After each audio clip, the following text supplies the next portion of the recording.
सभी civil service के लिए, उनके टेन्योर के लिए, उनके स्थानांतरण के लिए, उनकी नियुक्तियों के लिए कौन सी पोस्ट नाजुक है, कौन सी पोस्ट सेंसिटिव नहीं है, और उपयुक्तता, वर्ड इस्तेमाल किया सूटेबिलिटी, उपयुक्तता इस अफसर की इस पद के लिए, ये सब, और हेड ऑफ डिपार्टमेंट कौन होना चाहिए, ये सब माननीय सुपर सीएम और अंततोगत्वा हम जानते हैं कि जो सब चीज करती है नियंत्रण, वो होम मंत्रालय। हर छोटी चीज के लिए, हर बड़ी चीज के लिए पूर्ण रूपेण व्यापक निर्बाध टेक ओवर, कब्जा, निर्बाध कब्जा है। माननीय प्रधानमंत्री, माननीय गृह मंत्री, आप जैसे उच्चतम पद पर विराजमान महानुभाव, क्या आप अफसर क्लासेस के लिए निचले से लेके सेक्रेटरी तक नीतियां आप बनाना चाहते हैं? कम से कम वो तो एक छोटे ओहदे वाले मुख्यमंत्री के पास छोड़ दीजिए। Sixthly, friends, the secretary, this is amazing. The annals of history of legislation have not seen bills like this. The secretary of the department is made in charge of preparing and authenticating every memo, including cabinet notes. Not bad yet. Disagreements between the secretary and the minister have to be recorded in writing and then sent to the LG, and the secretary in the act itself, in the bill itself, says that the secretary may write on the note which he sends to the LG why the secretary thinks that the Council of Ministers is taking a decision contrary to law. Any law. Law means any law. Any law of India, in the opinion of the secretary, is being violated by the Council of Ministers, goes to the LG. It makes, friends, the elected government hollow, a chief minister paralyzed, unable to act, any minister shivering before his or her secretary, and the bureaucracy looking up to the LG even for sneezing, and the LG, of course, looking up to the Home Ministry. ऐसे हालात को देखकर मुझे वो पुराना शेर याद आया दोस्तों, एक काफिले वालों तुम इतना भी नहीं समझे, लूटा है तुम्हें रहजन ने रहबर के इशारे पर। This bill, friends, eliminates 2 out of the 3 interlocking, fundamental, distinct chains and institutions which form the bedrock of any assembly-based democracy, and therefore they hit at the very root of the basic structure.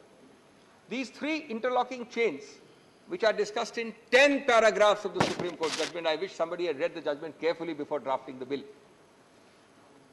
are: 1, a political executive through the Council of Ministers answerable to the people; 2, a civil service answerable to the political executive and hence accountable to the people through the political executive; and regulatory agencies which are an integral part of governance in any system.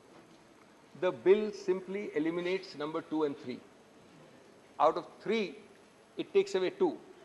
Friends, the object is not to make Hamlet the Prince of Denmark, not even the slave of Denmark, but to take over Denmark itself. It is to make Denmark a hollow shell, substitute NCT for Denmark.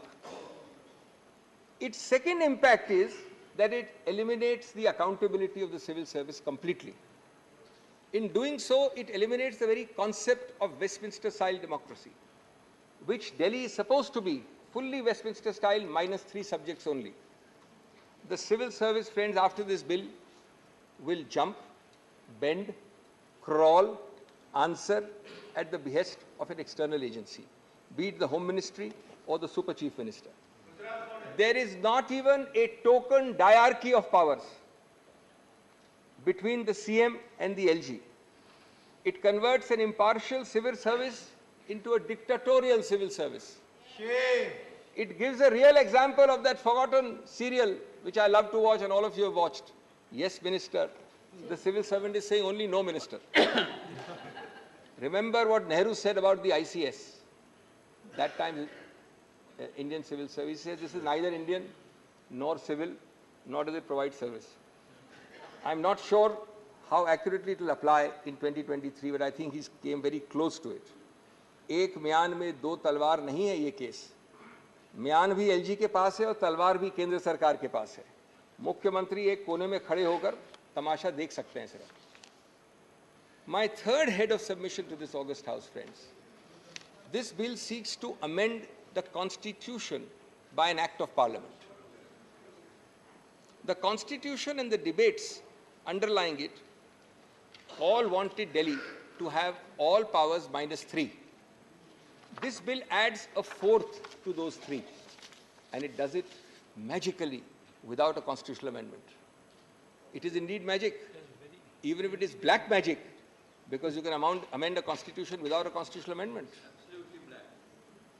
Fourth, decimating 2 out of the 3 prongs of a Westminster-style democracy, which has an answerable and accountable civil service and a regulatory agency, clearly violates the basic structure, because the basic structure of an assembly-based democracy includes these 3 interlocking chains.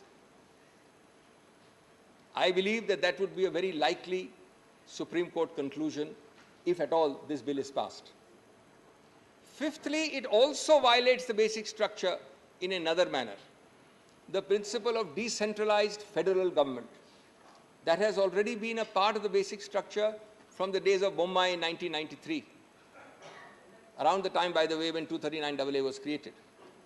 If there is one animating bedrock philosophy underlying 239AA, it is decentralized federal governance. Otherwise, why not keep Delhi as a mere large municipality under central government's control? Advani ji हुआ करते थे बहुत बड़े अधिकारी ऐसे municipal setup में पहले. Why not a mere union territory? You know there are 10 of them. Delhi is the only one to have been given the constitutional status by a constitutional amendment. No other union territory. Why? Para 77 of the 2023 judgment partly answers that. I quote, "In the spiral of cooperative federalism, the Union of India must exercise its powers within the boundaries created by the Constitution. NCT Delhi, in having a sui generis federal model, must be allowed to function in the domain chartered for it by the Constitution. The Union and the NCT share a unique federal relationship.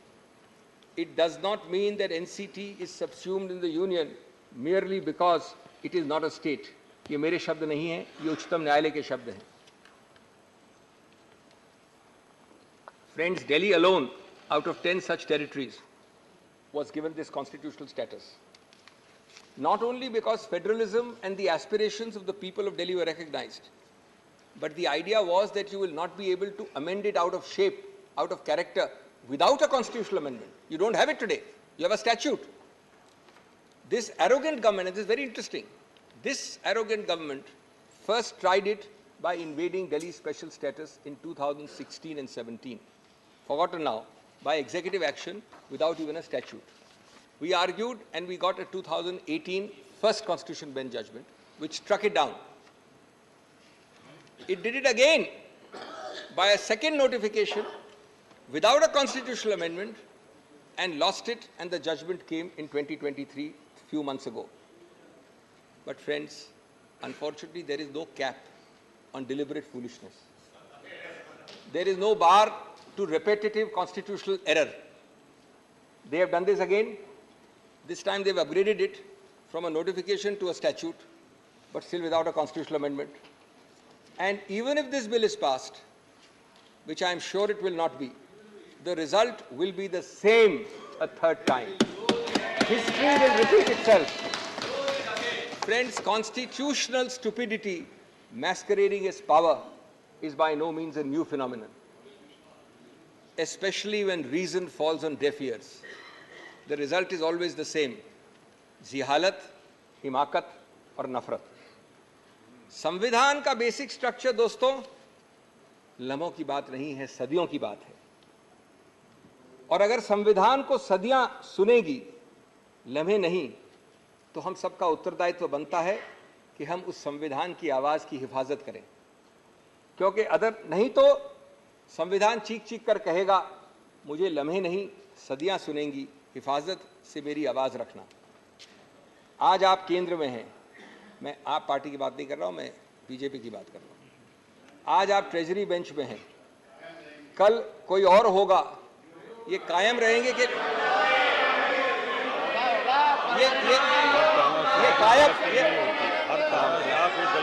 ये कायम अच्छा किया आपने हस्तक्षेप किया, अच्छा किया आपने हस्तक्षेप किया, क्योंकि आपके कायम शब्द के लिए मेरे पास एक जवाब है। तुमसे पहले भी वो जो शख्स यहाँ तख्त नशीन था, तुमसे पहले भी जो यहाँ शख्स तख्त नशीन था, उसको भी अपना खुदा होने का इतना ही यकीन था। बल्कि बशीर बद्र को कृपया भूलिए नहीं। आप लोग सब जानते हैं उसको, मुझे भी कोट करते रहते हैं आप में से कई बशीर बद्र को। उसने ही कहा था, शोहरत की बुलंदी भी पल भर का तमाशा है, शोहरत की बुलंदी भी पल भर का तमाशा है, जिस डाल पे बैठे हो वो टूट भी सकती है। तो इसलिए कायम शब्द का इतना अहंकार नहीं होना चाहिए।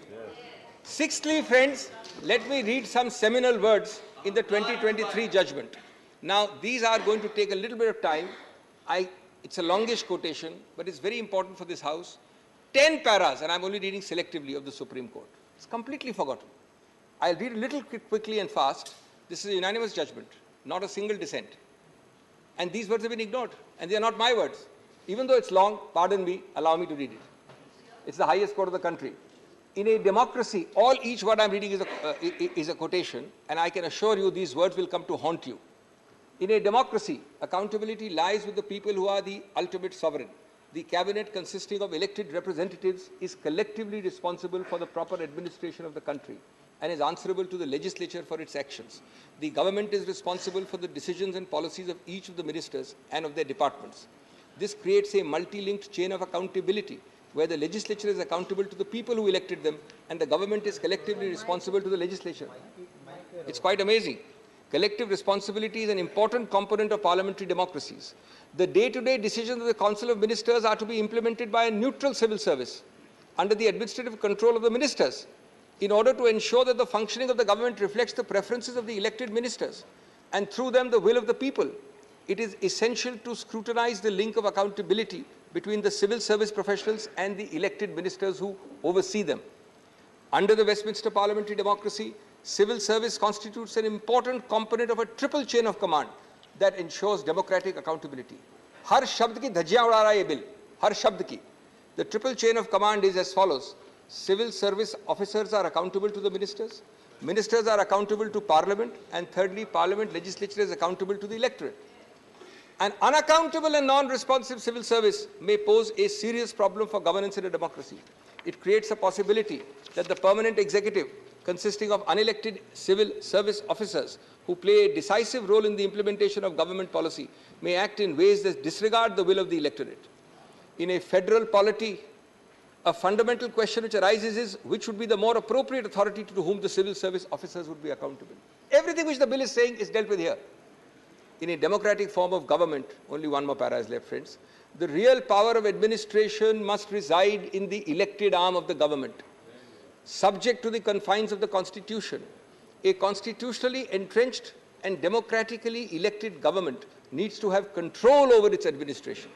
If a democratically elected government is not provided with the power to control the officers posted within its domain, then the principle underlying the triple chain of command of collective responsibility would become redundant.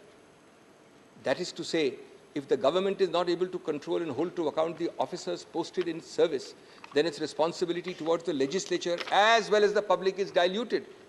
The principle of collective responsibility extends to the responsibility of officers, who in turn report to the ministers. If the officers stop reporting to the ministers or do not abide by their directions, the entire principle of collective responsibility is affected. Therefore, GNCT ought to have control over the services. Now, I know there's a statute. I'll deal with their best defense, which has been raised by the government. But first, I've read to you 10 paragraphs. For those interested, from 102 to 111. Clearly, friends, this bill is therefore, in the light of these paragraphs, stillborn. It does not, indeed cannot remove the basis, which is this of the unanimous Constitution Bench judgment. These quotations I have just read are bedrock principles. This bill is simply providing provisions directly contradicting these bedrock principles. It cannot simply nullify a unanimous Constitution Bench. It must at least amount to removing its basis and rendering that judgment inoperable. I have just read to you passages which are impossible to remove the basis of. These are bedrock principles. How do you remove the basis? It is therefore trying to overrule directly a Supreme Court judgment. It therefore is an impermissible constitutional exercise if you try to nullify a Supreme Court judgment without removing its basis. It is not only does this bill insult the people of Delhi, it insults the Supreme Court. It insults our intelligence. कभी दिल में ख्याल आता है कि जैसे 1935 वाले government of India act में चुनाव जरूर रखे थे, लेकिन पावर नहीं रखा था कुछ भी। क्या यही कॉलोनियल मॉडल का आप कार्यान्वित कर रहे हैं आज इस बिल द्वारा? हम आपको चुनाव दे रहे हैं, पद दे रहे हैं, लेकिन पावर नहीं दे रहे हैं। Is this not an illegal power grab through the back door? Yes. Now, seventhly, friends, I come to the main defense, the only defense of the government, because you should know this, how wrong and how fallacious it is. It is based on clause 7A and B of the article. Can I just read? None of you need to be lawyers to understand this, the text of the, and you'll get the answer automatically. This is the entire defense. Parliament may by law make provision for giving effect to or supplementing, mark the word, for giving effect to or supplementing the provisions contained in the foregoing clauses, and for all matters incidental or consequential thereto. Friends, these words on bare text mean that to reinforce, operationalize, effectuate and implement the earlier provisions which provide the entire architecture for Delhi, Parliament can make laws. This was a provision put so that every time something is to be made to fill a gap, to plug a hole, you don't have to have a constitutional amendment. Parliament is sufficient to plug that hole, to reinforce the Delhi's architecture. Friends, the short point is, can you destroy or decimate that architecture and structure by resorting to a provision that says that the power is exercisable to reinforce it or implement it? ये इस प्रावधान के साथ विश्वासघात नहीं है क्या? 7A and 7B were created when implementing the true letter of, you could reinforce or plug the gaps without amending the constitution. It can never be used to destroy, to supersede, to bury that architecture itself. If this ridiculous interpretation is accepted, does it mean that by this brute parliamentary majority, today you have transferred services to the central government, tomorrow you will do this for each item, electricity, parks, highways, Waqf board, labor board. Then why not have Delhi as a municipality? Why create the constitutional architecture? And that too by using clause 7, which says supplement, reinforce, implement, incidental.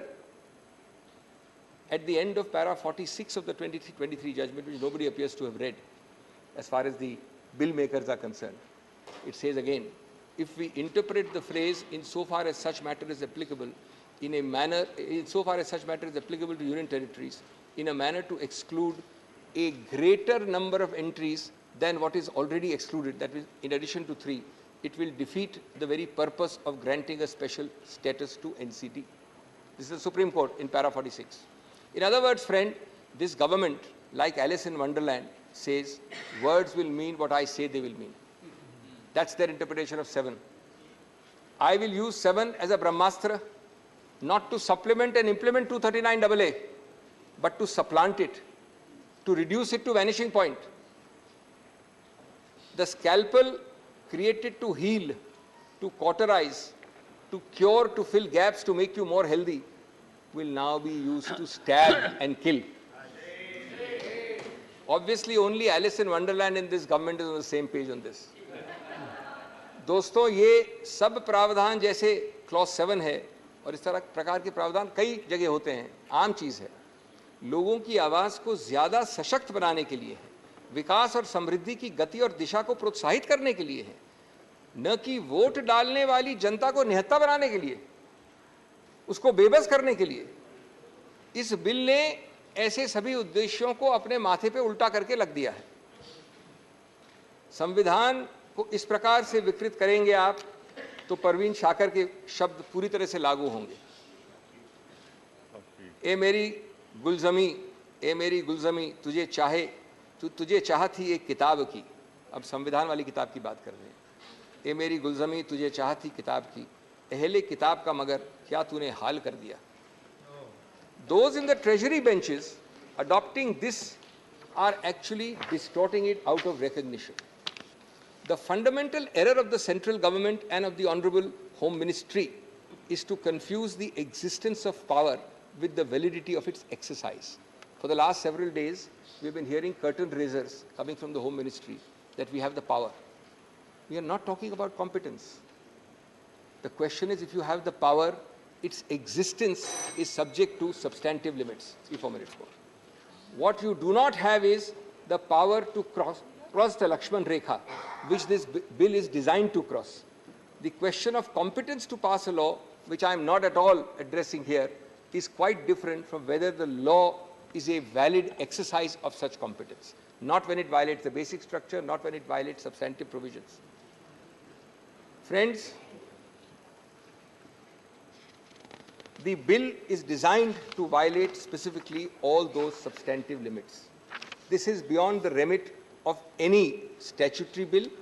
Whether even a constitutional amendment can do it, we will see when they bring a constitutional amendment in a 4th round. But the statute being lower than the Constitution must go. The Constitution is itself challengeable if it violates the basic structure. That stage has not come. Turning now to my 8th head, and I'm finishing very quickly, just give me a few minutes more. It is convenient to forget, and this you'll be interested to know. Now that we are having a bill, we tend to forget this. There were no exigent circumstances on 19th of May when you passed the ordinance. The Supreme Court has said in 100 judgments, you must demonstrate how, quote unquote, it is necessary to take immediate action. Immediate necessity is distinguished from mere desirability. These are not my words, they are Supreme Court words. Expression necessity coupled with immediate action conveys the sense that it is imperative due to an emergent situation to promulgate an ordinance. Now I want to tell you, on 11 मई 2 महीने की जिरे और बहस के बाद ये constitution bench ने निर्णय दिया। 6 दिन बाद 17 मई को कैबिनेट ने अप्रूव कर दिया ऑर्डिनेंस, लेकिन पारित नहीं किया, घोषित नहीं किया, क्योंकि वो जानते थे 2 दिन बचे हैं अभी उच्चतम न्यायालय के बैठने के लिए। 19 तारीख को उच्चतम न्यायालय अवकाश पे जा रही थी। The revised time given to you by the LOP was 1 second. Some of my friends here are prepared to donate some time. 30 minutes. You have left only 13 minutes for Mr. Chidambaram. 2 minutes more. 2 minutes more. So you will leave 11 minutes for him. Yes, yes. Then there are other people to donate time to us. There are other people. On 19th May. 1 second. 1 second. Important legislation रहने के ये जरूरी है कि बहस अच्छी हो रही है। बहुत दिन के बाद बहस अच्छी हो रही है, सभी लोगों को सुनने में आ रहा है और नॉलेजेबल है, तो आप कंसीडर करिए, आपके हाथ में है, और एक 10 मिनट एक्सटेंड कर दीजिए। Every minute used by you, doctor, will cut into the time of Mr. Chidambaram. No, initially both were given equal time. Then his time was increased. माननीय अध्यक्ष, Go ahead. माननीय अध्यक्ष महोदय, Last 1 minute. 17 तारीख को ये पारित हो, ये अप्रूव हो गया कैबिनेट द्वारा। इसको आप 19 की शाम को 5 बजे के बाद जब मैं घर जा रहा था कोर्ट से क्यों लाए? क्योंकि आपको मालूम है कि 19 तारीख लास्ट डे था कोर्ट के फंक्शनिंग का, उसके बाद अवकाश थी। क्या you wait for 2 days fearful that the Supreme Court is sitting till 19th May? Is this not cheap tactics and chicanery at its worst? The deleterious effects of this ordinance were visible in the last 2 or 3 months it's been there. Governance is at a standstill. 2 bureaucrats are threatening to take majority decisions over the Chief Minister's head. The LG daily trespasses in all domains of elected reps. Heads of bodies funded and operated by NCT are approved and controlled by the Home Ministry. NCT is reduced to a fiefdom of the central government. Insubordination is at its peak. हमारी बात आप सुनते, मैं बस अंत कर रहा हूँ 1 मिनट में। हमारी बात तो आप सुनेंगे नहीं, सुनते नहीं हैं। कम से कम अपने मार्गदर्शक मंडल की बात तो सुन लिया करिए, या कभी कभी उनसे बात करते हैं, पूछते हैं, उनको भी भूल गए आप लोग। मार्गदर्शक मंडल से बात कर लीजिए, क्योंकि आपकी सरकार, भारत रत्न अटल बिहारी वाजपेयी की सरकार में आपके मार्गदर्शक गृह मंत्री अडवाणी जी दिल्ली को पूरा स्टेटहुड जाने का बिल लाए थे। और जब आप 2 चुनाव दिल्ली के जीते इस मुद्दे पे कि दिल्ली के पास पूरा स्टेटहुड होना चाहिए, तो मदन लाल खुराना जी, आपके पूर्व मुख्यमंत्री, ने कहा था, quote, full statehood for Delhi is the remedy for all its ills. आज देश और दिल्ली आपसे फुल स्टेटहुड नहीं मांग रहा है। आज सिर्फ वो इतना विनती कर रहा है कि जितना बाएं हाथ दाएं हाथ ने संविधान ने दिया है उतना बाएं हाथ से तो नहीं लीजिए। इतनी छोटी सी विनती कर रहा है। जहां तक दुख और आक्रोश का सवाल है, ये एक दुखद और खतरनाक प्रस्तावित कानून है दोस्तों। अंत करूंगा मैं ये कहकर कि ये दिल्ली के बारे में शेर बिल्कुल उपयुक्त बैठाता है। ये बिल, ये प्रस्तावित कानून चेहरे पे सारे शहर के गर्द मलाल है। जो दिल का हाल है वही दिल्ली का हाल है। दुख और आक्रोश का हाल है। Doctor Sudhanshu Trivedi 20 minutes. माननीय सभापति महोदय, आज जब इस राष्ट्रीय राजधानी क्षेत्र विधेयक के ऊपर मैं समर्थन करने के लिए खड़ा हुआ हूं, तो पहले मैंने विपक्ष के विद्वान वक्ता महोदय का वक्तव्य सुना तो मुझे विचित्रता का अनुभव हुआ और संपूर्ण विपक्ष को देखकर विस्मय हो रहा है। विचित्रता इसलिए कि उन्होंने कहा कि I have not seen any parallel anywhere. तो मैं भी कहना चाहता हूं, ये पहली बार ऐसा हो रहा है कि किसी देश की राष्ट्रीय राजधानी में उस देश की केंद्र सरकार की शक्तियां, उससे अधिक शक्तियां किसी और की होनी चाहिए। मेरे विचार से दुनिया में ऐसा कोई दूसरा उदाहरण देखने को नहीं मिलेगा। So I support what Abhishek Manu Singhvi ji has said, I am unable to find parallel anywhere in the world. दूसरा विषय जो मैंने कहा कि विस्मय का अनुभव क्यों हो रहा है, अभी देखिए उन्होंने 2 बार सुपर सीएम प्रयोग किया कॉन्स्टिट्यूशनल पद पर बैठे हुए व्यक्ति के लिए। मगर महोदय, इस देश ने बगैर संवैधानिक पद पर बैठे हुए सुपर पीएम 10 साल तक देखा है। और मैं ये कह रहा हूं कि अभी मैंने कितना सुंदर सामंजस्य देखा कि उन्होंने कहा कि समय कम हो रहा है, तो आम आदमी पार्टी वालों ने कहा हम भी समय देने को तैयार हैं। सारे विपक्ष को देख के विस्मय होता है कि कांग्रेस पार्टी, जिसका कि 3 राज्यों में स्थिति यह रही कि गुजरात में वोट हाफ कर दिया। बिल्कुल बता रहे हैं, सुनिए तो, अरे सुनिए तो, बता रहे हैं। सॉरी, गुजरात मेंबर्स का vote one second. Dr. Abhishek Singhvi was heard in rapt attention. This is the decorum of the house. No. Yes, I am coming to that, sir. Let me do not get into disruptive mode. Doctor तो मैं कहना चाहता हूं कि ये लोग किस तरीके से आए हैं साथ में। अरे साहब, बहुत सारे शेर बोले तो ऑर्डिनेंस के पार्ट नहीं थे, हम भी बता रहे हैं आपको। I will have to name you. देखिए इनकी I will have to name you. कि you have got it as a habit. क्या शिद्दत दिख रही है एक दूसरे को सपोर्ट करने में। देखिए इनकी स्थिति ये, we want decorous debate here. Doctor said many things, maybe digestible, maybe indigestible. Doctor Sudhanshu Trivedi, मैं सिर्फ ये कहना चाहता हूं कि गुजरात में कांग्रेस का वोट हाफ कर दिया, पंजाब में इनका स्विच ऑफ कर दिया, दिल्ली में साफ कर दिया और आपने इनको माफ कर दिया। और उसके माफी के बाद भी मुझे लगता है, अभिषेक मनु सिंघवी जी ने कहा था तो मैं भी ये कहना चाहता हूं, आप साथ में आए हैं दिल्ली के इस बिल पे, दिल्ली की जनता के लिए आए हैं या किसी और कारण से आए हैं, ये दिल्ली की समझदार जनता समझती है। तो मैं भी एक पंक्ति कहना चाहूंगा कि शाम तक सुबह की नजरों से उतर जाते हैं, इतने समझौतों पे जीते हैं कि जमीर भी मर जाते हैं। अब यह एक संवैधानिक विषय है। संवैधानिक विषय है कि यह जिस प्रकार से संविधान में लागू होना चाहिए, परंतु उसके साथ राजनीतिक टीका टिप्पणी की जा रही है, तो एक सैद्धांतिक विषय भी आता है। तो मैं संवैधानिक और सैद्धांतिक दोनों विषयों का जवाब दूंगा। I will reply both the constitutional and conceptual aspect. देखिए, माननीय गृह मंत्री जी ने लोकसभा में बहुत स्पष्ट किया था कि दिल्ली पूर्ण राज्य नहीं है, यह एक विशेष श्रेणी का यूनियन टेरिटरी है, यानी विशेष श्रेणी का संघ शासित राज्य है। वैसे मुझे लगता है संघ शब्द आते ही बेचैनी ज्यादा हो सकती है दूसरी तरफ, और संघ शासित से बेचैनी और हो सकती है, इसलिए मैं यूनियन टेरिटरी वर्ड प्रयोग करूंगा। It is a special category of union territory. और वैसे भी आजकल अंग्रेजी के प्रति मोह बहुत ज्यादा है, क्योंकि अपने गठबंधनों का भी नाम अंग्रेजी में ही ज्यादा रखा जा रहा है। संविधान में जो भाग 8 में उल्लिखित, वैसे तो जब मैंने टीवी चर्चा के दौरान कई बार विपक्ष के लोगों से INDIA का हिंदी फुल फॉर्म पूछा तो पहले दिन तो लोग गूगल देख के भी नहीं बता पाए। खैर, अब मैं कहना चाहता हूं कि संविधान के भाग 8 में उल्लिखित प्रावधानों के अनुसार, अरे सुनिए बात, देखिए संविधान के भाग 8 में उल्लिखित प्रावधानों के अनुसार अनुच्छेद 239 से 242 तक संविधान में इस विषय का पूर्ण वर्णन है। अनुच्छेद 239 में इसका विशेष प्रावधान किया गया है।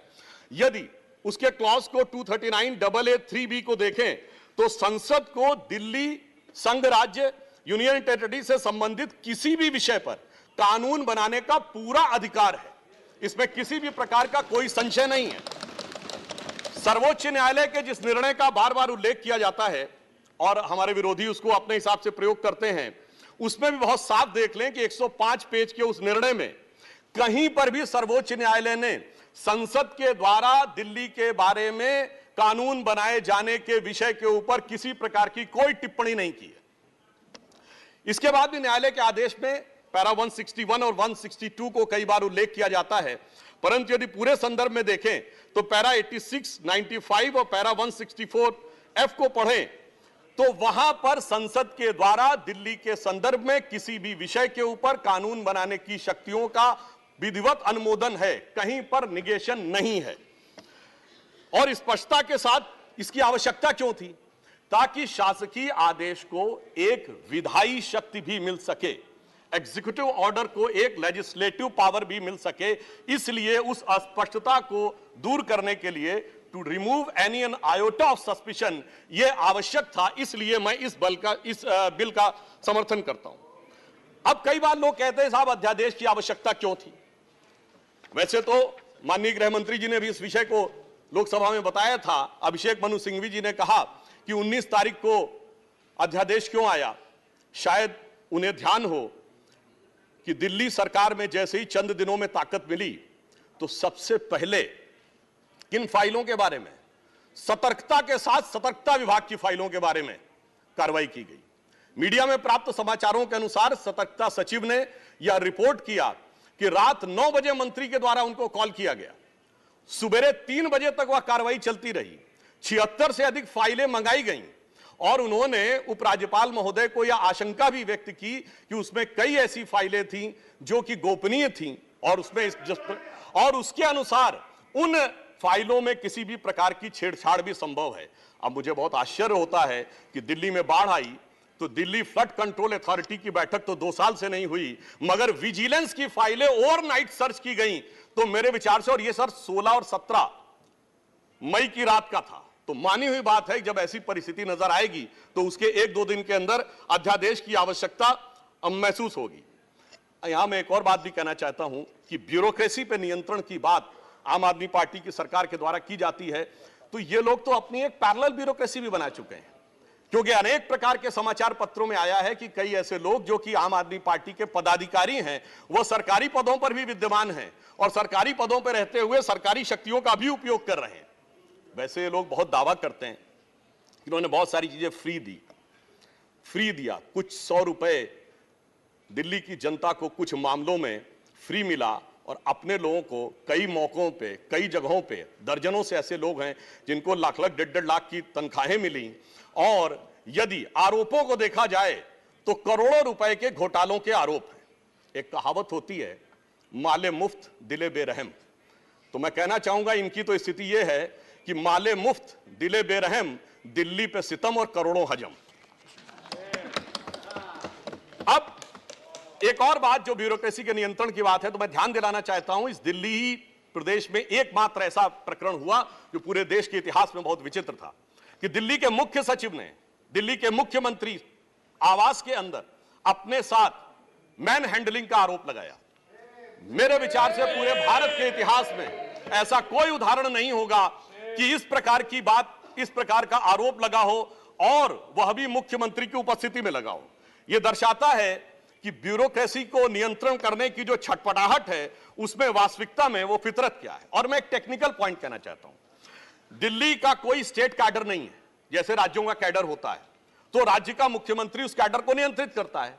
जो आईएएस और आईपीएस अधिकारी होते हुए यूनियन टेरिटरी कैडर में आते हैं, जब वो सारे राज्यों में, सारी केंद्र शासित राज्यों में उनका स्थानांतरण हो सकता है, तो मैं आपके माध्यम से विपक्ष से पूछना चाहता हूं कि यदि दिल्ली के एक अधिकारी का ट्रांसफर गोवा होना है और दिल्ली के सीएम की उस पर एब्सोल्यूट अथॉरिटी होगी, तो यह कैसे संभव हो सकता है?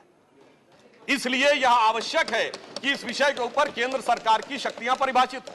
अब एक दूसरी बात भी है, दिल्ली में स्टेट कैडर भी नहीं है, यानी जैसे स्टेट पब्लिक सर्विस कमीशन होता है और राज्य के कैडर होते हैं, तो यहां भी दानिक्स कैडर है, यानी दानिक्स कैडर में भी 3-4 यूनियन टेरिटरी आती हैं, दमन दीव और अन्य। अब दानिक्स कैडर के एक अधिकारी की जरूरत यदि अंडमान में या दमन दीव में भी होगी और दिल्ली का मुख्यमंत्री यह तय करेगा, तो क्या यह संवैधानिक दृष्टि से उचित है? इसलिए मैं कहना चाहता हूं कि माननीय गृह मंत्री जी ने जो यह विषय रखा है वो पूरी तरीके से उचित है। अब दुरुपयोग की बात में मैं एक और बात कहना चाहता हूं, इनकी वास्तविक मंशा क्या थी। दिल्ली में एक जनरल फाइनेंशियल रूल 2019 है, जो ये कहता है कि 10 करोड़ रुपए से अधिक का अगर किसी भी प्रकार का व्यय होगा तो वह मंत्री की शक्ति से बाहर होगा और वह एलजी के पास जाएगा। महोदय, इनके मुख्यमंत्री जी का जो मकान या वजीर आला का अजीमुशान महल बनाने के लिए जो बिल बने साहब, वो पूरे उसके एक साथ नहीं बने।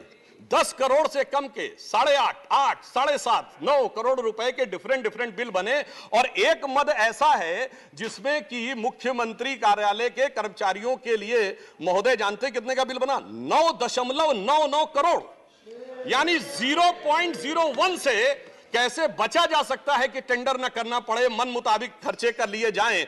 यह दर्शाता है कि नियमों के प्रति और ब्यूरोक्रेटिक नियमों के प्रति इनके मन में क्या आस्था है। और इतना ही नहीं, दिल्ली मेट्रो के लिए तो वृक्ष काटने की परमिशन वर्षों तक नहीं मिलती थी, मगर मुख्यमंत्री आवास के लिए वृक्ष काटने की परमिशन उनको मिल जाती थी। अब इसके साथ मैं एक और बात कहना चाहता हूं, एक नैतिकता, सैद्धांतिकता का सवाल उठाया जाता है, तो मैं कोट करना चाहता हूं कि दिल्ली के मुख्यमंत्री जी ने, जिनका वो आलीशान शीश महल बना हुआ है, उन्होंने 27 अक्टूबर 2013 को शीला दीक्षित जी के विषय में लिखा था ट्वीट, और उनको मैं कोट कर रहा हूं। उन्होंने कहा कि दिल्ली की मुख्यमंत्री शीला दीक्षित जी के घर में 10 एसी लगे हैं, मैंने तो सुना है कि बाथरूम में भी एसी लगे हैं, कौन भरता है इस एसी का बिल? और आगे वो कहते हैं, मेरा तो कलेजा कांप उठता है ये सोचकर कि दिल्ली की 40% जनता झुग्गियों में रहती है, तो कोई मुख्यमंत्री ऐसे आलीशान घर में कैसे रह सकता है? मैं कहना चाहता हूं, देखिए, केजरीवाल जी का कलेजा कापा हो या ना कापा हो, रूह कापी हो ना कापी हो, रूह है क्या है, किसकी रूह है, उस पर मैं टिप्पणी नहीं करना चाहता, मगर मैं एक बात जरूर कहना चाहता हूं कि शीला दीक्षित जी जहां भी होंगे उनकी रूह को बहुत तकलीफ हो रही होगी कि जब उनके ऊपर ऐसी बातें करने वालों के साथ वो सारे लोग आज आकर खड़े हुए होंगे। वैसे महोदय, उनके घर में 10 एसी थे, यहां तो 15 टॉयलेट भी हैं, और इतना ही नहीं, 1-1 करोड़ रुपए के पर्दे भी लगे हुए हैं, और 1 करोड़ रुपए के पर्दे का एस्टीमेट है। और इतना ही नहीं, अब सुनिए, उनके सामने एक दूसरी समस्या हो गई है कि अभी तक जो बातें चल रही थी, अब उनके सामने यह समस्या है कि उन चीजों को कैसे छुपाएं। देखिए, मैं इनके लिए कहना चाहूंगा कि अब उनकी फितरत जग जाहिर हो चुकी है। तो आज आम आदमी पार्टी की स्थिति यह है कि अब जो चेहरे से जाहिर है छुपाएं कैसे, तेरी मर्जी के मुताबिक नजर आए कैसे। अब इस घर को सजाने का तसव्वुर हुआ बात की बात, अब तो मुश्किल है कि इस घर की हकीकत को छुपाएं कैसे। और यहां पर इसके बाद मैं कटाक्ष के बाद एक बात करुणा के साथ कहना चाहता हूं कि अन्ना हजारे के आंदोलन से निकली हुई वो पार्टी जो एक कमरे के मकान में रहते थे, और उससे निकली हुई पार्टी आज सैकड़ों करोड़ के आलीशान मकान में रहती हैं, तो मैं कहना चाहता हूं कि दिल्ली की जनता और जिन जिन लोगों ने उस आंदोलन का समर्थन किया उनके ऊपर भी एक आघात है। और साथ ही साथ ये एक बात का और भी संकेत देता है, फूड फॉर थॉट है देश के लोगों के लिए, कि एक्सपेरिमेंटल पॉलिटिक्स कई बार बड़े विचित्र परिणाम भी देती है। अब किसी नए नवेले प्रयोग को आजमाने का वक्त नहीं है, बल्कि आजमाए हुए मोदी जी के नेतृत्व को चमकाने का वक्त है। और बहुत से लोग ये कहते हैं, संवैधानिक नैतिकता का प्रश्न उठाते हैं कि अध्यादेश क्यों लाया गया। अध्यादेश के लाने का तात्कालिक कारण मैंने बता दिया, और वैसे मैं अपने विपक्ष के लोगों के सुलभ संज्ञान के लिए बता देना चाहता हूं कि इन लोगों ने कितनी बार अध्यादेश लाए हैं। नेहरू जी की सरकार में 70 बार, इंदिरा जी के जमाने में 77 बार, राजीव जी के समय में 35 बार, नरसिम्हा राव जी के समय में 77 बार, मनमोहन सिंह जी के समय में 61 बार, और जो यूनाइटेड फ्रंट गवर्नमेंट बनी थी भाजपा विरोध में, उसमें 1.5 साल में 77 बार। तो मुझे लगता है अध्यादेश का विषय उठाने से पहले इस अंक गणित को भी देख लेना चाहिए। अब मैं एक और बात कहना चाहता हूं, जो संविधान की दुहाई देते हैं उनके लिए, ये तो वो लोग हैं सभापति महोदय जिनकी संविधान में क्या आस्था है। इन्होंने संसद के द्वारा पारित सीए कानून के खिलाफ विधानसभा में प्रस्ताव पारित कर दिया। यह संविधान का सम्मान है। और वो सिटीजनशिप अमेंडमेंट एक्ट था। नागरिकता का विषय तो पूर्ण राज्य का भी विषय नहीं हो सकता, और तो उसके बावजूद दिल्ली सरकार ने पारित कर दिया। तो इसका अर्थ हुआ कि ये जिस प्रकार के कार्य करते हैं उनका संविधान में कोई आस्था नहीं है। और अभिषेक मनु सिंघवी जी अभी कह रहे थे इलेक्टेड गवर्नमेंट, तो मैं याद दिलाना चाहता हूं, after the 72nd and 73rd constitutional amendment there are 3 tier of government, जिसमें एक म्युनिसिपल और जिला पंचायत, एक स्टेट और एक सेंटर। तो मान्यवर, ये तो राजीव गांधी जी लाए थे। तो आपके मन में ना ऊपर वाली इलेक्टेड गवर्नमेंट के लिए सम्मान है, ना नीचे वाली, क्योंकि चंद महीने पहले तक तो ये एमसीडी से भी लड़ते थे और दिल्ली से भी लड़ते थे। तो जब आप कॉन्स्टिट्यूशनल वैलिडिटी की बात करें तो मेरे विचार से तीनों गवर्नमेंट की बात होनी चाहिए, और केंद्र सरकार के संबंध में केंद्र से अधिक संवैधानिक शक्ति इलेक्टेड गवर्नमेंट में इस विषय के ऊपर किसी और की नहीं हो सकती।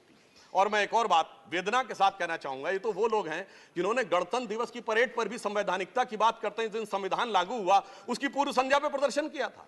महोदय, मैं बताना चाहता हूं कि जिस समय इमरजेंसी लगी थी तब भी हमने कभी 15 अगस्त और 26 जनवरी के दिन राजनीति करने का प्रयास नहीं किया। तो वो लोग जब संवैधानिकता की दुहाई देते हैं तो बहुत आश्चर्य लगता है। और जब बार बार यह स्पष्ट किया जा चुका है कि फुल स्टेट नहीं है महोदय, मगर ये फुल स्टेट से भी संतुष्ट होने वाले नहीं है।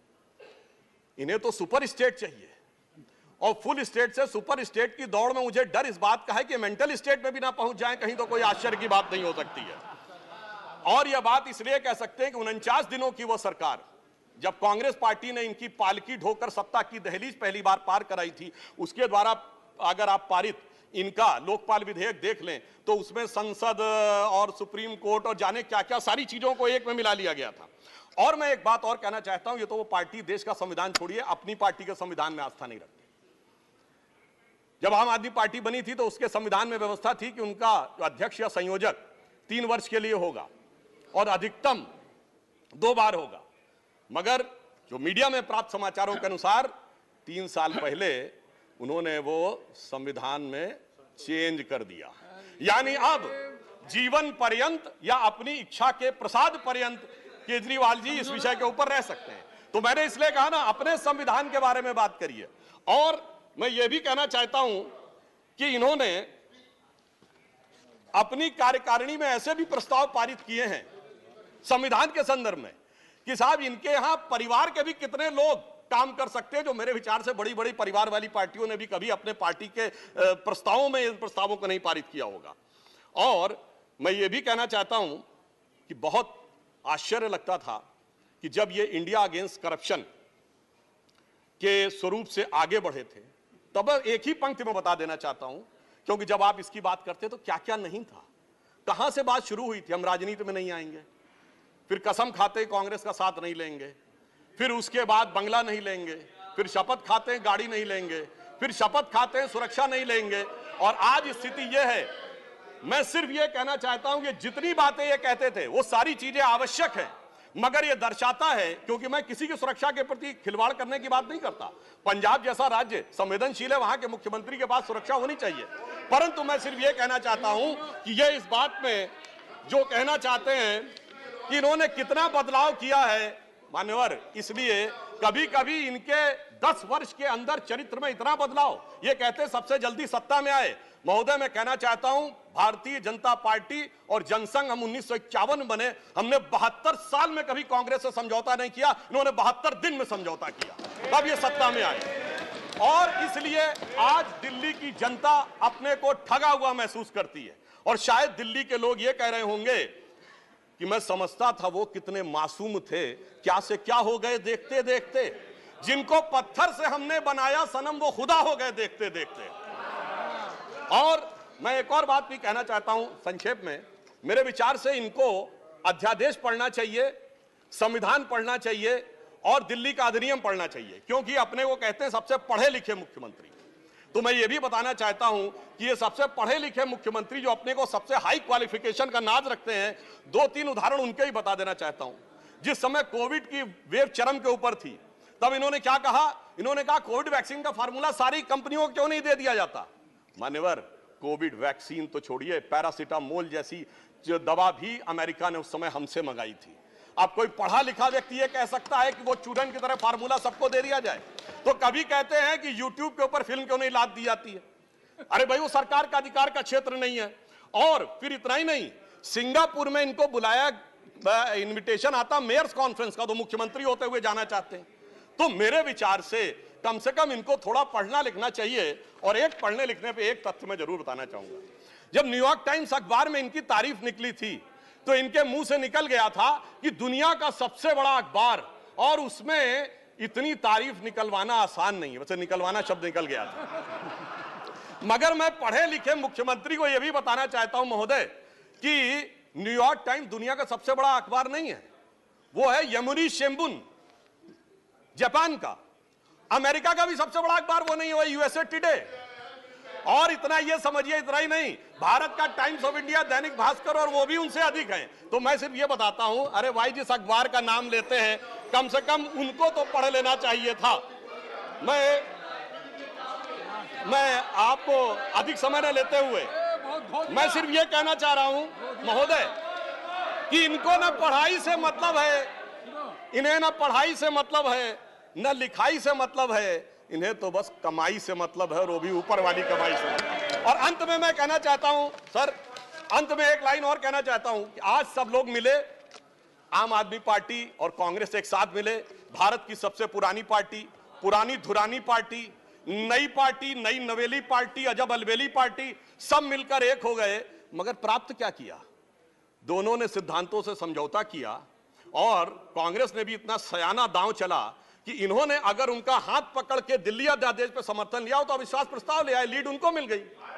तो इसलिए मैं कहना चाहता हूं अंत में कि इन लोगों को आखिर में क्या प्राप्त हुआ, ये पंक्ति कह के समाप्त करता हूं कि इनको विधेयक भी नहीं मिला और सम्मान भी नहीं मिला, यानी इज्जत भी गई, बात भी नहीं मिली। तो एक पंक्ति कहता हूं, न तुम ही मिले, आप लोगों के लिए लागू है, न तुम ही मिले न मयस्सर तुम्हारी दीद हुई, दीद मतलब साइट, न तुम ही मिले न मयस्सर तुम्हारी दीद हुई, तुम ही कहो ये मुहर्रम हुई कि ईद हुई।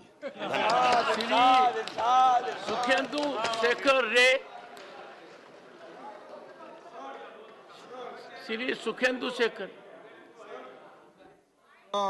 त्रिवेदी ने बड़े जोश के साथ और बहुत शेर शायरी के साथ उन्होंने बात की।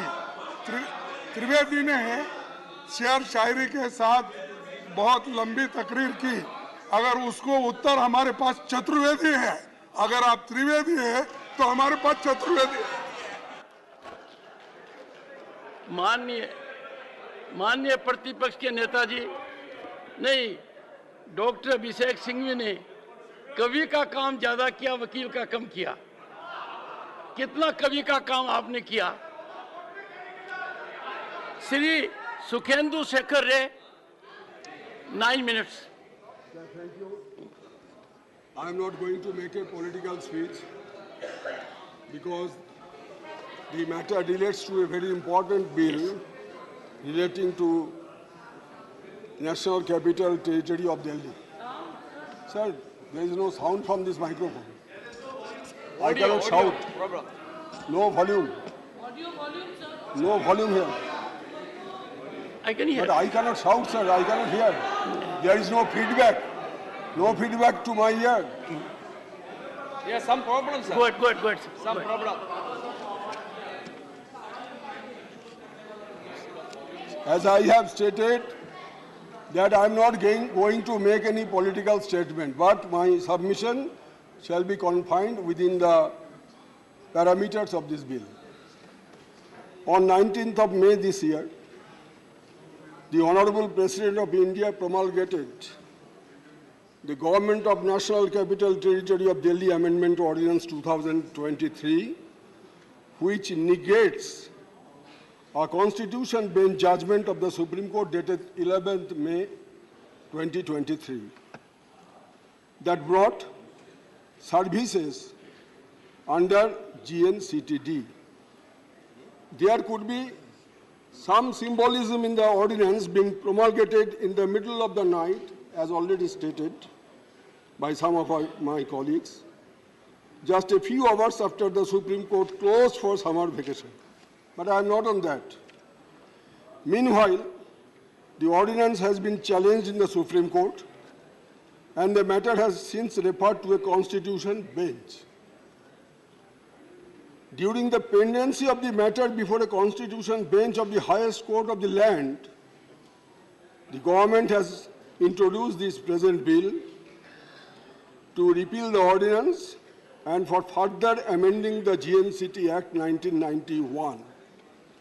I wondered as to whether heaven would have fallen had the government waited for the outcome of the constitution bench where the ordinance is still pending. What is the urgency involved in the matter? What is the urgency? There is no whisper about the urgency in the bill or the statement which have been received just now after the introduction of the bill, that the aforesaid judgment, that is judgment dated 11th of May, posed certain challenges in the efficient administration of the government of NCT of Delhi, which needed to be addressed through appropriate legal interventions. According to me, this is a stigma on the highest forum of our judiciary, which must be deprecated by all conscious citizens of this country. Third, in the year 2021, in the matter of Madras Bar Association, the Supreme Court held inter alia, and I quote one line, "A legislation can be declared as unconstitutional if it is in violation of the principle of separation of powers, the rule of law, and Article 14 of the Constitution, that is arbitrariness." Therefore, once there is such a judgment, which was delivered in 2001, government ought to abide by that judgment of Supreme Court, which is otherwise a requirement under the Constitution. I am coming to that later on. Third, the question is whether the Legislative Assembly of Delhi has powers over all matters in List 2, except the matters in entries 1, 2, and 18, which is public order, police, and land.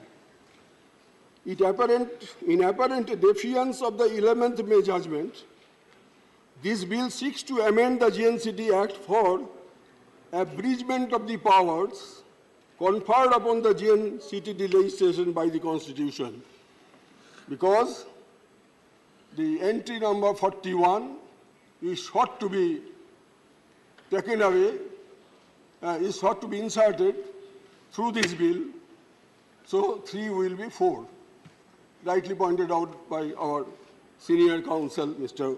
Abhishek Manu Singh Biji. Now, sir, when a constitutional bench comprising 5 judges of Supreme Court declares or interprets Article 239 AA3A of the Constitution, the same is binding upon all courts and authorities in India in terms of Article 141 and 144 respectively.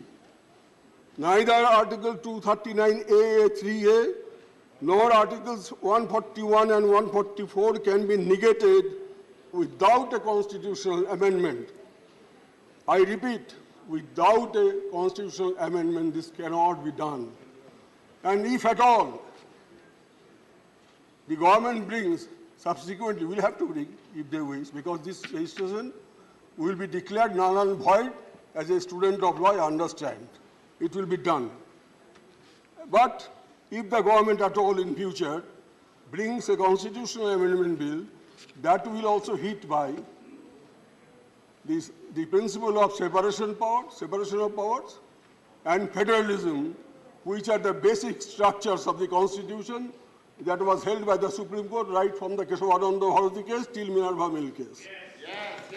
Sir, this bill this bill seeks to render the GNCTD Assembly, or for that matter the Delhi government, virtually toothless and ineffective insofar as the services and service commission are concerned. Even a constitutional bill on this score shall be unconstitutional ab initio, as it will negate federalism and separation of powers, already stated by me. Sir, now let me have a look at the bill once. Possibly that will be the final, because 7 minutes already elapsed. Come to part 4A. It says about provisions relating to the maintenance of democratic and administrative balance in the governance of National Capital Territory of Delhi. What a brilliant drafting. To maintain a balance, the original act came into being in 1991. We are in 2023. So for the last 33 years, there was no balance. There was no balance. That is why, all on a sudden, the Kumbhakarna has risen from the deep sleep to maintain a balance. Interestingly, the authority has been proposed to be created. Which authority? Already stated by other members. The Chief Minister, Chief Secretary, Home Secretary. Sir, please give me to me. Please give me to me. Very interesting bill. Chief Minister, Home Minister, Chief Minister, Chief Secretary, and Home Secretary. And whatever may be recommended by the Chief Minister, if it is not accepted by the two bureaucrats, then also it will be passed and the Lieutenant Governor will accept it. So, Chief Minister will be a, what should I say, what should I say, without any authority. He does not have any authority. The bureaucrat will prevail upon him. Sir, in democracy, will of the people is supreme. Vox populi, vox dei. Sabar upore manush satya tahar upore nai. Will of the people. But here, the will of the people, which has been reflected through election, the duly elected constitutionally elected government, his Chief Minister has no power. The bureaucrat will overrule the recommendations of the Chief Minister. This is a draconian bill. This is against all spirit of the Constitution, and every citizen of this country should oppose this bill in the manner, not only inside Parliament, even outside Parliament, voice is to be raised. Sir, finally, with your kind permission, I would like to quote from judgment one line of former Chief Justice Y.V. Chandrachud, the father of the present Honorable Chief Justice of India. Quote, Parliament cannot, under Article 368, expand its amending power so as to acquire for itself the right to repeal or abrogate the Constitution or to destroy its basic essential features. Here is a case where the basic features are being destroyed. And sir, according to me, according to my party, All India Trinamool Congress, this government seeks to insert entry 41 of the list 2 into Article 239 AA3A, thereby expanding the scope of accepted matters, so that the bill virtually stands against the heaven of freedom into which Rabindranath Tagore wanted his country to awake, as the bill reflects the abyss of unrestricted power to ensure emergence of a banana republic. Thank you, sir. Shri Tiruchi Shiva, 14 minutes. Thank you, Mr. Chairman, sir. Sir, I stand to oppose this bill. very strongly for it infringes upon the basic structure of doctrine by crushing the federalism which is the soul of Indian democracy. Sir, this attempt of this government is yet another a strike on federalism. It is unwarranted, untenable, it is undemocratic, unjustifiable, unfederal, and unconstitutional. Sir, why I am saying all these things? Unwarranted. Sir, after 1991, when the Delhi was granted special status, BJP came to power. Mr. Madanlal Khurana and later Sahib Singh Verma, who were the chief ministers, they instituted for full statehood for Delhi. And later, sir, in 2003, August of 2003, the NDA one government introduced a bill insisting for full statehood for Delhi. So when they are ruling, they want full statehood for Delhi. Then what necessity for this ordinance or this bill, sir? At 2015, Aam Aadmi won the election with a significant margin. Immediately after that, the union government issued a notification that services will come under the control of the union government. And that sparked a legal battle, sir, which lasted for 8 years. And recently, the Supreme Court in 2018 and 2023 Constitutional Bench has given a unanimous judgment in favor of the Delhi government that they have got every power. Now this bill is attempting to overturn the Supreme Court judgment and override the powers of the state government. Sir, we should just look at it in this manner, sir. So whenever they are in double standard, when they are in power, they want something. It is intolerance, to say very shortly, if an opposition party is ruling, they will be disturbed by the governors. If it is a union territory, the lieutenant governor will take all the powers and will not allow the state government to function. So in this situation, where is democracy? Sir, our constitution, as you know very well, sir, has given a structure of federalism, which gives the very importance to the regional aspirations can be represented and realized by state governments and which cannot be done by a centralized union government. Sir, it has also established a mechanism of triple chain accountability. The people hold the legislators accountable, the legislature holds the government accountable, and the government holds the officers accountable. But now, the officers are not under the control of the government of union territory. So what's the use of being there? So this triple chain accountability is broken by way of this attempt. This not only I say here, sir, the Supreme Court has also emphasized very strongly. It should not be severed on any account.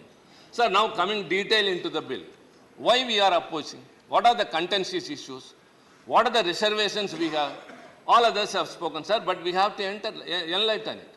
Number one, this bill attempts to establish a National Capital Civil Services Authority. As everyone said, it will consist of 3 members under the chairmanship of the Chief Minister and 2 officers, Home Secretary and Chief Secretary. Who are they? Appointed by the Union government. Obviously, one can understand what will be the outcome. The quorum is 2 and the majority will be the decision. Sir, I have moved an amendment which even it may be passed. I think with hope. If at all it is passed, even it won't be of use, sir. Because even if the authority with a majority gives a suggestion to the lieutenant governor, he can reject it. So ultimately it goes that the authority becomes redundant and the chief ministership becomes lesser than a rubber stamp. We are very sorry to say these words, sir. A chief minister elected by the government has to fulfill the obligations by the mandate has been given to him. But whereas he is not able to have control. Sir, Delhi has been the nucleus of power from Mughals to British. Can anyone say any ruler has ruled without control on their officers, whether he or she? But now this bill paves the way. Sir, where we are heading towards? The government which is accountable to the people, to the legislature, And the government which can hold the officers accountable, now they don't have any control over the officers. Number two, sir, the Council of Ministers, the Cabinet. Earlier, sir, the notes which are prepared by the ministers. And it will be taken over there. And after the decision, it will be forwarded to the Lieutenant Governor. It is vetted by the Law Department. Now that the Secretary will overlook the minister, and overall, the Cabinet, which is the Council of Ministers, if they take a decision, the Chief Secretary will come and say, it doesn't come under law or under the rules of procedure, and he will take it to the Lieutenant Governor, who can alter it or reject it. So first, the Chief Ministership became redundant. Now the Council of Ministers become redundant. Number three, sir, any minister, if he takes any decision, the Secretary is the supreme. If the Secretary doesn't agree with the decision of the minister concerned, without the consent of the minister, he can take it directly to the Chief Secretary or to the Lieutenant Governor. So the ministership also becomes redundant. Number four, sir, Delhi is also like other states run by some 50 around statutory authorities, corporations and commissions. This include industry, tourism, everything. It comes under even transport, water, sewerage, women rights, child rights and all. All these positions, the chairpersons and the members were earlier nominated by the government, by the Lieutenant Governor on the advice of the government. But now, sir, hereafter, these positions will be appointed only by the Lieutenant Governor. The government has to sit with folded hands. Yes. Sir, one by one, just though the authority is established, the authority has no say, and even in the authority, the Chief Minister has no say. Number two, the Council of Ministers, the Cabinet becomes redundant, the Minister becomes redundant. Number four, sir, all the commissions, all the corporations, all the statutory authorities will be appointed by the Lieutenant Governor, and then proroguing and summoning also comes to the power of the Lieutenant Governor. Earlier, sir, the Council of Ministers will decide a date and they will represent to the Lieutenant Governor and he will summon. Now that Lieutenant Governor can do. So the government cannot, if at all an urgent issue has to be resolved, if the assembly has to be convened, the Chief Minister or the Council of Ministers has no power. Sir, kindly tell us. We are not just accusing the government or pointing fingers, what you are doing is wrong, but kindly explain to us why all these things happen. A government which has been elected by the people, they have to cater to the needs of the people. They only know the local people's aspirations. That's why we are pleading for state autonomy. When the voice for decentralization is going up and up, this government is traveling on the opposite direction. Powers are centralized in the union government again and again. What will happen? It will get broken.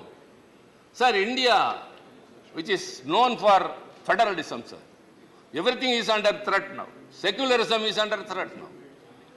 Especially, sir, we are very much concerned that this bill again strikes at the very root of federalism.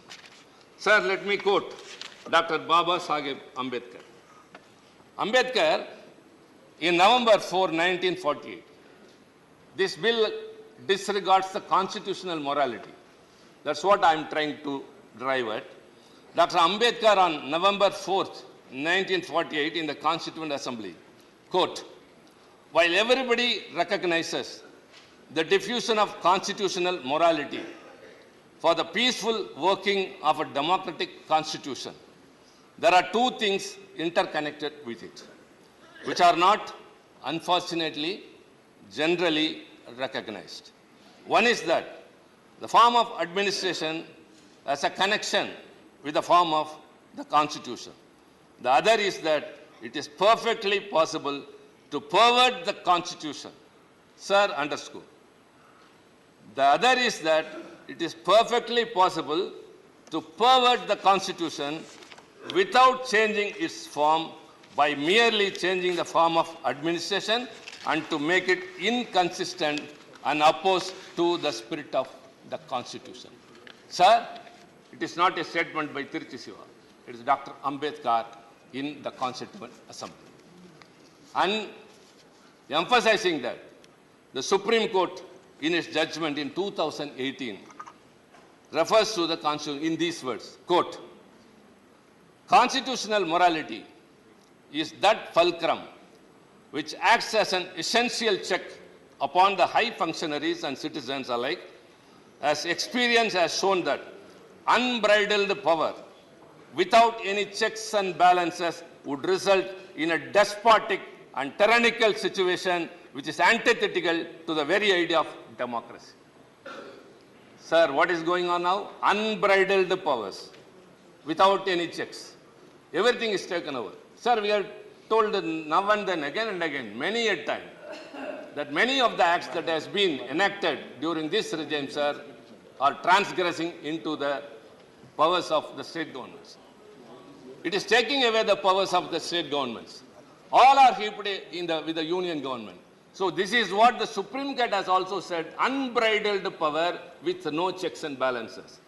Same thing, Dr. Ambedkar has also told, constitutional morality, this disregards constitutional morality. Sir, I earnestly appeal to my fellow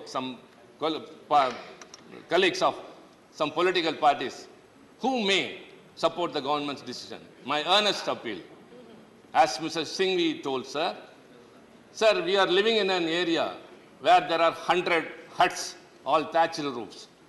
If the last house is burning, the person sleeping in the first house will not sleep. He will go, run and put out the fire with the fire brigade. Yes, it is not only to help him, sir, but to safeguard his own self. If it is not put out, that fire will slowly come and at last it will affect them. So it has to be thought over. Sir, all these years, we have preserved our independence. We have preserved our democracy. Sir, often you used to say, sir, very proudly, India, the largest democracy in the world. Yes, sir. The largest democracy now is in peril. Why so many charges against the state governments? No state government is able to function on its own. It's not able to enact a law. If something is passed in an assembly, it is not endorsed by the governor. So they are not able to serve the people's needs. Only they know what the people need. That's why the state governments have been formed. But now that either the union government encourages or through the governor, it is trying to obstruct. Sir, all these things have to be kept in mind. Again, I say, all the reservations and contentions we have raised are not with a partisan mood, sir, but it has to be justified. Why all these things have been done? Why all the powers have been taken from a state government? Why the chief ministership has been reduced to the level of, to say the word rubber stamp, and more or less, everything is redundant, sir. What is the big idea of getting along? Sir, let me conclude, sir. I've already told them once, now that, not in any other manner. In the democratic process, one day they will be out of power. And every day they will be lamenting and regretting for all those laws they have enacted. It is not far behind, sir. 2024, the India Alliance will win. We will be there. And, sir, we will restore Delhi its autonomy. Thank you very much. Let me go on. Don't be too quick. AAP is not too quick for me. Shri Raghav Chadda, 14 minutes. 1-4. Sir, आज मैं सिर्फ 2 करोड़ दिल्ली वासियों की ओर से नहीं, बल्कि 135 करोड़ भारत वासियों की ओर से बोलने के लिए खड़ा हुआ हूँ।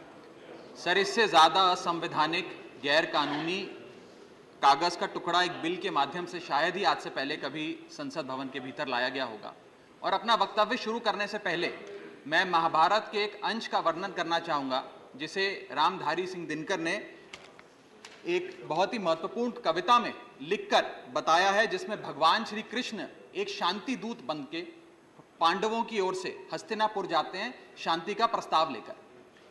कवि लिखते हैं मैत्री की राह बताने को, सबको सुमार्ग पर लाने को, दुर्योधन को समझाने को, भीषण विध्वंस बचाने को, भगवान हस्तिनापुर आए, पांडव का संदेशा लाए। भगवान कहते हैं, दो न्याय अगर तो आधा दो, पर इसमें भी यदि बाधा हो तो दे दो केवल 5 ग्राम, रखो अपनी धरती तमाम, हम वहीं खुशी से खाएंगे, परिजन पर हंसी ना उड़ाएंगे। पर दुर्योधन वो भी दे ना सका, आशीष समाज की ले ना सका, उल्टा हरि को बांधने चला, जो असाध्य था उसे साधने चला, जब नाश मनुष्य पर छाता है, पहले विवेक मर जाता। सर इसमें दिल्ली बिल का सार है। सर हम न्याय की गुहार लगाने आपके सामने आए हैं, अपने हक मांगने आए हैं, अपने हक से ज्यादा मांगने नहीं आए। सर मैं अपने वक्तव्य को 3 भाग में बांटता हूं। पहला कि ये बिल कैसे एक राजनीतिक धोखा है, पॉलिटिकल फ्रॉड है। दूसरा, ये कैसे एक संवैधानिक पाप है, कॉन्स्टिट्यूशनल सिन है।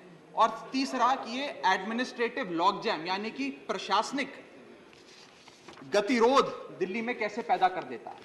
सर पहला, राजनीतिक धोखा, यह कहानी है सर 1977 से लेकर 2015 की। लगभग 40 साल का लंबा संघर्ष भारतीय जनता पार्टी ने दिल्ली में पूर्ण राज्य का दर्जा स्थापित करने के लिए किया। 1977 में जब 3rd मेट्रोपॉलिटन काउंसिल दिल्ली में था, उसमें जनता पार्टी की सरकार थी। उन्होंने मता पास कर कहा कि दिल्ली को पूर्ण राज्य का दर्जा बनाएंगे। लगातार पूर्ण राज्य की दर्जे की मांग करते करते करते करते ये 1989 का लोकसभा का मैनिफेस्टो में बीजेपी का लाया हूं। 1989 के मैनिफेस्टो में पेज नंबर 361 पे पॉइंट नंबर 10 पे ये कहते हैं, ग्रांट स्टेटहुड टू यूटी और दिल्ली। यानी कि 1989 से लेकर लगातार ये लोग दिल्ली को पूर्ण राज्य का दर्जा दिलाने की मांग करते रहे। यहां तक कि जब 1991 में कांग्रेस की सरकार ने दिल्ली में विधानसभा का गठन किया, उससे भी नापर्याप्त मानते हुए लाल कृष्ण आडवाणी जी, मदन लाल खुराना जी सबने बयान दर्ज कराए कि यह भी दिल्ली के साथ न्याय नहीं है, दिल्ली को पूर्ण राज्य का दर्जा मिलना चाहिए और हम इसके लिए आंदोलन चलाएंगे। और लगातार इन लोगों ने संघर्ष किया, आंदोलन किया। सर 1999 में फिर अपने मैनिफेस्टो में बीजेपी ने, ये 1999 का मैनिफेस्टो है, ये जारी कर कहा कि हम दिल्ली को पूर्ण राज्य का दर्जा देंगे। Page number 132 point number 31, we will give full statehood to Delhi. Sir इन लोगों ने बड़ा आंदोलन चलाया, संघर्ष किया, सड़कों पे लाठियां खाई, न जाने क्या क्या किया दिल्ली को पूर्ण राज्य का दर्जा दिलाने के लिए। और अंततः वो दिन आया जिस दिन वाजपेयी सरकार के उप प्रधानमंत्री आदरणीय लाल कृष्ण आडवाणी जी इस सदन के भीतर एक बिल लाए, द कॉन्स्टिट्यूशनल अमेंडमेंट बिल 2003, जो दिल्ली को पूर्ण राज्य का दर्जा देता है। यह बिल आडवाणी जी इस सदन के भीतर लाए और कहा कि दिल्ली को अधिकार देने की जरूरत है, दिल्ली को पूर्ण राज्य का दर्जा भाजपा दिलाएगी। यहां भी बात खत्म नहीं होती सर। इसके बाद 2013 के अपने मैनिफेस्टो में बीजेपी ने कहा हम पूर्ण राज्य का दर्जा देंगे। इनकी जून 2013 में नेशनल एग्जीक्यूटिव की मीटिंग हुई, उसमें मता पास कर कहा हम दिल्ली को पूर्ण राज्य का दर्जा देंगे। यहां तक कि इनके सांसद डॉक्टर हर्षवर्धन ने बयान दिया कि जब आदरणीय नरेंद्र मोदी जी देश के प्रधानमंत्री बनेंगे, हम दिल्ली को पूर्ण राज्य का दर्जा देंगे। ये इन सब ने सर लगातार बातें कही और दिल्ली को पूर्ण राज्य का दर्जा दिलाने की मांग लगातार भारतीय जनता पार्टी दिल्ली वालों के सामने रखती रही। सर ये बिल सिर्फ संविधान का और लोकतंत्र का अपमान नहीं है, ये बिल लाल कृष्ण आडवाणी जी का, अटल बिहारी वाजपेयी जी का, मदन लाल खुराना जी का, सुषमा स्वराज जी का, अरुण जेटली जी का, सबका अपमान करने का और उनके 40 साल के संघर्ष को मिट्टी में मिलाने का काम करता है। सर मैं माननीय गृह मंत्री जी का बयान लोकसभा में सुन रहा था। उन्होंने कहा कि पंडित नेहरू ने यह बात रखी थी कि दिल्ली को पूर्ण राज्य का दर्जा नहीं मिलना चाहिए। मैं माननीय गृह मंत्री जी से कहना चाहता हूं, नेहरूवादी मत बनिए, आडवाणीवादी बनिए, वाजपेयीवादी बनिए और दिल्ली को पूर्ण राज्य का दर्जा देने का आज आपके पास ऐतिहासिक मौका है। दिल्ली को पूर्ण राज्य का दर्जा दीजिए। सर इस बिल को लाने का असल कारण क्या है, यह बिल क्यों लाया गया है? पिछले 25 साल में दिल्ली में 6 बार विधानसभा के चुनाव हुए। 6 के 6 चुनाव भारतीय जनता पार्टी बुरी तरीके से हारी। यहां तक कि 2015 और 20 में आजाद भारत के इतिहास की सबसे बड़े जनादेश की सरकार अरविंद केजरीवाल ने दिल्ली में बनाई। क्योंकि ये पिछले 25 साल चुनाव नहीं जीत पाए और अरविंद केजरीवाल और आम आदमी पार्टी के आने के बाद ये जानते हैं कि अगले 25 साल भी ये लोग चुनाव नहीं जीत पाएंगे, तो सरकार को नष्ट करने का काम कर रहे हैं। ना रहेगी सरकार और ना रहेगा चुनावों का महत्व, ना रहेगा बांस, ना बजेगी बांसुरी। लेकिन मैं आज इस मंच से भाजपा से अनुरोध करूंगा कि कम से कम लाल कृष्ण आडवाणी जी को न्याय दीजिए, कम से कम उनकी इच्छा पूरी करिए, दिल्ली को पूर्ण राज्य का दर्जा दीजिए। सर, मेरा दूसरा भाग कि कैसे ये बिल एक संवैधानिक पाप है। सर, पहली चीज, ये abuse of ordinance making powers है, आर्टिकल 123 जो संविधान का देता है। संविधान ये कहता है, और वाईवी चंद्रचूड़ साहब का AK Roy versus union of India एक बड़ा महत्वपूर्ण लैंडमार्क जजमेंट है, जिसने कहा कि ऑर्डिनेंसेस सिर्फ आपातकालीन और विषम परिस्थितियों में लाए जाएंगे। ऐसी कौन सी आपातकालीन और विषम परिस्थितियां आ गई कि आपको सुप्रीम कोर्ट के फैसले को 8 दिन के भीतर बदलना पड़ गया? दूसरा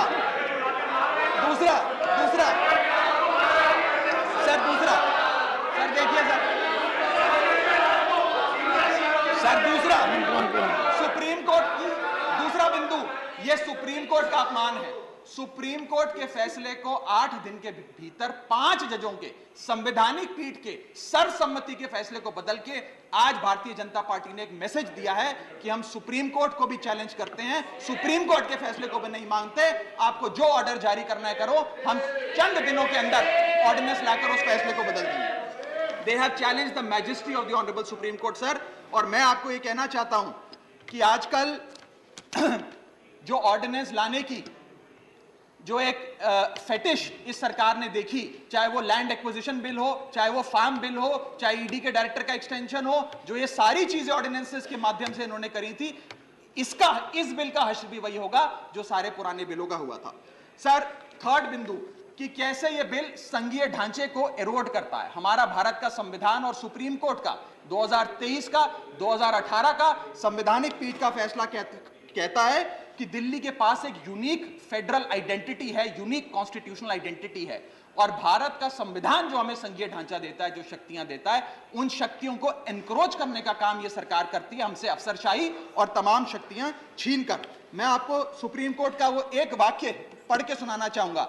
the majority in the 2018 constitution जज bench held that while the NCT of Delhi could not be accorded with the status of a state, the concept of federalism is applicable to Delhi. हम पूर्ण राज्य नहीं है, लेकिन फिर भी राज्य का दर्जा एक संघीय ढांचे के परिप्रेक्ष्य में दिल्ली को मिलता है।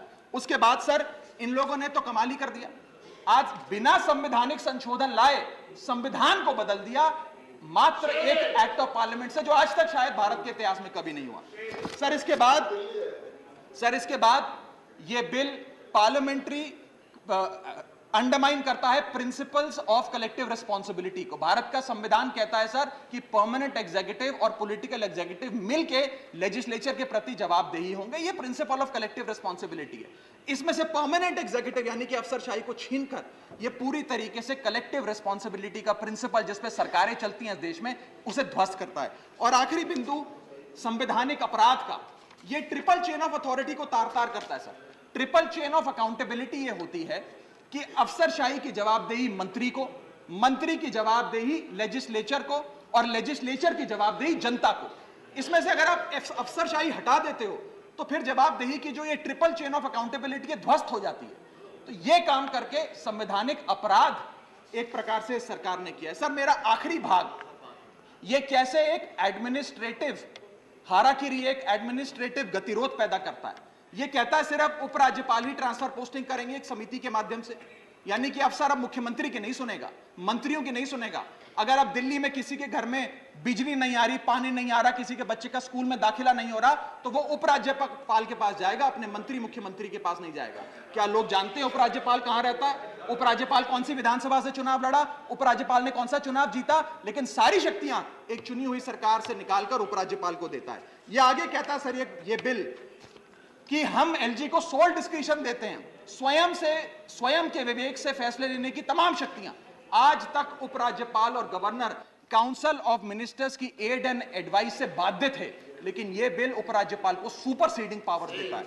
आगे सर, यह बिल जितने भी ब्यूरोक्रेट्स हैं, उन्हें एक जुडिशियल अथॉरिटी बना देता है। ये कहता है अफसरशाही तय करेगी कि मंत्री का फैसला सही है कि मंत्री का फैसला गलत है, और अगर अफसर को मंत्री का कोई फैसला पसंद नहीं आया तो अफसर मंत्री का फैसला लागू करने से मना कर सकते हैं। और सर, ये बिल अथॉरिटी, कमीशंस और कॉरपोरेशंस बनाने की, तमाम गठन करने की, नियुक्ति करने की शक्तियां सारी की सारी केंद्र सरकार को दे देता है, यानी कि सरकार की चाबी एक प्रकार से केंद्र सरकार को हाथ में पकड़ा देता है। सर, माननीय गृह मंत्री जी ने कहा था कि आम आदमी पार्टी एक सुपारी सी जितनी पार्टी है, एक सुपारी जितनी छोटी सी पार्टी है। सर, ये वो सुपारी जितनी पार्टी है जो आजाद भारत के इतिहास का फास्टेस्ट ग्रोइंग पॉलिटिकल स्टार्टअप कहलाती है। ये वो सुपारी जितनी पार्टी है जिसने 3 बार भाजपा को दिल्ली में हराया और 2 बार 2015 और 20 में आजाद भारत के इतिहास की सबसे बड़ी जनादेश की सरकार बनाई। ये वो सुपारी जितनी पार्टी है जिसने पंजाब में भाजपा को लगभग शून्य पर लाकर खड़ा कर दिया। ये वो सुपारी जितनी पार्टी है जो 10 साल में राष्ट्रीय पार्टी बनी। ये वो सुपारी जितनी पार्टी है जिसके 161 विधायक और 11 सांसद है। और ये वो सुपारी जितनी पार्टी है जिसका काम देखने के लिए first lady of United states of America और यूनाइटेड जनरल के पूर्व प्रमुख बान की मून आते हैं। सर, मैं आज अपने साथी जो आंध्र प्रदेश और उड़ीसा की सरकार चलाते हैं उन्हें कहना चाहूंगा, आपकी जरूर कुछ मजबूरियां रही होंगी जिसके चलते आपने ये फैसला लिया इस सरकार के इस बिल का समर्थन करने में। कुछ तो मजबूरियां रही होंगी, यूं ही कोई बेवफा नहीं होता। लेकिन मैं आपको कहना चाहता हूं कि आग जब लगेगी तो बहुत दूर तक जाएगी। राहत इंदौरी साहब का एक बड़ा महत्वपूर्ण शेर है, अगर खिलाफ है होने दो, जान थोड़ी है, ये सब धुआं है, आसमान थोड़ी है, लगेगी आग तो आएंगे कई घर जद में, यहां सिर्फ हमारा मकान थोड़ी है। लेकिन जब आपके घर में आग लगेगी, आम आदमी पार्टी आपके साथ खड़ी होगी, मैं आपको विश्वास दिलाता हूं। और सर, मैंने अपनी बात शुरू करी थी महाभारत के एक अंश से, मैं समाप्त भी महाभारत के एक अंश से करूंगा। सर, बीच कुरुक्षेत्र के मैदान में जब युद्ध प्रारंभ होने वाला था तो युधिष्ठिर ने शंखनाद करने से पहले एक घोषणा करी और कहा कि यह धर्म की लड़ाई है। मेरी सेना में खड़े मेरे पीछे जितने योद्धा हैं, अगर उन्हें लगता है कि धर्म मेरे साथ नहीं कौरवों के साथ है, तो मेरी सेना छोड़कर सामने वाली मेरी दुश्मन की सेना में जाकर खड़े हो जाएं, उनकी ओर से युद्ध करें। और अगर कौरव सेना में कोई योद्धा है जिसे लगता है कि धर्म युधिष्ठिर के साथ है, पांडवों के साथ है, तो आप कौरवों की सेना छोड़कर मेरी सेना में आइए, मैं बाहें फैलाकर आपका स्वागत करूंगा। उस समय कौरवों का एक भाई युयुत्सु कौरव सेना छोड़कर पांडवों की ओर आया और पांडवों की ओर से युद्ध लड़ा। मैं उसी बात का जिक्र करते हुए आज इस सदन में बैठे तमाम सांसदों को कहना चाहता हूं, राज्यसभा काउंसिल ऑफ स्टेट्स है, हम लोग काउंसिल ऑफ स्टेट्स है, जहां ज्यादा जिम्मेदारी बनती है राज्यों के हकों की, अधिकारों की रक्षा करने की। मैं मांग करता हूं, आज आप लोग पार्टी लाइन से ऊपर उठकर, विचारधारा से ऊपर उठकर संविधान को बचाने के लिए, लोकतंत्र को बचाने के लिए इस बिल को हराइए। आज ये इतना असंवैधानिक और गैर कानूनी बिल अगर ये सफल हो गया तो हो सकता है आज के बाद आने वाले समय में ये लोग देश में चुनाव ही ना कराएं, चुनावी प्रक्रिया को खत्म करने से। बहुत बहुत शुक्रिया। Doctor Sasmit Patra, thank you. 12 minutes. Honorable Chairman, sir, I rise to speak on behalf of the Biju Janata Dal. Sir, speaking on this bill in the Lok Sabha, our party's senior member of parliament and leader of the BJD parliamentary party in Lok Sabha, Shri Pinaki Mishra ji has already made our stand very clear and has made it very eloquently and succinctly expressed that the Biju Janata Dal's equidistant stand from the BJP and the Congress and the reasons for the same, and the fact that BJP is our principal opposition party. I reiterate and place on record that we are equidistant from the BJP and the Congress, and our principal opposition party in Odisha is the BJP. Our stand today does not change anything in that regard. Sir, BJD is in favor of this bill because it supports the constitutional standpoint of this bill and the Parliament's power to enact legislations and the Parliament's legislative competence to such matters. Sir, I need your protection, sir. You can imagine the kind of ruckus being made. I should be heard. 4.5 crore people in Odisha want to hear, whether people here want to hear or not. Honorable members, please keep calm. Thank you, sir. You see, Sir, in July 4th, 2018, the Supreme Court judgment in its civil appeal has very clearly said on para 277, और ये मैं supreme court के अध्यादेश या supreme court के judgement से refer कर रहा हूं, 2018 जुलाई 4। क्या कहती है supreme court? Supreme Court in the matter of civil appeal 2357 says, however, if the parliament makes laws in respect of certain subjects falling in the state list or the concurrent list, this is referring to Delhi, the executive action of the state must conform to the law made by the parliament. ये supreme court का judgement है, मेरा नहीं है। तो ये पहला विषय है जो मैं आपके पास रखना चाहता हूं, why the parliament has the legislative competence to bring something here. Second, 11th May 2023 sir, Supreme Court का judgment आता है in civil appeal again 2357 by Justice Chandrachud, Justice M.R. Shah, Justice Krishna Murari, Justice Hima Kohli and Justice Narasimha. Para 164 को मैं refer करना चाहता हूं, subsection C. What does the judgment say? In addition to the entries in list 1, Parliament has legislative competence, and I repeat, has the legislative competence over all matters in list 2 and list 3 in relation to NCTD, National Capital Territory of Delhi. तो ये दूसरा विषय है। 2018 के बारे में मैंने बोला, 11 मई 2023 का जो जजमेंट था सुप्रीम कोर्ट का, उसको मैंने उल्लेख किया। अब मैं तीसरे विषय पर आता हूं। जुलाई 20, 2023, अभी कुछ ही दिन पहले सुप्रीम कोर्ट का और एक जजमेंट आता है इन रिट पेटिशन 678 ऑफ 2023। ये आता है chief justice Chandrachud, justice Narasimha और जस्टिस मनोज मिश्रा का। एंड ऑन पेज 10, पैरा 17, ये जजमेंट क्या कहता है आखिरी पैराग्राफ में? और ये क्या विषय था मान्यवर? ये विषय था कि दिल्ली एनसीटी ऑर्डिनेंस जो है उसको जो है आप स्टे प्रोवाइड करें, सरकार को बोले कि दिल्ली एनसीटी ऑर्डिनेंस को वो कहीं ना कहीं से इंप्लीमेंट ना करें। That was the prayer. तो माननीय सुप्रीम कोर्ट का जजमेंट आता है और आखिरी लाइन में supreme court says, and I quote, IA number 13050 of 2023 seeking a stay of the NCT ordinance is dismissed. तो स्पष्ट तौर से सुप्रीम कोर्ट ये जो प्रेयर किया है एनसीटी ऑर्डिनेंस के बारे में उसको डिसमिस कर देता है। तो ये जो बार बार कहा जाता है that the legislative power does not exist because the matter is pending, that is on a separate matter, not on the matter dealing with July 20th 2023. तो फिर कॉन्स्टिट्यूशन बेंच के पास जो मैटर गया है वो मैटर क्या है? कॉन्स्टिट्यूशन बेंच के पास मैटर दिल्ली एनसीटी का नहीं गया है। क्या है? What are the contours of power of Parliament to enact a law under Article 239 AA7, and whether the Parliament in the exercise of its powers under 239 AA7 can abrogate the constitutional provisions of governance for NCT. So Delhi Ordinance Bill specifically is not being placed before the Constitution bench. The points of law, जो दो points of law है, वो place किया गया है, ये स्पष्टता होनी चाहिए। Then I come to Constitution of India, संविधान पे आता हूँ। 2018 जजमेंट ऑफ सुप्रीम कोर्ट मैंने बोला, 11 मई सुप्रीम कोर्ट के बारे में बोला, 20 जुलाई सुप्रीम कोर्ट के बारे में बोला। अब मैं संविधान पे आता हूं। संविधान धारा article 239 AA sub clause 3B क्या कहता है मान्यवर? Nothing in subclause A shall derogate from the powers of Parliament under this Constitution to make laws with respect to any matter of a union territory or a part thereof. तो parliament को पूर्ण अधिकार मिलता है कि अगर आप ऐसी कोई भी लॉज आती हैं तो powers of the Parliament can not be derogated, can not be declined, can not be diluted, can not be taken away from the perspective of the powers to undertake their activity on any matter of a union territory. संविधान कहता है। अब constitution bench क्या कहेगा? That's a secondary issue.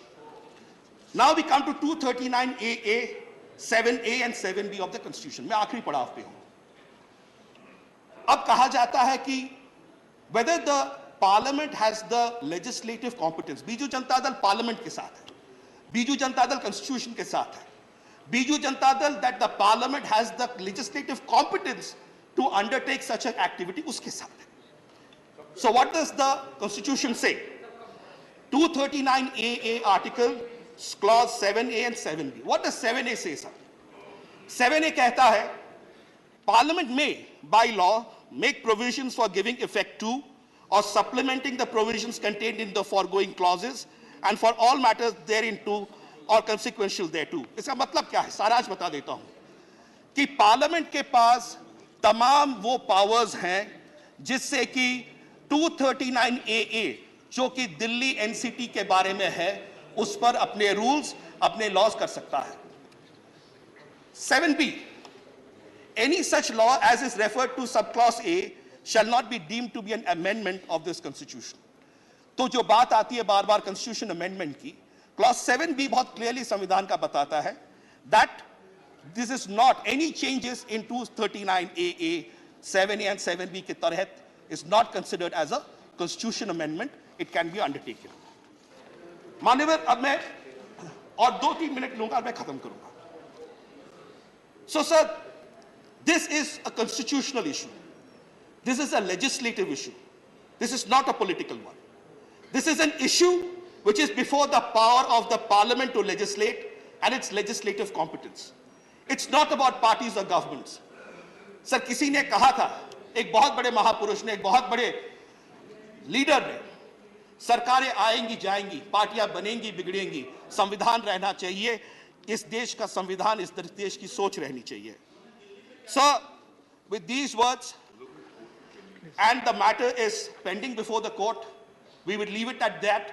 Let the constitution bench come back to it, but that does not take away the legislative competence of the parliament.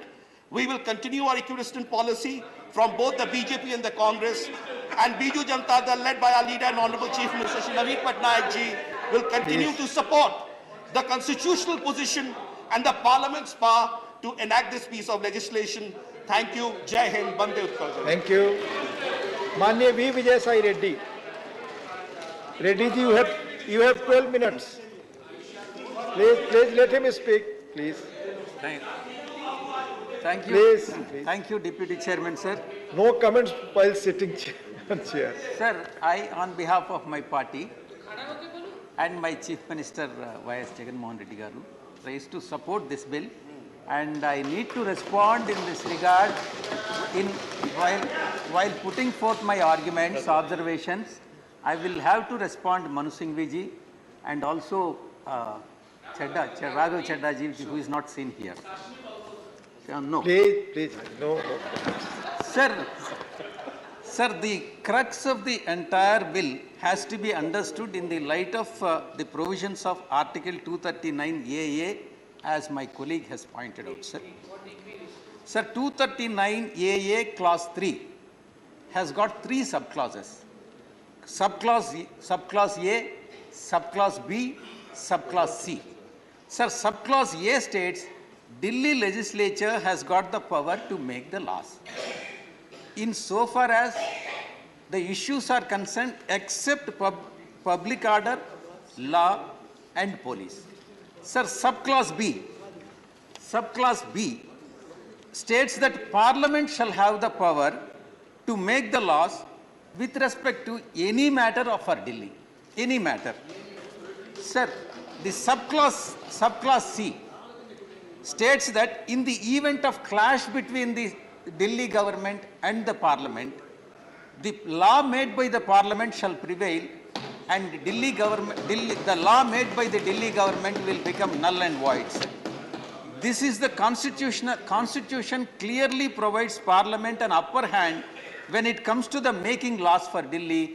Therefore, the argument put forth by AAP and also the learned senior advocate Manu Singh ji observations are not will not stand before the law, sir.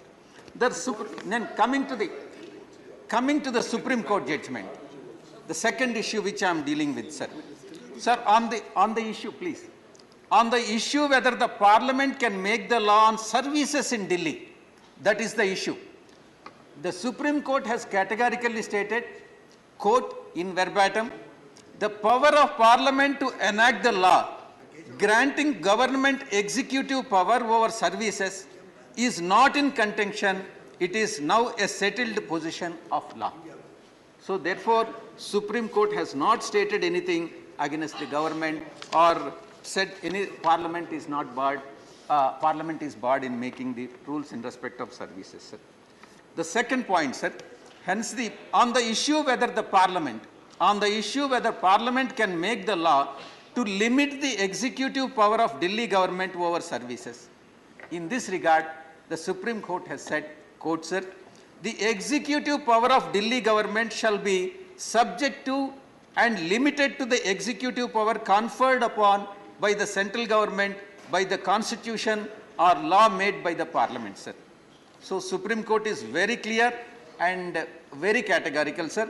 The cumulative reading of these two observations of the apex court supports this bill. Therefore, YSR Congress Party supports this bill, sir. Sir, even the Supreme Court has noted in verbatim, sir, quote, the purpose of the Article 239 AA is to confer expanded legislative competence upon the Parliament when it comes to the Delhi, since it is a capital of the country and therefore must be dealt with different considerations. This is what the Supreme Court judgment is, sir. Therefore, the arguments that have been put forth by Honorable Senior Advocate does not stand for judicial scrutiny, sir. Sir, I'll have to oppose the, I'll have to counter Chaddaji, Raghav Chaddaji, sir. There has been a lot of controversy surrounding the bill, sir. This controversy has been created only by Congress Party, AAP and other supporting parties, that is IA. And it is an attempt to mislead the public for their own selfish political gain, sir. Sir, Deputy Chairman, sir, please listen to me, sir. In fact, the very member of this August House, my friend Raghav Chadda ji has pointed out, sir, he has said, लगेगी आग तो आएंगे कई घर जद में यहाँ हमारा अकेला मकान तोड़े ही हैं. That is what he has said. Sir, I am responding to Raghav Chadda ji. He has also said that certain non-NDA parties are under compulsion and coercion to support this bill. That is what he has stated. Please stop it. ED may come to you also. Don't. Please. Sir, Please, no. Sir, I would like to. No Madam, cross-talk, please. I would like to remind Raghav Chadda ji that the fire doesn't start just like that, sir. Fire doesn't start without fuel. It is Aam Aadmi Party which has put the fuel. That is the reason why whole confusion and the entire state of affairs which are prevailing now, sir. I would only advise the honorable member Raghav Chadda ji not to play with the fire, what he has referred to. Not to play with the fire, because the very fire which he has put forth may engulf, he himself may get engulfed in that, sir. Sir, it is clear, it is very clear that if this bill is passed, the Aam Aadmi Party, that is the official name, I have no hesitation to say that it is absolutely anarchy party, AAP. And to put it in Hindi, sir. Sir,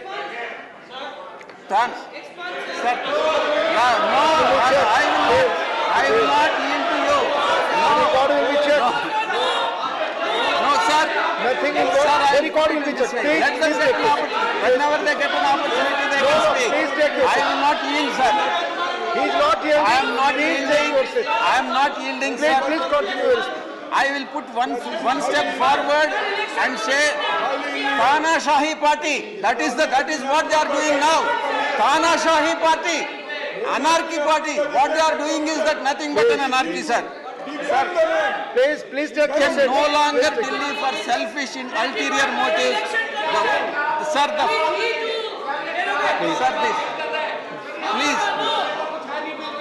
Sir, I have to bring to your kind notice. One of the observations made by one of their founder members, sir. Sir, one of the founder members of Aam Aadmi Party, famous personality, has categorically said, he was poet and he was very popular leader also, Kumar Vishwas. What did he say? What did he say? Sir, he has made an allegation that the convener of the party, that is Aam Aadmi Party, has supported separatists and collected funds from the separatists for the elections. That is what the state of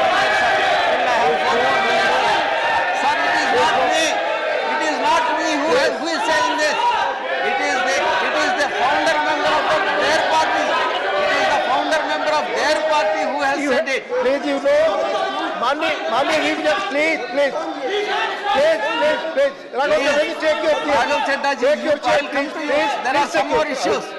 माननीय विजय साई रेड्डी जी, आप जानते हैं माननीय chairman ने कहा जो भी बातें आप कहते हैं उसको सब्सटेंट करना पड़ता है यहाँ पे। जो आप कहते हैं उसकी रिस्पॉन्सिबिलिटी लेनी पड़ेगी। Please Raghav Chadha has commented on YSRCP.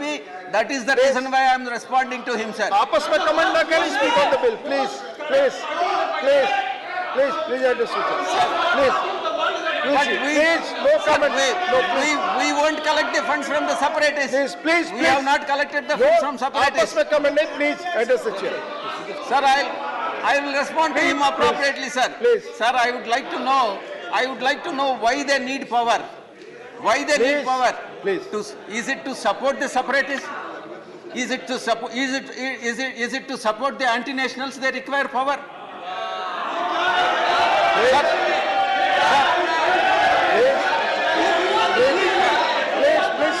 Sir, please listen. Please listen.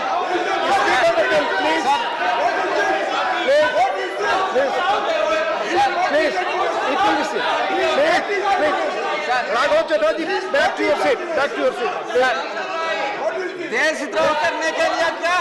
देशद्रोह के Vijay Sai Reddy ji, I am asking you. Vijay Sai Reddy ji, address. Sir, your chair. Sir, many members like me would like to know what happened to the founder members of Aam Aadmi Party, like Shanti Bhushan, Prashanti Bhushan, Yogendra Yadav, Kumar Vishwas, Ashutosh. What happened to them?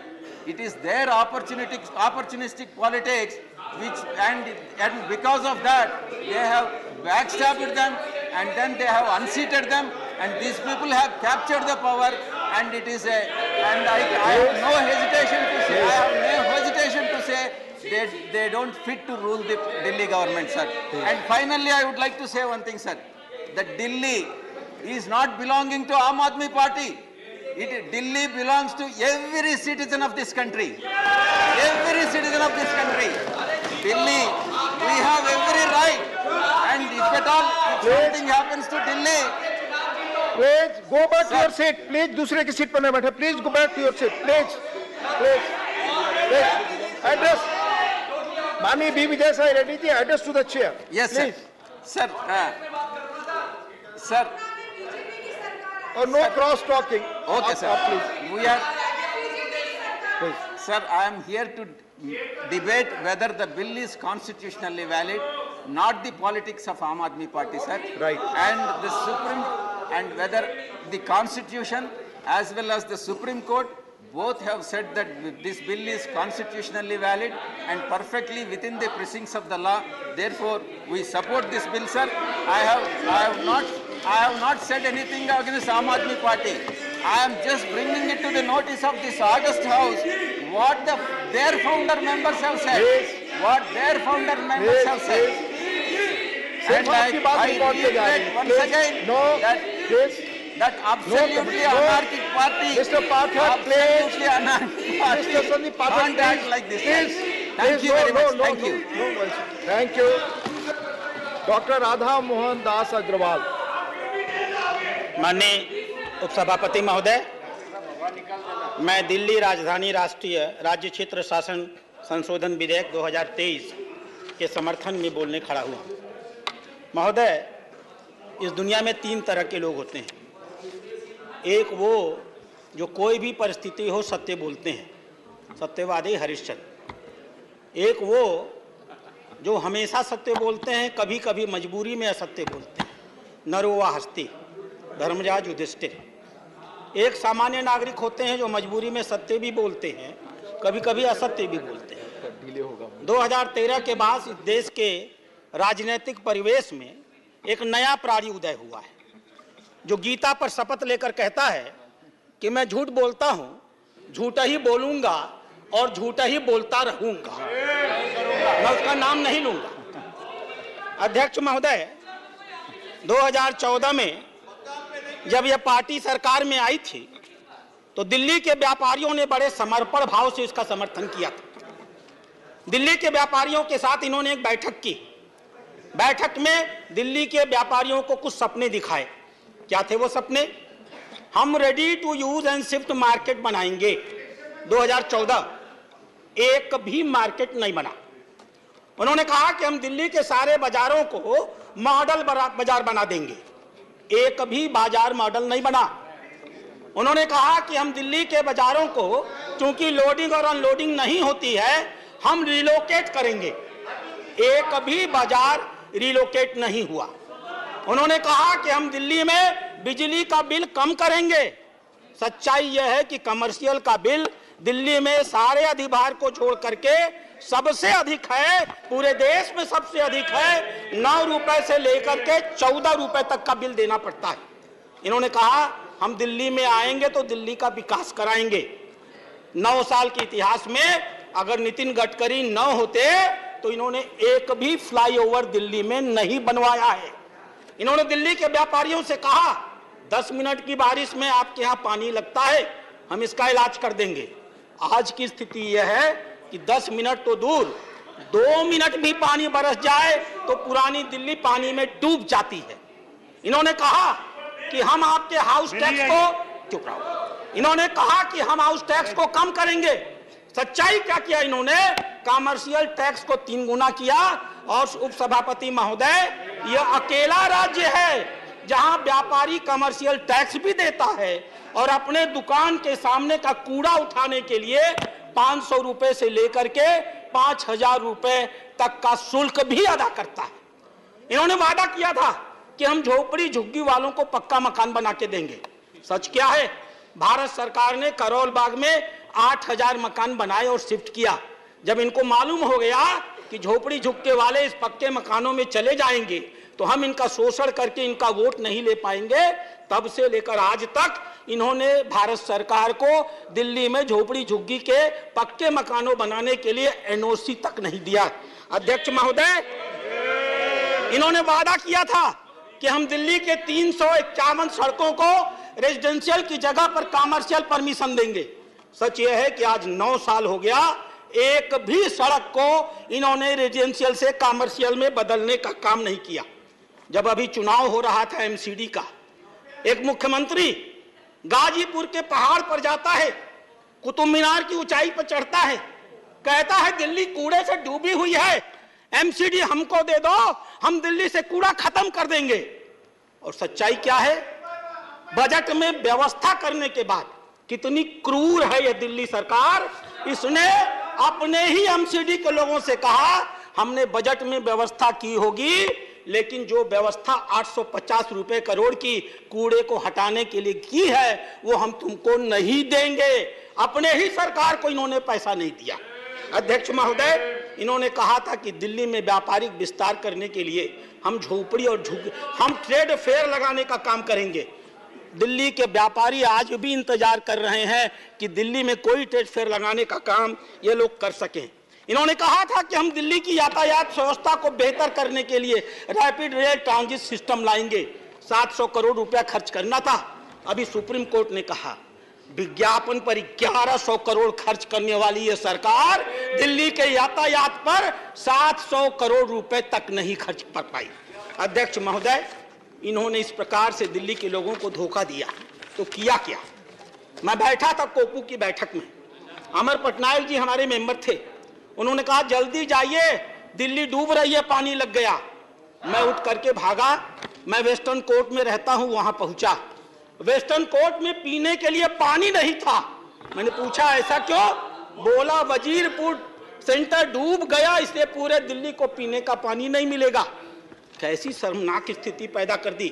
पहली बार अध्यक्ष महोदय 2019 में 8 lakh cusec पानी छोड़ा गया था और दिल्ली में कोई भी बाढ़ नहीं आई थी।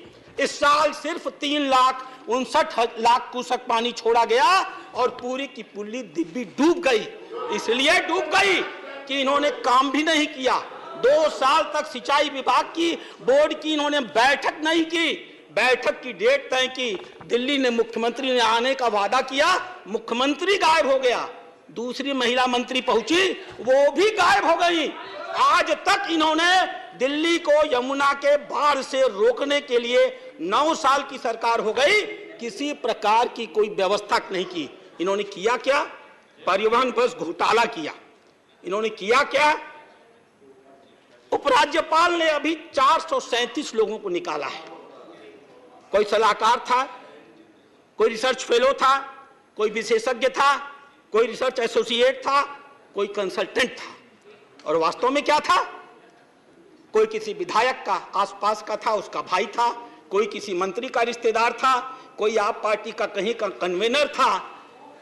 ऐसे ऐसे लोगों को इन लोगों ने आरक्षण के सारे नियमों को धता बताते हुए बिना प्रॉपर तरीके से 60,000 से लेकर के 1.5 लाख तक रुपए तक की मासिक वेतन पर रखने का काम किया। और सबसे बड़ी बात, दिल्ली के 150 ऐसे चौराहे हैं अध्यक्ष उप सभापति महोदय, जहां अगर आप जाएंगे तो आदमी अपने हाथ में तख्ती लेकर खड़ा रहता है दिल्ली के सरकार की उपलब्धियों को बताने के लिए। एक एक चौराहे पे 4-4 आदमी, उनको तनख्वाह दी जाती है 20,000, लेकिन चेक से दिया जाता है 4,000। ये 16,000 रुपया ये लोग उसको कहां से पैसा लाके देते हैं? शायद अगर ये बताते तो बहुत बेहतर होता। और अध्यक्ष महोदय, जिसका सबसे बड़ा ढिढोरा पीटते हैं, मोहल्ला क्लिनिक। अभी कर्नाटक के स्वास्थ्य मंत्री आए थे, इनके स्वास्थ्य मंत्री के साथ अभी वो एक मोहल्ला क्लिनिक देखने गए थे। देखने के बाद उन्होंने एक ट्वीट किया। वो ट्वीट आज भी उस मंत्री के ट्विटर हैंडल पर मौजूद है। और क्या लिखा उन्होंने? Visited a mohalla clinic in Delhi with hardly any people there. एक आदमी भी वहां नहीं था। Our clinic in Karnataka have more facilities including laboratories to be immediately tested. यानी वहां पर हमारे कर्नाटक में ऐसी लैबोरेटरीज हैं जो तुरंत जांच कर लेते हैं। और आगे क्या लिखा? I guess it is a over hyped stand and I come back feeling disappointed.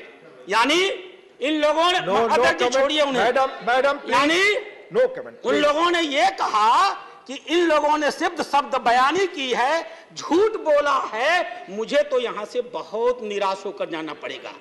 और अध्यक्ष महोदय, जब कर्नाटक के स्वास्थ्य मंत्री यह कह रहे थे तो अभी तो जुमा 1 महीना उनको आए हुआ है। वो भारत के कर्नाटक की भाजपा सरकार की उपलब्धियों को बता रहे थे। अध्यक्ष महोदय, उपसभापति महोदय, अभी माननीय सिंधवी साहब यहां बोल रहे थे और हमसे बता रहे थे मार्गदर्शक मंडल की बातों को मानो। थोड़ी भी शर्म होती। आज अगर ऊपर कहीं सचमुच पंडित जवाहरलाल नेहरू बात सुनते होंगे तो शर्म के मारे उनकी आंखें डूब जाती होंगी। इस सदन को यह जानना चाहिए कि दिल्ली को राज्य बनाने के संदर्भ में पंडित जवाहरलाल नेहरू का स्टैंड क्या था। अभी तिरुचि शिवा साहब चले गए, डॉक्टर भीमराव अंबेडकर की चर्चा कर रहे थे। इस सदन को जानना चाहिए कि दिल्ली को राज्य बनाने में डॉक्टर भीमराव अंबेडकर का क्या स्टैंड था। संविधान सभा ने एक कमेटी बनाई थी, उस कमेटी का एक निर्णय आया, पट्टाभी सीतारमैया कमेटी का। नेहरू जी इतने नाराज हो गए कि उन्होंने संविधान सभा की बैठक में जाकर कहा, अरे ये क्या बना के लाए हो? 2 साल में दुनिया बदल गई। दिल्ली की आधी से 3/4 संपत्ति भारत सरकार की होती है। हम दिल्ली को अलग राज्य का दर्जा कैसे दे सकते हैं? ये नेहरू जी की बात कह रहा हूं। अगर किसी सदस्य के अंदर हैसियत होगा तो मैं नाम लेकर कह रहा हूं, चुनौती देने के लिए वो खड़ा हो जाएगा। डॉक्टर अंबेडकर की बात इन्होंने कहा। अंबेडकर ने कहा, so far as Delhi is concerned, it is better to us that as a capital of India, it can hardly be placed under the local administration. अर्थात जहां तक राजधानी का सवाल है, दिल्ली को स्थानीय प्रशासन के हाथ में कतई नहीं दिया जा सकता। यूएस कांग्रेस का पूरा नियंत्रण यूएस की राजधानी वाशिंगटन पर होता है। इंग्लैंड का, ऑस्ट्रेलिया का पूरा नियंत्रण कैनबेरा के ऊपर होता है। इस बात का कोई आधार नहीं है कि पूरी दुनिया में जहां कहीं भी देश की राजधानी में कोई शहर हो, उसे सीधे सीधे देश की राजधानी के नियंत्रण में रखा जाए। और अध्यक्ष महोदय, हुआ क्या? 1952 में सरकार बनी थी, चौधरी ब्रह्म प्रकाश पहली बार मंत्री बने थे और उसके बाद गुरमुख निहाल सिंह जी आए थे। कितने दिन वो रह पाए? नेहरू जी जानते थे जो हो गया है बहुत गलत हो गया है। उन्होंने स्टेट ऑर्गेनाइजेशन कमेटी बनाई फजल अली की। उस कमेटी ने अपनी रिपोर्ट दिया, बड़ी लंबी लंबी रिपोर्ट सिंधवी जी पढ़ रहे थे। एक छोटी सी रिपोर्ट मैं भी पढ़ देता हूँ, जो स्टेट रीऑर्गेनाइजेशन कमेटी की मीटिंग में इस कमेटी ने दिल्ली के बारे में कहा।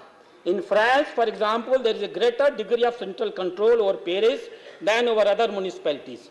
In England, the police administration of the metropolitan area are directly under the control of Home Secretary, who does not exercise similar power in respect of other municipal area.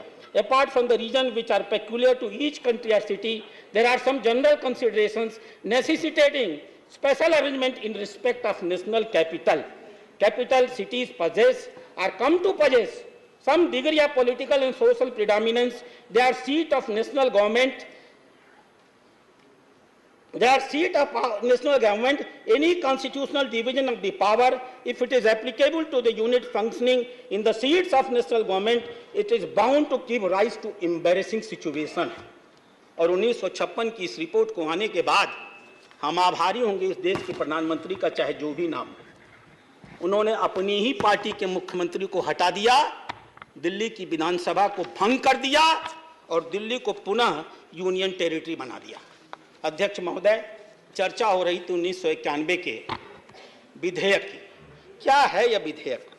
मेरे हाथ में वो कागज है। जिन बातों की चर्चा माननीय विजय साई रेड्डी जी ने की, मैं उनको दोहराऊंगा नहीं। धारा 3 सब क्लास 3 के ABC को मैं तीसरे पर आता हूं, जिसकी चर्चा सिंघवी साहब ने की थी, यहां नहीं। वो कह रहे थे कि पार्लियामेंट में by law make provision for giving effect to और supplementing the provision contained in the foregoing clauses and for all matter incidental or consequential thereof. अध्यक्ष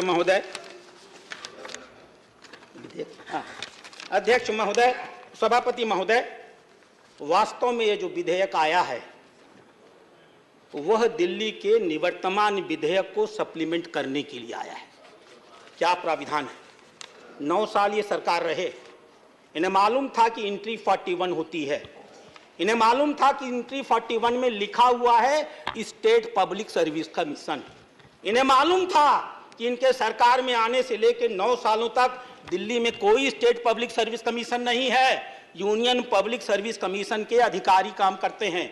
अगर ये प्रशासन चलाना सचमुच चाहते, साई रेड्डी साहब ने सही कहा, मैं उस शब्द का प्रयोग नहीं करूंगा, अगर ये सचमुच चलाना चाहते सभापति महोदय, तो इन्होंने 2014 में ही स्टेट पब्लिक सर्विस कमीशन बना लिया होता और अपने कर्मचारियों की नियुक्ति कर ली होती।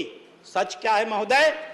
यह कानून स्टेट पब्लिक सर्विस कमीशन की स्थापना करता है, आर्टिकल 41 को जमीनी धरातल पर लागू करता है और लिखता है दिल्ली राजधानी राज्य क्षेत्र में समूह ख अराजपत्रित और समूह ग पदों पर नियुक्ति के लिए भर्ती अभिकरण दिल्ली अधीनस्थ सेवा चयन बोर्ड बनाया जाएगा।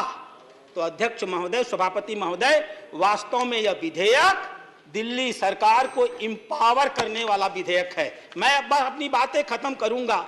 आपने विपक्ष के नेता को सुना है, बड़े दिन बाद बहस हो रही है और अच्छी बहस हो रही है। थोड़ा देर हमको भी जैसे उन्हें बोलने दिया, मुझको भी बोलने दीजिए। अध्यक्ष महोदय, सभापति महोदय, ये लोग कोर्ट के निर्णय की बात कर रहे हैं। क्या है कोर्ट का निर्णय? पढ़ा है किसी ने? कोर्ट के निर्णय के 2 हिस्से मैं आपको पढ़ के सुनाना चाहूंगा। एक हिस्सा कहता है, ये लिखित निर्णय है मेरे पास, ये पूरी किताब है कोर्ट के निर्णय की, मैं शब्दों को साहित्य के आधार पर बोल रहा हूं। कोर्ट का निर्णय कहता है, the parliament has legislative competence over all the matters in the list 2 and the list 3 in relation to the NCTD, including the entries which have been kept out of the legislative domain. बस मैं समाप्त कर रहा हूं। और अंतिम बात क्या कहा कोर्ट ने, ये लोग ले दही दे दही वाले हैं। प्लीज प्लीज कैसे हैं? अंतिम लाइन सबसे, आप तो विधि विशेषज्ञ हैं, आपसे अधिक कौन जानता है हुजूर। उन्होंने कहा we have answered the issue refer to the constitution bench, हमको एक इशू रेफर किया गया है, हमने उसका जवाब दे दिया। बाय द ऑर्डर डेटेड 6 मई 2022, 6 मई 2022 को हमें एक इशू रेफर किया गया था, हमने उसका जवाब दे दिया। The registry shall place the paper of this appeal before the regular bench for disposal, यानी डिस्पोजल करने के लिए माननीय उच्च न्यायालय के इस निर्णय को आप जानते हैं सभापति महोदय, इसे रेगुलर बेंच में जाना था और वहां का निर्णय आना था, लेकिन यह रात में अधिकारियों के घर में घुसना, उनके यहाँ लाठी पोठी चलाना, अधिकारियों को मारना, सतर्कता विभाग के कागज निकालना। मैं खाली एक चीज जानना चाहता हूं, उन कागजों में था क्या जिसको ये निकाल के लाना चाहते। मैं धन्यवाद देता हूं इन लोगों को। अध्यक्ष महोदय, खुल चुकी है इनकी कलियत, जान चुके हैं दिल्ली के लोग, और आने दीजिए लोकसभा का चुनाव।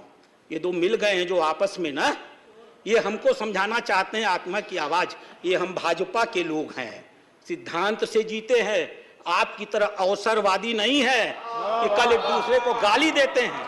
कितनी शर्मिंदगी होती है। नेहरू जी जब सुनते होंगे कि ये हमारे परनाती महोदय हमारी पार्टी को डुबा करके ही मानेंगे। मैं इसी के साथ अपनी बातों को समाप्त करता हूं। Doctor K Keshav Rao, no sir, doctor K Keshav Rao, doctor K Keshav Rao, doctor K Keshav Rao, please. Thank you, sir. I stand disadvantaged. Coming in the serial of some 8 or 9, whatever I had to talk has already been taken over by Mr. Sanghvi and also Sukhendu. So I don't want to repeat what exactly the Supreme Court has said, what the Supreme Court judgment has said, and how to analyze it, and to tell you that what you have done, we are not at crossroads, we are at crossroads. Please, you understand, I am taking this serious. I am taking it in new plank, sir, because I don't want to repeat whatever has been said by Sukhendu and also Mr. Singhvi. What they said is right. It is a fraud played on the Constitution, this ordinance, and it is absolutely with a mollified intention they have done. I understand your concern also, sir, because Sukhendu was talking that you had a sardonic smile on your face. It's only because I know this House has all the right to take any legislation it wants. That is your stand, has been the day you took over as the Vice Chairman. But at the same time, its limitations also have to be understood. So that is why I will not take a stand on that. But I will only tell my friend here that we are not discussing the CBI, or we are not talking about any criminal law here. We are talking about a constitutional law which is coming to replace the ordinance, which again is a statutory thing. When we oppose it, it is called statutory resolution. We don't oppose it because we are opposing in a debate. We oppose the bill, here in the ordinance bill, as statutory. I don't know why Congress was so much worried when our Sai Reddy was speaking. Everybody has these compulsions, and Sai Reddy's compulsions you will never understand. So please understand the compulsions of each one. As you said, everybody, the compulsions include many things. I don't want to go into them. So politically you take a stand. But anyhow, sir, we have... I am always with Constitution, sir, with this party or that party. I have resigned as a CW's member. I have resigned as Congress. Sir, Lok Sabha has discussed this in detail. And the debate yesterday was very informative and erudite. Because I am not trying to take what Mr. Singhvi or Sukhendu has said, I would like to take the entire debate at a different flag, which you will appreciate, sir. But before doing that, let me also quote what the Home Minister has said in the Lok Sabha yesterday. He was surprised how all of them came together when they were not together at all. He was worried about this grouping.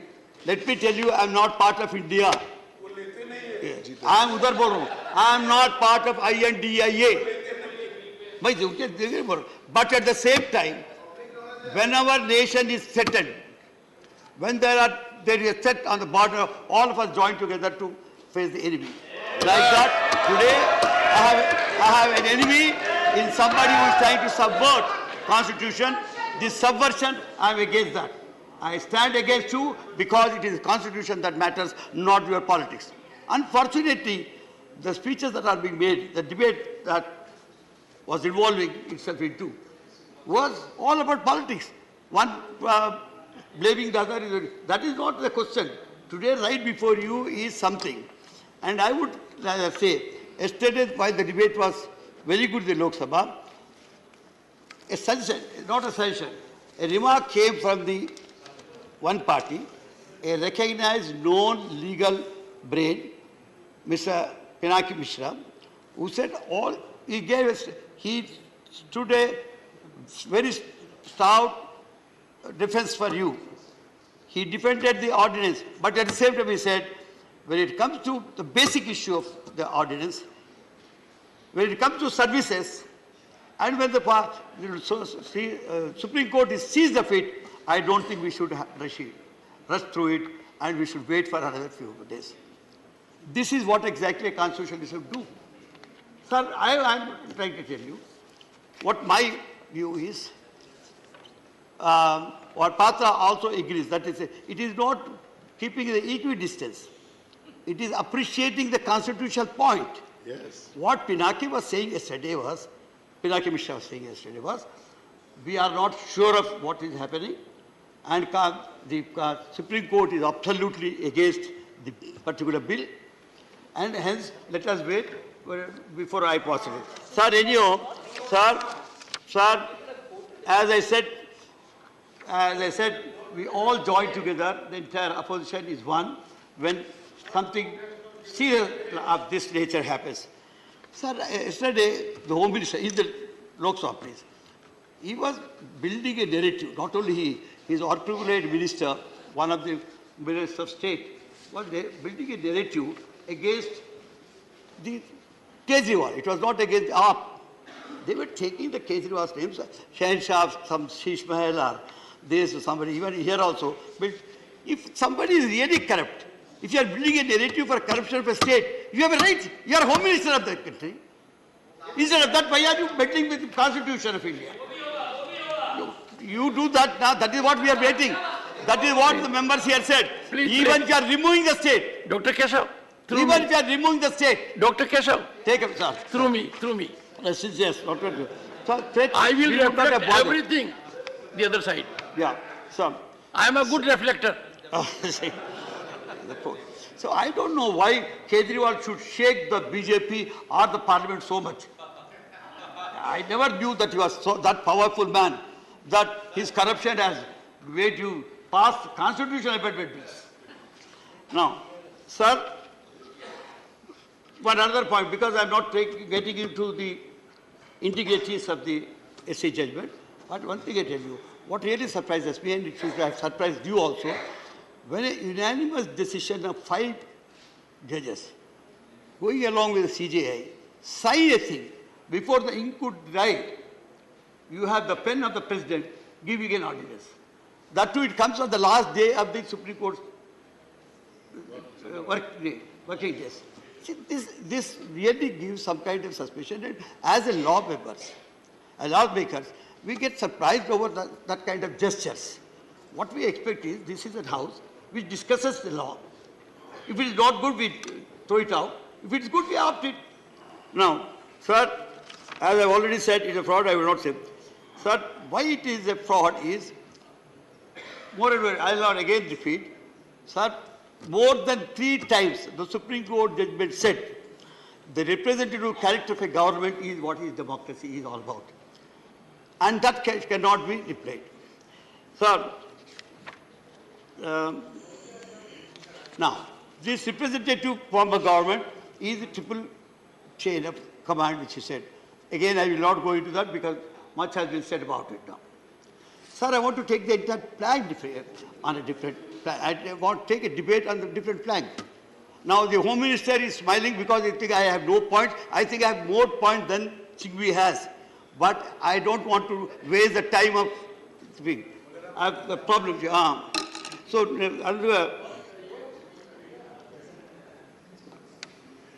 Sir, I don't want to recollect or remind you of the Americans and the Supreme Court judgment. But when you read them together, in conjecture, you would understand what is exactly the constitutional morality is. I'll not able to. So without constitutional morality, dharma can never be established. Constitution is our dharma. So without morality, that cannot be established. Sir, where are we leading to by giving all these kind of things? Before that, I also have to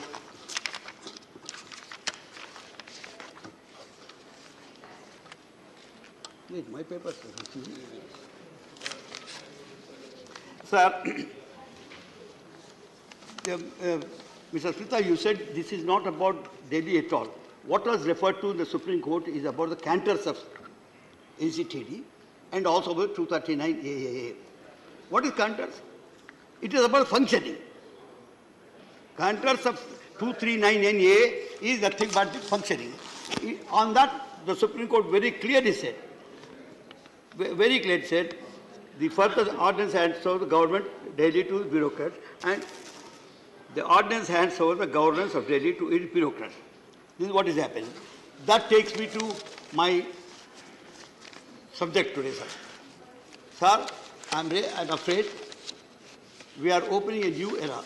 It is a serious matter for the Home Minister to think, and also the minister, however they are floating. We are entering a new era of what is known as bureaucracy. I am not against bureaucrats. There is a subtle difference between a bureaucrat and a bureaucracy. Bureaucracy is when you make this single-minded thinking into a theory and a policy, it becomes bureaucracy. When you shun your accountability, it becomes bureaucracy. Now we are, by handing over every power to a bureaucrat, and like the chief minister, elected chief minister, elected government, then it becomes bureaucracy. Sir. I want Yadav to appreciate this point, because I'm afraid of this, because this has been discussed time and again in many of the books. Like, sir, even Short Mill said, that man will be accepted if not anybody else. Mill referred to the bureaucracy as a distinct from government, separate from the representative democracy. So when you are thinking of representative government, which the verdict has stressed too many times, Karl Marx theorized about the role and function of bureaucracy in a critique of Hegel's philosophy. He said, you can depend on anything, but not on bureaucracy. Sir, I am afraid of one thing. Please understand. The students of history should understand. I am telling you, we have best of bureaucrats as people's representatives here. They are accountable to people. Those who are not accountable are called bureaucrats. In my reference here, those who are coming into this house, like we had one of the best bureaucrats, Mr. Manmohan Singh Ji, who ruled this country. So I am not against bureaucrats, but this mindset that we should go to an agency which is not accountable to people and overrule who is accountable to people is what exactly is. Thank you, sir. Sir, I lost it.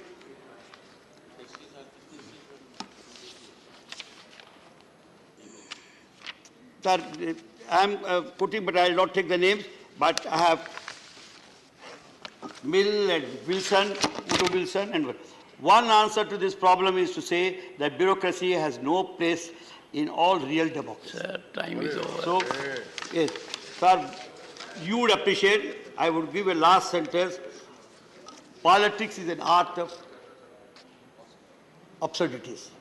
You find them alarm. I am out of it. But you wrongly diagnose it and give a wrong remedy. That is what exactly is the thing. Let us think this is, again, Marx, the great American writer. So with this, I'll tell you, let us not, in our temptation, open the gates for a new agency to take over the representative character of this country, because we have seen, we have come long way from monarchy to autocracy to aristocracy to democracy and republic. And now the new word used by Supreme Court is representative government. So this is what I'm telling you. So my answer is this is, we are crossroads because we are trying to bury democracy, representative character. We are disregarding the representative character, and this bill has to be opposed by everybody who has some kind of a regard for democracy. Thank you. Dr. Keshav, I am grateful.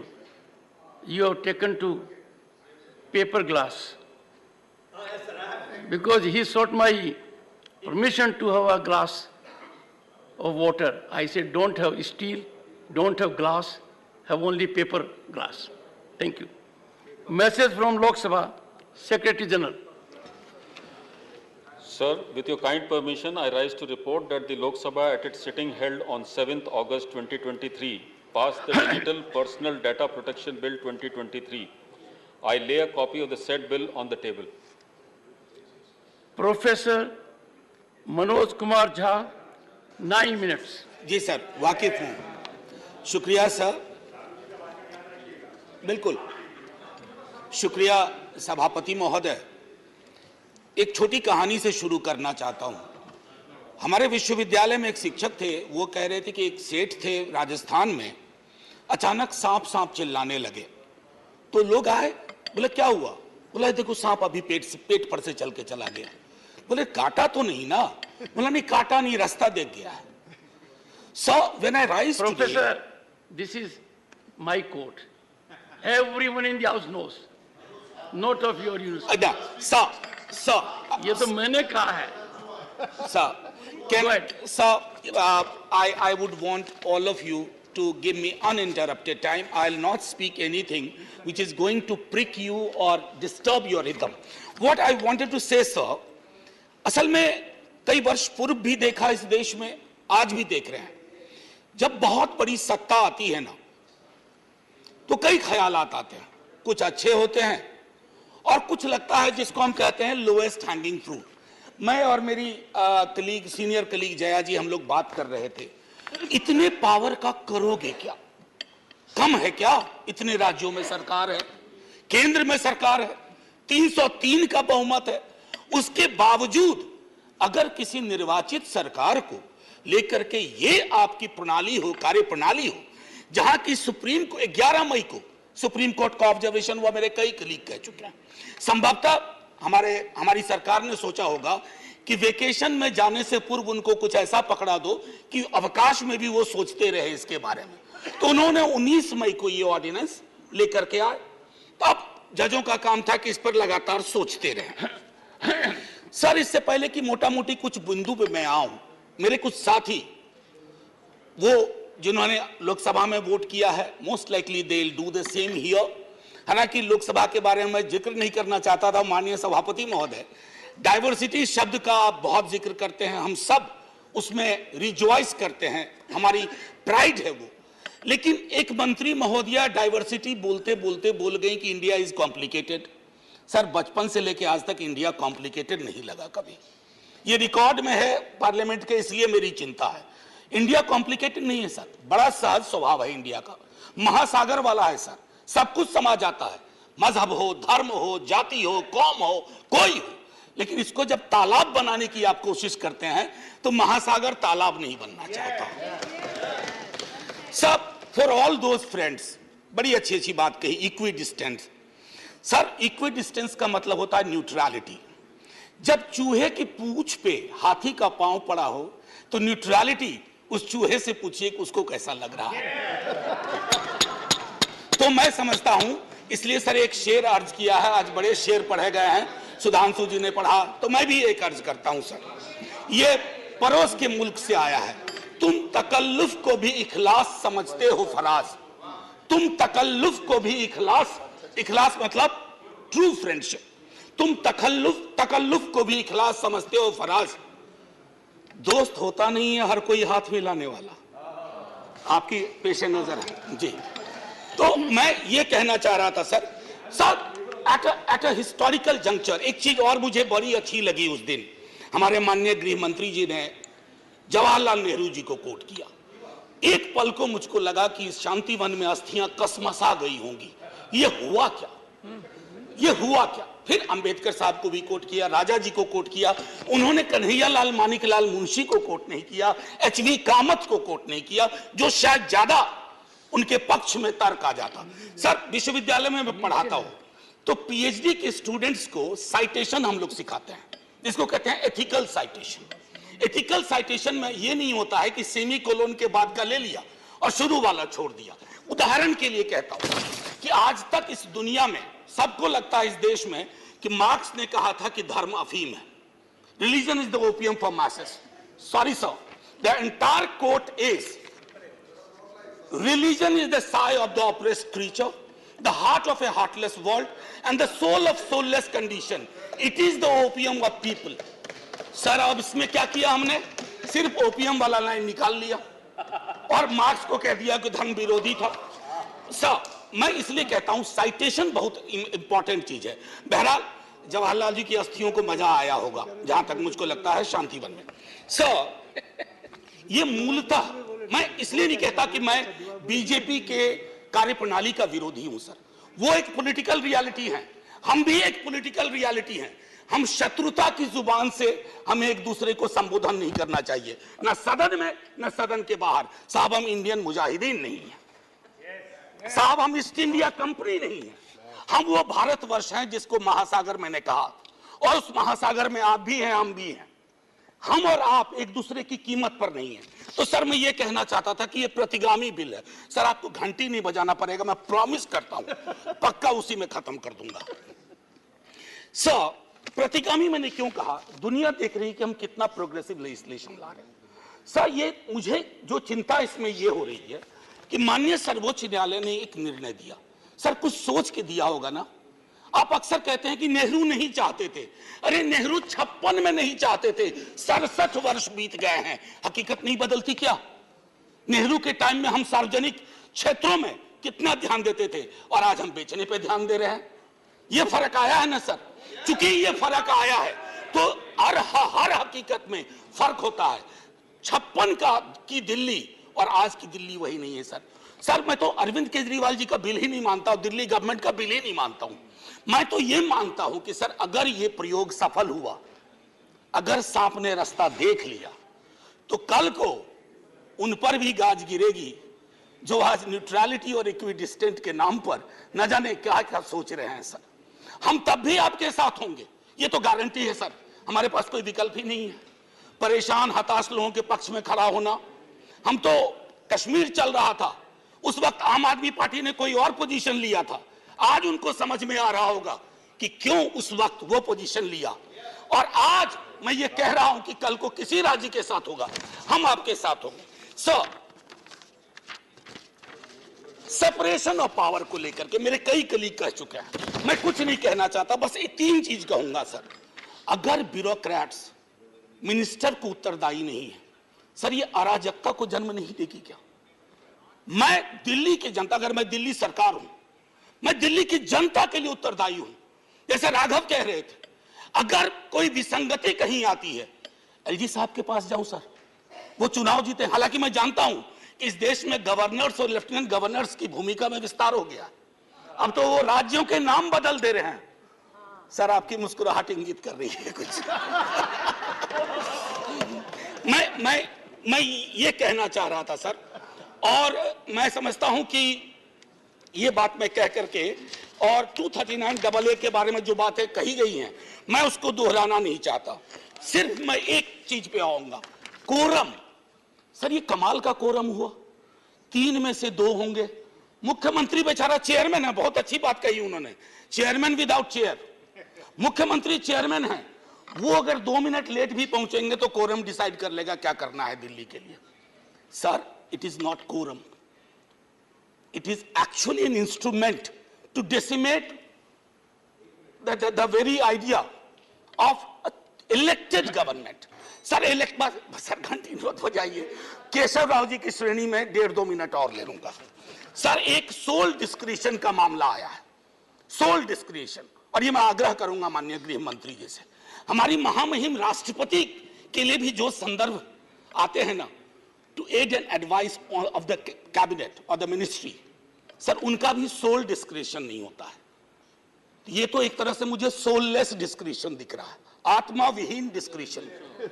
Sir ये उसमें नहीं fit बैठता है। Sir एक और चीज,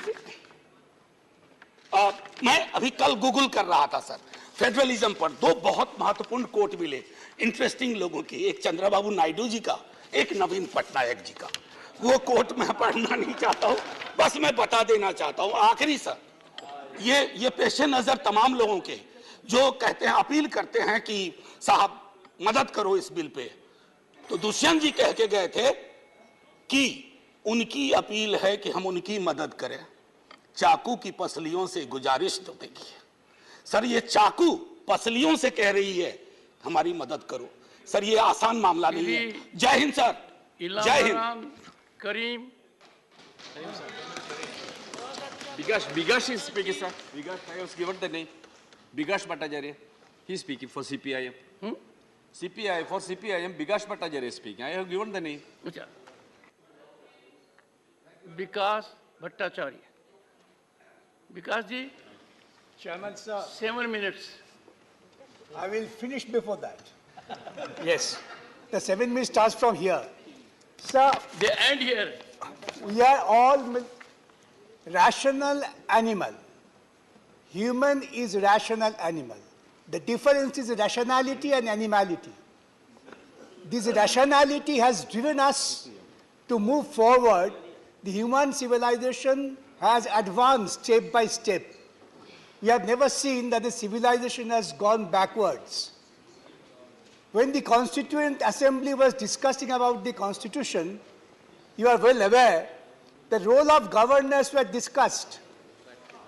It was decided upon discussion the governor cannot be another source of power. Governors should act following the advice of the elected representatives and the representative of the government. This is a settled principle. And on the basis we have advanced to a people's government where the governor was an ornamental constitutional head to keep liaison with the center. The basic principle was that the federal principle and federal governance as per our constitution is carried forward. When the constitution was adopted, then Delhi was not a state. That was a union territory. Like many others, I am not going to give examples. That rationality has driven us to go forward and advance to the stage that the Delhi would be a state with certain restrictions. And the people will have the right of governance through their representative. This was the advancement of the Constitution. That's why the Constitution Amendment and 239 AA was incorporated. Now what we see, we find today that we are going backwards. The governor or the bureaucrats, they are bound by the constitutional principle and constitutional morality to be answerable to the elected representative. That is the republic. That's the republic, democratic republic, the constitution makes us thought of. No question of this party and that party. That was the result of independent struggle. I know some people did not have the legacy of independent struggle. They might have a different outlook, different thought. But this representative government is the outcome of independent struggle which the people fought, giving their lives, sacrificing lives, not surrendering their own right at the behest of the British mercy. Now, this, and what this rule is, what this bill for? Bill is sought to replace the ordinance. Why the ordinance came for? Let us analyze stage by stage. I am not going to have a quarrel with this party or that party. The House is for discussion of the constitutionality of this bill. Nobody questions the power of Parliament. Having power is one thing, but exercise of power is wisdom. Unless you have the wisdom, the power gives you absolutely autocratic authority, which is against the basic principle of our constitution. Sir, have you noticed you were the governor and you failed? that in spite of the best of your desire, you have to be bounded by the aid and advice of the government. That was your practically frustration, that without the aid and advice of the government, I cannot do anything. Because the Constitution thought of, again I repeat, the representation of the people. People is the last word. They have chosen, might be XYZ to your liking or not liking. In the Delhi bill, have you seen? I have never seen. The Constitution of India, the Supreme Court had said, even the President of India doesn't have unguided discretion. And here, by a law, Parliament will say, you have a sole discretion. Would the Parliament invite the autocracy? This Indian Parliament, this law invites autocracy. This law speaks of throw away the people's government. I appoint a bureaucrat, I appoint somebody of my choice, he will dictate. You will be subservient to this. Have you gone through this bill? This bill would take us to completely the stage of animality, not the stage of advanced humanity for which we feel proud of.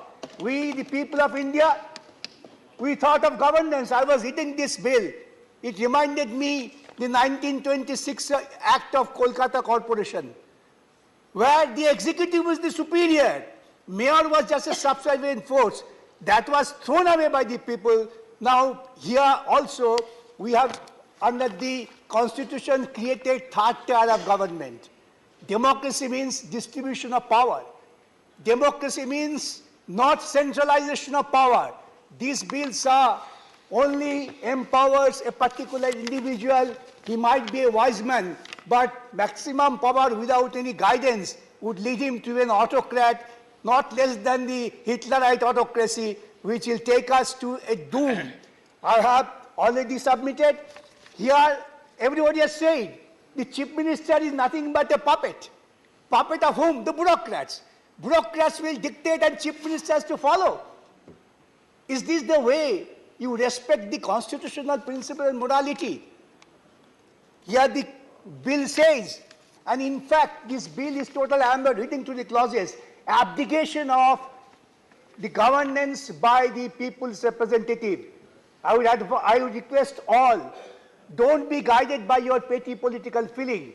This will lead to a situation, tomorrow I will say the Orissa government, Orissa chief minister has to be subservient to the governor, I pass rule.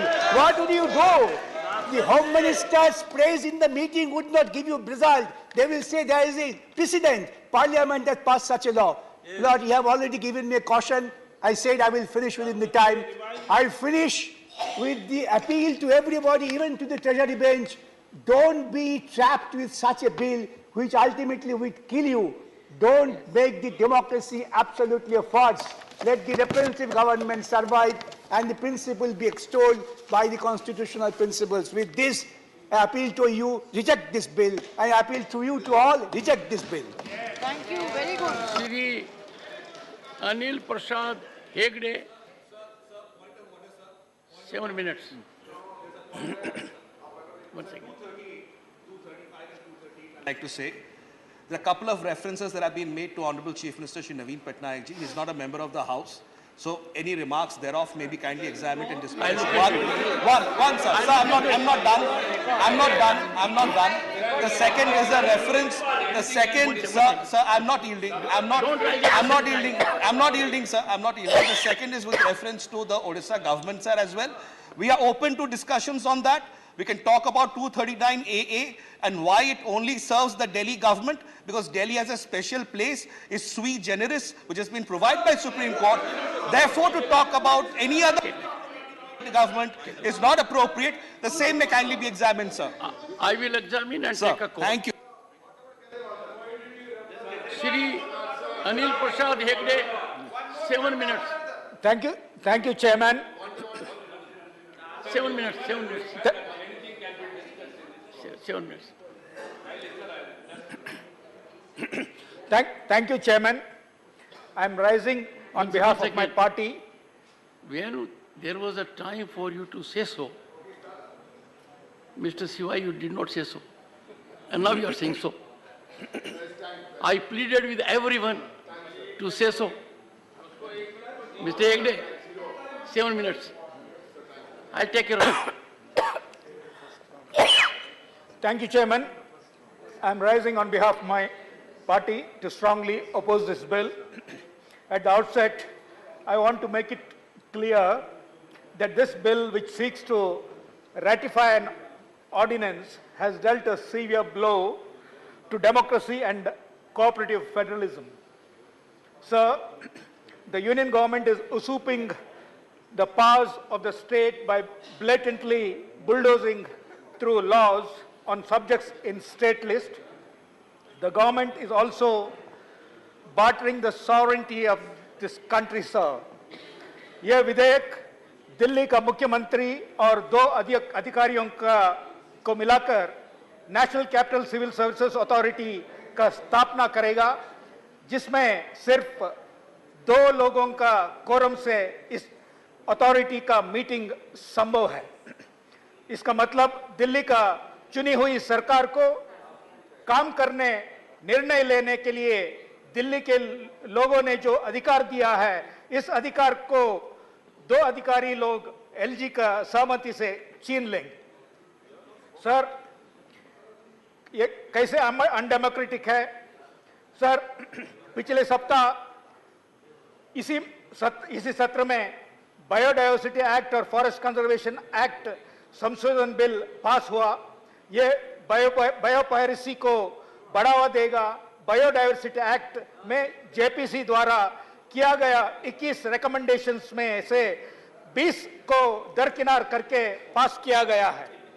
Sir, forest conservation act is opening up precious forest resources to the exploitation of private companies, sir. To illustrate my point on sovereignty, sir, पर्यावरण कानून उल्लंघन के लिए जो जुर्माना होता था, इसको समाप्त करने के लिए एक लंबे अरसे से अमेरिका को एनवायरमेंट प्रोटेक्शन एजेंसी और बहुराष्ट्रीय कंपनियों का मांगता बिल पर ये बोल रहा हूं, जिसके बारे में मेरे पास प्रमाण है।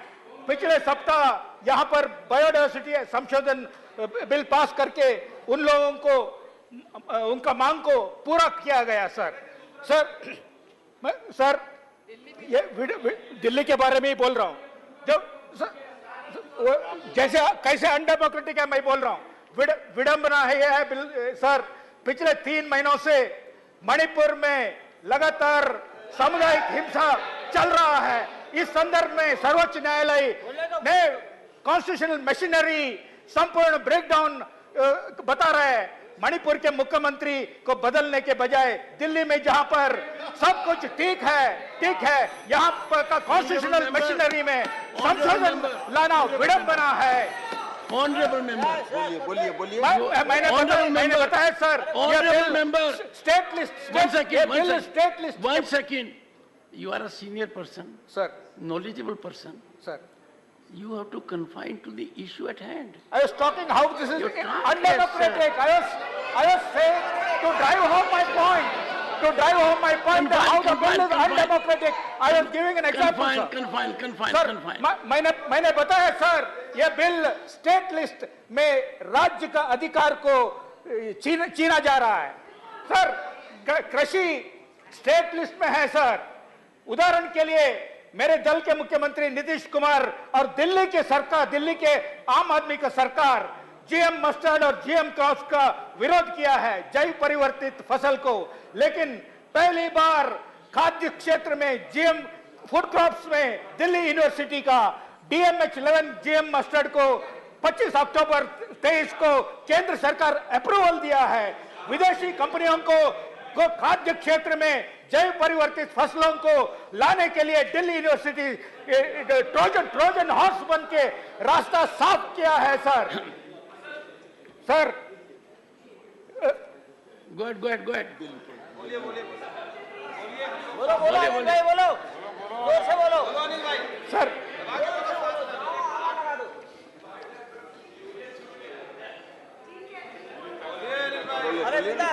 चलो आगे चलो। So 1 minute, सर, मैं जो आपको अभी सॉवरेनिटी के बारे में मैंने बताया, उसका एक मैंने आपको पढ़ के बताता हूं एक लाइन। सर, ये यूएस का एनवायरनमेंट प्रोटेक्शन एजेंसी का जो वहाँ का बराबर है, जो मिनिस्ट्री का बराबर है, ये बताता है कि this dialogue should be preceded by an analysis to be developed by EPA of India's current and relevant statutory provisions with a discussion of these interpretations and application in civil cases as well as specific recommended changes in the constitution। देश का संविधान में को बदलने के लिए America हमको कह रहे हैं सर, और environmental statutes, regulation that are necessary to establish civil judicial authorities। Sir, मैं इस बिल को मेरे पार्टी विरोध करता है सर। श्री जोश के money 4 minutes। 4 minutes। Thank you, sir. I raise to oppose strongly the Government of National Capital Territory of Delhi Amendment Bill 2023. As said by my colleagues, it is anti-democratic, anti-federal, and it is aimed to distract the proper functioning of the democratically elected government of Delhi.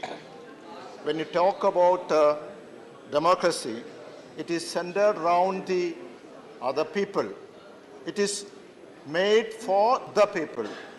But this bill is formulated by the bureaucrats, of the bureaucrats, and for the union government, which means the people are eliminated and the essence of democracy is vanished. Yes. The bill is nothing short of a disgraceful attempt to snatch the power from the hands of the people.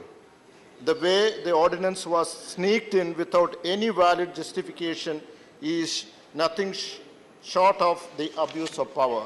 Very bad. What is the objective of this bill?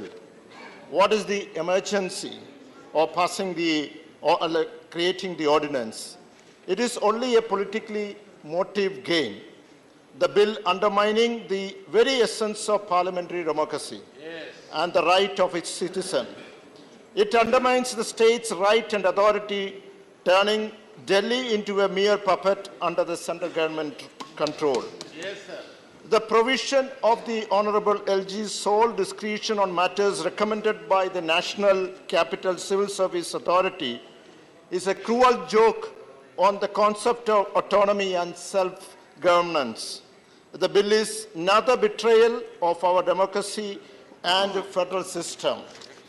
So the bill is a systematic death blow to the democracy, is what achieved by this legislation.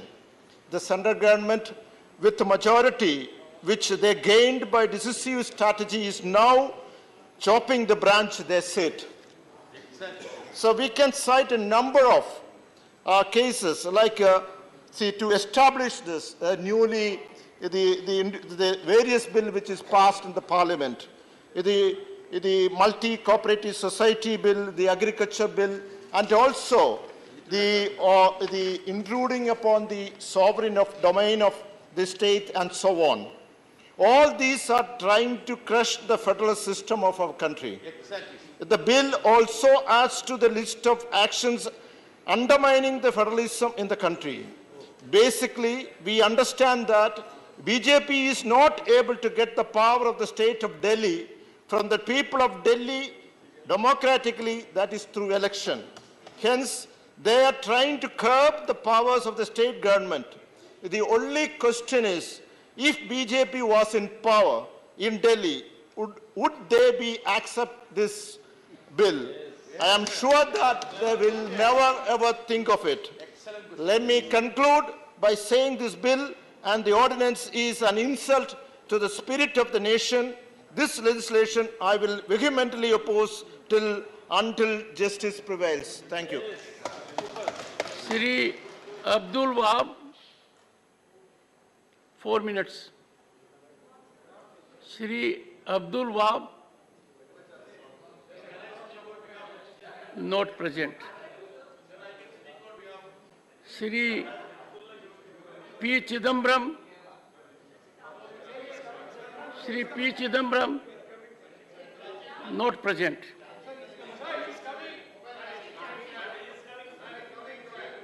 Shri Mahesh Jethmalani,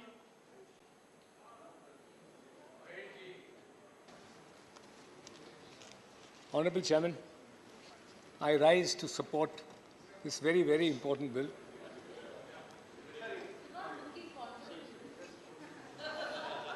I'm not in court and I'm surrounded by you. Can I persuade you to yield in favor of Mr. Chidambaram? Ah, yes, of course.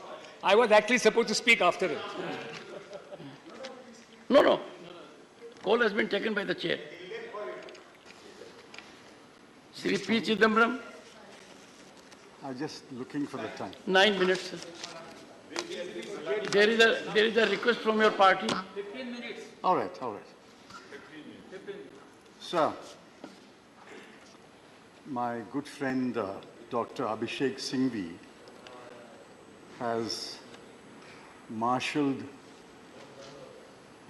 the legal arguments and placed the facts before this House and appeal to them, appeal to the House and appeal to the Treasury benches not to proceed with this bill because this bill is unconstitutional.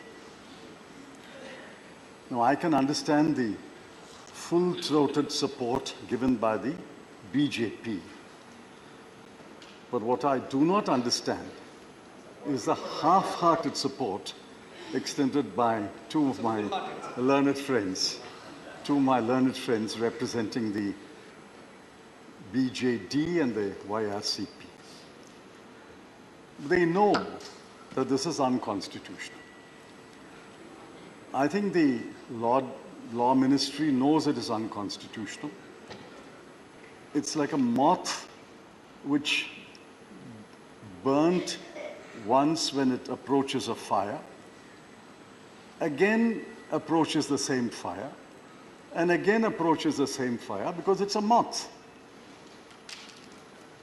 Now, this government tried it once,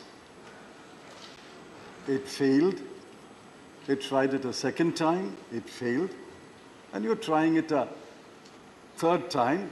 I wish you what you will get, a spectacular failure when this bill is taken up with this. Be that as it may. I'm not getting into the legal arguments because we are not a court of law, nor, I'm sure, anyone in the chair wants to be a judge. We are the Council of States. We are duty-bound to protect the rights of states, rights of union territory. We are not representing an individual parliamentary constituency. I'm representing a state. Each one of my learned friends is representing a state. And collectively, we should represent all the states of India. What are we? Are we a union of states?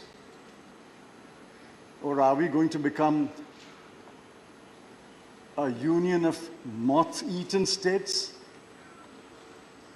Or a union of moth-eaten union territories? Or a union of municipalities? Please remember the old dictum, no taxation without representation. That's the fundamental premise of a representative and parliamentary democracy. Delhi has, according to the figures I sourced today, 3.17 crore people. Now, the 3.17 crore elect a government. They elect a government to govern them, to take decisions on their behalf. The underlying premise is we are a representative and parliamentary democracy. You may ask me, where are those words in the Constitution? Those words are in the Constitution. The magic words are that there shall be a council of ministers with the chief minister at its head to aid and advise the lieutenant governor. The words aid and advise is not some kind of a friendly advice. Aid and advise has a long constitutional history. Aid and advise means the real power is in the Council of Ministers. The LG exercises formal power. The real power is with the ministers of the government. The formal power is with the President of India. Aid and advise is magical words. What we are doing today is subverting the three magical words, aid and advice. Now, people are watching us. It's not only the 200 odd members in this house. People of Delhi are watching us. They will watch us today on television, on YouTube. They will know that this government is attempting to take away the real power of the elected representatives and put it in the hands of bureaucrats. Now, I asked in a tweet, and I'll ask this question. What is the merit you file with the bill? Leave alone the constitutional aspects. What is the merit you file? Is there merit in a three-member authority where two officers will constitute a majority and overrule the chief minister? Is there merit when two members of the three constitute a quorum, they can even call a meeting, hold a meeting without the chief minister? Is there merit that even if a decision is taken unanimously, the LG can overrule it? Is there merit that the member secretary, who is the principal secretary of Home, will convene a meeting with or without the chief minister? What is the merit? What is the merit? I heard you on television. I heard the honorable member on television. I didn't find you mention any merit in any clause of this bill. I heard you also. And I was even more disappointed.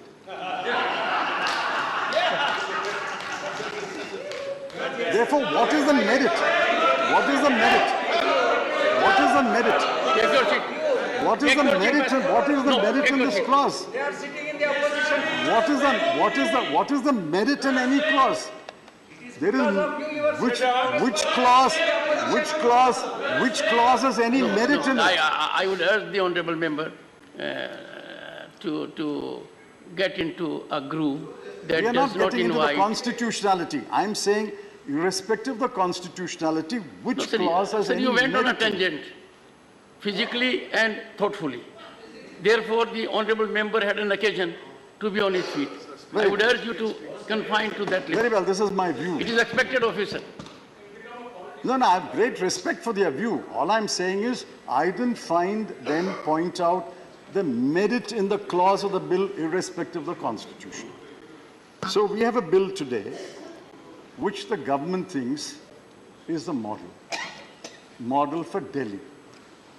They had invented a model for Jammu and Kashmir, and that is in court today. Please remember, we always talk about breakdown of the Constitution of India, breakdown of constitutional governance. Article 355, 356 speaks about breakdown of the constitutional machinery. What are we doing today? We are breaking the constitutional machinery. By passing this bill, by passing this bill, we are breaking the constitutional machineries envisaged. We broke it on 5th of August 2019 in Kashmir, divided a state into 2 union territories, and sending a chill in the spines of every state that any state can be broken into union territories. But what are we doing today? We are breaking the constitutional machinery. Sir, honourable member, let me end by saying, while I endorse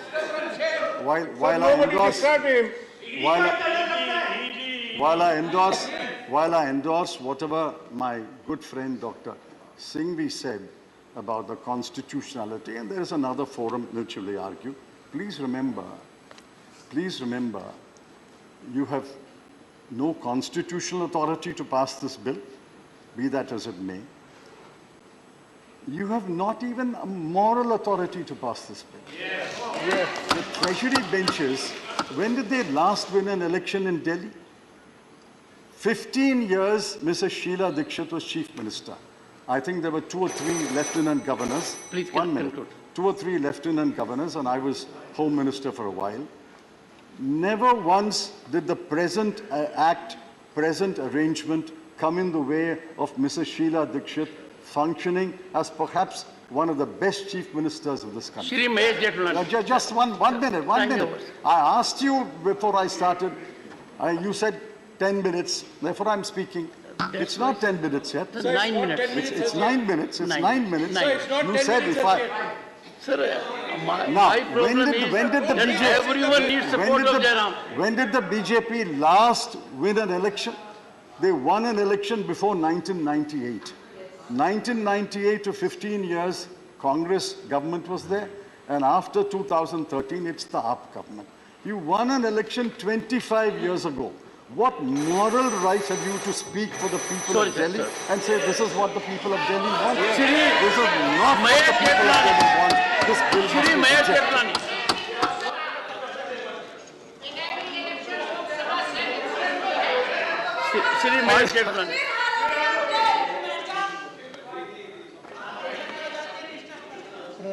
Honorable Chairman, I rise to support this bill. One second. Sir says it's getting louder. Decibel level has to be, is getting louder, sir. Yes, Mahesh Jethmalani. Sir, Dr. Singhvi, in his opening remarks, said that he made a lot of uncharitable comments, that this was a bill, hunkar ka natija, his exact words. He also said that we were Alice in Wonderland, constitutional arrogance. All these words were used, but I found very little in his speech regarding the legality or the constitutionality of this bill. I'm reminded about your Lordship, my Honorable Chairman. Very difficult to wear 2 hats on the same day. Honorable Chairman will recall, with all his eminence at the bar, there's an old saying, you are the 3rd senior advocate. Yes. I am listening for the day. And trust me, I will go home and read every word of each of you have said and privately get back to you. It will be a deja vu moment for you. Anyways, we used to have an old saying in court that when a lawyer is strong on the law, he hammers the law. When he's strong on facts, he hammers the facts. When he's strong on neither, he hammers his opponents. A lot of that has happened today. So I come to as Mr. Chidambaram has said that he'll not deal with the law in this matter. I don't blame him. For some time now, he's forgotten about law and compliance. So I don't blame him. Now, sir, let's come to the constitutionality of this bill. So the constitutionality of this bill is to be found in the Constitution itself. And that is 239AA.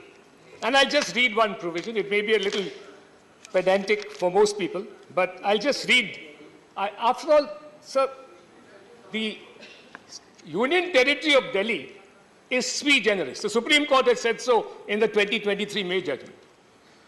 But when it said it was sui generis, which means unique, it meant that it was a sui generis union territory because it was the only union territory which had the privilege of having both a state legislature and a council of ministers. It is not a full-fledged state. That may be unfortunate. It is a sui generis, i.e. an escalated union territory with more powers than other union territories. Now, the provisions of the Constitution reflect that. If I may just read one article or one sub-article, 3B. Nothing in subclause A, which is the powers of the Union Territory of Delhi to legislate. It says, nothing in subclause A shall derogate, which means depart from, the powers of Parliament under this Constitution to make laws with respect to any matter for a Union Territory or any part thereof. Now, look, this is wide. Sir, this is wide. This is widespread. This is all-encompassing. It covers union list, state list, concurrent list. The union government can make powers, notwithstanding that there's a vacuum, on any matter in any of the three lists. So the ultimate power of the Union Territory of Delhi still vests, notwithstanding the fact that it's a sui generis union territory, ultimate power vests in the union. That's point number one. Now, so what does the bill do? This really is a battle about control of services. It never arose in the past when Sheila Dikshit was the Chief Minister of Delhi, a reign which Mr. Chidambaram proudly flaunts. There was no question that she never thought that it was necessary to give Delhi full statehood in all the 10 years that she was in power. She never gave Delhi full statehood. Apart from that, she never thought it was necessary to have a provision like this because since times immemorial, and particularly since 1991, when Delhi got that sui generis status through 239, ever since it got that, it was almost accepted. It became a matter of convention that the powers of control over the services would vest in the union. And it did in fact happen. That was because the seat of government is New Delhi, of the union government. Parliament is here. Foreign diplomats are here. Embassies are here. So the seat of power being in Delhi, control over services in Delhi vested in the union government, and it passed muster over successive administrations. It was never questioned. Now, what does this bill do? This bill actually reflects the sui generis union territory status of Delhi. And I'll just read one provision. 45E is crucial. In the matter of transfer of postings, postings and transfer of the services, 45E creates a new body. It creates a body, an authority, known as the National Capital Civil Service Authority, to exercise powers conferred on and discharge the functions assigned to it under this part. Now, that body, the constitution of that body, reflects the sui generis nature of the Union Territory of Delhi, as also the fact that the ultimate control rests in the union government. So, the authority referred to in subsection 1 shall consist of the following members, namely, the Chief Minister of the Government of National Capital of Delhi, who shall be the chairperson of the authority ex officio, and the other two members will be, so the Chief Minister of the Government of the National Capital Territory of Delhi is the ex officio chairman of the authority that will deal with postings and transfer. The Chief Secretary of the Government of National Capital Territory of Delhi member will be ex officio, and the Principal Home Secretary, Government of National Capital Territory of Delhi, will be the member secretary to the authority. So, the three-member authority will consist of the Chief Minister and two high-ranking bureaucrats from the center. This authority fully reflects the nature of the relationship between the Union Territory of Delhi and the Union government. This is reflective of that.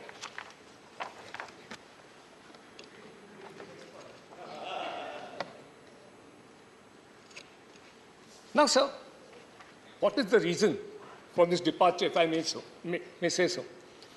This has been going on, as I said, since 1991. Control postings of services is within the jurisdiction of the union government. I see none whatsoever. The only change of circumstances that seems to have taken place, if I may use an analogy from cricket, with the respective parties who are chiefly concerned with this change, AAP, Congress, and the BJP, is that the Congress, who never had any problem with this issue about control of services, has now, like a batsman who has lost form and hasn't scored a half century for 10 years, is now seeking an alliance so that it can inch towards its first 50. The AAP is like a cricket team whose captain has been caught ball tampering. A vigilance report exists, and suddenly they want to become vigilant about the vigilance report. The BJP's present government is the third umpire. We want to stop this nefarious practice. A convention, a wholesome convention for better administration and for effective administration of the Union Territory of Delhi by the Union government now needs to be made into law, lest people subvert the services and hide their corruption. I wholeheartedly and with all the vigor at my command support this. Thank you, Chairman. Shri Abdul Wahab, 4 minutes. 4 minutes. Yeah, 4 minutes more for me. Respected Chairman Saab and my colleagues are telling more about this Delhi bill. I don't have much to add to that one. My only wish is, this is only for 8 months business. Next government is of India. So everything what is happening here will negate. And Amit Shah ji thinking that he will be always the Home Minister only. He don't want to be Prime Minister also. So the next Prime Minister already announced, third term I am the Prime Minister. Modi ji was already told. So what is the need of this bill, thinking that I will be always Home Minister? So my request is to take this bill, and anyway it is going to be negated by the next government of us. It is for sure. Yes. So India will be ruling. All this will be null and void. So my request to Amit Shah ji, at this point of time, don't be in the history, don't be a villain instead of a hero. So what happened in Kashmir? This word is not good. Wedding is not using a word villain. Sorry, I am myself taking you back. See, all of us. I am withdrawing. One second. All of us have to exemplify our conduct. Yes. So that it could be emulated by others. Yes. It is good of you. I took back. It is good of you to take snipe shots, but in the process, maintain decorum. I didn't mean and that. And dignity. Go ahead. It is expunged. Yes. Go ahead. So, my request to Amit Shah ji, it is happened in Kashmir and in here and maybe in Punjab tomorrow, I don't know. So whatever is happening in, our immediate solution should be in Manipur and Haryana and other places. So I request Amit Shah ji to interfere in Manipur more than in Delhi affairs, small affairs. Some officers changing this and all. But this gentleman, our Chief Minister, came as a, what you call, I am telling, as a hero. I was thinking that they are the B team of BJP before I was thinking. But now only I came to know they are not the B team of BJP. They are also want to rule Delhi as a Chief Minister. So I stop this one asking again to Amit Shah ji to repeal this bill. Thank you. Shri Ranjan Gagoi. Honorable members, it is the maiden speech of the honorable member.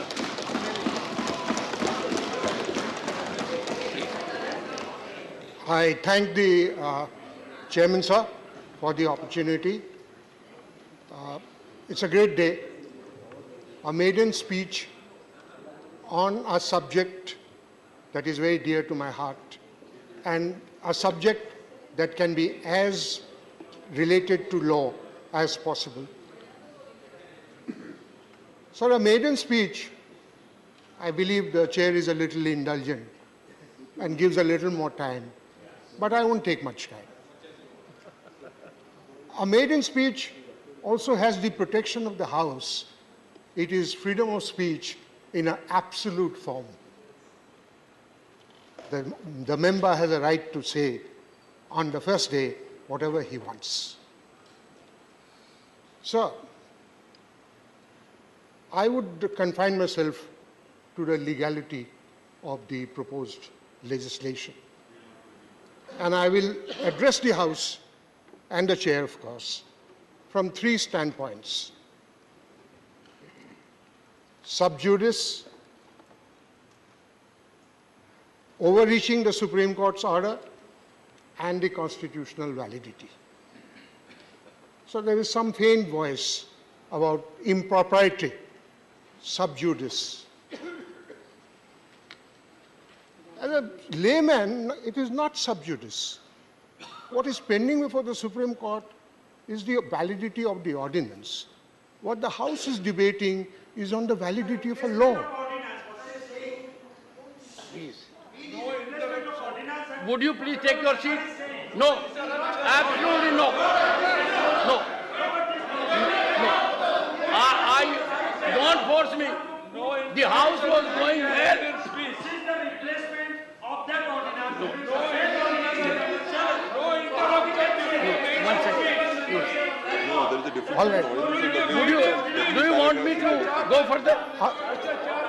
Please take your seat. Mr. Chairman, I will not allow.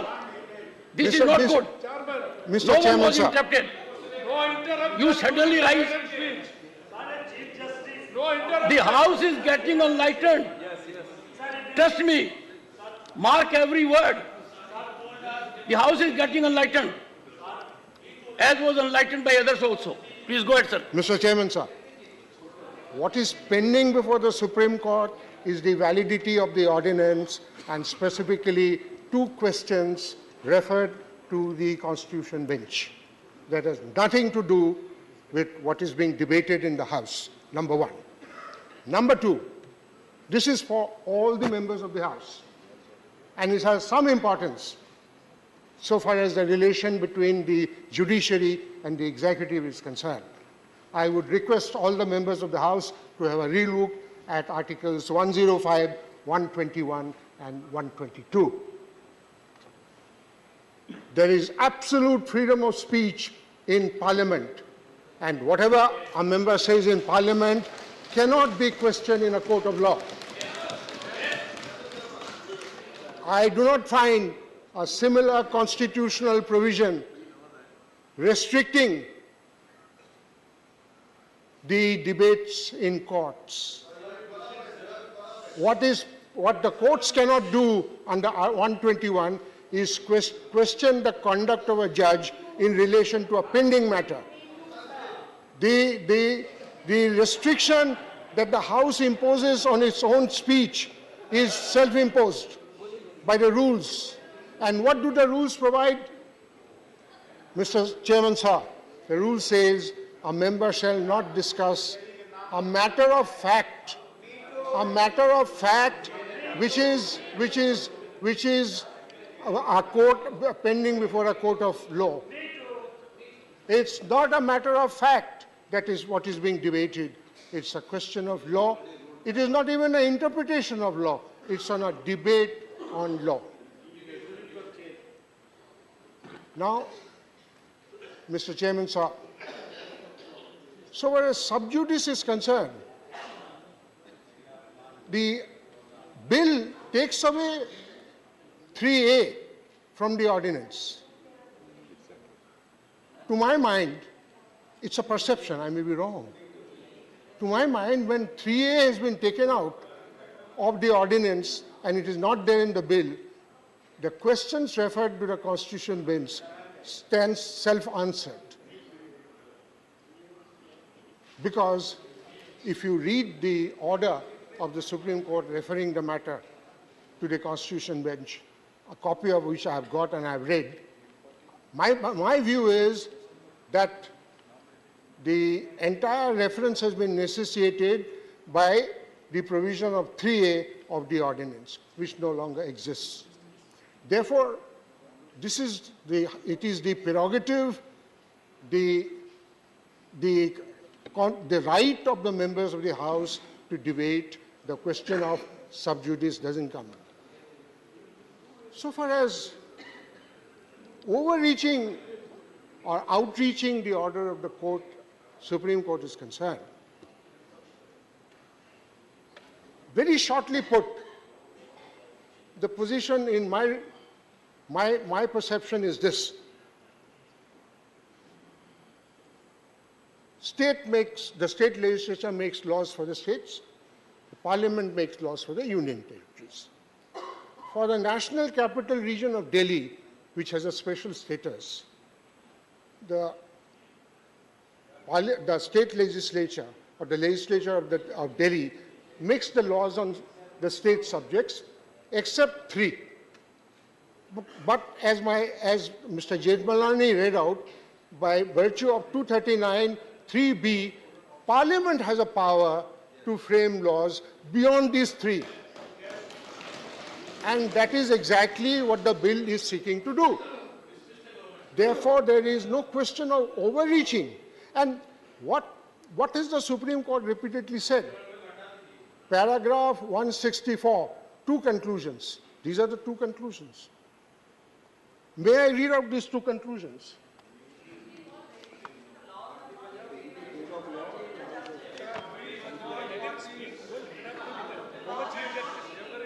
The legislative 164C, the Legislative Assembly of the NCTD has competence over entries in List 2 and List 3, except for the expressly excluded entries.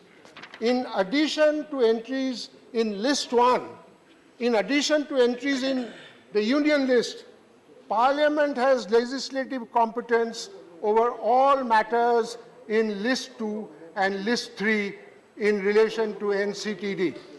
This is the conclusion in paragraph 164C. Paragraph 164F, the executive power of the NCD with respect to entries in List 2 and List 3 shall be subject to the executive power expressly conferred upon the Union by the Constitution or by a law enacted by Parliament. So this is the conclusion of the Supreme Court. And therefore,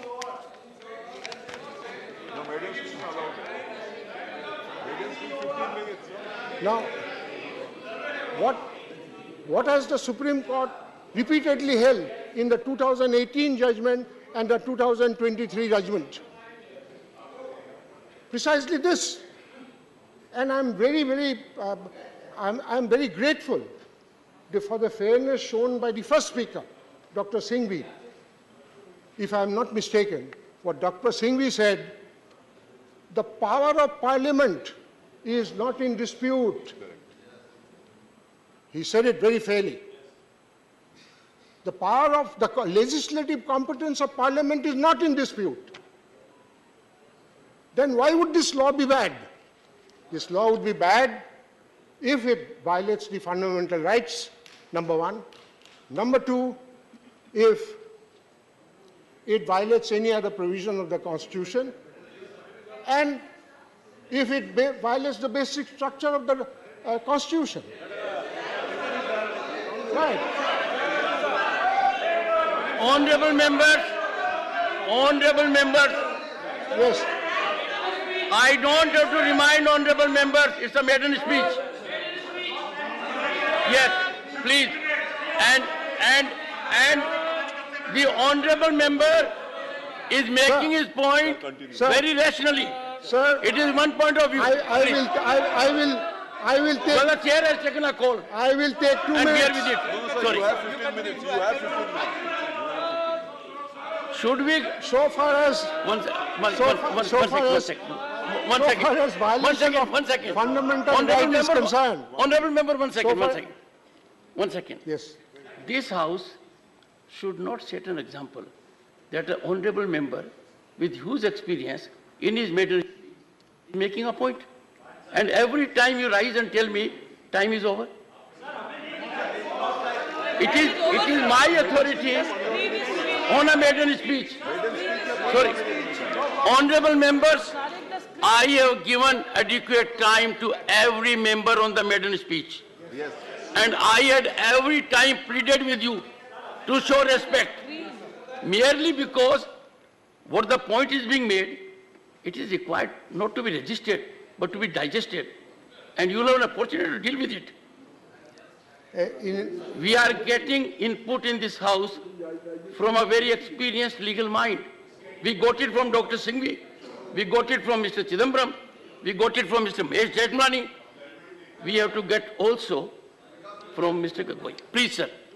In any case, Honorable Chairman, sir, I have come to the end of it. Violation of fundamental rights. The only fundamental right that can be violated is perhaps Article 14, and that too, the limited part of Article 14, that the law is arbitrary. Is this law arbitrary?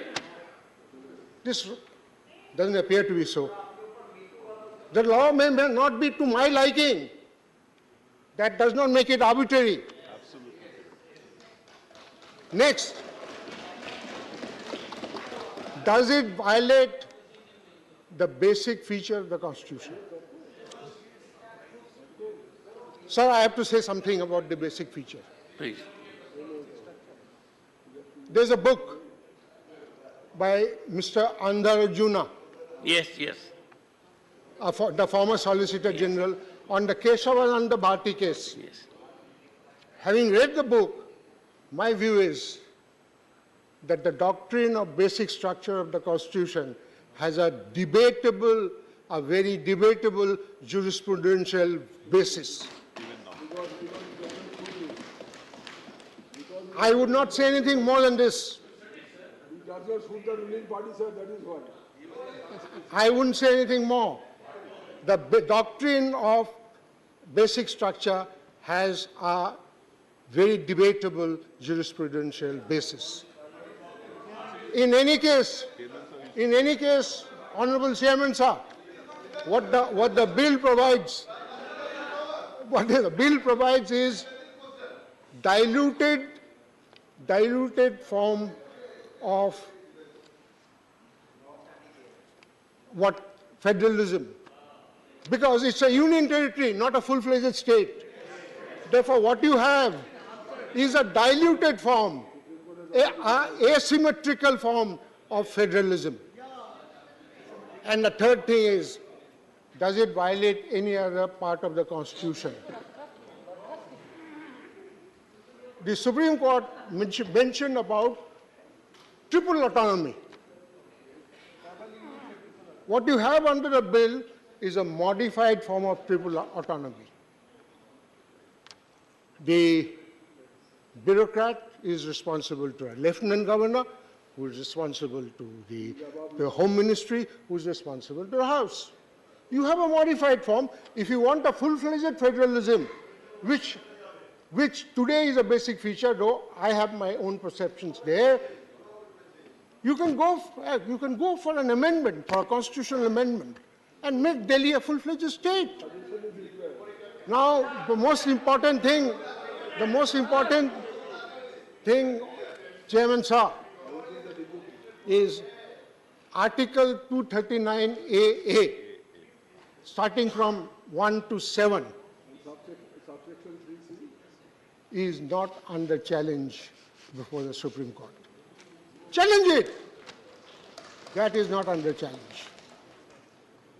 Therefore, in my respectful submission, my contention, the bill is perfectly legitimately valid. But I fully support Mr. Vikas Bhattacharya, who has been a very close associate of mine. what is permissible need not necessarily be right. In the House today, parliamentary democracy compels members to vote according to party dictates. Fine, I cannot quarrel with that. It's a small section of people to whom you appeal to their conscience. To me, the bill is correct, right. My conscience tells me to do something, I'll do it. But if somebody disagrees, his conscience must be left free. Thank you. I am honored. I'm privileged. Well, we have one thing in common. Dr. Vikas Bhattacharya is also my good friend and known to me for long. And I remember when he was mayor of Kolkata Municipal Corporation. Dr. Fozia Khan. Thank you very much, sir. Sir, I wish to express my profound concerns and my vehement opposition to the bill, sir. This bill, as said by many of my colleagues, raises many constitutional apprehensions and threatens the very foundation of democratic principles and federal structure, sir. Sir, as already spoken by many, disrupting the triple chain of accountability jeopardizes the very essence of our democratic system and erodes the trust that the people repose in their elected representatives, sir. Sir, I think the most important in a democracy is the people. We must never, never forget that. Everything that we do here, everything that we do is only for the people. And if, sir, we talk about people, my question is, can the electorate be betrayed? If you are betraying the electorate, isn't it a betrayal of democracy? When the people of Delhi have laid their trust on a particular government, couldn't we even have waited till the tenure to get over so that we wait legitimately for that government to finish the tenure till we make it toothless, sir? Why do we have to make a government toothless? It is here, sir, that we are laying a crack on democracy. On the timelines of history, sir, एक दिन आप भी नहीं रहेंगे, हम भी नहीं रहेंगे, हम और आप यहाँ के कोई नहीं रहेंगे, लेकिन सर जो डिसीजंस हम लेंगे वो डिसीजंस आगे के जनरेशंस के लिए यहाँ पर रहेंगे। सर, सुधांशु त्रिवेदी जी ने और बहुत सारे ट्रेजरी बेंचेस के सदस्यों ने वैयक्तिक टिप्पणी की है केजरीवाल जी पर। मैं ये पूछना चाहती हूँ सर कि अगर केजरीवाल जी से कोई गलती हो रही है ऐसा मान के भी चलते हैं तो क्या हमें कॉन्स्टिट्यूशनल अमेंडमेंट लाना चाहिए उसके लिए? मुझे ये बिल्कुल बात समझ में नहीं आती है sir. Parliament does have the power to make law. I agree with it, sir. We are not disputing that. But the essence of democracy cannot be killed at any cost, sir. And here we are killing the essence of democracy. Mr. Tiruchi Shiva here spoke about constitutional morality. And I more than agree with him, sir, that constitutional morality also must be considered when we are talking about this. And that if we agree that this is a union territory, why do we have an assembly at all? Let us dissolve this assembly and finish it and make a proper union territory. If it is a union territory, Delhi has a special status, so we must not forget that. And if you have a special status, although we have the right to make a law here, sir, we have to see that the essence of democracy is protected. Sir, here in this parliament, we speak about the nation. When a government... Sir, do I stop? 4 minutes. Go ahead. 1 minute more. So if a government comes to... If it is elected, the government gains many things, sir. It gains decision-making, it gains power, power के साथ police है sir, power के साथ CBI है, power के साथ ED है, power के साथ इनकम टैक्स डिपार्टमेंट है, पावर के साथ मीडिया है. लेकिन sir, it loses one thing. We must not forget that the government loses one thing when it comes to power, and that is, sir, whataboutery. Oh, correct, sir. Whataboutery is one thing that is the right and the duty of the opposition. But here what we see is, we are always talking about what about this. The moment the opposition says what about this, an answer comes from there, what about that. What about here? Somebody says what about there. Sir, this is not the right of the government here. It is the responsibility of the opposition. Thank you, sir. Sri 4 minutes. सिर्फ 4 minutes Only 4 minutes. ऐसा कैसा चले? मेरा भी मिडन speech है. देखिए संजय जी, संजय जी, ये चीजें स्ट्रेंथ से डिटरमिन होती हैं, लंबे समय से हो रही हैं. Sir 4 minutes. सर, मैं इस बिल के लीगल एस्पेक्ट में नहीं जाना चाहता हूं. चिदम्बरम साहब, डॉक्टर सिंघवी, देश के पूर्व मुख्य न्यायाधीश, सभी ने इस बारे में बात किया है. लेकिन मैं इतना ही कहूंगा कि आप एक बहुत ही खतरनाक बिल लेकर आए हो, और इस बिल को विरोध करने के लिए मैं खड़ा हूं. जो इस बिल के समर्थन में वोट करेंगे वो भारत माता के साथ बेईमानी करेंगे, इंडिया के साथ बेईमानी करेंगे. ये देश का जो फेडरल स्ट्रक्चर है, ये फेडरल स्ट्रक्चर पर सीधा हमला है, लोकतंत्र की हत्या है. देखो 4 मिनट है, मुझे 2 मिनट काफी है, तो ज्यादा आवाज मत वहां से करिए. एक चुनी हुई सरकार दिल्ली में है, विधानसभा है, असेंबली है. सरकार, लोगों ने दिल्ली के चीफ सेक्रेटरी को वोट नहीं दिए हैं, एलजी को वोट नहीं दिया है. एलजी नहीं जाता वोट मांगने को, वोट मांगता है केजरीवाल या कोई मुख्यमंत्री या कोई सरकार, कोई नेता.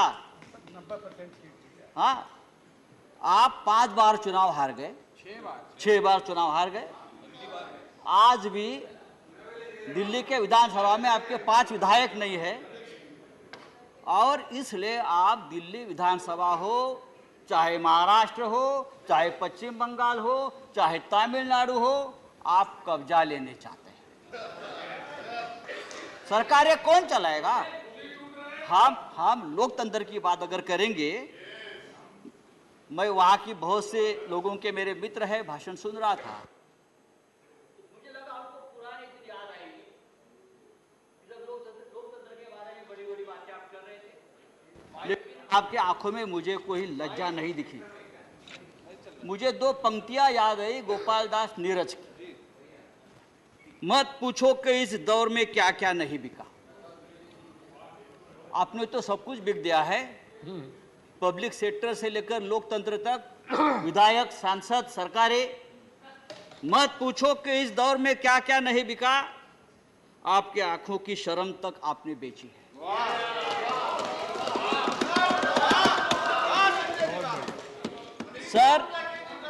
सर, आप दिल्ली का चुनाव हार गए, आप 2024 का चुनाव भी हारने जा रहे हैं. इंडिया जीतेगा, इंडिया जीतेगा. प्रधानमंत्री, हाँ, प्रधानमंत्री जी का, प्रधानमंत्री विश्व गुरु बना दिया है.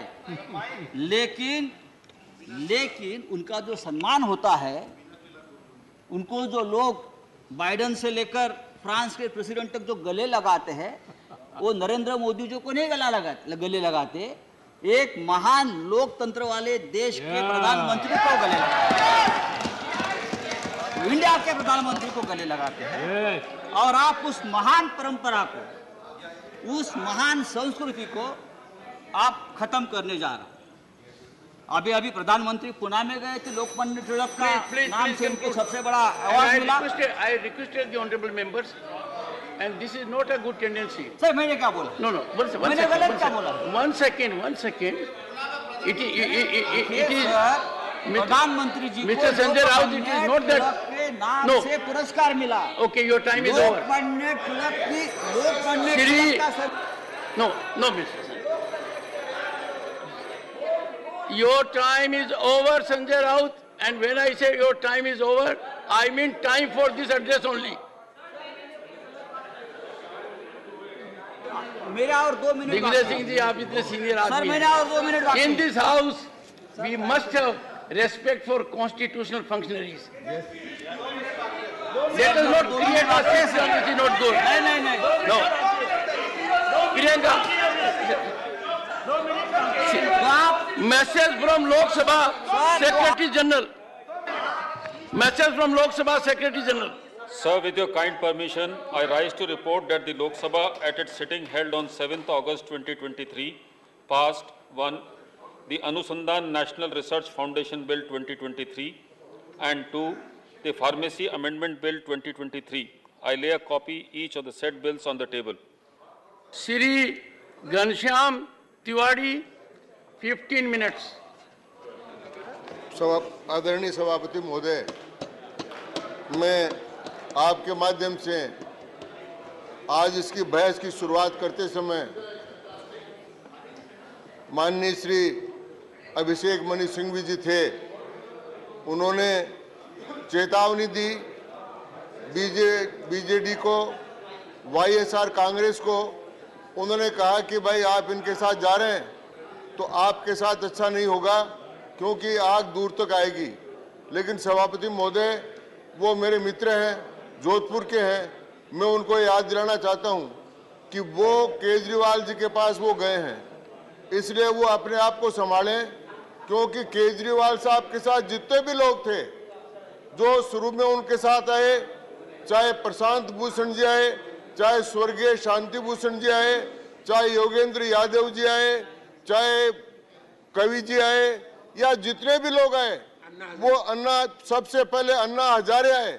अन्ना हजारे की बात उन्होंने नहीं मानी, फिर किरण बेदी की बात उन्होंने नहीं मानी, फिर प्रशांत भूषण की बात उन्होंने नहीं मानी, फिर शांति भूषण जी की बात उन्होंने नहीं मानी, योगेंद्र यादव जी की बात नहीं मानी। सबको उन्होंने अलग अलग अपने स्थान पर भेज दिया। अब उसके बाद में 2 आदमी बच गए उनके पास में, वो श्री मनोज सिसोदिया जी बचे और सत्येंद्र जैन जी बचे। जब वो नहीं गए तो उन दोनों को जेल में भेज दिया। इस प्रकार से उनके पास फिर कोई नहीं रहा, कोई नहीं रहा। इसलिए अब अगर कोई खतरा है तो खतरा कांग्रेस पार्टी को है, और कांग्रेस पार्टी उनसे सावधान रहे। और जहां तक ये कांग्रेस पार्टी का और आप पार्टी का साथ आने का सवाल है, सभापति महोदय, ये तो मुद्दा मैरिज है।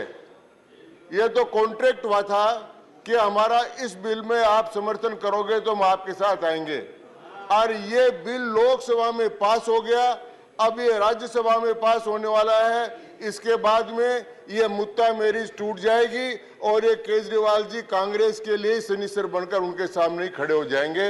इसलिए वाईएसआर कांग्रेस को या बीजू जनता दल को करने के बजाय कांग्रेस पार्टी स्वयं सोच ले कि उसका क्या हाल होने वाला है। दूसरी बात मैं कहना चाहता हूं सभापति महोदय, उन्होंने बार बार एक बात कही कि साहब नेहरू जी के समय बात हुई, ये बात हुई। मैं सबको याद दिलाना चाहता हूं कि माननीय गृह मंत्री जो अमित शाह जी हमारे हैं, उनकी एक आदत है, वो लंबे समय से जो काम चल के आता है और जो पूरा नहीं होता, विवाद में रहता है, उसको पूरा कर देते हैं। जैसे आर्टिकल 370 नेहरू जी के समय से चलाया था, पूरा नहीं हुआ, इन्हीं सदनों में पास करके उन्होंने पारित कर दिया। वो पारित कराया, कराया सक्सेसफुली। और दूसरा, फिर इसी प्रकार से रामलला के, राम जी के मंदिर के बारे में बोल रहे थे, वो भी इनके गृह मंत्री के काल में पूरा हुआ। और ये विवाद जो पंडित जवाहर, ये विवाद जो ये विवाद जो पंडित जवाहरलाल नेहरू के समय से चला रहा था दिल्ली के बारे में, फेजल कमेटी बन रही है और डॉक्टर पट्टाभी सीतारामैया की कमेटी बन रही है, बाल कृष्ण की कमेटी बन रही है और कई प्रकार से नगर परिषद बन रही है, नगर निगम बन रही है, मेट्रोपॉलिटन काउंसिल बन रही है। ये सारा काम करने के बाद में 15 वर्ष तक आदरणीय शीला दीक्षित जी के मुख्यमंत्री रहने के बाद, मदन लाल जी खुराना के रहने के बाद कोई विवाद नहीं हुआ। ये विवाद जब केजरीवाल जी आए उन्होंने खड़ा किया। अब उस विवाद का भी समाधान आज माननीय अमित शाह जी के हाथ से हो जाएगा और इस बार दिल्ली के बारे में कोई समाधान नहीं होगा। माननीय सभापति महोदय, मैं कहना चाहता हूँ, दूसरी बात जो यहाँ पर बार बार उठाई गई, मैं उससे सैद्धांतिक रूप से मतभेद रखता हूँ। माननीय गोगोई साहब यहाँ पर बैठे हैं, वो भी सुनेंगे, बड़े बड़े वकीलों की बात भी हमने सुनी है। कौन सा फैसला है जो सुप्रीम कोर्ट करता है? फैसला नेता करते हैं, पार्लियामेंटेरियंस करते हैं और संसद सदस्य करते हैं। मैं उदाहरण देकर कहना चाहता हूं। सबसे पहले तो मैं उदाहरण देना चाहता हूं कि पहला संविधान संशोधन कब आया। पहला संविधान संशोधन इस सदन में आया जब 1951 में सुप्रीम कोर्ट ने एससी और एसटी के रिजर्वेशन को स्ट्रेट डाउन कर दिया। उसके बाद पहला संविधान संशोधन आया और उसका निर्णय सुप्रीम कोर्ट ने नहीं किया, उसका निर्णय जनप्रतिनिधियों ने किया और एससी और एसटी को हमने रिजर्वेशन दिया। दूसरा बहुत बड़ा प्रसंग आया माननीय सभापति महोदय, कांग्रेस वाले सब भूल गए संविधान, लोकतंत्र की हत्या हो रही है। आप भूल गए जब साबानों का केस आया था सुप्रीम कोर्ट में, और सुप्रीम कोर्ट ने फैसला किया था। Honourable members please keep silence, please keep silence please. जब साबानों का केस आया था और सुप्रीम कोर्ट ने फैसला किया था कि एक महिला को गुजारा भत्ता मिलना चाहिए, उस समय कांग्रेस पार्टी को सांप सूख गया था। वो इसी सदन में संशोधन लेकर आई और संविधान के उन्होंने सुप्रीम कोर्ट के फैसले को पलटा। जो साबानों के केस में पेश पलट सकते हैं वो आज संसदीय लोकतंत्र की दुहाई दे रहे हैं। इसके बाद माननीय सभापति महोदय और कितने प्रसंग आए। ओबीसी के आरक्षण का प्रसंग आया, ओबीसी के शिक्षा में रिजर्वेशन का प्रसंग आया और 9 सदस्यीय बेंच ने ईडब्ल्यूएस के आरक्षण को निरस्त कर दिया था। लेकिन माननीय नरेंद्र मोदी जी ने इसी सदन में संविधान संशोधन करके ईडब्ल्यूएस को आरक्षण दिलाया और 53 याचिकाओं को सुप्रीम कोर्ट ने बाद में निरस्त किया। इसलिए यह कहना कि यह संविधान की अवहेलना है, यह संविधान की अवहेलना भी नहीं है और यह लोकतंत्र की अवहेलना भी नहीं। दूसरी बात मैं कहना चाहता हूं, बार बार एक बात, इतनी जल्दी क्या हो गई थी, इतनी जल्दी क्या हो गई थी। भाई इतनी जल्दी सरकार को पूछ रहे हो तो यहाँ की सरकार को पूछो, दिल्ली को, उनको इतनी जल्दी क्या हो गई थी कि सुप्रीम कोर्ट का फैसला आते ही रात को 12 बजे जाकर ताले तोड़ने लगे। वो जल्दी कहां से आ गई थी, सब ये क्यों गई थी? तो ये इसलिए हुई। दूसरी बात, आज तक कोई भी दिल्ली की सरकार कोर्ट में नहीं गई। आदरणीय शीला दीक्षित जी भी नहीं गए, मदन लाल खुराना भी नहीं गए। ये किस लिए गए कोर्ट में, हाई कोर्ट में, कि हमको ये अधिकार मिलने चाहिए। ये अधिकार उसके पहले इनके पास नहीं थे तो ये गए और गए तो दिल्ली हाई कोर्ट ने इनके खिलाफ फैसला किया।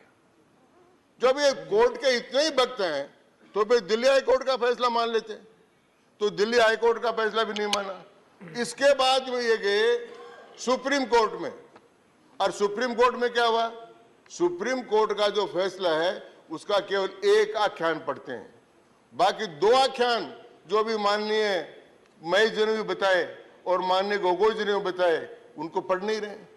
तो मीठा मीठा गप और कड़वा कड़वा थू। और ये जो आया है आज, ये जो संविधान संशोधन का बिल आया है, ये ऑर्डिनेंस को जो वो करने का बिल आया है, ये सुप्रीम कोर्ट की इच्छा के अनुसार आया है। और लेकिन किसी भी देश में सब जनप्रतिनिधि फैसला करते हैं 1926 के पहले ब्रिटेन में महिलाओं को वोट का अधिकार नहीं था और वहां की प्रिवी काउंसिल ने तय कर दिया था कि अधिकार उनको नहीं मिल सकता क्योंकि कानून के अंतर्गत नहीं है। प्रिवी काउंसिल ने फैसला किया और फैसला करने के बाद में ब्रिटेन में महिलाओं को वोट का अधिकार मिला। भारत में तो पहले से है। ये जितने निग्रो हैं इनको वोट का अधिकार अमेरिका में नहीं था और अमेरिका की ब्लैक इन ब्लैक को अधिकार नहीं था और इनको जब वहां की फेडरल कोर्ट ने मना कर दिया कि आपको अधिकार नहीं मिलेगा, आप वोट नहीं दे सकते, कानून में नहीं है, तो अमेरिकन कांग्रेस ने प्रस्ताव पास कर उनको वोट का अधिकार दिया। उसी प्रकार दक्षिण अफ्रीका में हुआ, उसी प्रकार अन्य देशों में हुआ। इसलिए कोई सुप्रीम कोर्ट फैसला करेगा कि ये ठीक है कि ये गलत है, वो नहीं है। भारत में भी आज तक के 50 उदाहरण हैं जिनमें सुप्रीम कोर्ट के फैसलों को बदलकर हमने जनहित में निर्णय किए गए हैं और ये दिल्ली के जनता के हित में सबसे बड़ा निर्णय माननीय अमित शाह जी लेकर आए हैं, वो हम करने जा रहे हैं। और इसलिए सभापति महोदय, मैं कहना चाहूंगा कि ये बार बार कहना कि दिल्ली के साथ अन्याय हो रहा है, दिल्ली का एक विशेष स्टेटस है, उस स्टेटस को सबने माना है। अब दिल्ली भारत की राजधानी है, एक भी दुनिया के किसी देश का उदाहरण आप नहीं दे सकते कि उस देश के अंदर वहां की राजधानी है, उसका अलग प्रांत हो। यहां पर विदेशी आते हैं, यहां पर इतने बड़े सम्मेलन होते हैं। अरे यहां पर भारत सरकार कितने काम कर रही था। अभी भारत मंडपम इतना बड़ा माननीय प्रधानमंत्री जी ने उद्घाटन किया है, वो केंद्र सरकार ने किया है। अब युगे युगेन भारत है, इतना बड़ा जो म्यूजियम बनने वाला है वो म्यूजियम भारत सरकार ही तो बना रही। तो ये इस प्रकार के काम दिल्ली में होना, दिल्ली में वार मेमोरियल बनना, दिल्ली में सारा काम होना, दिल्ली में सभी राजदूतों की सुरक्षा करना, अंतर्राष्ट्रीय सम्मेलन होना, ये सब काम हो रहे हैं। और इसलिए मैं निवेदन करना चाहता हूं कि ये बिल की 3 बातें जो कही गई, न तो ये संविधान के विपरीत है, न ये लोकतंत्र के विपरीत है, न ये दिल्ली की जनता के विपरीत है। हाँ, ये विपरीत है कांग्रेस पार्टी के संदीप दीक्षित, जो कांग्रेस पार्टी के खास आदमी नेता है कांग्रेस के, उन्होंने दिया स्टेटमेंट कि ये बिल ठीक है। पंजाब के कांग्रेस वालों ने कहा बिल ठीक है, लेकिन ये जो टेम्परेरी मुद्दा मेरी हुई थी, केजरीवाल जी ने कहा कि हमारा अगर समर्थन करोगे तो हम इंडिया में आएंगे, और आज ये जो ही पास होगा ये मुद्दा मेरी टूट जाएगी और वो इंडिया INDIA जो है उससे ए अलग खत्म हो जाएगा और ये 4 ही बचेंगे, क्योंकि पहला काम ये करेंगे तो उनके खिलाफ ही करेंगे। उदाहरण के लिए दिल्ली में पहले इनको मेजोरिटी नहीं मिली थी और कांग्रेस ने समर्थन देकर केजरीवाल जी को बढ़ा दिया था, बन गए। पर दूसरी बार जब आए तो कांग्रेस को पूरी को हजम कर गए, तो कांग्रेस साफ हो गई। इसी प्रकार पंजाब में कांग्रेस को साफ किया। अब आगे भी उनका उद्देश्य तो कांग्रेस को साफ करना है, तो हमारी कहां लड़ाई है। तो ये जो काम है, और इस प्रकार से मैं कहना चाहूंगा कि जितना सारा काम ये माननीय अमित शाह जी ने किया है और जो प्रस्ताव पेश किया है, वो सब बातों को सोचकर किया है। और एक विवाद जो इतने लंबे समय से चल रहा था, पेयजल कमेटी बने, डॉक्टर पट्टाभी सीतारमैया की बने, सरकारिया कमीशन बने, फिर संशोधन आया और 91 से लेकर 15 तक किसी प्रकार का विवाद नहीं हुआ। तो बोलने वालों को तो ये सोचना चाहिए था कि विवाद पैदा क्यों हुआ है। अब दूसरी बात, अगर ये संविधान के विपरीत होता तो इनको सुप्रीम कोर्ट में स्टे मिलता, वो स्टे भी नहीं मिला। ये वहां स्टे लेने गए, स्टे नहीं मिला। अब संविधान पीठ में गए तो संविधान पीठ इसको देखेगी। पहले ही फैसला कर दिया उन्होंने कि 339 AA के अंतर्गत सारे कानून बनाने का अधिकार भारत की संविधान सभा को है, वो है। दूसरी बात मैं कहना चाहूंगा कि ये धमकी देना दूसरे को, और एक बात मैं साफ रूप से कहना चाहूंगा, माननीय चिदम्बरम जी ने एक बात कही कि जम्मू और कश्मीर को उन्होंने 2 हिस्सों में बांट दिया। मैं कई बार कहता हूं कि लोग अपने कृत्यों को भूल जाते हैं। आंध्र प्रदेश से तमिलनाडु से आंध्र प्रदेश अलग हुआ, कांग्रेस ने किया। फिर तेलंगाना और आंध्र अलग हुआ, कांग्रेस ने किया। कितने प्रांत कांग्रेस ने किया और कांग्रेस ने तोड़े, तो क्या कांग्रेस ने राज्यों के अधिकार खत्म कर दिए थे? प्लीज, वो कांग्रेस ने तोड़े। तो ये अधिकार केंद्र के पास है। तो इस प्रकार पंजाब का विभाजन हुआ कांग्रेस के समय, हरियाणा बना, पंजाब बना, कांगड़ा मिलकर हिमाचल प्रदेश बना, ये कांग्रेस टाइम में। और संविधान की बात करते हैं, और ये कहते हैं संशोधन क्यों लेकर आए? इलाहाबाद हाई कोर्ट के फैसले के बाद और जस्टिस A.K. कृष्णा अय्यर के सुप्रीम कोर्ट में स्टे न देने के पश्चात श्रीमती इंदिरा गांधी ने संविधान संशोधन करके अध्यादेश जारी करके अपनी मेंबरशिप कायम रखी। उतना बड़ा गलत काम हिंदुस्तान के इतिहास में आज तक नहीं हुआ। वो पार्टी पार्लियामेंट की बात करे, वो पार्टी कानून की बात करे, वो पार्टी संविधान की बात करे, तो मैं समझता हूं कि इससे बड़ा कोई धोखा नहीं हो सकता। इसलिए मैं कहना चाहता हूं कि ये कानून, ये अध्यादेश संविधान के अनुसार है, दिल्ली के जनता के हित में है, और ये उसी प्रकार से समस्या का समाधान कर देगा जिस प्रकार से आर्टिकल 370 को समाप्त करके कश्मीर की समस्या का समाधान हुआ। अब किसी को भी कमेटी बनाने की जरूरत नहीं पड़ेगी, दिल्ली की समस्या का भी परमानेंट समाधान हो जाएगा। ये इस बिल में है। सभापति महोदय, आपने मुझे समय दिया, इसके लिए बहुत बहुत धन्यवाद। धन्यवाद माननीय Ghanshyam ji. Honourable Shri Vaiko ji, you have 4 minutes, sir. Mr. Deputy Chairman, sir, I crave your indulgence for some generosity. We small parties always face the same difficulty. So I kindly be liberal with 1 or 2 minutes. Honorable Chairman has been very generous. This debate is for 6 hours. You are getting 4 minutes. That's enough. That's why he is asking. Honorable, please. Honorable. Honorable Vaiko ji. With all the force under my command, I oppose this abominable, undemocratic bill which strikes at the very root of democracy, the very root of federal spirit, at the very root of secularism, at the very root of social justice. Sir, the government of National Capital Territory of Delhi Bill 2023 has brought forth seismic shifts in the governance landscape of Delhi. While cloaked in the garb of administrative efficacy, the bill in many ways appears to erode the democratic fabric that is intrinsic to Indian polity. The bill notably clips the wings of the Delhi Legislative Assembly by stripping it of the power to legislate on services. This is a deviation from the norm, where a state legislature would typically have jurisdiction over subjects in the state list with exceptions. The establishment of the National Capital Civil Services Authority on the surface may seem like an earnest attempt to streamline administrative processes. However, delving into composition and powers exposes an unsettling reality.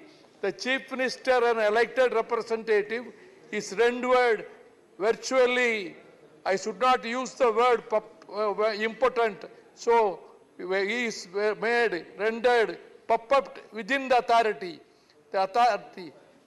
Now I recall what I read in history when I studied the college about the triumvirate in Rome, which was called a democracy. In Rome, when Julius Caesar but kept his sword. After his assassination, another triumvirate was formed and Antony took the reins of the power. Here, directly opposite what is going to happen in India. Among the triumvirate, these two principal secretary and cabinet secretary, they are the majority, and the chief minister only a puppet. So, this is the verdict given by the people of Delhi has been thrown into the dustbin of history. Many governors are appointed by the government, the central government. The governors in the opposite ruled states, how they behave, how... Please, I am coming to the end, sir. Sir, these governors, what they do in my state, Tamil Nadu, the governor has not given assent to the... Please speak on Delhi. Has not given assent to the bills sent by the State Assembly. For all I am telling, please. State Assembly. So the Home Minister is sitting here. So he is the custodian of these governors. So these governors, what they do, You're very senior member. We are discussing this Delhi bill. Please. They do follow the philosophy of Hindutva and Sanatana Dharma. This is happening in my state, sir. Please. In my state. So the governors are behaving the agents of the central government. No, it will not go on record. Yes. Please follow rule number 0 and 240. No. Please speak on the bill. Speak on the bill. Of the central government. Speak on the bill. Your time is over. Your time is over, sir. You please finish. Conclude. Time is over. Finish. This bill should be thrown out of history. Thrown out of the... Thank you. Into the dustbin. Thank you, Honorable Vaikoji. Thank you. Thank you. Mani Hardeep Singh Puri ji. Mani Hardeep Singh Puri. Honorable Deputy Chairman, sir, one of the advantages of speaking so late into the discussion is that some of the most amazing statements bordering on the outlandish have already been responded to by others, and some of the facts will, I'm sure, be covered in great detail when the Honorable Home Minister replies to this discussion.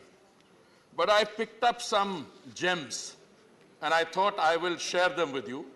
It was when the Honorable Chairman was presiding that words that were used included retrogressive, unconstitutional, control freak, principles of federalism violated, arrogant government, accountability, constitutional stupidity, cheap tactics, chicanery. Now, I would like to subject some of these terms to any dictionary of legal usage or normal linguistic usage. And I think much of this actually is applicable to what is being said by those who are opposing the bill, rather than the constitutionality of what we have brought forward. But I think the gem which I really enjoyed, and I think, sir, I say this out of deference to you because you yourself are such a high legal luminary, that when lawyers start quoting from historical figures, they should be careful. When they came for the socialists, I did not oppose because I'm not a socialist. Then they came for the trade unionists. I did not oppose because I'm not a trade unionist. Then they came for the Jews, and I'm not a Jew, so I didn't oppose. Now they come for me. Sir, I want to humbly submit, they came for you. They first attacked you. And I'm talking about a period before the BJP government assumed office in May 2014. Let me remind you, because you seem to have selective amnesia. On the night of 15th and 16th of January, one of the so-called elected, accountable ministers of the Aam Aadmi government, a gentleman by the name of Mr. Som Bharti, he attacked a colony of foreigners, and he used a mob as an instrument of politics. Some foreign nationals were subjected to cavity searches. So that's a very serious term. Cavity searches, basic human rights violation. They were subjected to, urine samples were tested, and they said, I know the honorable Congress member is encouraging you, but let me complete. You don't know where you will have to look then. Let me remind you. Sit down, you'll benefit from this. And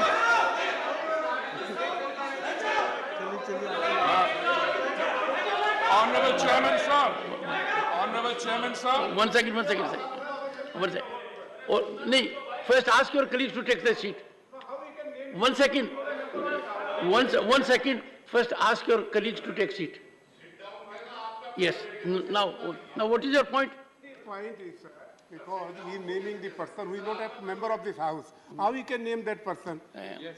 Let me tell the honorable member, Mr. Gupta, that this issue was addressed by me on a point of order raised by the leader of opposition. And I had categorically held that this house has the power to discuss conduct of anyone. This house has the power to discuss anything under the planet. And as a matter of fact, this issue was signaled by former Chief Justice Mr. Gogoi also. If it is with respect to member of a Lok Sabha, then there is a set procedure that before making accusations, notice has to be given. So don't get upset. Don't get upset. Sir, Mr. Chairman, sir. 1 second. Let me tell you, Mr. Gupta, if you get upset, you will be helping Mr. Puri. You will be helping Mr. Puri if you get upset. Please. Sir, this unfortunate incident, which we would all want to forget, but which my friends, those who are opposing this bill, perhaps want to forget even more, took place on the fateful night of 15th and 16th January 2014. Sir, I wrote about it even then. I have a publication which has these and other such incidents documented. And these were, I can give them the citation, these were much before the BJP government under the leadership of the Honorable Prime Minister assumed responsibility. Sir, this did not end here, because the then so-called accountable Chief Minister, who did not succeed in persuading or using the margin of persuasion with the Delhi police force, then decided 3 days later to hold the entire city to ransom by going on a strike at Rail Bhavan for 36 hours. It was, sir, on the 20th of January 2014. And all he wanted was those 3 police persons who did not support that vigilante type of action against those foreign ladies, they should be suspended. And sir, because we had a government in power in Delhi at that point of time, they followed the policy of appeasement. They indulged this kind of behavior, and 2 of the policemen were transferred because they were afraid that the 26th January celebrations would be thwarted. Sir, these are the facts, and let me not stop here.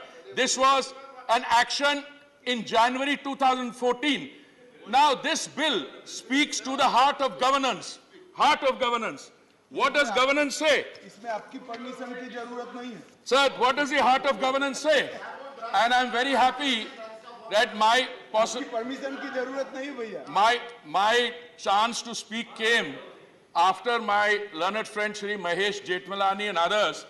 But since I'm not a lawyer and I was preparing for this intervention, for which I'm deeply grateful to my party, there are 2 or 3 things which stand out. This particular insertion in 1991 and 239, what does it seek to do? It acknowledges the sui generis character of Delhi. The honorable member mentioned there was a reality. It is a union territory, yet it has a legislature, elected government. So he used the term escalated union territory. But that sui generis character needs to be acknowledged, it needs to be fleshed out, and that is precisely what the bill that the government has brought is seeking to do. Now, the civil service authority which is being established, I found it appalling that someone can get up here and say one member is the supreme, yes, he's an elected chief minister, He deserves full respect.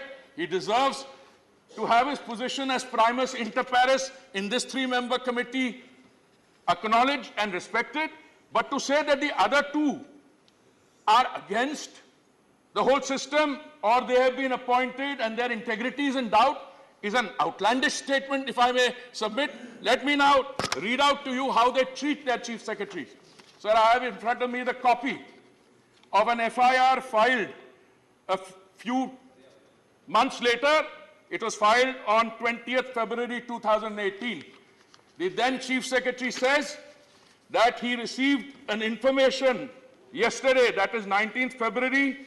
I was informed on telephone at 8:45 p.m. in the evening that the advisor to the Chief Minister, Shri V.K. Jain, that I had to reach the CM's residence at 12 o'clock at night. Sir, I'm not going to read out the whole FIR, but I'll read out some salient portion. He had already met the Honorable Chief Minister at that point of time, earlier in the day.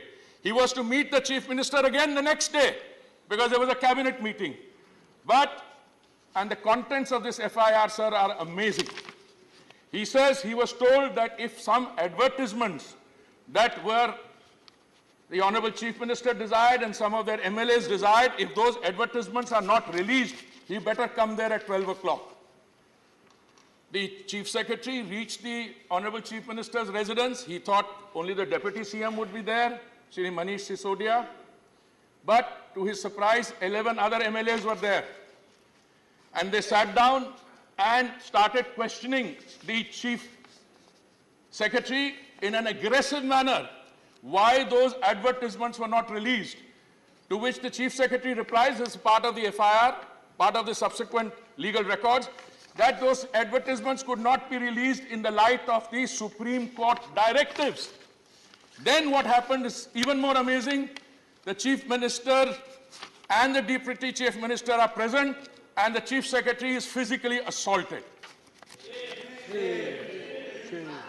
Now, I'm not surprised. I am not surprised. Honorable member, इसका जवाब आप जनता के सामने देना, आप भूलना चाहते हैं इसको, हम आपको याद करवाएंगे.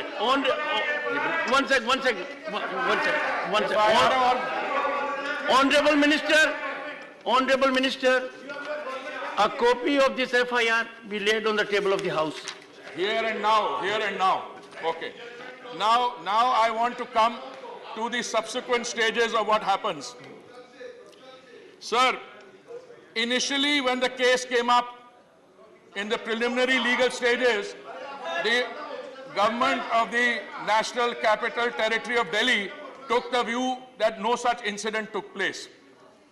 Total denial. When it went up to the next stage, they said, हाँ incident तो हुआ था, पर इसमें Chief Minister और Deputy Chief Minister ने हाथापाई नहीं की, उनके MLAs ने की हैं. साहब, आप मुख्यमंत्री हैं, आपके घर में आप MLAs को बुलाते हैं, उनको कहते हैं Chief Secretary की पिटाई कर दो, तो ये कोई मैकेनिज्म नहीं चलेगा. ये इनको जनता के सामने जवाब देना पड़ेगा. और ये सब legal. Now let me come to a few substantive things, sir. I have had the privilege, sir, of being Minister for Housing and Urban Affairs. Now, nothing will go on record. Sir, I've had the privilege of being the Minister for Housing and Urban Affairs. Members, I have heard from this side also, from every side of the House. One second, Mr. Gupta, you'll have to lend some ear to me and be a little patient. There have been inputs that have been absolutely beyond the bill. When I tried to request the honorable members to be in the groove, they said no. And I have had a number of them saying so. If the honorable minister is making an input, hear him patiently. When there is an occasion for someone from this side, you will have an occasion. But can we create ruckus in the house like this? So, no, I will not lend him.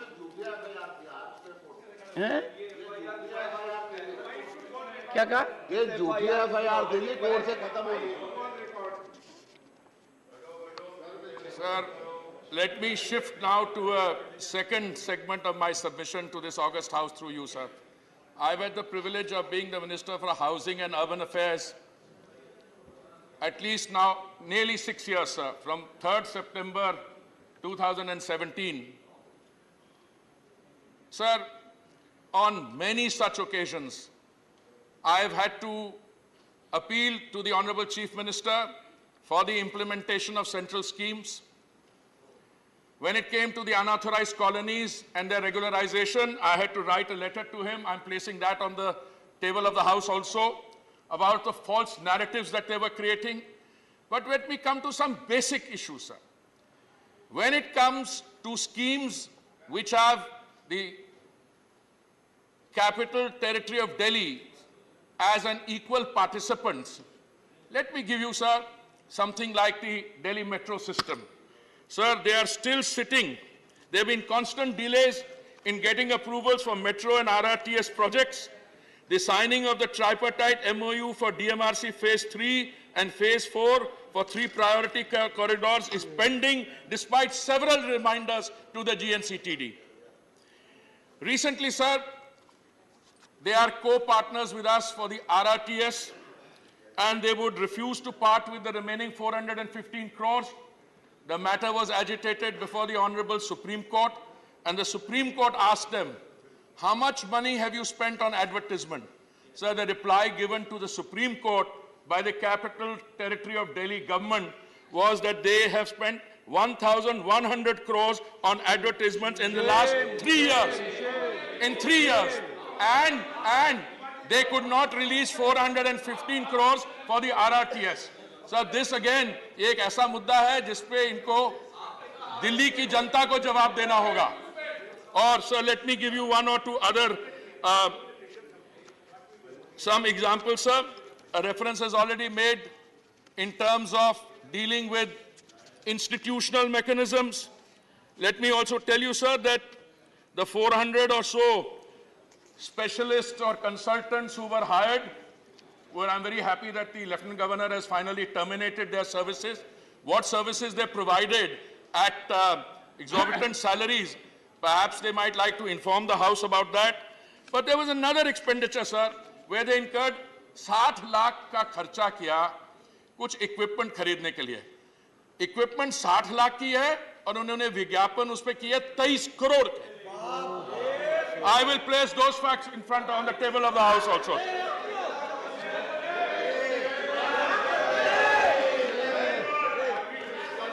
Sir. Circumstances. Sir, very often, we are told that the central government starves the government of Delhi and the MCDs and everybody of funds. I did a quick reckoning, sir. Since 2014, we have given to these different bodies under the urban development funds for other schemes a total of 52,052 crores, sir. 52,052 crores.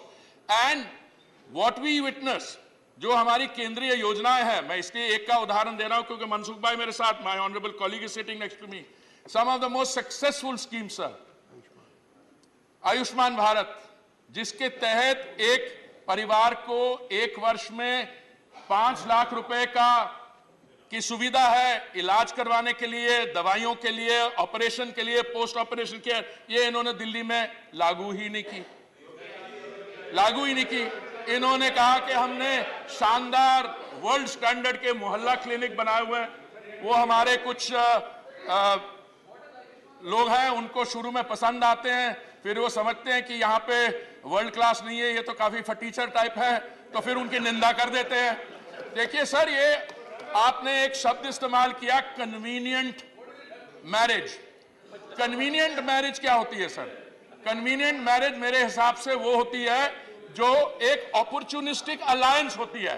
तो वही Congress party जिनको इसमें वो लग रहे हैं, पहला attack तो आम आदमी पार्टी का उन्हीं के खिलाफ हुआ था. अल्टीमेटली इसकी पैदाश कहां से हुई थी आम आदमी पार्टी की? Sir, it was we also welcomed it. I must say, as a private citizen, when I found a social movement headed by a highly respectable Anna Hazare against entrenched भ्रष्टाचार, entrenched corruption के खिलाफ. But today you wonder who started the movement and who has become the prime mover and where is this leading to. So I make the submission to you, sir. I have no desire to take more time than is necessary, because I told you I have already seen that most of the question and those absurd statements have already been responded to by others at the legal front, and I'm sure that the Honorable Home Minister, when he's responding to the debate, will provide. But in conclusion, sir, let me ask through you one question. Why do we have selective amnesia? कुछ चीजें हमें याद रहती हैं और कुछ चीजें हम कन्वीनियंटली भूल जाते हैं. अच्छा, शब्द जो इस्तेमाल करते हैं यहाँ पे, आपने कहा कि ये अनकॉन्स्टिट्यूशनल है, ये सब जुडिस है, ये है, ये वो है. मैं आपसे एक चीज सवाल पूछना चाहता हूं. अगर आपके पास लीगल आर्ग्यूमेंट्स नहीं है, तो चिदम्बरम जी ने बिल्कुल सही कहा कि legal arguments have been exhausted by doctor Singhvi, तो इसलिए वो पॉलिटिकल करे. पर पॉलिटिकल आर्ग्यूमेंट भी मेरे को समझ नहीं आ रहा. ये चाहते क्या है? Do you want the National Capital Territory of Delhi to be subjected to this kind of anarchism? और ये एनार्किस्ट का शब्द मैं नहीं इस्तेमाल कर रहा हूं. जब रेल भवन में उन्होंने 36 घंटे he held the city to ransom, he said, and he's on record, I'll make that cutting also available, I am an anarchist. So this political formation, sir, a startup, has not made the transition from anarchy to governance. And this bill is about governance. They should rejoice, they should welcome it, and they should participate in mature governance till they are in office. बहुत बहुत धन्यवाद, sir. Message from Lok Sabha, Secretary General. Sir, with your kind permission, I rise to report that the Lok Sabha at its sitting held on 7th August 2023 has agreed without any amendment to the Mediation Bill 2023, which was passed by Rajya Sabha at its sitting held on 1st August 2023. Honorable members, as you are aware, discussion on the Government of National Capital Territory of Delhi Amendment Bill 2023, which has been allotted 6 hours for discussion, will continue beyond 8 p.m. today. In view of the extended sitting, for the convenience of honorable members, dinner will be served in Banquet Hall, Parliament Library Building from 7:30 p.m. onwards. Members may accordingly make use of the arrangements. Dr. M. Thambidurai, 4 minutes. Sir, I am former law minister. You have given so many people. I am former law minister. Sir, the word is very cruel. Some more time. It takes note of the present. No. All of us have that feeling, you see. Please, sir, this is a very important bill brought by Honorable Hamid Jaji. I want to support this bill. Give me some time. Because as a law minister, former minister, I want to say something. Let me tell you, Mr. Thambidurai, you have been a former law minister. Sir. Whenever there is a bench of judges, sir, you are the wisest judge is one who says, I agree. Sir, time is bad, please. Sir, you are a legal luminary. I am ordinary law minister at that time. You please allow me to speak. 4 minutes. Sir, on behalf of ADMK party, I support the bill brought by Honorable Home Minister Amit Shah ji regarding to seek that to promote harmonious relations between the legislature and executive and further define the responsibility of the elected government and the lieutenant governor in line with the constitutional scheme of governance of the National Capital Territory of Delhi. Sir, you know very well the Article 1 of the Constitution of India defines the territory of India as comprising of states and union territories and nothing else. And Article 1 read with Article 239 provides that the union territories to be governed solely by the President.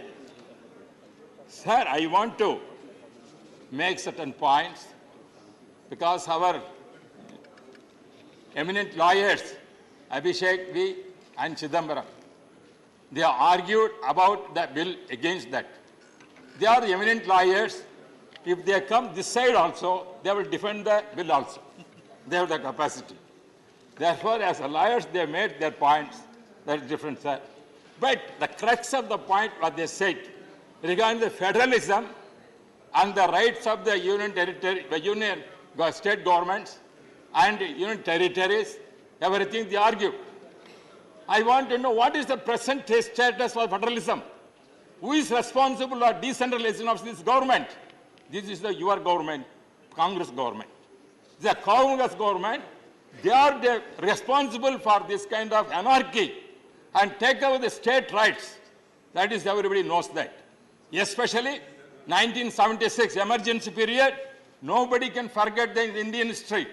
How this former Prime Minister, Srimati Indira Gandhi ji, how she brought certain rules and taken the state powers, including education. Same. Who did it? But whether central government did anything for that? But if they thought they would have brought, even DMK was afterwards, coincided with the government so many times ruled, if they were told, they have brought once again education to a state subject. But they have not done. Because why I am telling, the federalism, everything is gone arguing. When they are opposition, they are arguing for federalism. When they are coming to the power, they want to decentralize, hold the power. These are the things that are happening. And centralize, they are centralizing. This is the power, sir. For example, sir, just now I started. 1 minute. 1 minute. For example, even finance, sir, who brought the GST thing? Because our DMK government is criticizing GST. We are also against that. Who brought that? But Chidambaram only finance brought that. See, all like that, there are so many times, sir. And also, because you are going ringing bell, I want to crux up the point. I don't want much of the time. Because I am supporting Amit Shah ji, what he has brought. See, because what they said, why the special status only for Delhi? We are demanding for Pondicherry has to be given the statehood. Whether they have given, whether Congress has given, they are not given. But because of the peculiar situation and based on the Supreme Court judgment, now the Honorable Minister has brought a thing to see that protect the interest of the GK just I am finishing, sir. 4 minutes. Sir, I am finishing. I am finishing, sir. Parliament, they are telling, who are the people? This Parliament is Parliament is responsible. The elected people. We are enacting the bill. We are responsible. Even the governor is taking any decision. GK the Home Minister. Shri GK Vasan. Thank you. Shri GK Vasan. 4 minutes. 4 minutes. Sir, I stand here to support this important bill, sir. Sir, I want to echo the views of common public in Delhi, sir. Delhi being the capital city of India, sir. Delhi public feel this is a symbol of India, sir. The bill, sir, they feel it is necessary to balance the welfare of the people in Delhi, sir. This act is required to balance both local and national interest in the capital city with democratic will, sir. More than that, sir, the status of NCTD cannot be equated with other union territories with legislature, sir. Therefore, the people feel center has a much bigger stake over legislature in administration and enforcing law and order in the NCTD, sir. Sir, most important, sir, this bill is also inconsistent with Article 239AB of the Constitution, which empowers the President to make regulations for the peace, development and good governance of the Delhi, sir. Sir, this bill, sir, will also be essential for public order in Delhi, security in Delhi, administrative improvement in Delhi. To conclude, sir, I would like to say narrow political opportunism cannot take precedence over good governance and national security at large, sir. Therefore, my party strongly supports this bill. Thank you, sir. Shri Bhuvaneshwar Kalita, not present. Shri Javed Ali Khan, 4 minutes. Yes, sir. माननीय सभापति जी, मैं दिल्ली राष्ट्रीय राजधानी राज्य क्षेत्र शासन संशोधन विधेयक 2023 के विरोध में खड़ा हुआ हूं। आज का दिन हमारे लिए बहुत मधुर रहा।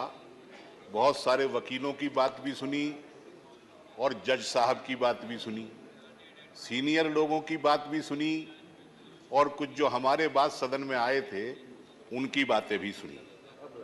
एक बात बड़ी प्रमुखता के साथ उस तरफ के साथियों ने उठाई, मुख्य सचिव की पिटाई का मामला। एफआईआर हुई, आपने टेबल करने के लिए कह दिया। मैंने ये निवेदन किया था अपनी जगह से बोलते हुए, शायद आपने सुना नहीं, कि उस केस का हश्र क्या हुआ, वो फैसला भी कोर्ट का टेबल कर दिया जाए, क्योंकि उसमें किसी के ऊपर कोई कार्रवाई नहीं हुई सर। वो मनगढ़ंत केस रखा गया था, झूठा साबित हुआ कोर्ट के अंदर। पुरी साहब कहते हैं कि कन्वीनियंस के हिसाब से बोल लेते हैं लोग, आधी बात छोड़ देते हैं, आधी बात कह देते हैं, जो मतलब की होती है वो कह देते हैं। उन्होंने भी ठीक यही किया है कि अपनी कन्वीनियंस के हिसाब से आधी बात प्रस्तुत कर दी और जो उस कोर्ट केस का हश्र हुआ था उसके बारे में उन्होंने भी कुछ नहीं कहा। I direct you to place that judgment on the table of the house. Okay, we will do, sir. Go ahead. पर अपील हुई है वो भी रखवाई। जजमेंट फाइनल नहीं हुआ है, अपील हुई है हाई कोर्ट में। And honorable members, I had indicated on number of occasions, this house, बढ़ा दीजिएगा no, this house cannot be a platform to set afloat narratives which are not factually tenable. Sir मैंने तो You have made an assertion in the house, मैंने अभी तक and कोई you have गलत not बात, given a complete picture. कोई नियम I विरुद्ध direct बात, you to put it on the table of the house. मैंने कोई गलत बात, कोई नियम विरुद्ध बात तो कही नहीं है सर। हम तो आपका रोज ही सुनते हैं, जो आप हमें बताते हैं हम मानते भी हैं। One second, we have to do our due diligence. Sir सारी we have बहस to do our सुनने के बाद, homework and then come to the house. Go ahead. Sir सारी बहस सुनने के बाद और भारतीय जनता पार्टी की तरफ से जो बातें कही गई, मैं इस नतीजे पर पहुंचा कि ये उम्मीद छोड़ चुके हैं कि ये दिल्ली में कभी वापस सरकार बना पाएंगे, इसलिए दिल्ली पर हुकूमत करना चाहते हैं जिस तरीके से भी हो। ये चीफ सेक्रेटरी की बात करते हैं सर। उत्तर प्रदेश के अंदर मैं नाम नहीं ले रहा हूं, गृह मंत्री जी अगर चाहें तो मैं नाम भी ले दूंगा। एक सांसद ऐसा है जो हर हफ्ते तो नहीं, हर महीने एक ना एक अधिकारी को पीटता है। ना उत्तर प्रदेश की सरकार कुछ कर पाती है, ना गृह मंत्री जी उसके खिलाफ कुछ कर पाते हैं, और चीफ सेक्रेटरी जिसका केस भी कोर्ट ने खत्म कर दिया, उसके लिए हाय तौबा मचाए हुए हैं। Honorable member, you have made a serious assertion. Yes, sir. Entire documentation, yes, which is legitimately in public domain, be placed on the table of the house. I have many press cutting of an MP. Place it on the table of the house during course of the day. Sir, during course of the day, please, Professor, sit down. Sir, Professor, sir, we cannot allow free fall of information. Sir, एक बात भी ऐसी नहीं कहूंगा। This is not a platform or ground for accusation. Sir, Mr. Gupta. Sir एक बात भी ऐसी नहीं कहूंगा जिसका Mr. Gupta. सर एक बात भी ऐसी नहीं कहूंगा जिसका साक्ष्य। So I take it. Yes, that's all I said. I don't know why other members are agitated. Dr. Keshav, I am surprised why the members are agitated. The honorable member is prepared to lay it on the table. Yes. I said during course of the day. Take your seat. Take your seat. Take your seat. All of you take your seat. Take your seat. Take your seat. Sir इस bill के पास होने के बाद मुझे ऐसा लगता है, अब इसका डॉक्यूमेंटेशन मत मांगिएगा सर, वो मैं दे नहीं पाऊंगा। I will, if that is required. Think twice. It has serious consequences. Okay, sir. Sir, listen, भाई। इस बिल के पास होने के बाद मुझे ऐसा लगता है कि उपराज्यपाल का पद भारत के किसी भी राज्य के राज्यपाल के पद से भी ज्यादा ताकतवर हो जाएगा। अब इसमें कोई डॉक्यूमेंटेशन की जरूरत है नहीं सर, है क्या? इसमें नहीं है, इसमें नहीं है।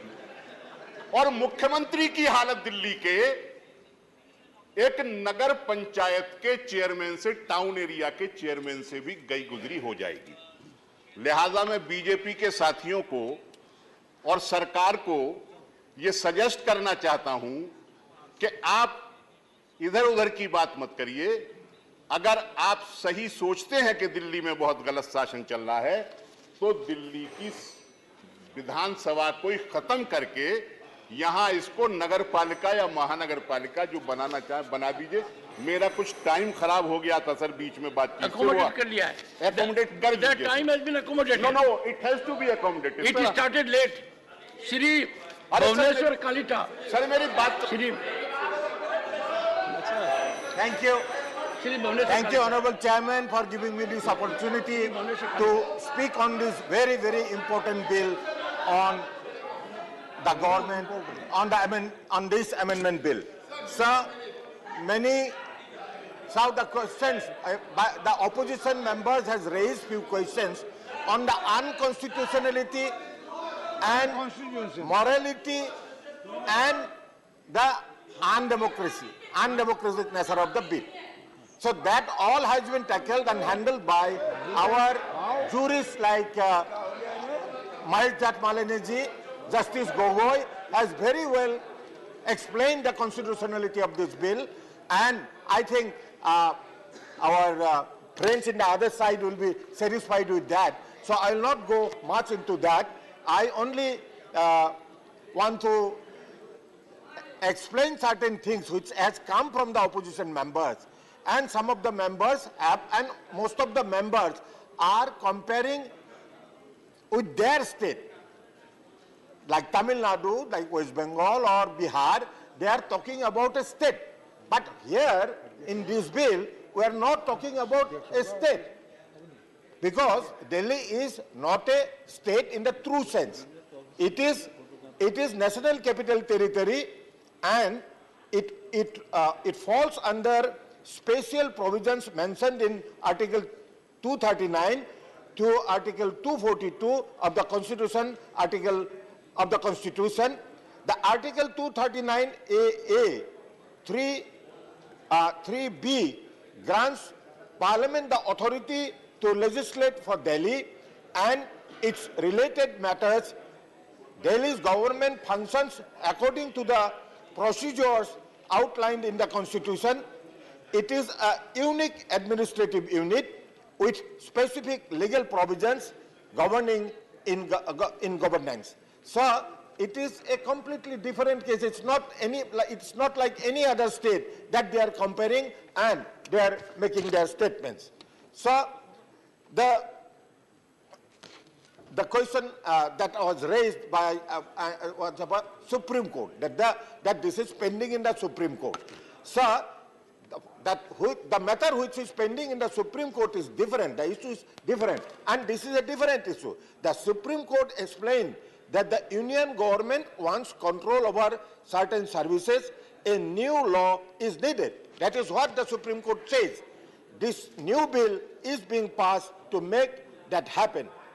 The entity with the authority to create laws and rules is the same one that can make rules under the Act.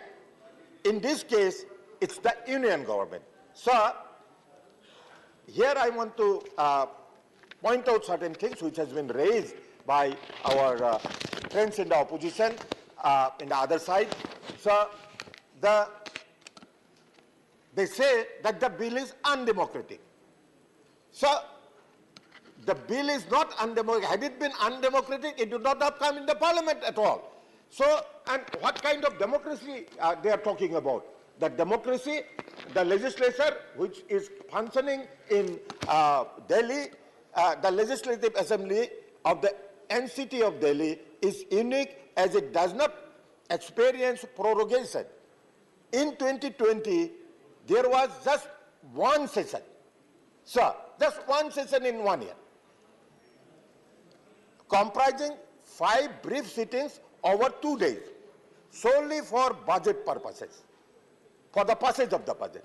Similarly, sir, in 2021, 2022, 2023, only one session each took place, all centered around passing the budget for the respective fiscal years. So they talk about democracy, where the legislature doesn't sit. It sits only once in a year to pass the budget. So another thing that it is in the knowledge of them and and us all, that the infrequent convening of cabinet meetings. You see, in a democratic government, cabinet is supreme and cabinet has to be taken into confidence. But here, the cabinet, both in 22 and 2023, primarily cabinet was summoned to address budgetary concerns. This approach of the government is seen as problematic, as it may impede effective administration and decision on implementation. Notably, the absence of crucial actions such as presenting Comptroller and Auditor General report, which is a constitutional obligation, for the past 2 years misses the questions about the transparency and accountability. So, when the cabinet doesn't sit, when the assembly doesn't sit, where CAG report cannot be placed, where is the transparency and accountability? So, as we all see that in this, in the authority, one of our members said that CM's position has been made redundant. Sir, what for that redundancy is what I want to explain here, sir. The backlog of crucial files pertaining to prominent institutions like Regional Rapid Transit System, AIMS, the IIT Delhi, indicates a lack of expeditious decision-making within the government of NCT Delhi. These delays have raised concerns about the pace of development and implementation of essential projects. So they are not interested about these projects, which are for the people, which are for the benefit of the people. But they are not interested in this. Our Honorable Minister for Housing has eloquently explained about that, so I need not repeat that anymore. Sir, today's world is going ahead towards a modernization. But here we see, while a 5G technology initiative was accepted by numerous states, including our many states, including those ruled by different parties, the NCT of Delhi has refrained from endorsing it, citing its perceived lack of relevance in the city's development.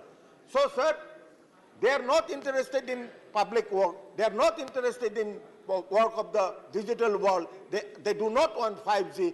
So, what they want to say? What they want? They want only power. The bill for them is power.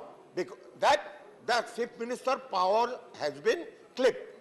So that is their objection. That is their complaint. Sir, this bill is not of power. This bill highlights the plight of the people and to make the life easy for the Delhiites and the capital. Sir, we all live in this capital. We all MPs will live in this capital, and we all see what kind of. The other day, one member has said that there was water shortage. Why? The water shortage was because of flooding. So, 9 years of this government, the flood problem has not been solved. Sir, we remember, if we all remember, during the COVID pandemic days, there was shortage of oxygen. Why? 8 plants were granted to Delhi government.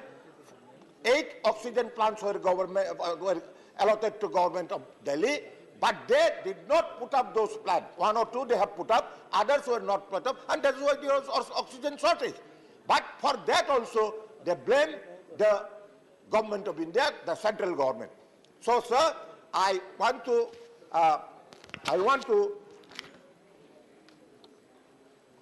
support this bill with all my support. And this is a very important bill, and this bill should be passed unanimously. That is my appeal. Thank you, sir.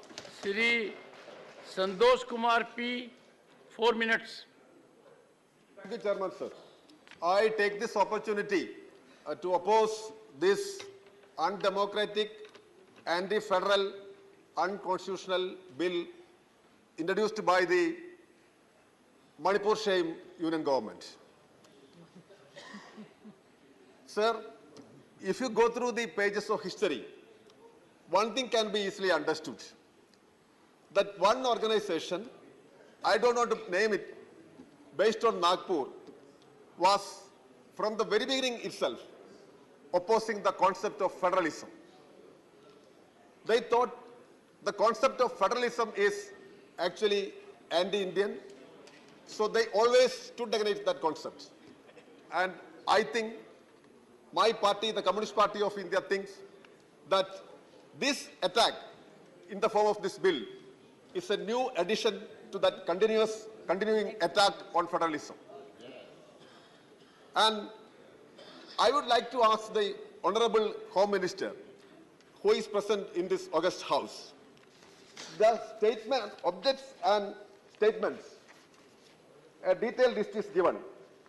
It is stated that any decision taken or any event happening in the capital of the nation not only affects the residents, and many things are stated, and national reputation, image, credibility, and prestige at stake in the international global spectrum.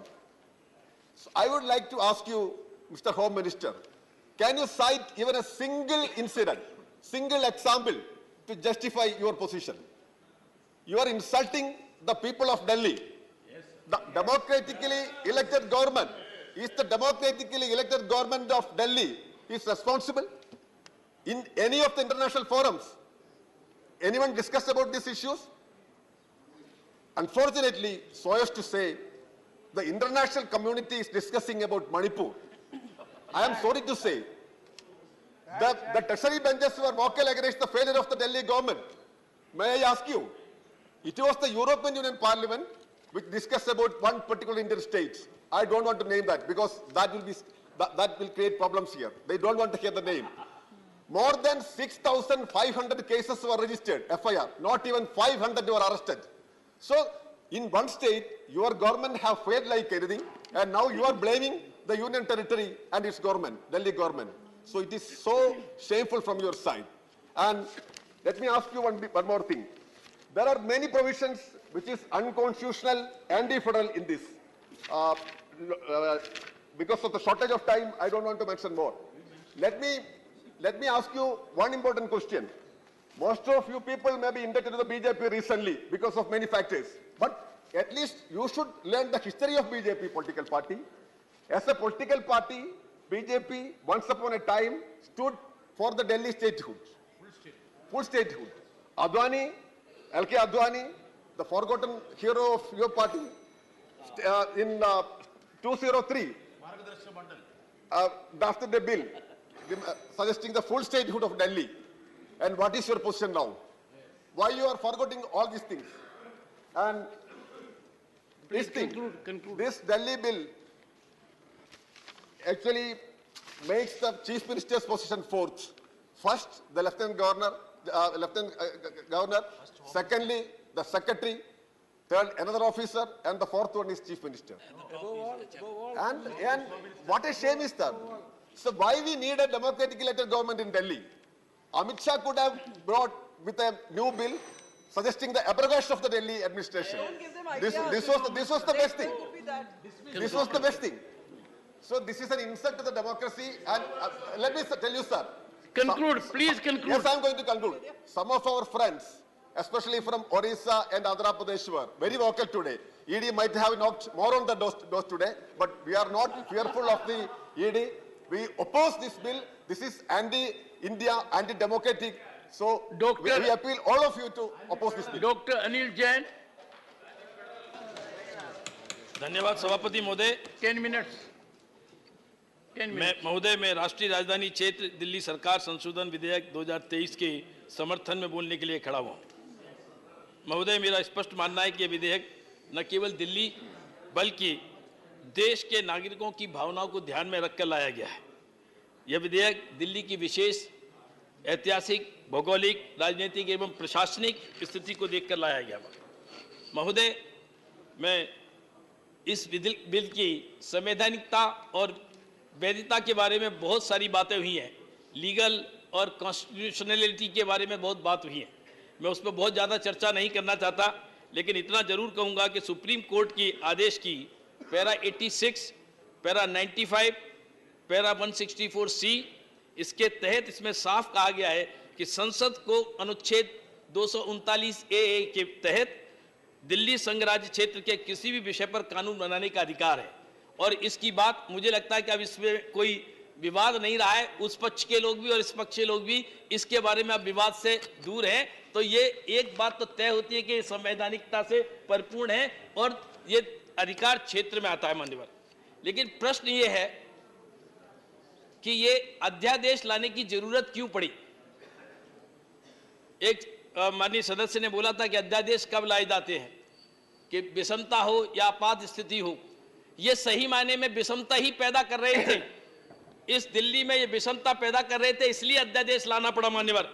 जब 11 मई को 2023 को supreme court का जो आदेश आया, हालांकि उस आदेश में 2 जज की खंडपीठ के लिए निर्णय देने के लिए कहा गया था, उस आदेश में इन प्रिंसिपल निर्णय हुआ था, लेकिन इन आम आदमी पार्टी के लोगों ने इसको तुरंत उसी शाम को इंप्लीमेंटेशन करने का प्रारंभ कर दिया, जबकि 2 जजों की खंडपीठ को इसको निर्णय देना था, उसकी डेट नहीं लगी, मैटर नहीं लगा, निर्णय नहीं आया, लेकिन इन्होंने इंप्लीमेंटेशन प्रारंभ कर दिया और सतर्कता विभाग की फाइलों को ढूंढना शुरू कर दिया। सतर्कता विभाग के सचिव को, विशेष सचिव को बुलाकर निर्देश देने प्रारंभ कर दिए। सोशल मीडिया में जारी कर दिया कि आशीष माधव राव जो सतर्कता सचिव है उनका ट्रांसफर हो गया। मान्यवर, 11/5/2023 के 11 मई के निर्णय में पैरा 165 में न्यायालय की नियमित बेंच को इस मामले का निपटारा करने का आदेश दिया गया था, जो बैठी ही नहीं है, लेकिन इन्होंने इंप्लीमेंटेशन प्रारंभ कर दिया। कारण क्या था? क्योंकि और इंप्लीमेंटेशन में भी क्या किया इन्होंने सतर्कता विभाग के निदेशकों को आदेश दिया कि सतर्कता विभाग के सचिव और स्पेशल सचिव इनको रिपोर्ट मत करिए, इनकी बात मत सुनिए, क्योंकि ये फाइलें अपने कब्जे में करना चाहते थे। मान्यवर, ये फाइलें क्या थी, क्यों चाहते थे ये? मान्यवर, ये मनीष सिसोदिया जो जेल में है, इनके उप मुख्यमंत्री, इनके शराब घोटाले की फाइल विजिलेंस के पास थी, ये इस फाइल को कब्जे में करना चाहते थे, ये सबूत बिगाड़ने चाहते थे। मान्यवर, अरविंद केजरीवाल जी जो इस देश दिल्ली के मुख्यमंत्री हैं, इन्होंने जिस प्रकार से असंवैधानिक तरीके से दिल्ली की जनता का पैसा लूटकर जो सादगी के प्रतिमूर्ति बनते थे, जो आंदोलन की उपज से पैदा हुए थे, ऐसे केजरीवाल जी ने अपने बंगले पर 53 करोड़ रुपए खर्च किए और उसकी फाइल उसमें है। इसलिए ये सतर्कता विभाग को कब्जे में लाना चाहते हैं। दिल्ली जल बोर्ड के 70,000 करोड़ के घोटाले की फाइल उसमें है, इसलिए ये विजिलेंस को अपने कब्जे में लेना चाहते थे। 90 करोड़ रुपए जो आम आदमी पार्टी को दिल्ली सरकार ने जो उसके विज्ञापन पर खर्च किए, उसकी फाइल विजिलेंस पे है, इसलिए लेना चाहते थे। 433 जो गलत नियुक्तियां की, बगैर स्टाफ सिलेक्शन बोर्ड के, बगैर यूपीएससी के, बगैर स्टेट सर्विस कमीशन के, इन्होंने 437 लोगों की नियुक्तियां की। और किन लोगों की नियुक्तियां की? ये उन लोगों की नियुक्तियां की जो इनके नाते रिश्तेदार हैं, इनके विधायकों के नाते रिश्तेदार हैं। Your point of order. I've been asking for a long time. One second. Your point of order. Point of order is, sir, 238. The speaker, sir, the speaker. My point of order is 238. The speaker continuously he made the derogatory statement and used some names. He mentioned some names, sub judice, and his speech also sub judice. But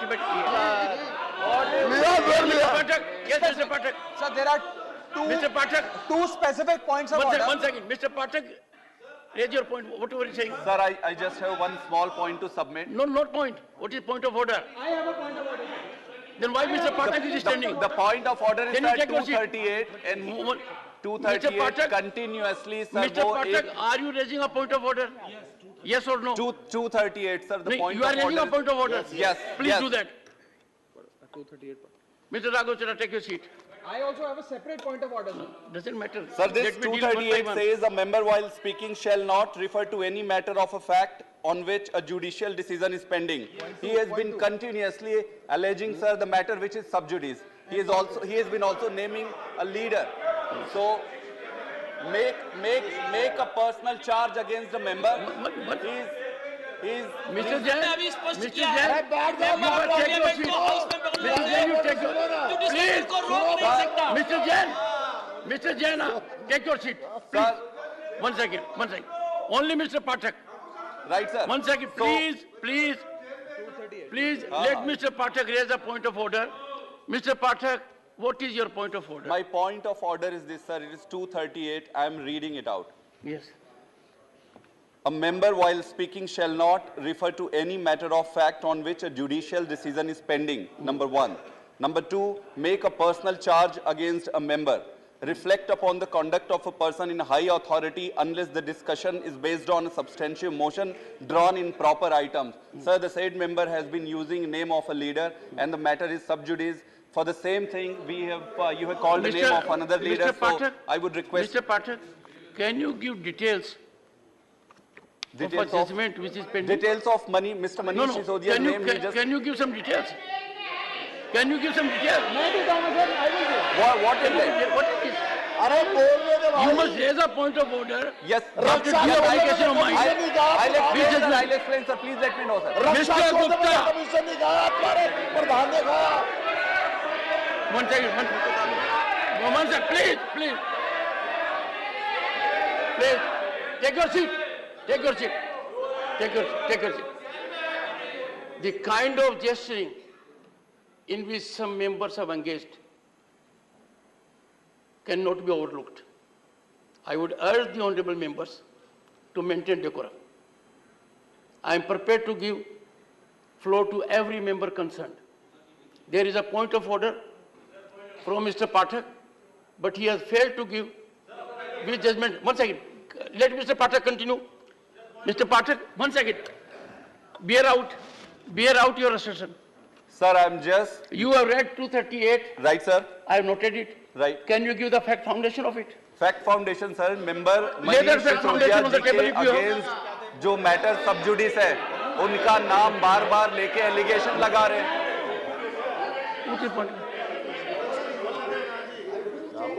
What?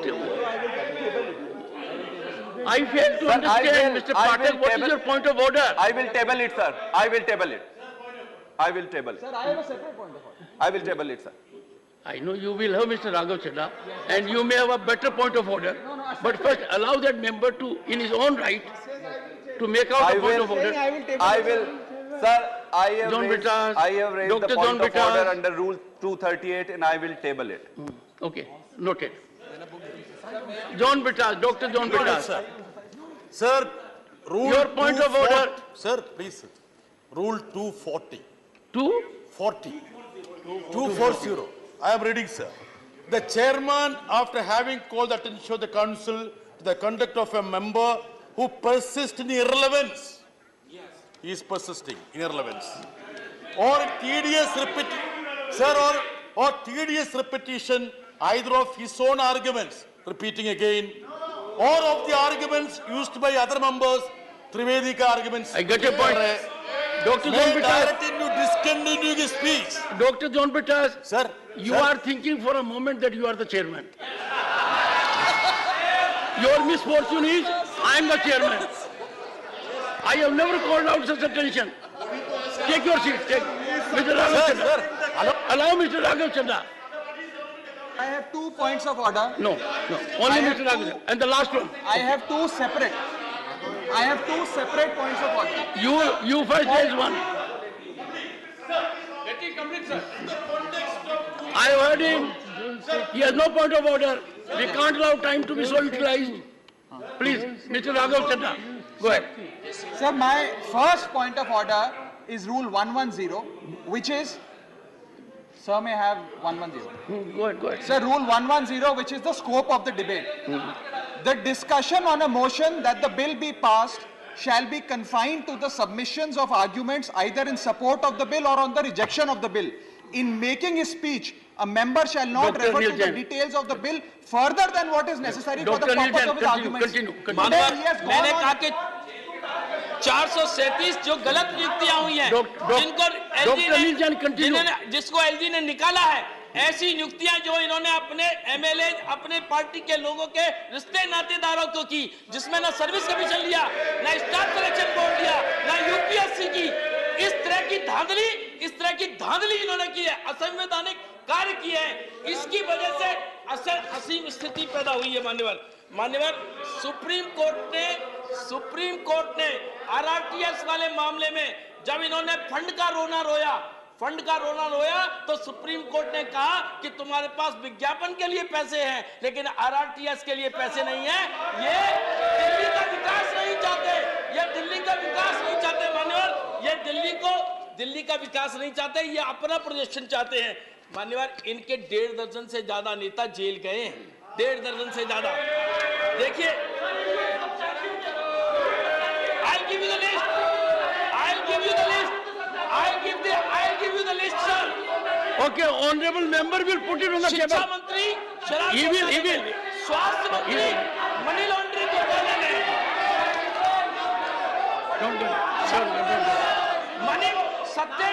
Satyendra Jain money laundering घोटाले में, Sandeep Kumar ration के बदले rape घोटाले में, law की फर्जी degree पर Jitendra Tomar jail गए, असीम Ahmad honorable member has already been directed to put it on the table of the house. He will do it.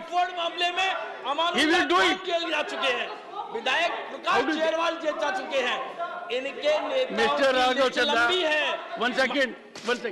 Did you not hear earlier speeches? No, you are right. Just tell me, 1 second. Don't enter into an argument. You have made your point. Take your seat and listen to it. The ruling is, Gupta ji,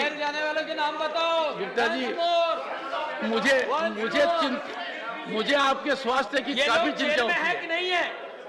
आपका वजन ज्यादा है, आप बहुत educated होते हो। Satyendra Jain jail में है कि नहीं है? जितेंद्र तोमर जेल गए कि नहीं गए? भारती जेल गए कि नहीं गए? ऑक्सफोर्ड में अहमद बिंदर जेल गए कि नहीं गए? अमानुल्लाह खान जेल गए। ये भ्रष्टाचारी और अराजक तत्वों के सरदार हैं।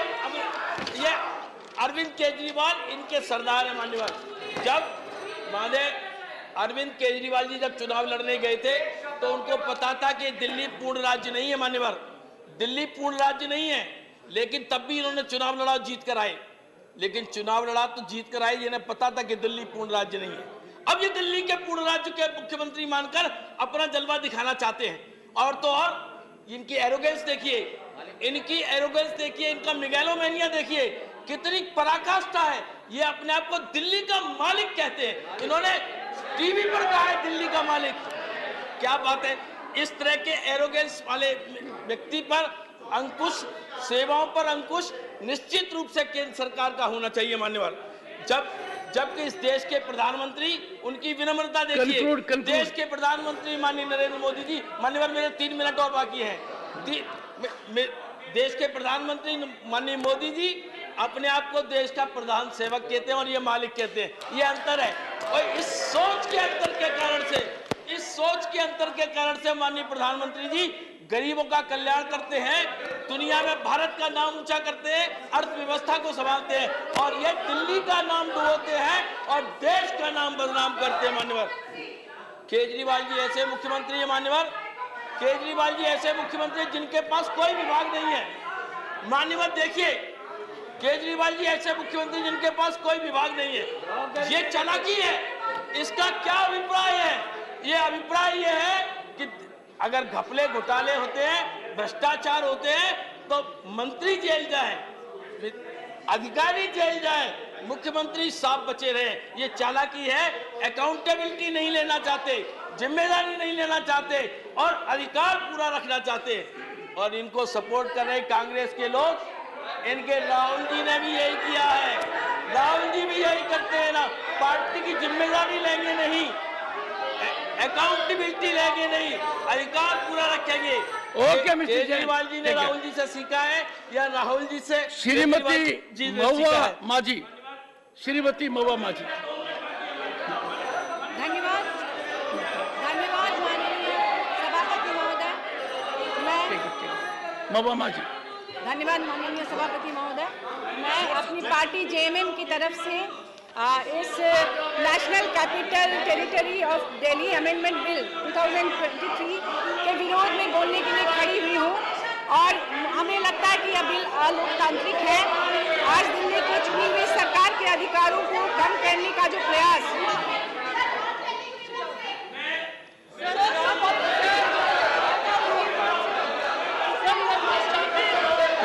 Mister Jain, mister nothing will go record. Bill के माध्यम से मिस्टर जैन, सरकार द्वारा किया जा रहा है, उससे तमाम विपक्षी पार्टियां चिंतित हैं।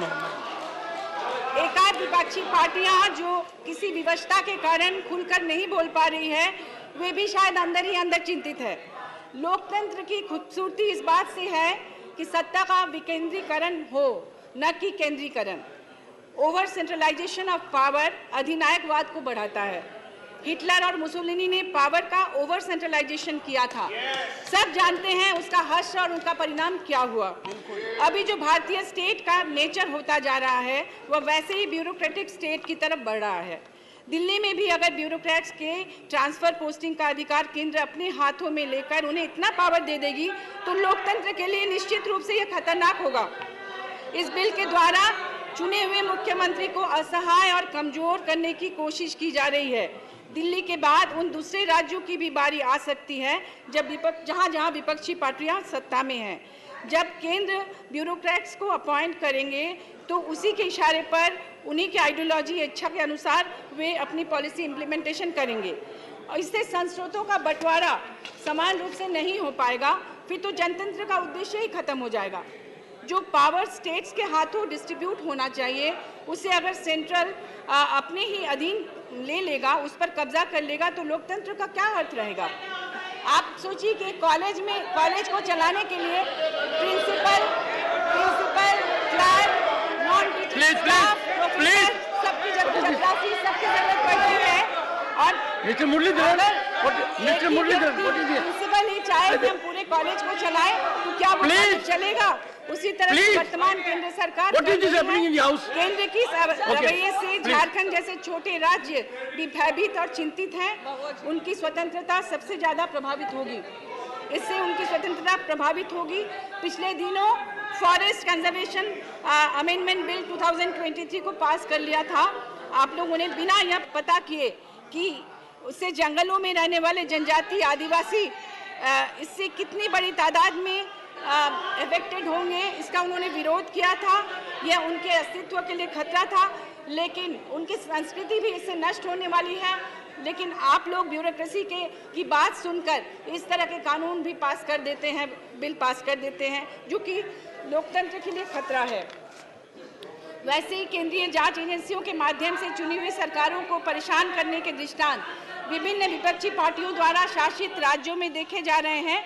कई विधायकों को डरा धमका कर, कभी लालच देकर अपनी तरफ करने का प्रयास लगातार सत्ता द्वारा किया जा रहा है। दिल्ली का यह बिल पास होने पर दूसरे राज्यों के साथ भी भविष्य में ऐसा ही हो सकता है। इस बिल से छोटे राज्यों की स्वायत्तता सबसे ज्यादा प्रभावित होगी। गलत दिशा में डेमोक्रेसी को ले जाया जाएगा। अफसरों के माध्यम से चुनी हुई राज्य सरकार में खौफ पैदा करने का यह प्रयास असंवैधानिक है। मैं अपनी पार्टी की तरफ से बिल का पुरजोर विरोध करती हूँ।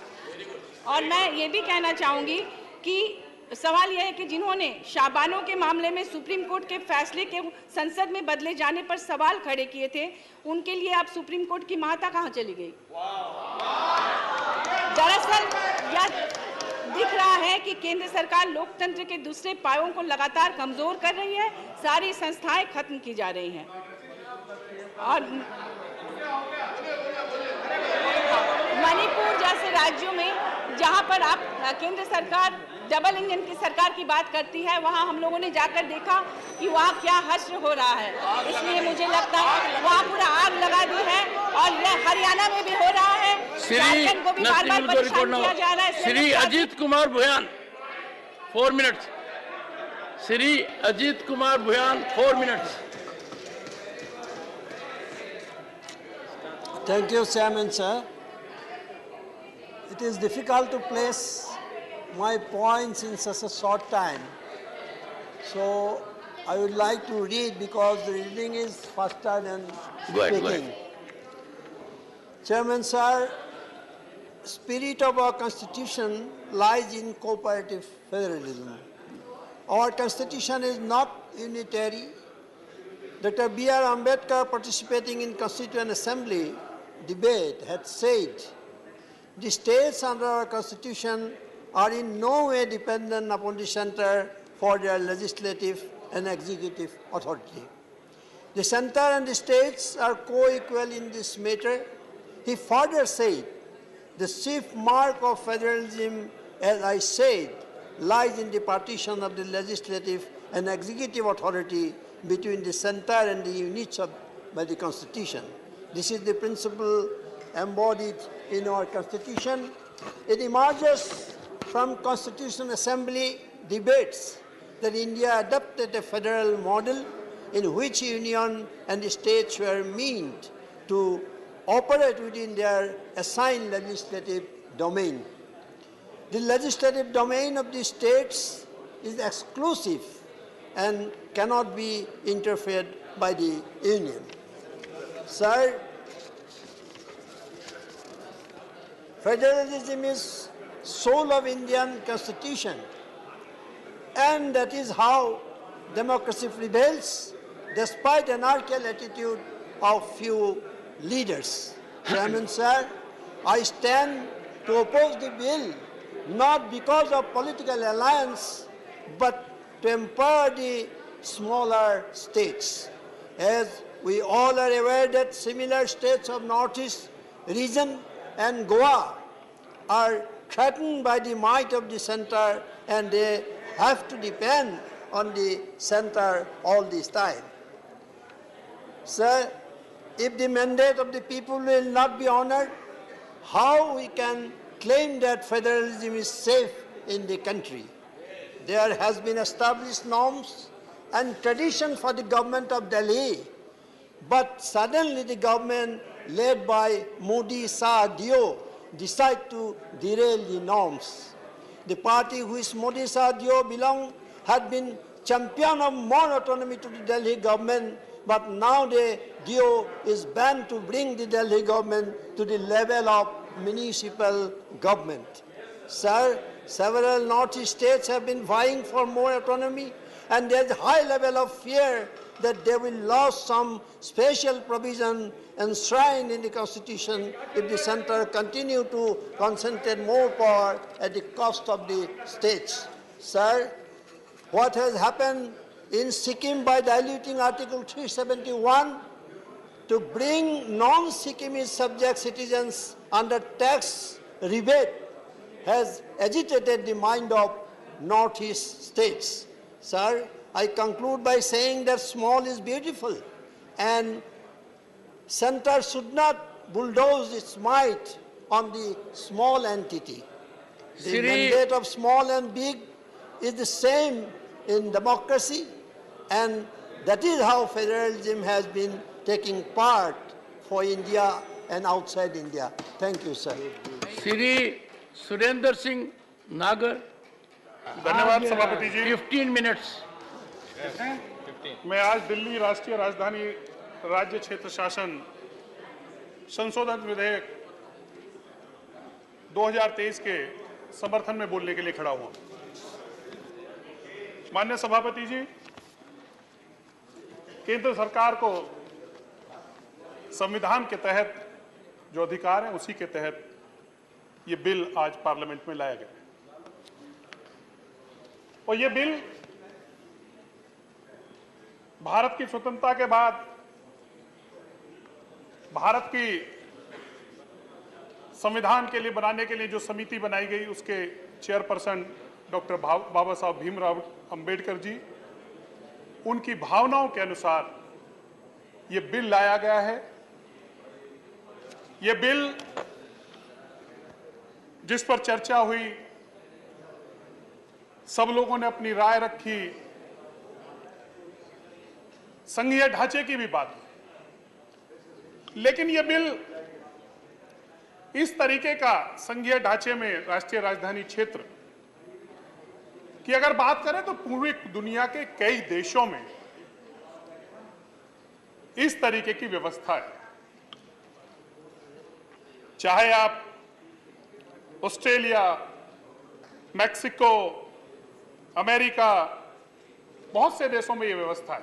और अमेरिका में तो यह भी व्यवस्था है, वाशिंगटन डीसी में, कि वहां कांग्रेस में कोई प्रतिनिधि चुन के भी नहीं जा सकता। और यहां तो हमारे आम आदमी पार्टी के जो सदस्य हैं वो यहां चुनकर आए हैं दिल्ली से। देश की लोकसभा में 7 सदस्य लोकसभा के लिए चुनकर दिल्ली से आते हैं।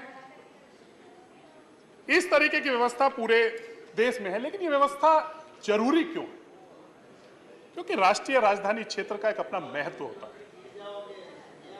राष्ट्रीय राजधानी क्षेत्र के विकास के लिए, उसके इंफ्रास्ट्रक्चर के लिए,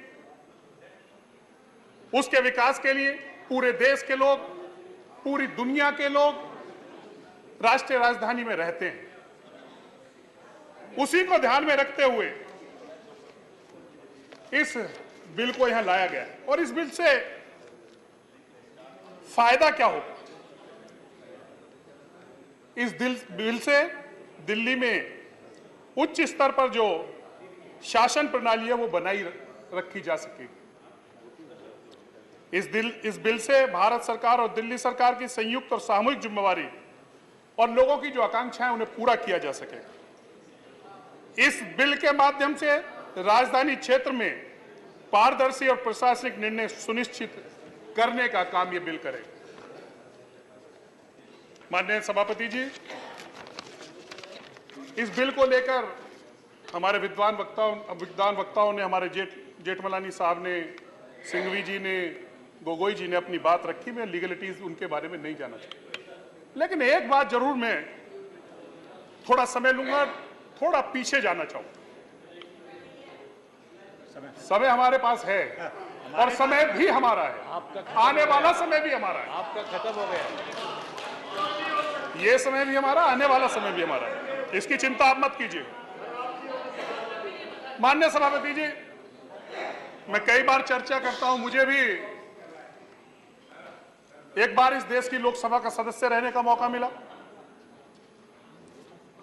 वो दौर 2000, वो पार्टी वो थी जब भ्रष्टाचार का आरोप लगता था, यूपीए की सरकार थी, हम भी उस पर आरोप लगाते थे। थोड़ा करेक्शन अभी मैं अभी आपके पास भी आ रहा हूं, रुकिए आप थोड़ा इंतजार तो करिए आप। अभी इंतजार करिए, इंतजार करिए। माननीय सभापति जी, मेक योर पॉइंट। 2009 और 2014 के बीच इस देश में कांग्रेस के नेतृत्व में एक ऐसी सरकार थी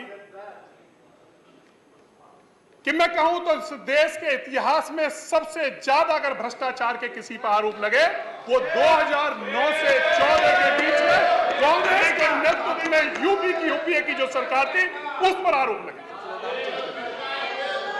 मेक योर पॉइंट। लगातार भ्रष्टाचार के आरोप लगे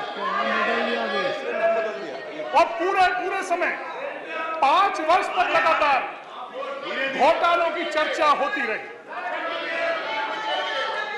और उसके बाद इस देश में भ्रष्टाचार को लेकर एक आंदोलन हुआ और वो जब आंदोलन हुआ, जंतर मंतर पर वो आंदोलन हुआ। अन्ना हजारे जी, मैं उसी पे आ रहा हूं, भूमिका अभी रुकिए आप। अन्ना हजारे जी के नेतृत्व में वो आंदोलन हुआ और कुछ आंदोलनजीवी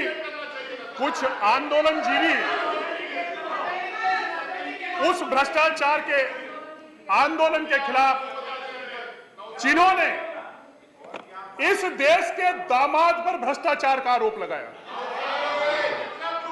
इस देश के दामाद पर भ्रष्टाचार का आरोप लगाया,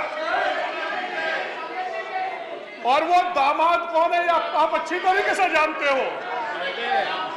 और वो आरोप हमने नहीं लगाया, वो आरोप जो आज आम आदमी पार्टी और जो उसके नेता है उन्होंने लगाया था, और आज आरोप लगा के गलभाई करके साथ साथ बैठे हैं आप। ये आरोप हमने नहीं लगाया था। आज यहां पर हमारे दोस्त तिरछी सिवा यहां नहीं है, हमारे मित्र तिरछी सिवा यहां नहीं है। तिरछी सिवा जी आप ध्यान रखिए, तिरछी सिवा जी 2G का आरोप, ऑनरेबल मेंबर, ऑनरेबल मेंबर का तत्कालीन ऑनरेबल मेंबर कौन था, ऑनरेबल मेंबर किसने लगाया उस पर आरोप, ऑनरेबल मेंबर, तत्कालीन ऑनरेबल मेंबर, जो आज you don't have to address them, honourable member, confined to decorum, address to the chair, please address to the chair. I don't, मुझे नहीं लगता माननीय सदस्यगण, उस समय माननीय सदस्यगण, हो सकता है, एक सेकंड, हो सकता है कि मेरा चेहरा बहुत आकर्षक न हो, नहीं है सर, पर नियम की आवश्यकता है कि मेरे को देखकर आप बात कहिए। सर अगर आपका चेहरा नहीं देखूंगा तो मैंने कहा है I am a very good authentic reflector, ये बात पूरी पहुंचेगी। इधर देखिए, माननीय सभापति जी, बोलिए। माननीय सभापति जी, उस समय कांग्रेस के नेतृत्व वाली जो सरकार थी, उसमें जो मंत्री थे वो डीएमके के थे, और उन पे आरोप किसी और ने नहीं लगाया था। उनके खिलाफ अगर पीआईएल किसी ने डाली थी, इधर तो पीआईएल डाली थी, आम आदमी पार्टी के जो नेता हैं उन्होंने पीआईएल डाली थी। आज साथ बैठे हैं।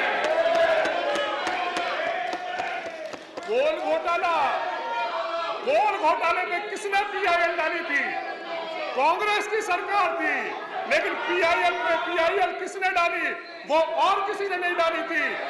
तो आम आदमी पार्टी के जो नेता हैं उन्होंने पीआईएल डाली थी। ये है आपका चेहरा। और आज सभापति जी, और आज हमारे मित्र ऑनरेबल मेंबर, मैं लालू जी का बहुत सम्मान करता हूं। Make your point. सर अच्छा होगा हमारे मित्र झा साहब जब बोले तो 2011-12 की बात, 13 एक बिल आया था लोकपाल का, मुझे ध्यान है 13 में आया था। जो 2013 में जो बिल आया था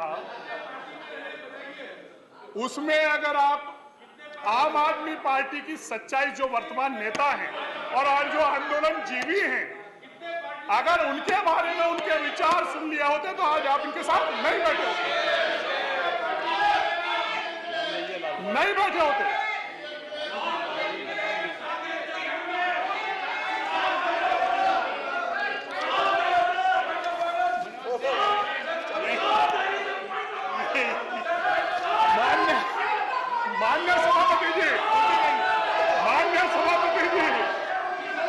माननीय सभापति जी, अरे शांति। माननीय सभापति जी, honourable member address to the chair. माननीय सभापति जी, 2000 जब ये आंदोलन चल रहा था भ्रष्टाचार के खिलाफ, उस भ्रष्टाचार के खिलाफ आम आदमी पार्टी के जो आज नेता हैं उन्होंने एक लिस्ट बनाई थी। उस भ्रष्टाचारियों की लिस्ट में उस समय की यूपीए की जो सरकार है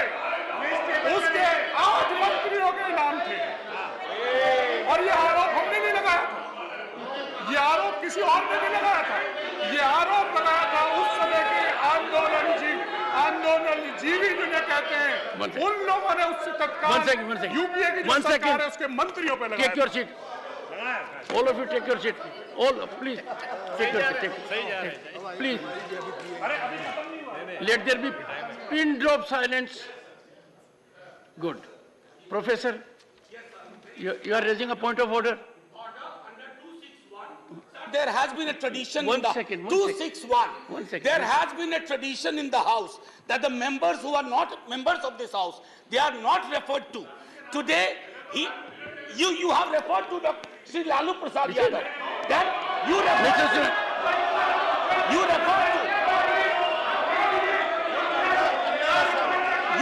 to Anna Hazare. You refer to sir, let me finish. One second, please. Please take your seat.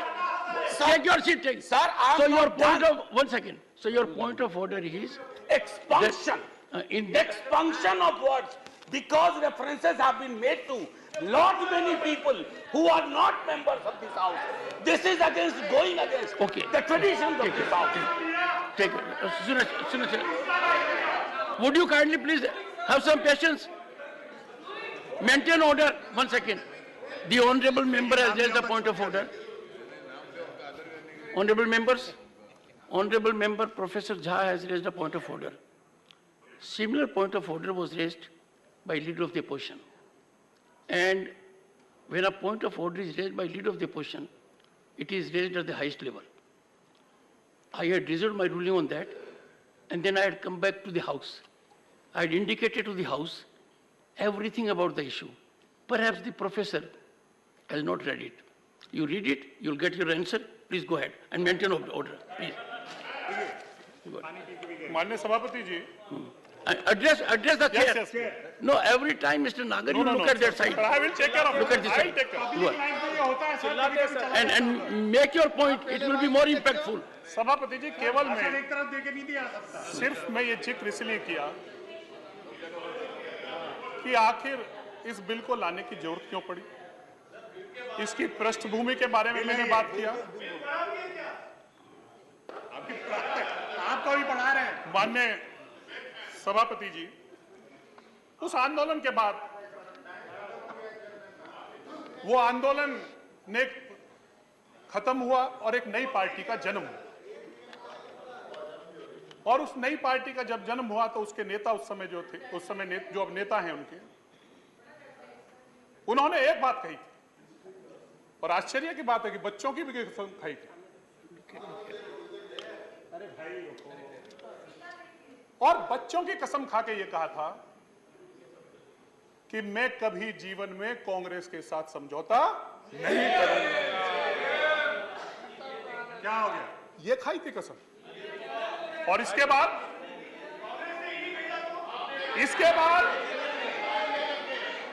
बाद हुआ क्या? उसके बाद मोदी प्रदेश की जनता ने उन पे विश्वास किया. उनको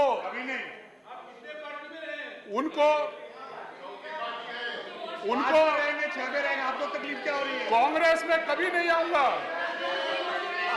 किसी में जाएंगे, कांग्रेस में नहीं आएंगे.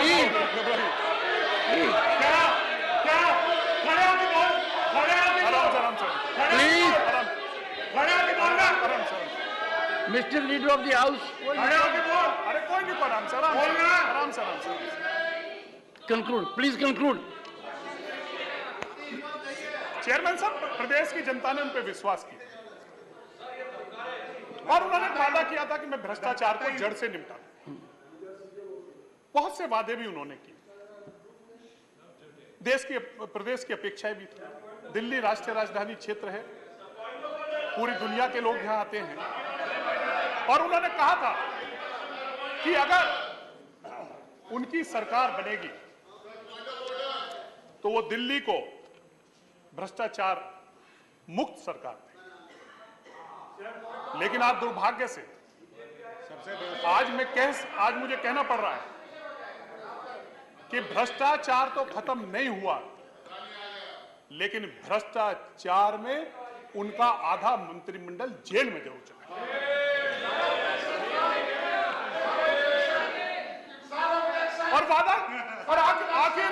आखिर इसकी जरूरत क्यों है? ये राष्ट्रीय राजधानी क्षेत्र रहना क्यों चाहिए? सभापति जी, जब आम आदमी पार्टी की सरकार बनी थी तो उन्होंने कहा था कि हम महिलाओं की सुरक्षा करेंगे और महिलाओं की सुरक्षा करने के लिए इस पूरे दिल्ली के क्षेत्र में सीसीटीवी लगाने का काम करेंगे। लेकिन आज तक सीसीटीवी नहीं लगे। यहाँ महिलाओं को आज असुरक्षित है। और जब कोई घटना घटती है, जब कोई आरोप घटना घटती है तो इसकी जिम्मेवारी वो, क्योंकि पलटने में बहुत बड़े पलटीवाल हैं, वो पलटने में बड़े माहिर हैं, वो तुरंत पलट जाते हैं। कहते हैं मुख्यमंत्री तो मैं हूं, महिलाओं की सुरक्षा है वो गृह मंत्रालय की जिम्मेवारी। Conclude now, conclude. और इसके बाद इसके बाद उन्होंने लास्ट 1 मिनट वादा किया कि 30,000 बेड हम यहाँ बढ़ाएंगे। सर, जब कोविड आया, ये क्यों जरूरी है कि ये केंद्र शासित प्रदेश, जब कोविड आया, जब ऑक्सीजन की कमी इसमें पड़ी, तो इस प्रदेश के मुख्यमंत्री माने गए, इस देश के गृह मंत्री ने जाकर इस हॉस्पिटल जाकर व्यवस्थाएं देखी और ऑक्सीजन की व्यवस्था इस प्रदेश की जान बचाने का काम अगर किसी ने जिम्मेवारी उठाई तो दिल्ली प्रदेश के मुख्यमंत्री नहीं, इस देश के गृह मंत्री ने खुद जाकर उठाने का काम किया। Thank you, thank you, thank you. अभी इसके बाद अभी एक बात कहकर सब मैं अपनी बात समाप्त करना चाहूंगा। हमारे चले गए हमारे राघव जी, वो कह रहे थे कि गृह मंत्री जी ने प्लीज कंक्लूड नाउ। पार्टी का है, सुपारी party. Please conclude now. Sir, एक लास्ट में हाफ अ मिनट। सुपारी पार्टी का है। मैं बताना चाहता हूं सुपारी party. Half a minute, 1 minute बस, आधा। अच्छा, ठीक है। Message from Lok Sabha, Secretary General. Sir, with your kind permission, I rise to report that the Lok Sabha at its sitting held on 7th August 2023 passed the Coastal Aquaculture Authority Amendment Bill 2023. I lay a copy of the said bill on the table. Sri Derek O'Brien. Sir,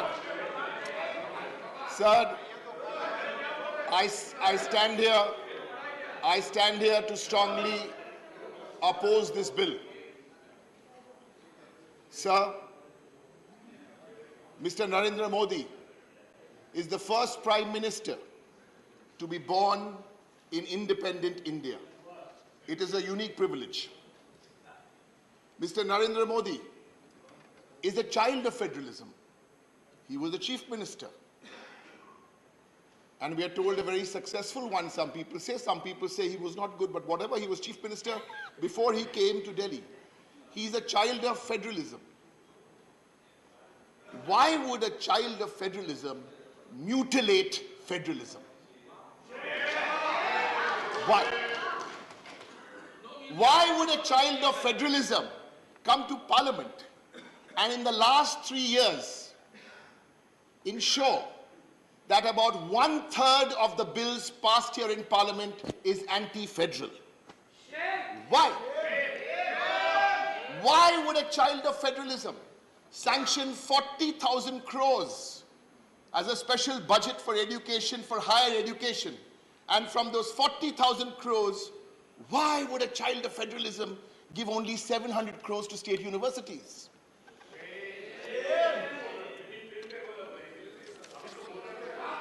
Every bill, sir.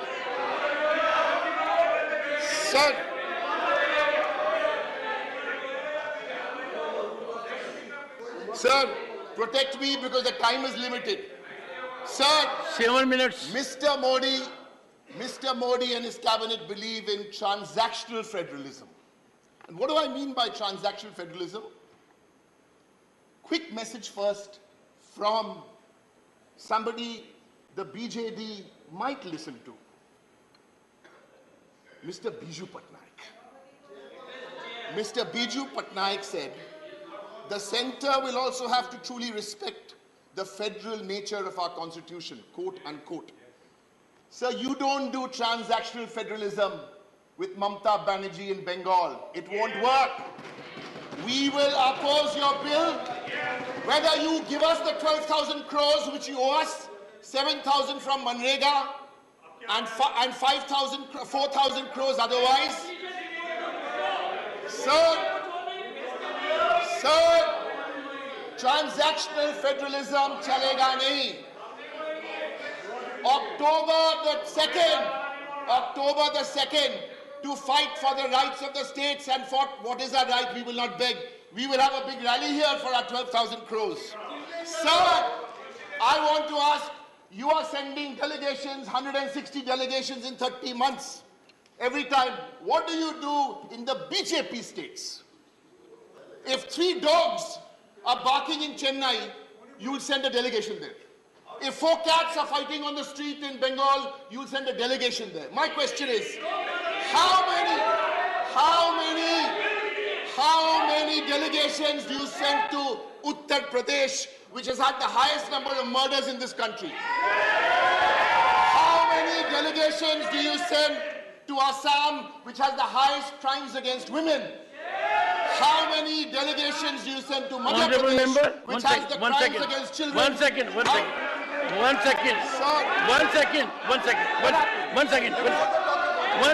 Everyone can speak whatever you want. One second. Please, one second. Please, take your seat. Take your seat. Please, better. Yes, sir. Honorable member, 1 second. Honorable member, you perhaps have to be reminded that you are speaking on a subject, and you would recollect that in last 20 minutes, 3 such points of order were raised and attention was invited. It is good for you to make a speech that can be impactful perhaps outside. Here the issue is very categorical. Would you please use your energy and intellect to focus on the issue? Please do that. Sir, please. This is a political house. We will make political points. They cannot be allowed a free run. Sir, yesterday, or the last time... No, you will make a political point, the Home Minister but you can't get away from the subject. We have all come together. No, he said we have all come together. As India Jitega Bharat. India Jitega Bharat. 1 minute, sir, let me finish. Sir, don't interrupt my flow. No. Mr. Derek, this is not the way to address the chair. Take your seat for a minute. Addressing you. Take your seat. I had told you, I had told you repeatedly, don't engage into this activity. This does no good to anyone. We in the house have to maintain some kind of decorum, at least for the chair.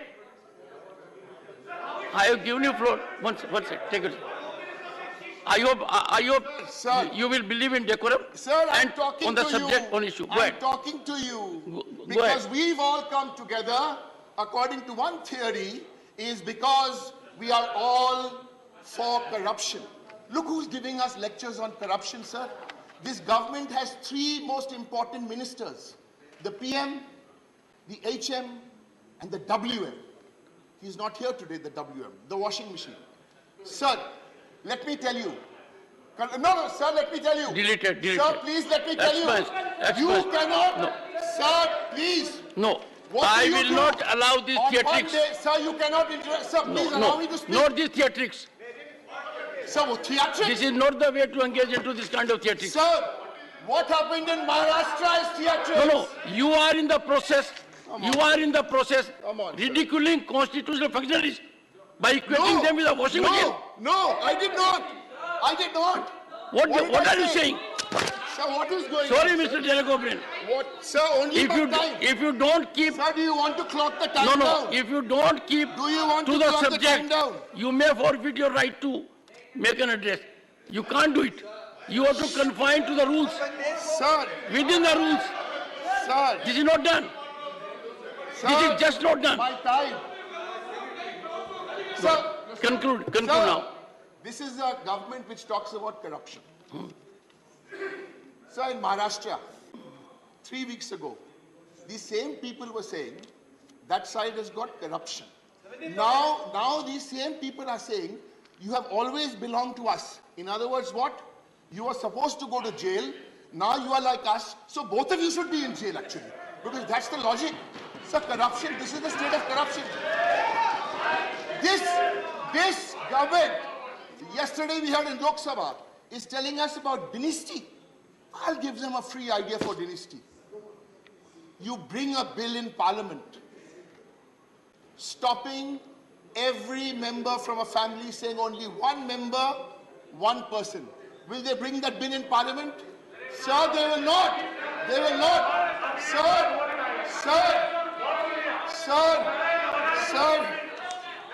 let me finish. Sir, let me... See, sir. Protect me, sir. Sir, protect me. 1 minute. Sir, protect me.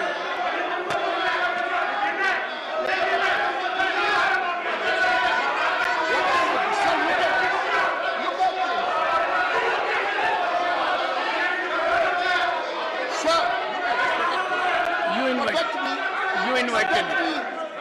Protect me, sir. Sir, protect me.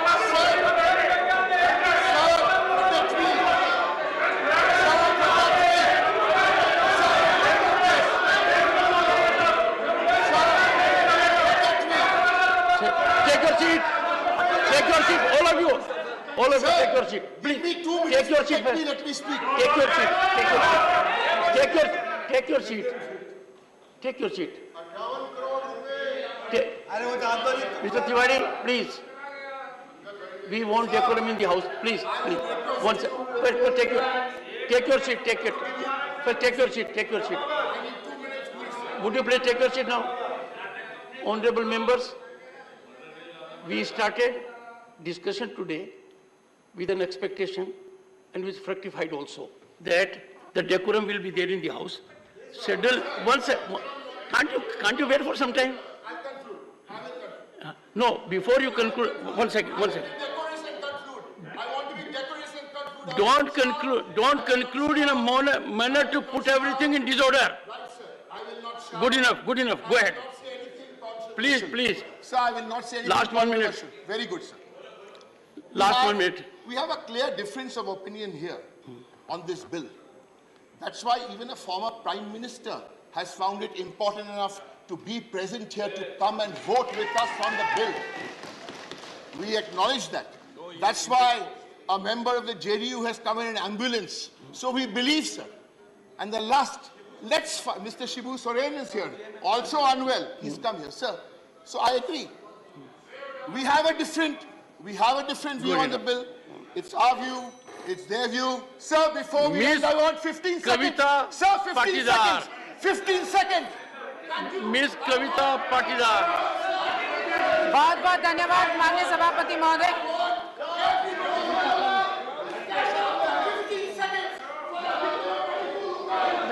बहुत धन्यवाद माननीय सभापति महोदय। Mr. Derek O'Brien is named by me. I name Mr. Derek O'Brien to leave the house immediately. I name it. This is most ignoble conduct. This is a mischievous conduct. No one expects a member like you to get into this road. This is conspiratorial. Mr. Derek O'Brien, your conduct in the house has been most ignoble. And this has become your habit. And you are doing it as a part of a strategy. And you think you will enjoy publicity outside? You have ravaged this house. Sit down. Take your seat. Sit down. Sit down. Take your seat. I'll name you. Honorable members, you have seen a spectacle now. Are we in for such kind of conduct? Here is a member who rises suddenly and engages into dramatics, theatrics. Are you here for this? Is it your oath? And is it what the leader of opposition had indicated to me, that we will have a discussion of this nature? Sir, such outsmarting never pays. I had good interaction with leader of the opposition and leader of the house. How can we countenance such a conduct? We are subject matter of ridicule outside. Here is a member only to garner personal publicity, to make his presence felt, is engaging into this activity. I take a very strong note of it, and Mr. Derek O'Brien, bear this in mind. Already you are suffering proceedings, and the proceedings are being suffered by you because your demeanor was ignoble. Your demeanor does not justify the position you hold. You are required to exemplify your conduct, and this is what you do.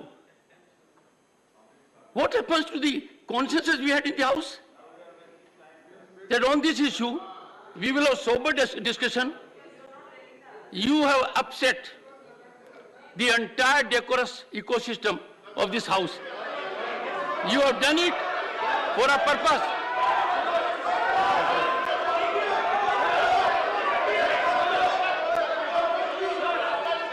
Miss Kavita Patidar. धन्यवाद माननीय Miss Kavita Patidar. बहुत बहुत धन्यवाद माननीय सभापति महोदय, आपने मुझे बोलने का अवसर दिया। सर्वप्रथम मैं देश के प्रधानमंत्री माननीय मोदी जी और हमारे देश के गृह मंत्री माननीय अमित शाह जी को बहुत धन्यवाद देती हूं कि उन्होंने इस संशोधित बिल को सदन में रखा।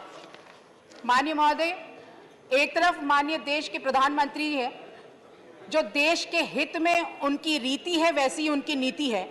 दूसरी तरफ ये विपक्ष है जो अपने राजनीतिक स्वार्थ के चलते देश की जनता को गुमराह करने का काम कर रहे हैं। अभी कुछ दिन पहले मैं पश्चिम बंगाल पे गई थी अपनी पार्टी के निर्देश पर। वहां पर मैंने देखा था कि किस तरह से वहां पर ये लोग आपस में लड़ते हैं और वहीं बेंगलोर में जाकर गठबंधन करते हैं। वही दृश्य यहाँ सदन में भी है। हम रोज इस सदन में उपस्थित होते हैं, विभिन्न बिलों पर चर्चा करते हैं, लेकिन इन्हें सदन से कोई लेना देना नहीं है, सदन की कार्यप्रणाली से कोई लेना देना नहीं है। पूरे वक्त विपक्ष का एक भी व्यक्ति सदन में उपस्थित नहीं होता है। ये बात सिद्ध करता है जो माननीय गृह मंत्री जी ने लोकसभा में कही थी कि इन्हें देश की जनता के हित से मतलब नहीं है, सिर्फ इनके गठबंधन से मतलब है। इनके ही नेता ने सार्वजनिक रूप से कहा था कि मैं दिल्ली में भ्रष्टाचार को खत्म करूंगा, मैं न गाड़ी लूंगा न मैं बंगला लूंगा। और करनी और कथनी में अंतर देखिए। दूसरी तरफ शीश महल खड़ा हो जाता है, जिसके भ्रष्टाचार की कहानी भाई सुधांशु ने बहुत अच्छे से इस सदन में रखी है। मैं माननीय महोदय, मैं आपको बताना चाहूंगी कि बहुत से संविधान संशोधन हुए हैं और 69 संविधान संशोधन भी ये लोग ही लेकर आए हैं, और उसी के तहत अनुच्छेद 229 AA3B के तहत संसद को दिल्ली संघ राज्य क्षेत्र या उसके किसी भी भाग के लिए उससे संबंधित किसी भी विषय के लिए कानून बनाने का पूर्ण अधिकार है। मैं बालकृष्ण रिपोर्ट की भी बात करना चाहूंगी, जिसमें यह साफ कहा गया है कि दिल्ली की कार्यप्रणाली और सेवा प्रणाली केंद्र सरकार के अधीन होगी। अभी इन्होंने बहुत से हमारे अपनों की याद दिलाई, कुछ याद मैं इनको भी दिलाना चाहूंगी कि उस संविधान संशोधन में तत्कालीन गृह मंत्री जो कांग्रेस के थे, उन्होंने इस बाल कृष्ण समिति की रिपोर्ट को स्वीकार किया था और अपने वक्तव्य में कोड किया था कि हम इसे अपनाते हैं। लेकिन ये लोग नहीं अपनाएंगे। ये लोग इसलिए नहीं अपनाएंगे क्योंकि इनका सिर्फ हंगामा करने का मकसद है। ये देश के हित की बात कभी नहीं कर सकते। अभी ये लोकतंत्र की बात कर रहे थे, अपने अधिकारों की बात कर रहे थे, जबकि सबसे बड़े लोकतंत्र की हत्या तो कांग्रेस ने आपातकाल लगाकर की थी, जिनको ये लोग भाई भाई भाई कहते हुए यहाँ पर आज संगठित होने का काम कर रहे हैं। दूसरी तरफ अभी एक सदस्य ने यह सदन में जवाब दिया था कि दिल्ली के विजय से केंद्र की सरकार विचलित हो गई है। माननीय महोदय, मैं आपको बताना चाहूंगी कि देश की करोड़ों जनता ने माननीय मोदी जी को देश का प्रतिनिधित्व करने का, नेतृत्व करने का अवसर प्रदान किया है।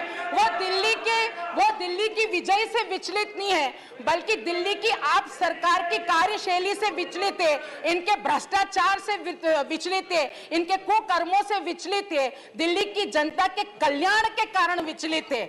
आज महाभारत का भी वो दृश्य की बात कही गई, मैं इनको भी बताना चाहूंगी कि महाभारत में एक दृश्य और है, एक वक्तव्य और कहा गया है कि जब जब इस धरती पर अधर्म होगा तो धर्म की स्थापना के लिए भगवान को अवतार लेना पड़ेगा, धरती पर आना पड़ेगा।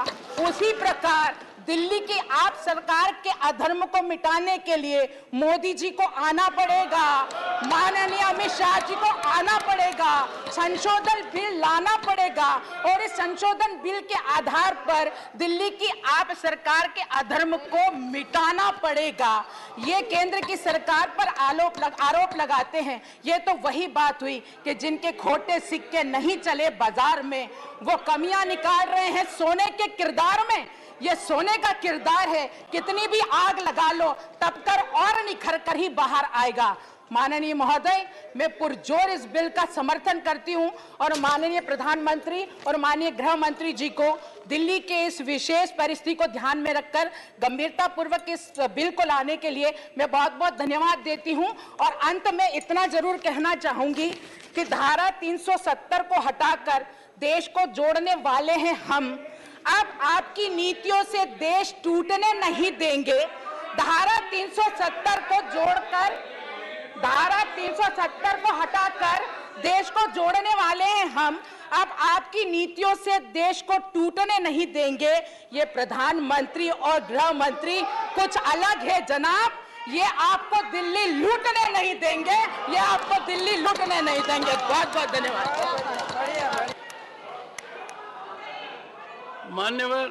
मान्य सदस्य श्री रामदास अठावले।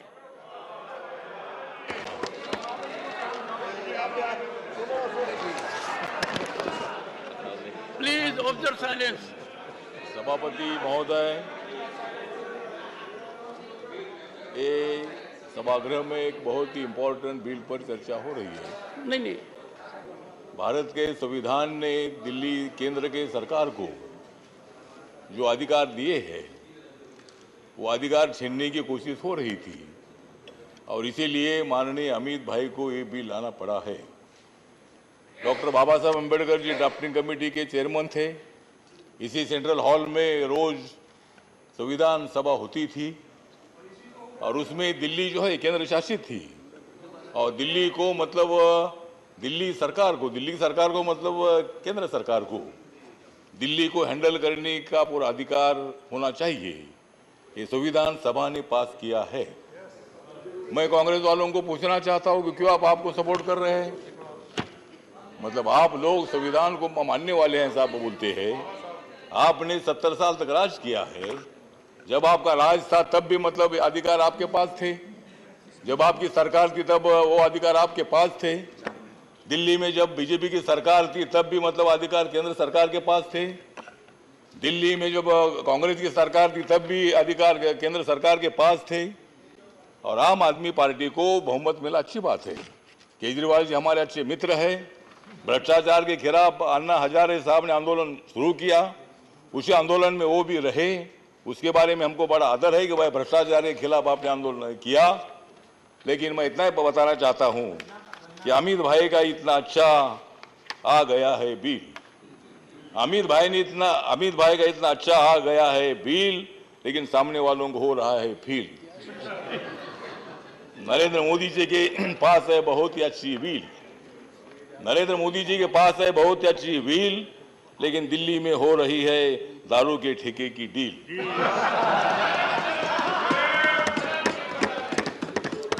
माननीय नरेंद्र मोदी जी और अमित शाह जी की बहुत ही अच्छी जम गई जोड़ी।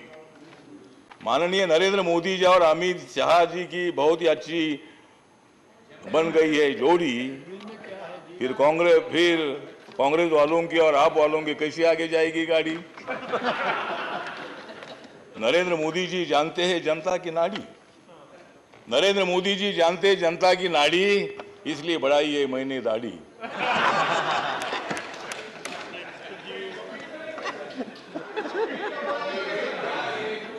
तो ये जो बिल है नहीं ठीक है। हाँ तो सभापति महोदय,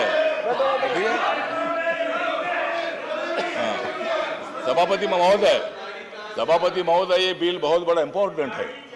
भारत के संविधान की रक्षा करने वाला ये बिल है। मैं सभी सामने वालों को बताना चाहता हूं कि आप सब लोग एक साथ आए हैं, अच्छी बात है। मैं भी आपके साथ था, अब मैं नहीं हूं, तुम उनके साथ क्यों जाते हैं? तो ठीक बात है, आप सब लोग एक साथ आए हैं, लोकतंत्र में आपको अधिकार है, लोकतंत्र में आपको हमें हराने का अधिकार है, हमको तुम्हें हराने का अधिकार है। तुम इनको हराते हराते सत्ता पर बैठे, अब नरेंद्र मोदी जी सत्ता में आए हैं, नरेंद्र मोदी जी किसका विरोध नहीं करते हैं, नरेंद्र मोदी जी बाबा साहब का संविधान बदलने वाले नहीं है, नरेंद्र मोदी जी बाबा साहब के संविधान की सुरक्षा करते हैं। और इसीलिए मैं आपको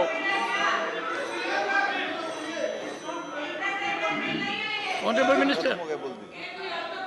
minister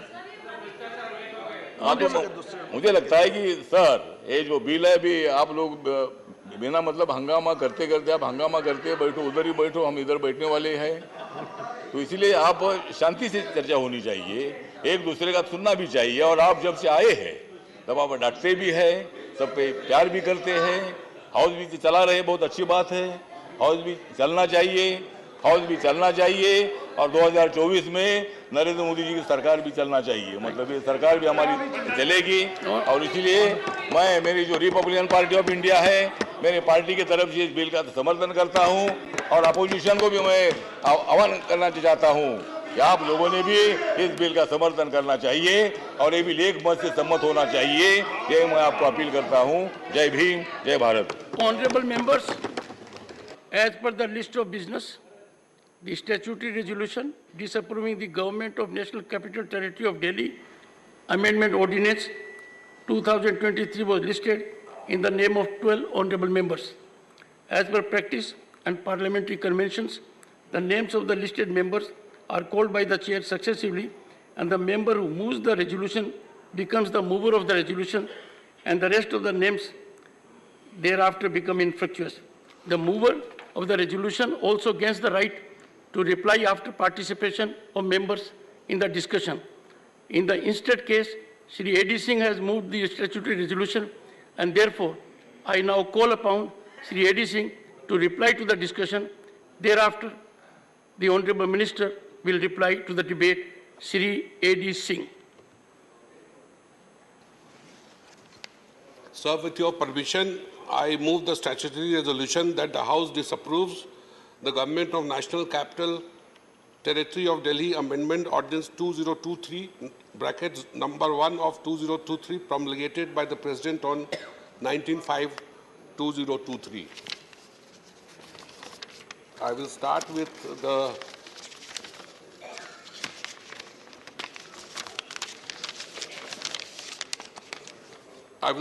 the Constitutional Bench in DC Vadhwa versus State of Bihar has held that the power of the executive to promulgate an ordinance should not be perverted to serve the political ends. And I heard the debate from both the sides, from our side and from the side of the ruling party. And it reminds me of the BJP party saying that we are a party with a difference. Hence, I really congratulate the Honorable Home Minister that you have brought a similar bill with a change, which has never occurred in any democratic setup. And I will not repeat many things that Singhvi ji has said or Chidambaram ji has said and many other members have said, because it will be too repetitive. But the most peculiar, I want to ask the Honorable Home Minister, then what is the sanctity of a party manifesto? A party manifesto says that if we come to power, we will try to fulfill these aspirations of the people. So the bill is so peculiar that that triple chain about whom many of our colleagues in the opposition have said, that means that it will be the work of the Lieutenant Governor and the Union Home Ministry to implement the manifesto of the Aam Aadmi Party, because as it is very clear that the bureaucrat will not listen to the Chief Minister and his other people. And in any case, I have a very low opinion of the IS in this country, because a whole lot of my friends have been at the helm of power. I don't want to name them. So the steel frame of British imperialism is not even the plastic frame of Indian democracy. So besides, the service is such that I am sure I am safe, and I agree, sir. So IS denotes all these three things. And they are too, instead of subservient to the social goals of the society, they are normally subservient to the all legal and not so legal acts of the ruling party, whether it is our side or whether it is that side. So, so it is a very peculiar situation. We talk of the ruling party, talks of, and we also talk of the democratic values that was enshrined in Bihar's Lichvi dynasty. We shout all over the world that we are the largest democracy. One of the opposition, or one of the ruling party ladies just mentioned that we did a great job by abolishing 370. But let me tell you, let me brief the House that under the Congress rule and even under Atalji's leadership, the 370 was diluted so much that it only remained a piece of paper. And unless we win the heart of the people of Jammu and Kashmir, nothing, because after 4 years, we are still making people house arrest there. So I do not know whether we want to serve as a democratic nation, or we want to put it at, we really want to finish it, the democratic sentiments. One of our senior ministers talked about how much money they were giving for different things to Delhi government, but unfortunately they never tell us that in the last 9 years, we have written off 12 lakh crores of corporate debt, which money could have been usually used in enhancing irrigation, welfare schemes, making a cold chain, but nothing. And let me speak, sir. The resolution is mine, so you give me the opportunity to speak. So instead of going for a development, and who were these corporates? Because once the banks don't do a proper due diligence, I come from Bombay as an industrialist, have lunch or dinner with the relevant people, and take out 10,000 crores.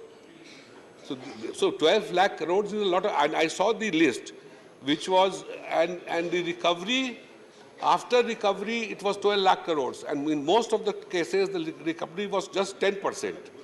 So I do not know which direction are we going. One side we are saying that, Honorable 1 minute, no, allow me to speak, Honorable member, no, allow me to speak. You are getting into irrelevance. One side, to the subject. I'm just concluding. It is expected of a senior member like you to confine to the focus area and conclude. No, I'm focusing on the bill only. I'm focusing on the bill. On one side, we are saying that we'll become the third largest economy, and on the other side, 800 million people we are feeding. So what we have to India. So we have to see the other India, not the rich India, the poor India. So and would you on the bill, many members from our side have spoken. So I don't want to be repetitive. State and simple.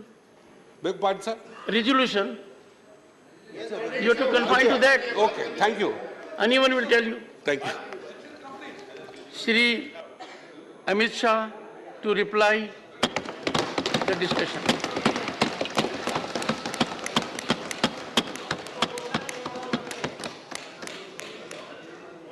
धन्यवाद सभापति महोदय। आज जो bill लेकर मैं इस महान सदन के सामने उपस्थित हुआ हूं, वो बिल के चर्चा में डॉक्टर अभिषेक मनु सिंघवी से लेकर श्रीमान आठवले जी तक 34 सम्मानीय सदस्यों ने अपने अपने विचार रखे। इसके चर्चा के समय सभी ने अपनी अपनी समझ के हिसाब से पक्ष और विपक्ष दोनों में विचार रखे। माननीय सभापति महोदय, मैं आपके माध्यम से पूरे सदन को आश्वस्त करना चाहता हूं कि बिल का उद्देश्य केवल और केवल दिल्ली में सुचारू रूप से भ्रष्टाचार विहीन और लोकाभिमुख शासन हो वो। अब किसी को भ्रष्टाचार विहीन और लोकाभिमुख शासन में विरोध है तो इसका तो मेरे पास कोई जवाब नहीं है, मगर मैं इतना जरूर आश्वस्त करना चाहता हूं कि बिल के एक भी प्रावधान से मान्यवर पहले जो व्यवस्था थी जब इस देश में कांग्रेस की सरकार थी वो व्यवस्था में किंचित मात्र भी परिवर्तन नहीं हो रहा है। मान्यवर, मैं आज जो बिल लेकर आपके सामने उपस्थित हुआ हूं वो महामहिम राष्ट्रपति जी के 19 मई 2023 को राष्ट्रीय राजधानी क्षेत्र दिल्ली में सेवाओं के प्रशासन और प्रबंधन से जुड़े अध्यादेश जो उन्होंने प्रख्यापित किया था वो अध्यादेश से बनी हुई व्यवस्था के स्थान पर विधि द्वारा बनी हुई व्यवस्था को प्रस्तावित करने के लिए बिल लाया। ये इसका मूल उद्देश्य है। मैं सारी बातों का डिटेल जवाब दूंगा कि बिल क्यों लाना पड़ा, अध्यादेश लाने की जल्दी क्या थी, ये बिल कैसे संविधान सम्मत है, ये बिल कैसे सुप्रीम कोर्ट के जजमेंट को किसी भी एंगल से किसी भी तरह से इसको वायोलेट नहीं करता है। ये सारी चीजों का मैं जरूर जवाब दूंगा। माननीय महोदय, चूंकि इतनी लंबी चर्चा इस सदन ने करी है, मैं दिल्ली की स्थिति को थोड़े शब्दों में जरूर सदन के सामने रखना चाहूंगा। मान्यवर, दिल्ली कई मायनों में सभी राज्यों से अलग प्रदेश है, क्योंकि यहाँ संसद भवन भी है, कई सारे इंस्टीट्यूशन का स्टेटस एंजॉय करने वाली संवैधानिक हस्तियां यहाँ विराजमान होती, सुप्रीम कोर्ट है, एम्बेसीज यहाँ है और बार बार दुनिया भर के राष्ट्राध्यक्ष यहाँ पर चर्चा करने के लिए यहाँ आते हैं। मान्यवर, इसीलिए दिल्ली को यूनियन टेरिटरी बनाया गया है। स्टेट लिस्ट के मुद्दों पर यहाँ की सरकार को सीमित मात्रा में अधिकार दिए हैं। दिल्ली असेंबली के साथ मगर सीमित अधिकारों के साथ यूनियन टेरिटरीज है। तो आगे पर जिसको भी दिल्ली में चुनाव लड़ना है, इसको दिल्ली के एक कैरेक्टर को समझना चाहिए। मान्यवर, मैं जब पंचायत का चुनाव लड़ता हूं और पार्लियामेंट के अधिकारों की मांग करता हूं तो ये संवैधानिक रूप से पूरे नहीं हो सकते। हम जब चुनाव लड़ते हैं दिल्ली के एमएलए का या चीफ मिनिस्टर की दावेदारी करते हैं, तब हमको मालूम होना चाहिए कि यूनियन टेरिटरीज है। और सपना तो मुझे कोई भी आ सकता है, मगर चुनाव में जो लड़ता हूं इसके हिसाब से भी हो सकता, सपने पूरे हो सकते हैं।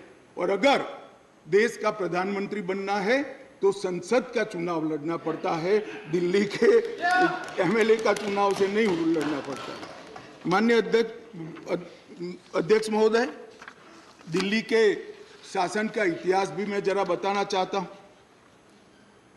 स्वतंत्रता पूर्व भी दिल्ली कई सालों से किसी न किसी प्रकार से देश का सत्ता का केंद्र रहा, राजधानी रहा।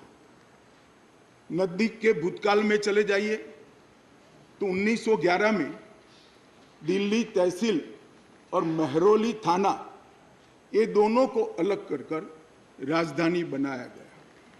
बाद में वर्ष 1919 और 1935 के अधिनियमों में उस वक्त की ब्रिटिश सरकार ने दिल्ली को चीफ कमिश्नर प्रोविंस माना।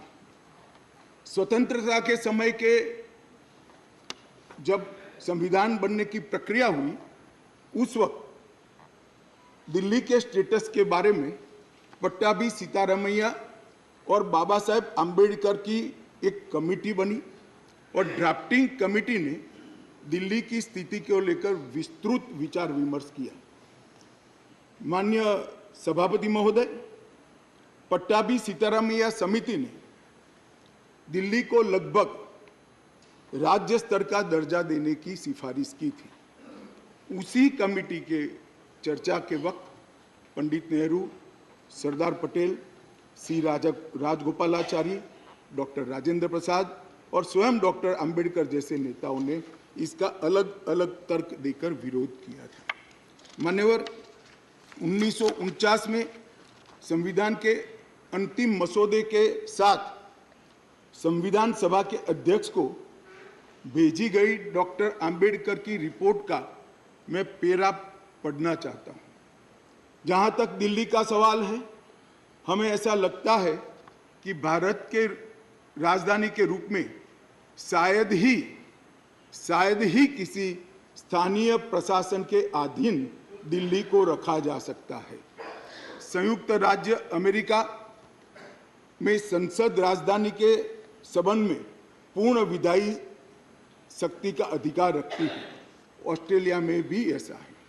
आगे अंबेडकर की रिपोर्ट कहती है, किसी विशेष क्षेत्र के मामले में क्या किया जाना है, ये राष्ट्रपति अपने आदेश द्वारा निर्धारित करेंगे। निसंदेह वह अन्य मामलों की तरह इसमें भी जिम्मेदार मंत्रियों की सलाह पर काम करेंगे। यदि वह चाहे तो दिल्ली में एक उपराज्यपाल रख सकते हैं। वह आदेश द्वारा एक स्थानीय विधायिका भी बन सकता है और इसके संगठन एवं शक्तियों का प्रावधान संसद कर सकती है। मान्यवर, श्रीमान मनोज जी ने कहा कि मैं कोटेशन को पढ़ाता हूं। मनोज जी, अगर इसी प्रकार के कोटेशन का इंटरप्रिटेशन आप जेएनयू में पढ़ाते होगे तो विद्यार्थियों की बुरी गत होगी। कोटेशन का रेफरेंस, मान्यवर, कई मायनों में बदलता है, मगर भौगोलिक स्थिति और राजधानी का अस्तित्व ये तो आज भी वही है। ये जो रिपोर्ट है वो इसलिए दिल्ली को पूर्ण राज्य बनाने के साथ सहमत नहीं थी कि दिल्ली राजधानी क्षेत्र है। मनोज जी जरा समझा दे सदन को कि आज क्या दिल्ली राजधानी नहीं है? आज दिल्ली की राजधानी का महत्व समाप्त हो चुका है। कोटेशन कुछ ऐसे होते हैं मनोज जी जो पृथ्वी के अंत तक सत्य सनातन होते हैं, बदलते नहीं। कुछ कोटेशन ऐसे भी होते हैं। मान्यवर, स्वतंत्रता के बाद पार्ट सी स्टेट एक्ट 1951 से दिल्ली को विधानसभा दी गई, किंतु विधानसभा की शक्तियां सीमित एवं संसद के कानून के तहत रखी गई। ये भी सोच समझ कर किया गया। वर्ष 1956 में राज्य पुनर्गठन आयोग की सिफारिशों के आधार पर दिल्ली में विधानसभा को भंग कर दिया गया और दिल्ली को संघ शासित प्रदेश बना दिया गया। लगभग 3 दशक तक मान्यवर व्यवस्था चलती रही। 87 में सरकारिया कमेटी बनी जो बाद में बालकृष्णन कमेटी में परिवर्तित हुई और उसमें 1991 में 69वां संवैधानिक संशोधन किया, जिसमें संविधान में धारा 239 ए डाली गई और दिल्ली को विशेष दर्जा दिया गया। मैं इस बात पर पूरे सदन का ध्यान आकृष्ट करना चाहता हूं कि दिल्ली के रेफरेंस में संविधान का जब भी जिक्र करते हैं दिल्ली के शासन को मिले हुए अधिकारों के लिए, तब संविधान में धारा 239 ए को पढ़ना होगा, क्योंकि ये विशेष धारा है जो यूटी राजधानी क्षेत्र को व्याख्यायित करती है और उसकी शासन संबंधी सभी व्यवस्थाओं को इसमें वर्णित किया गया है। अब इसमें आप यहाँ पर ऐसा भाषण करेंगे कि आज दिल्ली की बारी है, कल उड़ीसा की है, आज दिल्ली की बारी है, कल आंध्र प्रदेश की है, आज दिल्ली की बारी है, कल फलाने राज्य की है। कोई संसद सदस्य ऐसी बातें सुन के अपना मत नहीं बदलेगा। राघव जी, आप जरा भी चिंता मत करिए। ऐसा नहीं है कि सिर्फ आप पढ़ सकते हैं, सभी लोग पढ़ सकते हैं, सभी लोग समझते हैं और सभी लोग चीज़ों को जानते भी हैं। सभी लोग जानते हैं कि इस प्रकार के बदलाव किसी राज्य में नहीं हो सकते, यूटी में ही हो सकते। मगर प्रॉब्लम इसमें राज्य और यूटी का नहीं है। हम है यूटी में, चुनाव यूटी के लड़े हैं और राज्य की पावर एंजॉय करनी है, इसका प्रॉब्लम है। मान्यवर, प्रॉब्लम का कोई जवाब भारत सरकार के पास नहीं है, दिल्ली की जनता के पास भी नहीं है, ये सदन के पास भी नहीं है। अपनी मानसिकता को ही बदलना पड़ेगा, सीमित करना पड़ेगा, संयत करना पड़ेगा, तब जाकर मान्यवर इसका रास्ता निकलेगा। मान्यवर क्या हुआ बाद में? 91 से 2015 तक ऊपर नीचे कई बार एक दल की सरकार आई, कई बार विपक्ष की सरकार आई। मैं बहुत जिम्मेदारी के साथ यहां बताना चाहता हूं कि इस बिल से जो ट्रांसफर पोस्टिंग के सेवाओं के काम के लिए जो अधिकार का वर्णन किया गया है, ये सारे अधिकार प्रैक्टिस में यहीं पर वो ही चलते थे।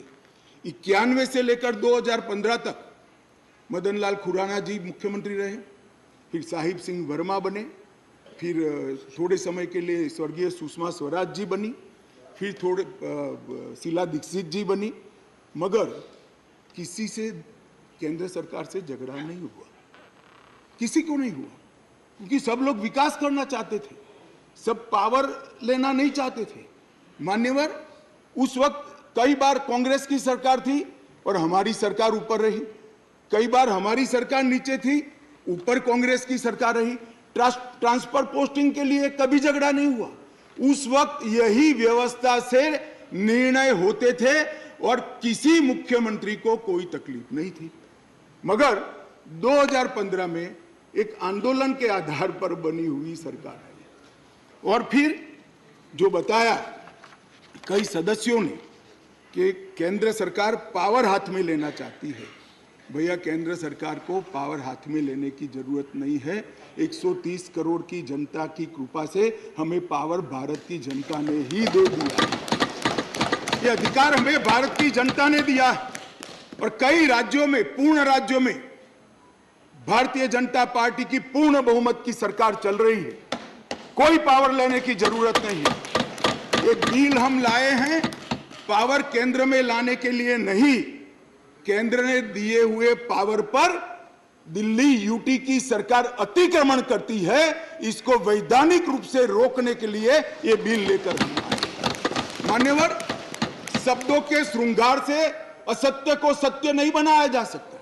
लंबे चौड़े ऑक्सफोर्ड की डिक्शनरी के सुंदर सुंदर अंग्रेजी शब्दों से बोलने से असत्य सत्य नहीं हो जाता है। मान्यवर, मैं सबको बताना चाहता हूं कि कोई भी इसका विरोध करे अगर सत्य है कि 91 से लेकर 2015 तक यही व्यवस्था चलती थी, इसमें हमने कोई फर्क नहीं किया है।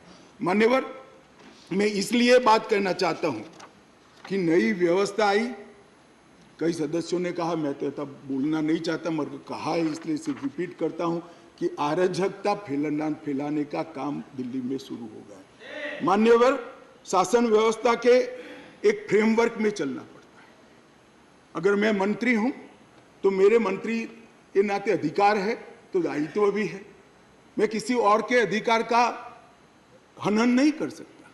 मान्यवर, कई बार ऐसी व्यवस्था आई, मैं बाद में बात करूंगा। अभी चिदम्बरम जी खड़े हो गए थे, वो होम मिनिस्टर थे, तब क्या हुआ था और उन्होंने फाइल पर क्या लिखा है वो भी है मेरे पास, मैं बताऊंगा।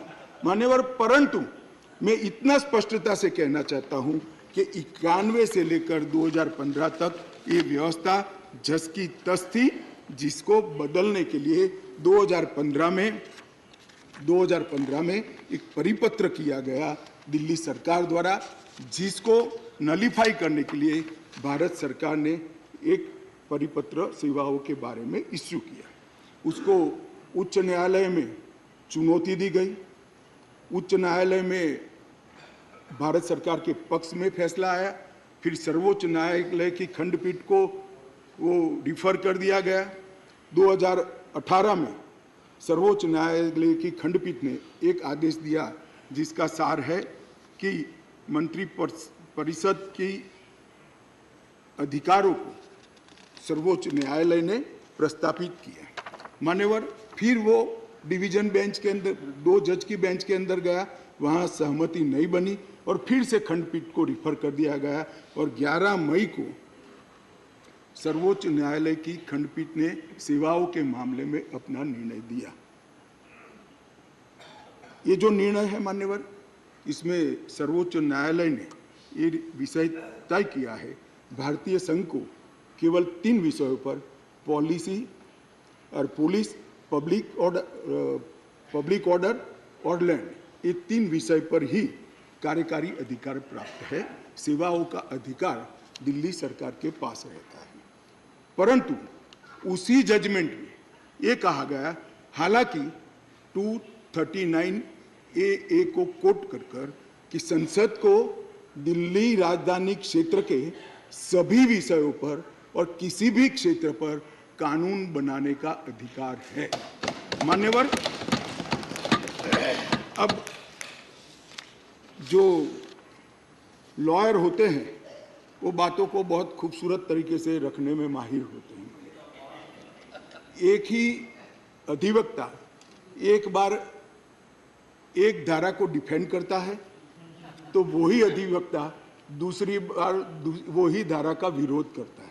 मगर हमको तो ऐसी महारत हासिल नहीं, हम तो सार्वजनिक जीवन के छोटे कार्यकर्ता है, तो जो सच होते हैं वो बोलते हैं। मैंने अभिषेक मनु सिंघवी जी को ध्यान से सुना। मान्यवर, उन्होंने कहा, उन्होंने क्या करा उनको पूरा मालूम है, मैं मानता हूं मालूम होगा, बड़े विद्वान वकील है। उन्होंने अनुच्छेद 339 AA 7A को पढ़ा, जिसमें लिखा है 239 AA 7A के तहत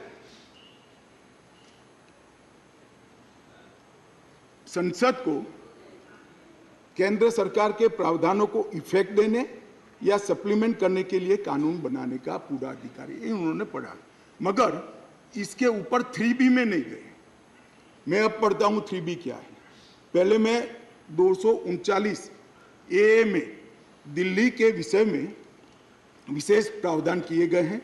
इसके तहत दिल्ली विधानसभा सहित संघ शासित प्रदेश है, विधानसभा सहित संघ शासित प्रदेश। मान्यवर, इसके 239 AA 3B के अनुसार दिल्ली के संघ राज्य क्षेत्र या पूरा राज्य क्षेत्र या उसके किसी भी भाग के बारे में उससे संबंधित किसी भी विषय पर कानून बनाने का अधिकार संसद का अधिकार। अब मैं विनम्रता से इतना ही पूछना चाहता हूं कि किसी भी विषय पर आता है, इसमें सर्विसेज आती है या नहीं आती है, सर्विस विषय है या नहीं है। और मान्यवर, और इससे आगे जाकर 239 AA 3C के अनुसार संसद को, ये भी ध्यान से सुने सदन, संसद को राष्ट्रीय राजधानी क्षेत्र दिल्ली की विधानसभा द्वारा बनाए गए किसी भी कानून को संशोधित करने का, उसका स्वरूप बदलने का या उसको निरस्त करने का भी अधिकार दिया गया। और मानने वाले हम लेकर नहीं आए, कौन लाए? आज जो राजनीतिक जरूरियात के कारण आप पार्टी की गोदी में बैठी है, वो कांग्रेस पार्टी ये संविधान संशोधन लेकर आई। ये हम लेकर नहीं आए। अगर दिल्ली के अधिकारों का किसी ने हनन किया है, दिल्ली की असेंबली का किसी ने हनन किया अधिकारों का, तो मान्यवर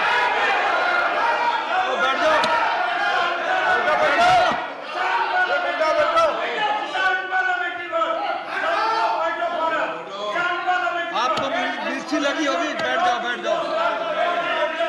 आपको तकलीफ हुई है, अरे गोदी में बैठने में तकलीफ हुई है।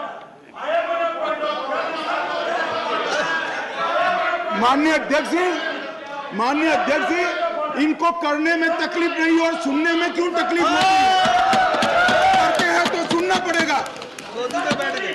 मैं फिर से रिपीट करना चाहता हूं, केवल और केवल राजनीतिक स्वार्थ के कारण आप पार्टी का एपीचमेंट करने के लिए ये अपने ही लाए हुए कानून का ये विरोध कर रहे हैं।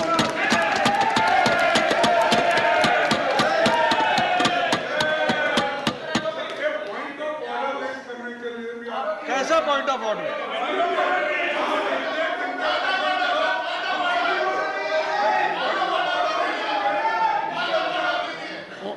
ऑनरेबल मिनिस्टर, माननीय अध्यक्ष जी, honourable minister, Would you please raise your point of order? Point of order पे रहूंगा. Our rule says unparliamentary word cannot be used in this house. We have the book of list और उसी list के हिसाब से किसी party किसी के साथ जाने पे उसकी गोदी में बैठी है, ये वर्ड अनपार्लियामेंट्री है. कल हम भी बोलेंगे. आप डेकोरम की बात करते हो, आप डेकोरम की बात करते हो, तो किसकी गोदी में बैठे हैं हम भी बीजेपी के लिए बोलेंगे कि कौन सी गोदी है, किसकी गोदी में बैठे हैं. तो डेकोरम आप कहते हो, तो डेकोरम मेंटेन हम भी करना चाहते हैं. और speaker sir, you are not to make a speech. I have heard your point of order. I reject the point of order. Take your seat. Sir,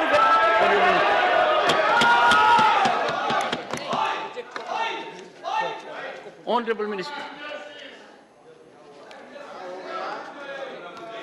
माननीय अध्यक्ष जी, यहां पर बहुत सारे सदस्यों ने बड़ी बड़ी दुहाइयां दी. संविधान की दुहाइयां दी, डेमोक्रेसी की दुहाइयां दी और अदालत के फैसले की सम्मान करने की दुहाइयां दी. माननीय अध्यक्ष जी, मैं इनको बहुत विनम्रतापूर्वक कहना चाहता हूं. मैं सबसे पहले अदालत के फैसले की बात करता हूं. अदालत के फैसले की अवमानना तब होती है तब अदालत ने किसी भी प्रकार का स्थगन आदेश दिया है. इसमें स्थगन आदेश मांगा गया था, अदालत ने दिया नहीं. दूसरी बात, अदालत के फैसले की अवमानना तब होती है जब हम अदालत के फैसले के विरुद्ध कोई बिल लेकर आते हैं. यहाँ अदालत ने अपने फैसले में स्वयं कहा है कि दिल्ली संघ राज्य के लिए देश की संसद किसी भी प्रकार का कानून बना सकती है. और माननीय अध्यक्ष जी, मैं सर्वोच्च अदालत के प्रति अति विनम्रता रखते हुए बताता हूं कि कई फैसले ऐसे होते हैं जो न्याय की कानून की इंटरप्रिटेशन करते वक्त अदालत देती है, मगर आज की जनभावनाओं के अनुरूप वो नहीं पाए जाते हैं. तो इस आज़ादी से अब तक ढेर सारे इतने उदाहरण हैं जिसमें संसद ने अदालत के फैसलों को बदलने के लिए कानून लेकर आए, मगर इसमें तो एक केस भी नहीं है. माननीय अध्यक्ष जी, इस देश की संसद ने कई बार संविधान बदला. अदालत के फैसले की बात छोड़िए, अदालत के फैसले को न्यूट्रलाइज करने के लिए कई संविधान के पैराग्राफ जोड़े गए हैं माननीय अध्यक्ष. और ये संसदीय परंपरा है जिसको अदालतों ने भी स्वीकार किया है. और पहला संविधान संशोधन तो तब हुआ जब पार्लियामेंट भी नहीं बनी थी मान्यवर. कॉन्स्टिट्यूएंट असेंबली ने पहला संविधान संशोधन पारित किया था, तब से संविधान बदलने की प्रक्रिया चली है. और मैं आपको बताता हूं भाई, हम संविधान में बदलाव इमरजेंसी डालने के लिए नहीं लाए हैं. हम संविधान में बदलाव उस वक्त की तत्कालीन राष्ट्रपति की सदस्यता जो चली गई थी, इसको पुनर्जीवित करने के लिए नहीं लाए हैं. और इमरजेंसी डालकर लाखों डेमोक्रेटिक कार्यकर्ताओं को जेल में अरे खड़गे जी सुनिए, मैं धैर्यपूर्वक सुना हूं. कांग्रेस को लोकतंत्र पर बोलने का कोई अधिकार नहीं है. आप क्या बात करते हो लोकतंत्र की?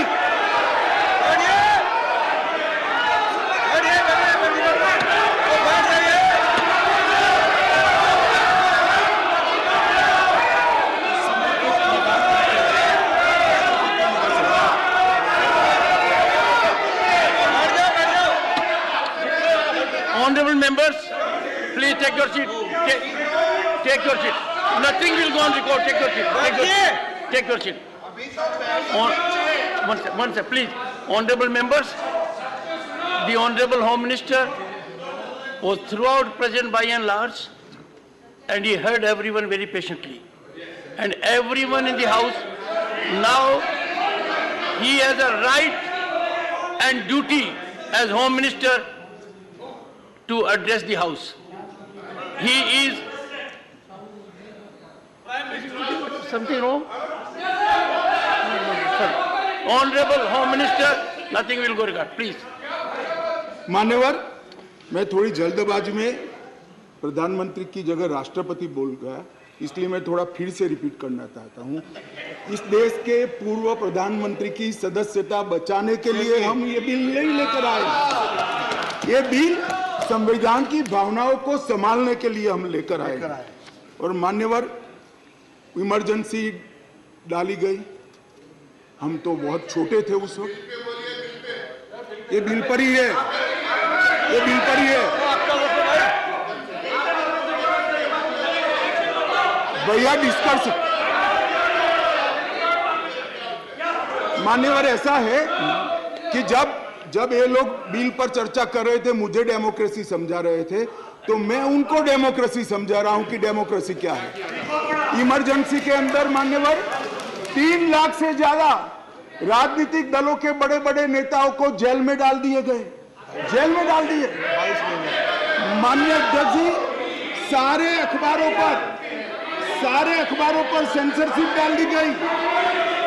माननीय अध्यक्ष जी, इंडियन एक्सप्रेस ने अपने संपादकीय को खाली रखना पड़ा।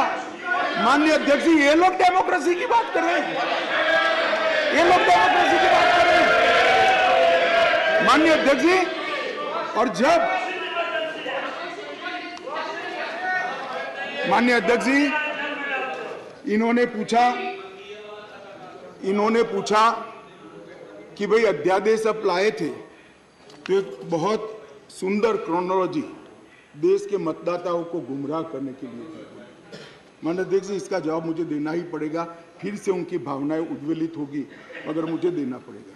माननीय अध्यक्ष जी, उन्होंने कहा 11 मई को फैसला है और 17 मई को ऑर्डिनेंस लाया गया और 19 मई को एससी को सुप्रीम कोर्ट को छुट्टी पर जाना था, तब ऑर्डिनेंस को घोषित किया गया। माननीय अध्यक्ष जी, मैं इसका तो पूरा क्यों करना पड़ा, इसका मुझे जस्टिफिकेशन देना चाहिए, क्योंकि विरोध भी 2 दर्ज हुए इसी विषय पर। परंतु मैं उनको ये कहना चाहता हूं, और एक मुद्दे कौन खड़े कर रहे हैं जिनका पूरा जीवन सुप्रीम कोर्ट में वकीलात करते करते गया। उनको ये भी मालूम नहीं है कि वैकेशन बेंच होती है, वैकेशन बेंच होती है, और वैकेशन के अंदर भी अगर उचित लगे तो मुख्य न्यायाधीश महोदय खंडपीठ भी बना सकते हैं, संवैधानिक खंडपीठ भी बना सकते हैं और स्थगन आदेश दे सकते हैं। वैकेशन के बाद क्या हुआ, ऑर्डिनेंस आ गया, वैकेशन के बाद चैलेंज किया, चैलेंज कर स्थगन आदेश मांगा, सुप्रीम कोर्ट ने नहीं दिया, आज भी नहीं है। मैं तो बिल लेकर आया हूं। अब ये क्रोनोलॉजी का क्या मतलब है बताइए। मगर यहां चर्चा कर एक भ्रांति खड़ी करना कि हमारे अधिकारों को लेने के लिए लालायित थे। भैया, अधिकारों को लेने के लिए लालायित नहीं थे, हम दिल्ली की जनता के अधिकारों की रक्षा के लिए लाए। इसलिए मान्यवर, ये जल्दी करनी पड़ती। मान्यवर, मैं आगे बताता हूं कि जल्दी क्यों करनी पड़ी। मान्यवर, अब मेरे पास भी एक क्रोनोलॉजी है, जरा उसको धैर्य से सुनना चाहिए। मान्यवर, 11/5/23 को ये अध्यादेश आया और ये फैसला है। फैसला लगभग 3-4 बजे के आसपास घोषित हुआ। उसके बाद में 5:30 बजे फैसला क्या था मान्यवर? फैसला तो ये था कि संवैधानिक खंडपीठ ने एक फाइंडिंग दिया है, ये रेगुलर बेंच के सामने जाएगा, रेगुलर बेंच हियरिंग करेगी और बाद में इस पर आदेश पारित करेगी, तब जाकर फैसला लागू होगा। फैसला तो अभी लागू भी नहीं हुआ है। मगर जल्दबाजी किसको कहते हैं मैं बताता हूं श्रीमान राघव चड्ढा जी। जल्दबाजी इसको कहते हैं कि अभी आदेश तो पारित भी नहीं हुआ था, एक नीति विषयक फैसला लिया जो 2 जजों की खंडपीठ ने सुनकर उस पर आदेश पारित किया जाना था, इसके बाद इंप्लीमेंटेशन होना था। 11/5 को शाम को 5:30 बजे एक नोट सर्कुलेट कर दिया गया कि आज 5:30 बजे तक पात्र अधिकारियों की सूची के साथ जो इस पद पर तैनात हो सके, सचिव सेवाओं के मतलब सेक्रेटरी सर्विस के लिए एक नोट प्रस्तुत किया था, ट्रांसफर करना भी चालू कर दिया। बोले अभी तो खंडपीठ, 2 जजों की खंडपीठ का जजमेंट भी नहीं आया और ट्रांसफर करना चालू किया। सोशल मीडिया में घोषणा कर दी, अभी तो एप्लीकेशन मंगाई, नोट मंगाया है, सोशल मीडिया पर कह दिया श्री आशिक माधवराव मोरे को बदल दिया गया। कैसे बदलोगे भाई, कैसे बदलोगे मान्यवर? और इसके आगे मैं जाना चाहता हूं। इसके बाद सतर्कता विभाग, विजिलेंस के मिनिस्टर ने सभी सहायक निर्देशकों को आदेश दे दिया कि विशेष सचिव सतर्कता को रिपोर्ट न करिए, उनको डायरेक्ट रिपोर्ट करिए। अब जो एडमिनिस्ट्रेशन मुझे समझाते थे, मैं उनको समझाना चाहता हूं, डायरेक्ट जॉइंट डायरेक्टर लेवल का ऑफिसर सीधा मंत्री को रिपोर्ट करे, ऐसा कैसे हो सकता है भाई? कैसे हो सकता है? ये एडमिनिस्ट्रेशन है क्या? किसके साथ में खड़े रहे हो? जवाब देना पड़ा दिल्ली की जनता को भाई।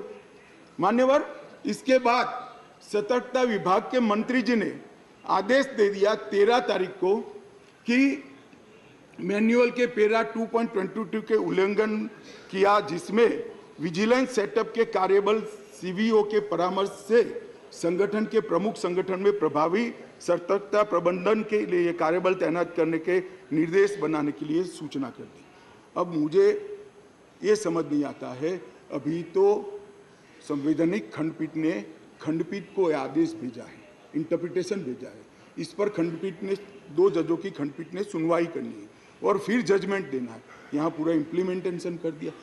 मगर विश्व में कोई भी, विज्ञान का नियम है, कोई भी चीज अकारण नहीं होती। ये विजिलेंस विभाग को ही क्यों टारगेट बनाया गया? ट्रांसपोर्ट को नहीं बनाया गया, सफाई को नहीं बनाया गया, जल बोर्ड को नहीं बनाया गया, जल विभाग को नहीं बनाया गया, मान्यवर रोड एंड बिल्डिंग को नहीं बनाया गया, सोशल वेलफेयर को नहीं बनाया। ये सारे शासन के साथ जुड़े हुए भी नहीं है क्या? ये किसी में जल्दी नहीं हुई, सिर्फ विजिलेंस में हुई। अब मैं इस कारण बताना चाहता हूं कि सदन में विजिलेंस में क्यों जल्दी हुई। मान्यवर, इसके अंदर आबकारी घोटाले की, शराब घोटाले की फाइल विजिलेंस में पड़ी थी। इसलिए मान्यवर आधी रात को विजिलेंस डिपार्टमेंट खोलकर फाइलों की हेराफेरी करने की फरियाद दिल्ली पुलिस को मिली है। मान्यवर केशव राव जी कहते थे, हम तो ना इनके साथ है, ना उनके साथ है, ना आपसे जुड़ाव है, ना उनसे जुड़ा है। बीआरएस वालों का भी इस शराब घोटाले के साथ आप पार्टी के साथ जुड़ाव है, इसीलिए आप वहां बैठे हो। मान्यवर, एक फाइल थी आबकारी घोटाले वाली, दूसरी फाइल थी एक यहाँ पर शीश महल बना है मान्यवर, बहुत बड़ा शीश महल। हमने When we speak, you stop us. Sheesh Mahal is allowed to नहीं, एक मिनट मान्यवर, शीश महल में असंसदीय क्या है? अभी मैं आगे तो बोला ही नहीं। What is your objection? What is the problem? For sake of objection, you are raising objection. पागल हो गया है। No, you just want to hold the floor. 258. Sorry, please. 258. Sorry. Let us not make issue of non-issues. 258. Take your seat. 258. Take your seat. Sit down. Take your seat. Okay, I'll sit. Take your seat. Take your seat, please. Take your seat. 258. Take your seat. Honorable Minister. मान्यवर, मैं कहता हूं शीश महल में क्या असंसदीय है, चर्चा करें जरा खड़े होकर। वैसे ही व्यवधान करने के लिए खड़े हो जाते हैं, जरा समझाइए।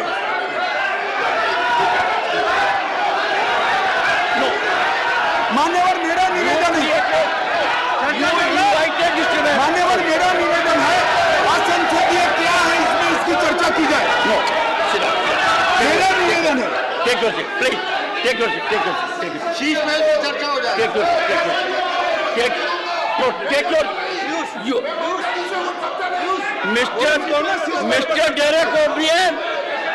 Mr. Derek O'Brien, you deliberately got up only to create disturbance. only to create disruption. This will not be accepted. Please. Sir, leader would like to speak, sir. Sir.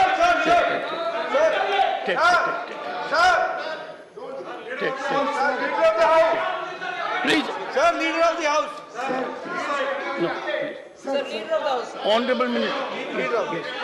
Sir, ये आपने पिछली बार भी इस विषय के ऊपर बड़ी गंभीरता बताई थी कि जो थिएट्रिक्स करने का सिलसिला इस सदन में तो माननीय सदस्य करते हैं, अगर इनको हिम्मत है, अगर इनका इरादा शीश महल के ऊपर चर्चा करने का है, तो हम अभी के अभी शीश महल के ऊपर चर्चा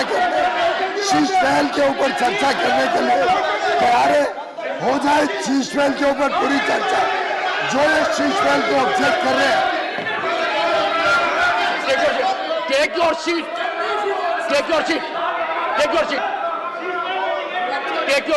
Please. Take your seat. Oh, one second. Sorry, sir. 1 second. Sorry. Please. Honorable members, I was hearing the Honorable Home Minister with total focus.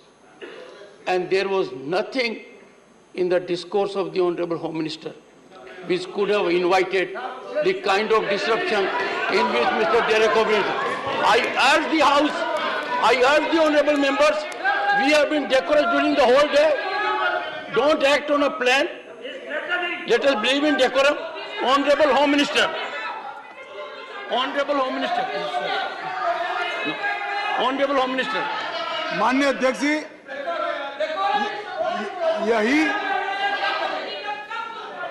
जिसको निशाना बनाया गया वही विजिलेंस की ऑफिस में मुख्यमंत्री के नए बंगले पर खर्च हुए अवैध खर्चे के लिए और आवंटित की गई राशि से 6 गुना ज्यादा खर्चे के लिए जांच की फाइल भी उसी के अंदर थी। माननीय अध्यक्ष जी, माननीय सुप्रीम कोर्ट ने एक ऑर्डर दिया था कि अपनी पार्टी के, सरकार के नहीं, अपनी पार्टी के प्रचार के लिए दिल्ली सरकार का जो खर्च हुआ है वो खर्च दिल्ली सरकार से नहीं, आप पार्टी से वसूल कर दिल्ली सरकार के खजाने में डाला जाए 90 करोड़ रुपए।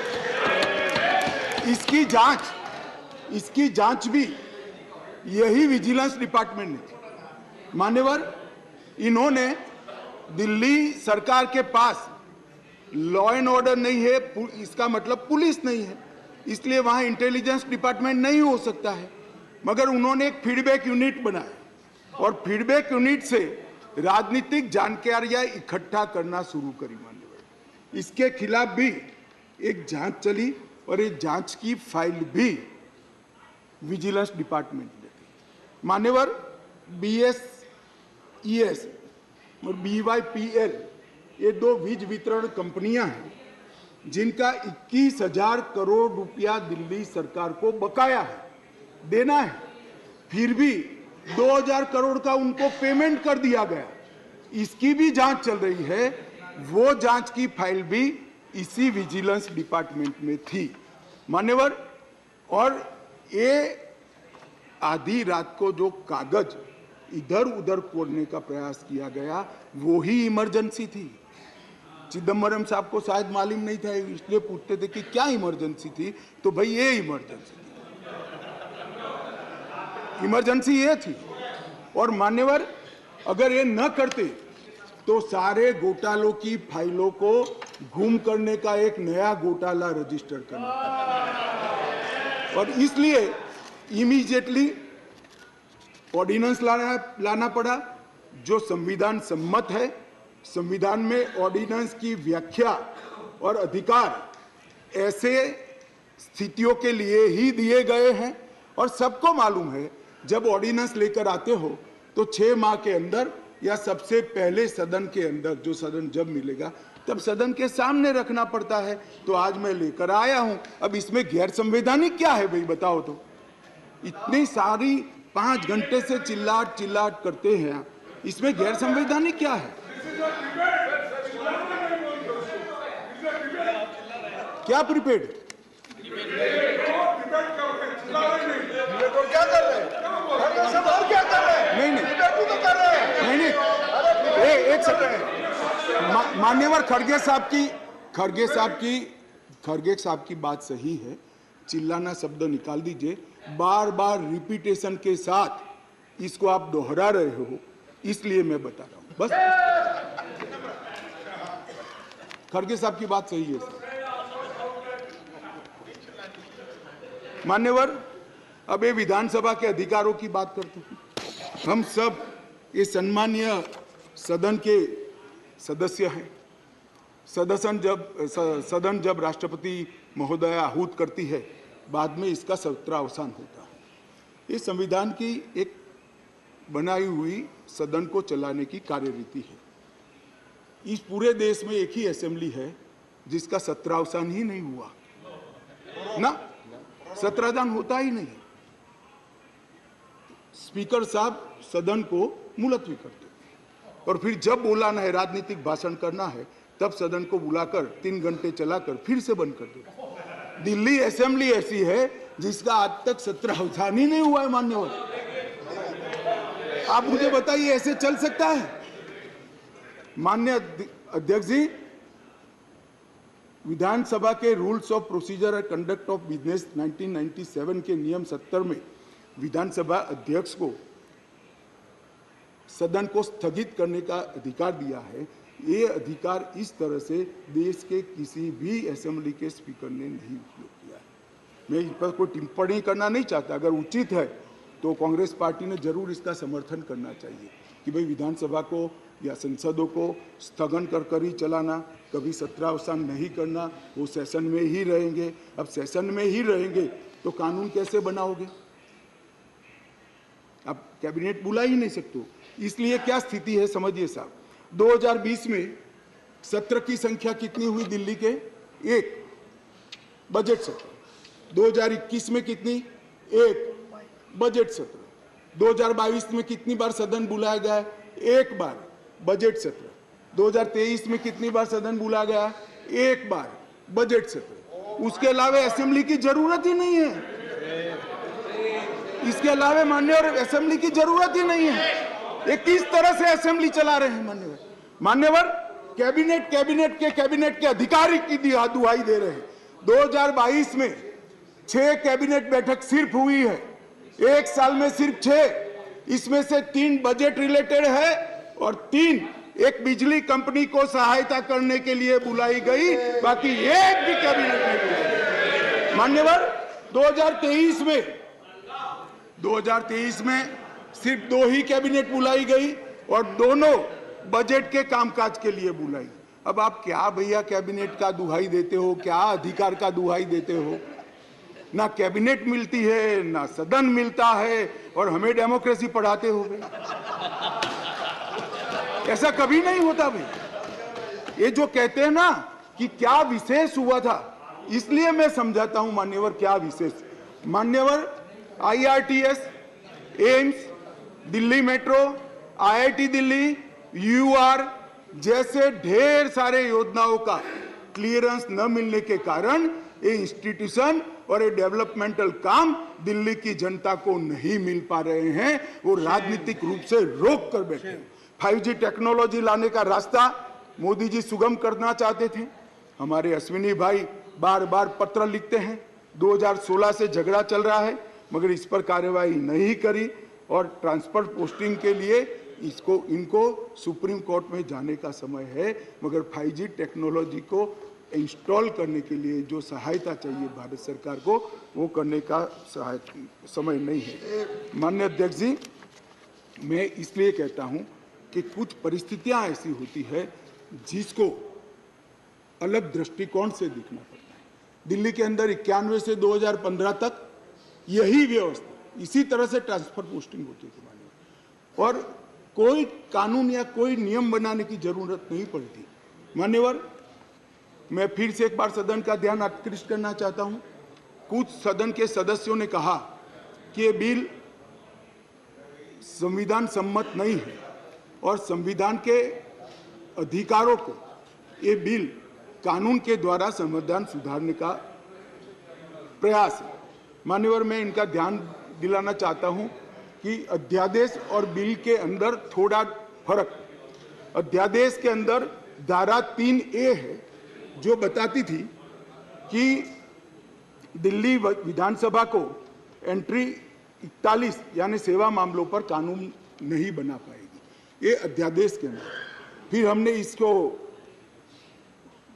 ध्यान से बारीकी से अध्ययन किया, काफी लोगों की राय भी ली और लगा कि ये एकदम वायोलेशन तो नहीं है संविधान का, मगर ग्रे एरिया है।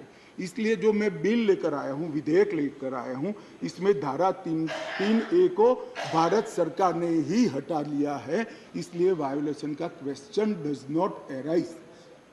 धारा 3A को हमने हटा लिया है, अध्यादेश से हटाकर बिल में धारा 3A को नहीं डाला गया है। अब दिल्ली की विधानसभा को भी सेवा में कानून बनाने का अधिकार है, आप बना सकते हो, मगर केंद्र का कानून अभी जो बना है इससे कॉन्ट्राडिक्टरी कानून नहीं बना सकते हो, इतना ही है। माननीय अध्यक्ष जी, एक मैंने कह दिया, अगर 239 AAB, एक बहुत बड़ी चर्चा चली कि मंत्रियों के अधिकार अफसरों को दे दिए गए। कैबिनेट के अंदर अफसर कैबिनेट नोट भेजेंगे। तो माननीय अध्यक्ष जी, मैं तो 2 सरकारों में रहा हूँ, गुजरात सरकार में रहा हूँ और अभी मोदी जी के नेतृत्व में भारत सरकार में काम रखा। कभी मैंने as a minister cabinet note sign नहीं किया, फाइल साइन की है, मगर कैबिनेट नोट तो सेक्रेटरी ही भेजते हैं। शायद आप लोगों के राज्य में मंत्री की सिग्नेचर से जाती है तो मुझे मालूम नहीं है। अगर कोई ऐसा दूसरा राज्य है तो भी बताना चाहिए सदन को। माननीय अध्यक्ष जी, मैं खंडवार जवाब देना नहीं चाहता, इतना ही कहना चाहता हूं कि 45A 45(1) को जो उद्धृत कर सब लोग बोल रहे थे, इसमें मैं इतना ही कहना चाहता हूं कि इसमें दिए गए सारे प्रावधान ट्रांजैक्शन ऑफ बिजनेस रूल 1993 में पहले से मौजूद है, 93 से है, जो कांग्रेस पार्टी लेकर आई है। हम कुछ नया नहीं लाए, मगर वो रूल्स को मानते नहीं थे, इसलिए रूल्स को एक्ट का हिस्सा बनाया गया है।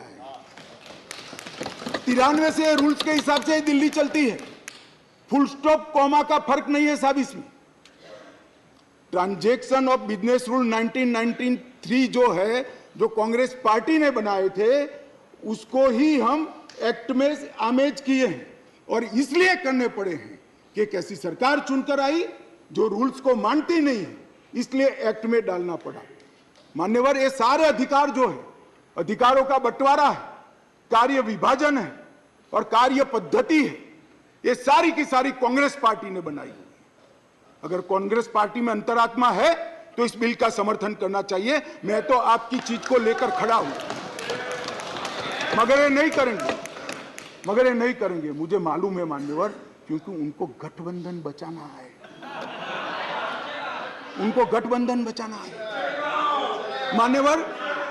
मान्यवर, मैं आपको बताना चाहता हूं, ये आप पार्टी का जन्म ही कांग्रेस का विरोध कर हुआ।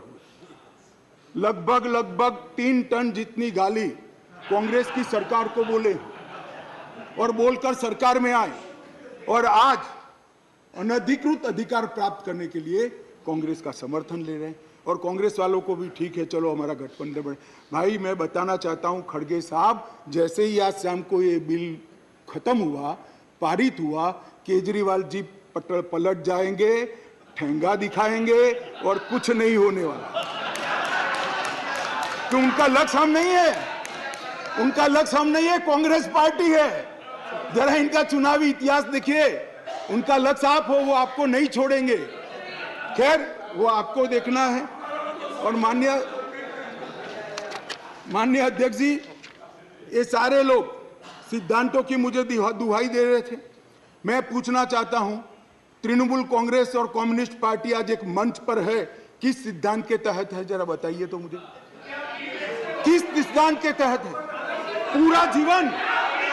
पूरा जीवन एक तृणमूल कांग्रेस पार्टी का जन्म ही कम्युनिस्टों का विरोध करते हुए हुआ है। कांग्रेस पार्टी से वो इसलिए अलग हुए, कांग्रेस पार्टी से इसलिए अलग हुए कि नरसिम्हा राव जी ने कम्युनिस्ट पार्टी से हाथ मिला लिए और आज सत्ता प्राप्त करने के लिए वो इनके साथ बैठे।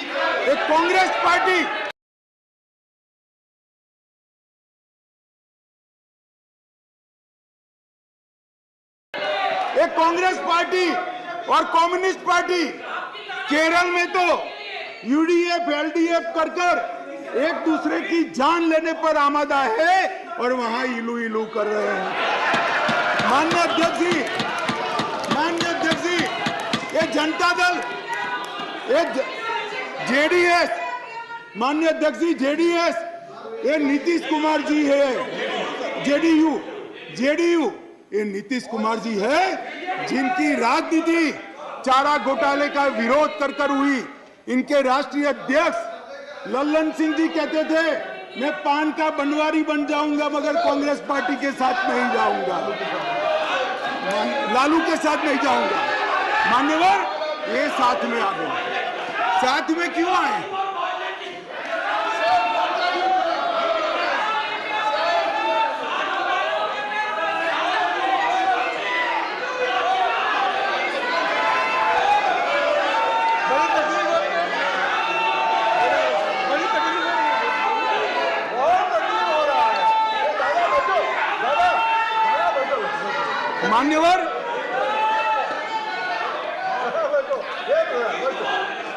मान्यवर ये साथ में क्यों आए हैं?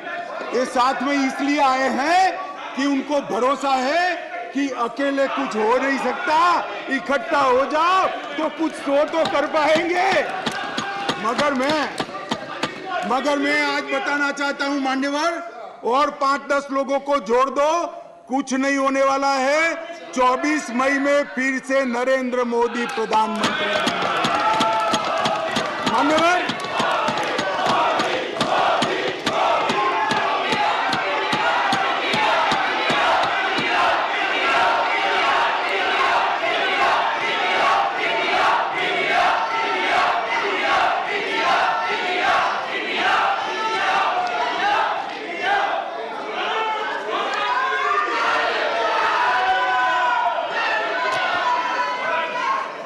मान्यवर श्री संजय राउत ने कहा,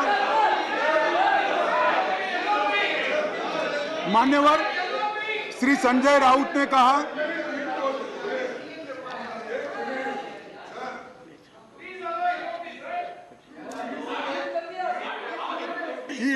I know, but just take it. Don't get agitated, sir. We will have a good transactional business. Yes, leader of the opposition. Your point of order, sir. देखिए, जरा मुझे 2 मिनट चांस दीजिए बस। देखिए, शाह साहब उन्होंने ऑर्डिनेंस पे बोल रहे हैं, ठीक है, लेकिन ऑर्डिनेंस को छोड़ के वो हमारे इमरजेंसी से लेकर और अब तक जो आगे 2024 में, अरे भाई तो भाई चुप, सब आधे कांग्रेस के हैं इसमें, आधे कांग्रेस में है। देखिए आप भी सब आप भी थे।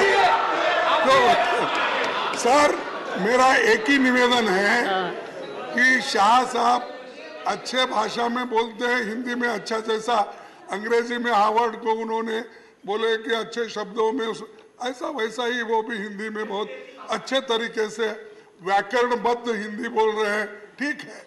लेकिन क्या बोल रहे हैं कि 2024 के इलेक्शन को वो संदेश दे रहे हैं यहाँ से कि हम जीतेंगे। माननीय खड़गे जी, और अपोजिशन का पूरा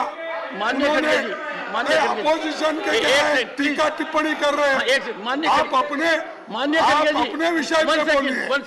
माननीय खड़गे जी, आप डिबेट में करीब पूरे समय रहे हैं, और डिबेट में आप करीब पूरे समय रहे हैं, पर कुछ समय आप नहीं थे। मैं आपको कह सकता हूं कि आप रिकॉर्ड को देखिए, सभी सदस्यगण ने अपने भाषणों के अंदर जो आयाम अपनाया है उसका रिस्पॉन्स है। ये नहीं, ये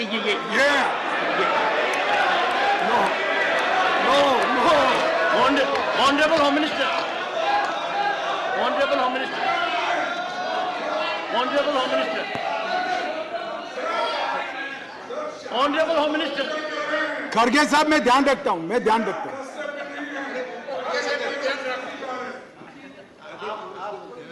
मान्यवर, मैं खड़गे जी का बैठ जाओ।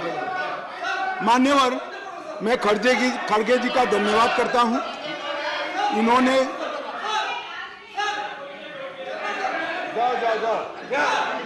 मान्यवर, मैं खड़गे जी का धन्यवाद करना चाहता हूं कि इन्होंने मुझे सदन की उच्च परंपराओं का ध्यान दिलाया। मैंने सदन की परंपराओं का ध्यान रखते हुए सटल वे में मेरी बात कही थी, परंतु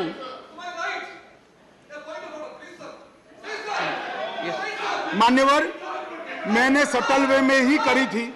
मैसेज आधा अधूरा गया था, खड़गे जी ने पूरा मैसेज डाल दिया, इसलिए मैं उनका धन्यवाद करना चाहता हूं। मान्यवर, संजय राउत जी ने कहा कि मोदी जी विदेश जाते हैं तो उनका सम्मान होता है, कोई उनका ऑटोग्राफ मांगता है, कोई उनको झुककर नमन करता है, कोई उनसे अपॉइंटमेंट मांगता है, कोई मोदी इज द बॉस कहता है। वो सम्मान मोदी जी का नहीं है, देश का सम्मान। मैं यही कहना चाहता हूं, हमारे मन में कोई मुगलता नहीं है कि नरेंद्र मोदी व्यक्ति का सम्मान है। ये नरेंद्र मोदी नाम के देश के प्रधानमंत्री का सम्मान। मगर इतने सारे देश के राष्ट्रपति, प्रधानमंत्री, राष्ट्राध्यक्ष भारत के प्रधानमंत्री को सम्मान देते हैं।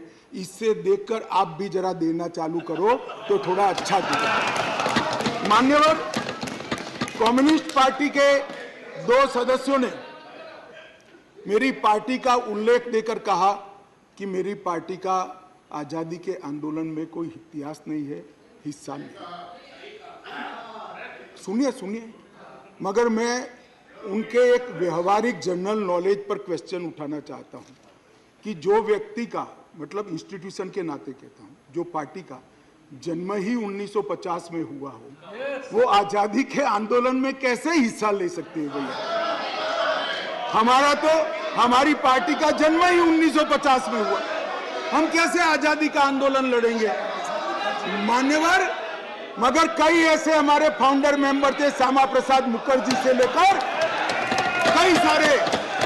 आज बंगाल अगर भारत में है तो श्यामा प्रसाद मुखर्जी के कारण है, और अगर आज कश्मीर भारत में है तो श्यामा प्रसाद मुखर्जी के कारण। और मान्यवर, ये कह रहे थे ये नागपुर से इशारा आता है, नागपुर से। ठीक है भाई, चलो 1 सेकंड के लिए मेरी बात मान लो, नागपुर से इशारा आता है, आपकी बात को मैं मान लेता हूं, मगर नागपुर तो भारत का हिस्सा है, रसिया या चीन नहीं है। आपकी पार्टी तो रसिया और चीन से इशारा लेती थी। मान्यवर, ये मुझे क्या कह रहे हैं? कम्युनिस्ट पार्टी बात कर रही है देशभक्ति की, कम्युनिस्ट पार्टी देशभक्ति की बात कर रही है। मान्यवर, इनको ये ठीक नहीं लगता। मान्यवर, चिदम्बरम साहब ने कहा कि दिल्ली के लिए भी बीजेपी का अधिकार नहीं, दिल्ली में बीजेपी की 2 बार सरकार नहीं हुई। तो भाई, अगर यही सिद्धांत है तो आपको तो बोलने का ही अधिकार नहीं। आपके तो ना संसद सदस्य है, ना धारासभा में कोई सदस्य है। हमारे कम से कम 7 संसद सदस्य भारतीय जनता पार्टी के। और यही थियरी को माने तो विपक्ष के नेता ने ढेर सारे राज्यों के लिए वो बोल ही नहीं पाए। यूपी के लिए नहीं बोल पाएंगे, बिहार के लिए नहीं बोल पाएंगे, बंगाल के लिए नहीं बोल पाएंगे, ओडिशा में नहीं बोल पाएंगे, नॉर्थ ईस्ट में। ये सदन का हर सदस्य देश के जर्रे जर्रे के लिए चप्पे बोल सकते। किस तरह से देश के गृह मंत्री को रिस्ट्रिक्ट करना चाहते हैं? मान्यवर, मैं सदन का सदस्य हूं तो भी देश के किसी भी हिस्से के लिए चिंता करने का मेरा अधिकार है और संविधान दत्त अधिकार है। मान्यवर, किस प्रकार की बात इतने सीनियर व्यक्ति करते हैं? मान्यवर,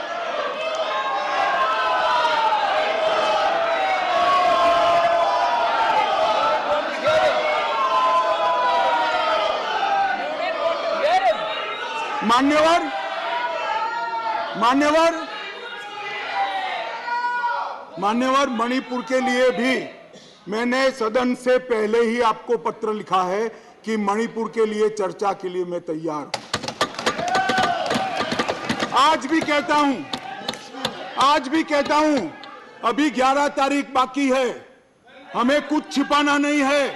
छिपाना आपको है जो चर्चा होने नहीं देते हो, आपको छिपाना है। और मैं कहता हूं मान्यवर, 11 तारीख को चर्चा खड़गे जी कह दे, मैं कहता हूं इसी तरह से सुन नहीं पाएंगे मान्यवर, नहीं सुन पाएंगे, और इसीलिए मणिपुर पर चर्चा करने के लिए तैयार। मान्यवर,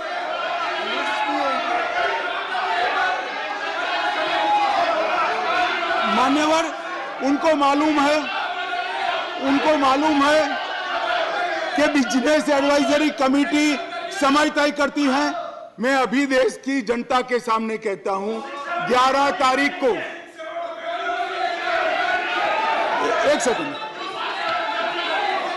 सुन लिया,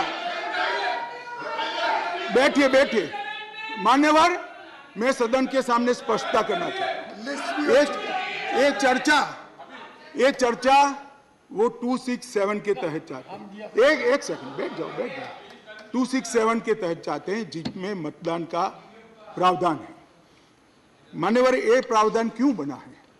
जब कोई सरकार बजट के तुरंत बाद अल्पमत में आ जाए और कोई बिल ही न लाए, तो राज्यसभा में अविश्वास की दरखास्त का कोई प्रोविजन नहीं है, तो राज्यसभा में वोटिंग के साथ चर्चा हो, इसलिए रूल्स लाया गया है। यहाँ तो हम हर रोज बिल लेकर आते हैं, भाई गिरा दो बिल, बहुमत है, ये बिल गिरा दो, लो ये बिल ही गिरा दो, ये बिल गिरा दो। मान्यवर, मुझे बताइए, देश की जनता देख रही है, क्या हासिल है वोटिंग से? क्या हासिल है? सवाल आप मणिपुर की स्थिति, मणिपुर की चिंता और सरकार ने उठाए गए कदम पर चर्चा करने चाहते हैं, या वोटिंग से शो ऑफ स्ट्रेंथ करना चाहते हैं? और वोटिंग से शो ऑफ स्ट्रेंथ करनी है तो भी हम डरते नहीं है, इसी बिल में कर लीजिए, अभी दूध का दूध और पानी का पानी। मान्यवर, 11 तारीख को चर्चा के लिए खड़गे साहब हाँ बोल दे, मैं सदन में चर्चा के लिए तैयार हूं। मान्यवर,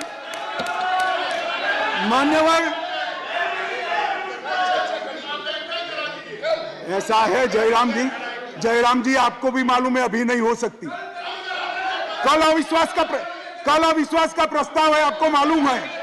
मान्यवर, देश की जनता सुन ले, 8, 9 और 10 अविश्वास का प्रस्ताव है, इसलिए मुझे कह रही है कि आज 8, 9, 10 में चर्चा करिए। कांग्रेस पार्टी ही लाई है, और मैंने सदन के पहले दिन से आपको पत्र लिखा है मान्यवर, कि सदन में कितनी भी लंबी चर्चा के लिए मैं तैयार हूं, मैं हर बात का जवाब दूंगा, और ये मेरा संवैधानिक दायित्व। मगर जब लोकसभा में अविश्वास प्रस्ताव पर चर्चा होती हो, तब ये चाहते हैं मैं यहां बैठूं। मान्यवर, इनको अविश्वास प्रस्ताव वही लेकर आए हैं, मगर इसकी संवैधानिक महत्व का मालूम नहीं है।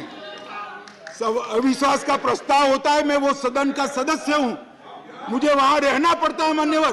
और 11 तारीख में क्या बुराई है? 11 तारीख में क्या बुराई है? मान्यवर, चर्चा से भाग रहे हैं, ये चर्चा नहीं चाहते हैं मान्यवर, होने नहीं देते हैं। इसलिए मैं कहता हूं मान्यवर कि चर्चा करनी नहीं है, और चर्चा करे तब बोलकर भाग जाना है। आज अच्छा है, कम से कम एकता दिखाने के लिए वोटिंग करने के लिए बैठे हैं, चलो वो बहाने से भी बैठकर संविधान के नियमों के हिसाब से, संसद के नियमों के हिसाब से चर्चा करी। इसके लिए धन्यवाद। मेरा पूरा सदन से मान्यवर निवेदन है कि जो मैं विधेयक लेकर आया हूं इसको पारित किया।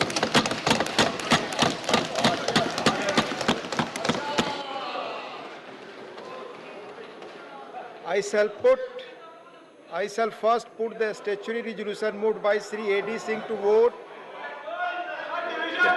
Please. Honorable members, please. I shall now put, please, Shanti, Sabhi, please. I shall first put the statutory resolution moved by Sri A.D. Singh to vote. The question is put. Those in favor will please say aye. Those against will please say no.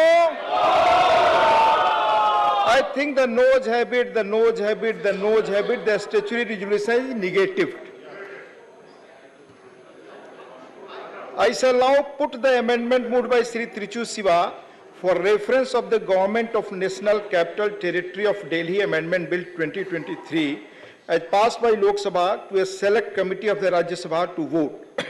The question is that the bill further to amend the Government of National Capital Territory of Delhi Act 1991 as passed by Lok Sabha be referred to a select committee of the Rajya Sabha consisting of the following members: Sri Trichu Siva, Sri Abdul Wahab, Sri Derek O'Brien, Dr. K. Kesav Rao, Sri Sushil Kumar Gupta, Dr. John Britas, Sri Shakti Singh Gohil, Srimati Vandana Chauhan, Professor Manoj Kumar Jha, Sri Vinay Vishwam, Sri Sanjay Rahul, Professor Ram Gopal Yadav, with the instruction to report by the last day of the first week of the next 261 first session of the Rajya Sabha.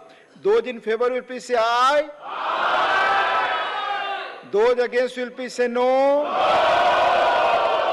I think the no's have it, the amendment is negative. I shall now put the amendment moved by Dr. John Britas for reference of the Government of National Capital Territory of Delhi Amendment Bill 2023 as passed by Lok Sabha to a select committee of the Rajya Sabha to vote. The question is that the bill further to amend the Government of National Capital Territory of Delhi Act 1991 as passed by Lok Sabha be referred to a select committee of the Rajya Sabha consisting of the following members: Sri Vikas Ranjan Bhattacharya, Dr. John Britas, Professor Manoj Kumar Jha, Sri Elamaram Karim, Sri Jose K. Mani, Sri A. Rahim, Sri Trichu Siva, Dr. V. Siudasan, with instructions to report by the last day of the first week of the next 261 first session of the Rajya Sabha. Those in favor will please say aye. Those against will please say no. I think the no's have it, the amendment is negative. I shall now put the amendment moved by Sri Raghav Chadha for reference of the Government of National Capital Territory of Delhi Amendment Bill 2023 as passed by Lok Sabha to a select committee of the Rajya Sabha to vote. The question is that the bill further to amend the Government of National Capital Territory of Delhi Act 1991 as passed by Lok Sabha be referred to a select committee of the Rajya Sabha consisting of the following members: Sri Narhari Amin, Sri Ajit Kumar Bhuiya, Dr. John Britas, Sri Raghav Chadha, Srimati Priyanka Chaturvedi, Sri Sushil Kumar Gupta, Sri Dipender Singh Hooda, Professor Manoj Kumar Jha, Dr. Fauzia Khan, Srimati S. Fongan Konyak, Sri Sukhendu Sekhar Roy, Dr. Sasmit Patra, Sri Jairam Ramesh, Sri S. Niranjan Reddy, Sri Kapil Sibbal, Sri Tiruchi Siva, Dr. M. Thambi Durai, Dr. Sudhanshu Trivedi, Professor Ram Gopal Yadav. No point of order during division. with instructions to report by the last day of the first week of the next 21st session of the Rajya Sabha. Those in favor will please say aye. Those against will please say no. बहुत गंभीर व्यवस्था का प्रश्न है। एक second, ये दोनों सम्मानीय सदस्य कह रहे हैं, मान्यवर ये दोनों सम्मानीय सदस्य कह रहे हैं कि इन्होंने ये मोशन को साइन नहीं किया। अब ये जांच का विषय है कि ये मोशन कैसे साइन हुआ और राघव चड्ढा जी ने इसको मूव किया है। मान्यवर इनका सिग्नेचर किसने किया है, ये जांच का विषय है। मान्यवर ऐसे नहीं चलता है। मान्यवर अब ये मामला सिर्फ दिल्ली सरकार में फर्जीपने का नहीं है, ये सदन के अंदर फर्जीपने का मामला है। मान्यवर ऐसा कैसे चलता है?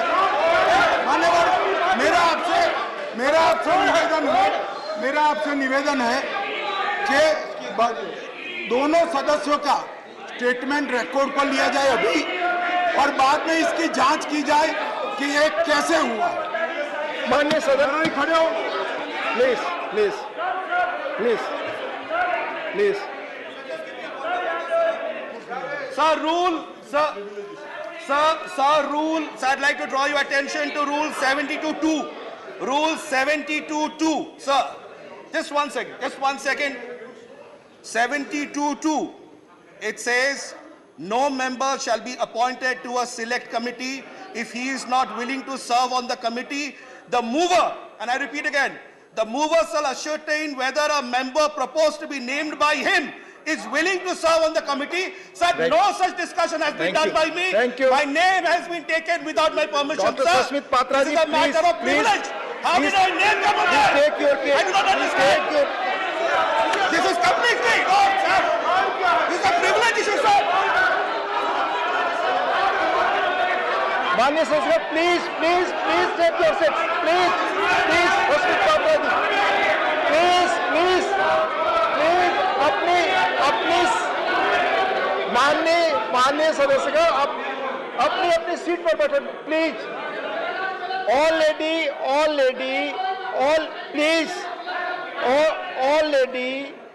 लेडी 4 सदस्यों ने एक कंप्लेन भेजा है। दिस विल बी इंक्वायर्ड, इसकी जांच होगी कैसे।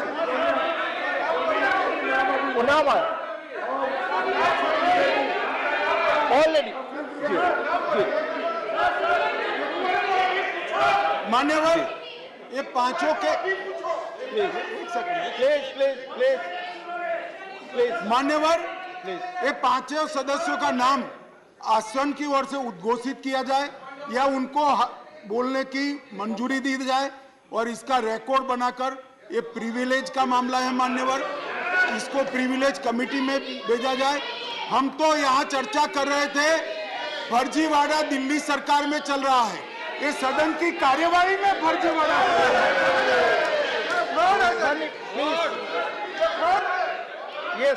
Yes, please. No, please. No. Please. Only your intervention go on record. Please. Deputy Chairman, sir, I have not given my number. I have not signed.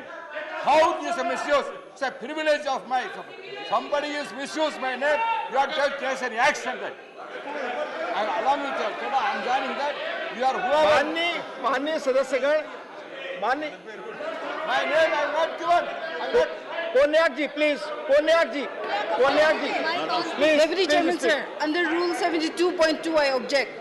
Also, sir, I understand that the honourable member thinks he's smart. I accept that. Please. But I would appreciate that he would not undermine another member by taking our names without our consent, sir. Sir, I object. माननीय सदस्यगण, जिन लोगों के नाम उनकी सहमति के बगैर दिए गए हैं, उसकी जांच होगी। प्लीज, उसकी जांच होगी। Please. Now I'll read the operating para. He has told. मैंने आपका नाम दिया है इसमें। फर्जी की नाम दिया लिखा है मेरा। Please, I'll now read. Those in favor will please say aye. Those in favor will please say aye.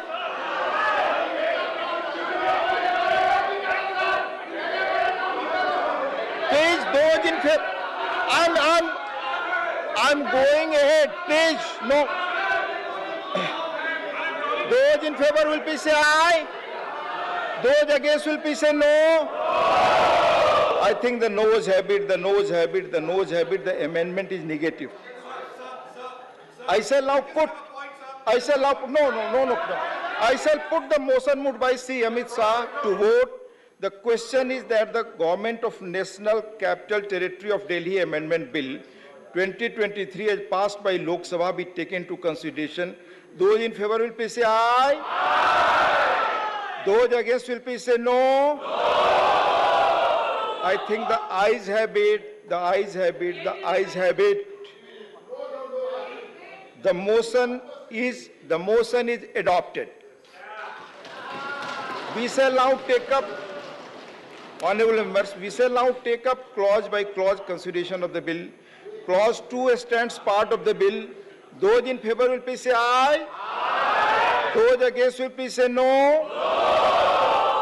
I think the ayes have it, the ayes have it, the ayes have it. Clause 2 is adopted. Clause 3 stands part of the bill. There are 8 amendments. Number 11 by Sri Elamaram Karim. Okay. Number 37 to 39 by Sri P. Wilson. Thank you. Number 43 to 44 by Professor Manoj Kumar Jha. Sir, I do move. Okay. Number 57 and 58 by Sri A. Rahim. Thank you. Amendments moved. I shall first put the amendment moved by Sri Elamaram Karim to vote. Those in favor will please say aye. Aye. Those against will please say no. I think the noes have it, the noes have it, the noes have it. The amendment is negative. I shall now put the amendments moved by Sri P. Wilson to vote. Those in favor will please say aye. Aye. Those against will please say no. I think the noes have it, the noes have it, the noes have it. The amendments are negative. I shall now put amendments moved by Professor Manoj Kumar Jha to vote. Those in favor will please say aye. Aye. Those against will please say no. I think the noes have it, the noes have it, the noes have it. The amendments are negative. I shall now put the amendments moved by Sri A. Rahim to vote. Those in favor will please say aye. Aye. Those against will please say no. I think the noes have it, the noes have it, the noes have it. The amendments are negative. I shall now put clause 3 to vote. Those in favor will please say aye. Aye. Those against will please say no. I think the ayes have it, the ayes have it, the ayes have it. Clause 3 is adopted. Clause 4 stands part of the bill. There are 69 amendments. Number 1 to 4 by Sri Trichu Siva. Number 5 to 10 by Sri Sandosh Kumar P. Number 12 to 36 by Sri Elamaram Karim. Number 40 by Sri P. Wilson. The people killed, I move. Number 45 to 52 by Professor Manoj Kumar Jha. Sir, what else? I do move. Number 53 to 56 by Sri M. Sammugam. Number 59 to 79 by Sri A. Rahim. Amendments moved. I shall first put the amendments moved by Sri Trichu Siva to vote. Those in favor will please say aye. Aye. Those against will please say no. I think the noes have it, the noes have it, the noes have it. The amendments are negative. I shall now put amendments moved by Sri Sandosh Kumar P to vote. Those in favor will please say aye. Aye. Those against will please say no. I think the noes have it, the noes have it, the noes have it. The amendments are negative. I shall now put the amendments moved by Sri Elamaram Karim to vote. Those in favor will please say aye. Aye. Those against will please say no. I think the noes have it, the noes have it, the noes have it. The amendments are negative. I shall now put the amendment moved by Sri P. Wilson to vote. Those in favor will please say aye. Aye. Those against will please say no. I I think the noes have it, the noes have it, the no have it, the amendment is negative. I shall now put the amendments moved by Professor Manoj Kumar Jha to vote. Those in favor will please say aye. Aye. Those against will please say no. No. I think the noes have it, the noes have it, the noes have it, the amendments are negative. I shall now put the amendments moved by Sri M. Samugam to vote. Those in favor will please say aye. Aye. Those against will please say no. No. I think the noes have it, the noes have it, the noes have it, the amendments are negative. I shall now put the amendments moved by Sri A. Rahim to vote. Those in favor will please say aye. Aye. Those against will please say no. No. I think the noes have it, the noes have it, the noes have it, the amendments are negative. I shall now put clause 4 to vote. Those in favor will please say aye. Aye. Those against will please say no. No. I think the ayes have it, the ayes have it, the ayes have it. Clause 4 is adopted. Clause 5 stands part of the bill. There are two amendments. Number 41 by Sri P. Wilson, number 42 by Sri Raghav Chaddha. Amendments moved. I shall first put the amendment moved by Sri P. Wilson to vote. Those in favor will please say aye. Aye. Those against will please say no. No. I think the noes have it, the noes have it, the noes have it. The amendment is negative. I shall now put the amendment moved by Sri Raghav Chaddha to vote. Those in favor will please say aye. Aye. Those against will please say no. No. I think the noes have it, the noes have it, the noes have it. The amendment is negative. I shall now put clause 5 to vote. Please, silence. Those in favor will please say aye. Aye. Those against will please say no. No. I think the ayes have it. The ayes have it, the ayes have it. Clause 5 is adopted. Clause 6 stands part of the bill. Those in favor will please say aye. Aye. Those against will please say no. No. I think the ayes have it, the ayes have it, the ayes have it. Clause 6 is adopted. Clause 1, the enacting formula and the title stand part of the bill. Those in favor will please say aye. Aye. Those against will please say no. I think the ayes have it, the ayes have it, the ayes have it. Clause 1, the enacting formula and the title are adopted. Sri Amit Shah to move that the bill be passed. महोदय मैं प्रस्ताव करता हूं कि विधेयक को पारित किया जाए. Motion moved that the bill be passed. The question is that the bill be passed. Those in favor will please say aye. Aye. Division. Division. Please, please. Division.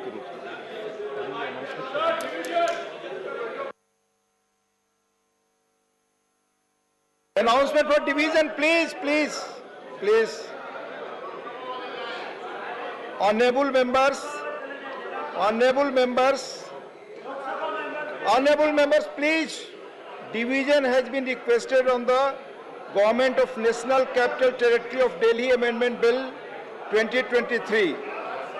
You are all aware that the division at any stage of the bill can be pressed by the members, and the chair is also bound under the rules to permit such a discourse, provided the House is in order and the members are on their respective seats. Please take your seats.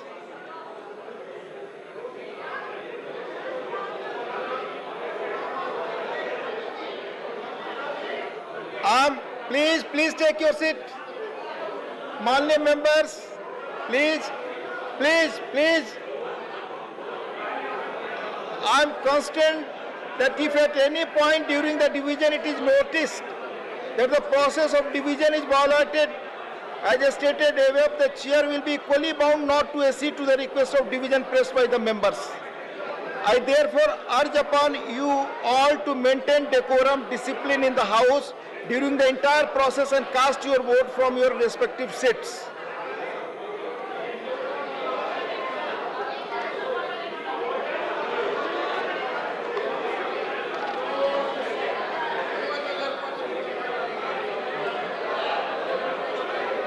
Please,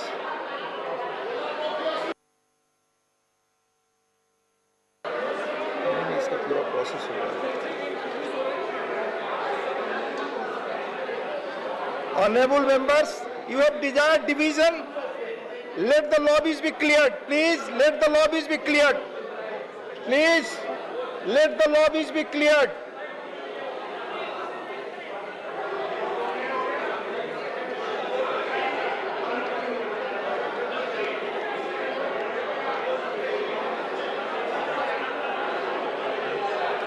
Secretary General will switch on the division bell. On the division bell, please. Okay. Please keep silence. माननीय सदस्यगण अपनी अपनी seat पर रहे।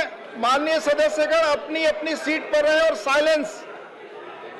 कृपया house सदन में शांति बनाए रखें। मैंने आपसे अनुरोध किया वोटिंग प्रोसेस के लिए शांति बनाए रखें, व्यवस्था बनाए रखें। Please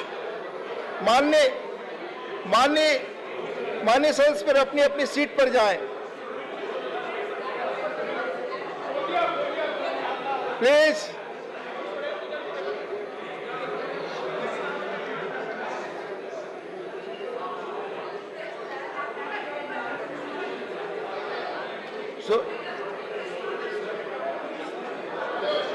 division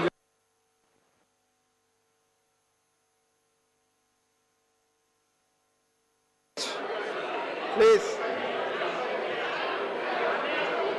back please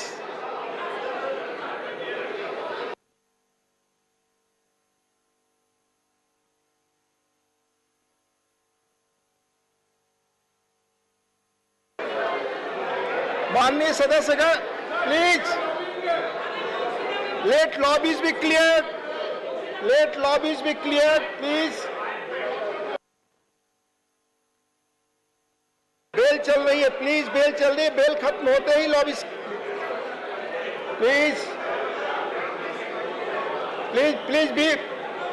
B back to your seat. Bell बज रही, बेल बज रही है। बेल खत्म होते ही क्लियर हो। पूछिए खत्म हो गया बेल।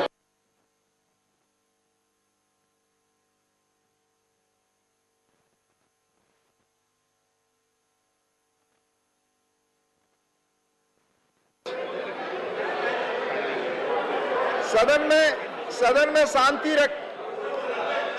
शांति रखें। आपस में कोई बातचीत नहीं। प्लीज अपनी सीट पर। माननीय बैसा जी प्लीज अपनी सीट पर। प्लीज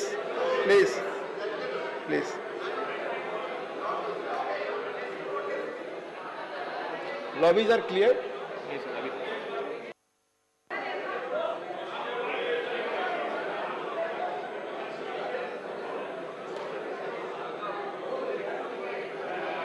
सेक्रेटरी जनरल साहब से पूछिए lobbies clear.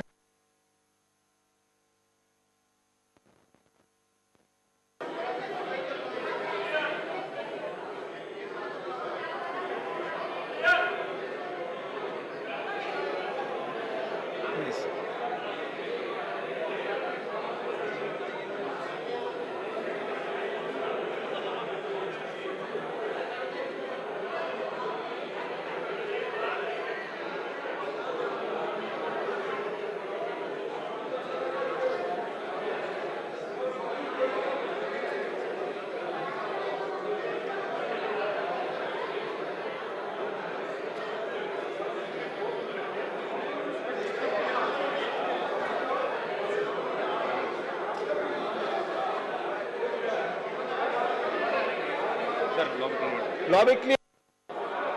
Honourable members lobby clear please. वो दरवाजा खुला please. Lobby is clear. Now secretary general will please lobby clear. Now secretary general will now explain the voting procedure. Please now secretary general will explain the voting procedure. Secretary general साहब please.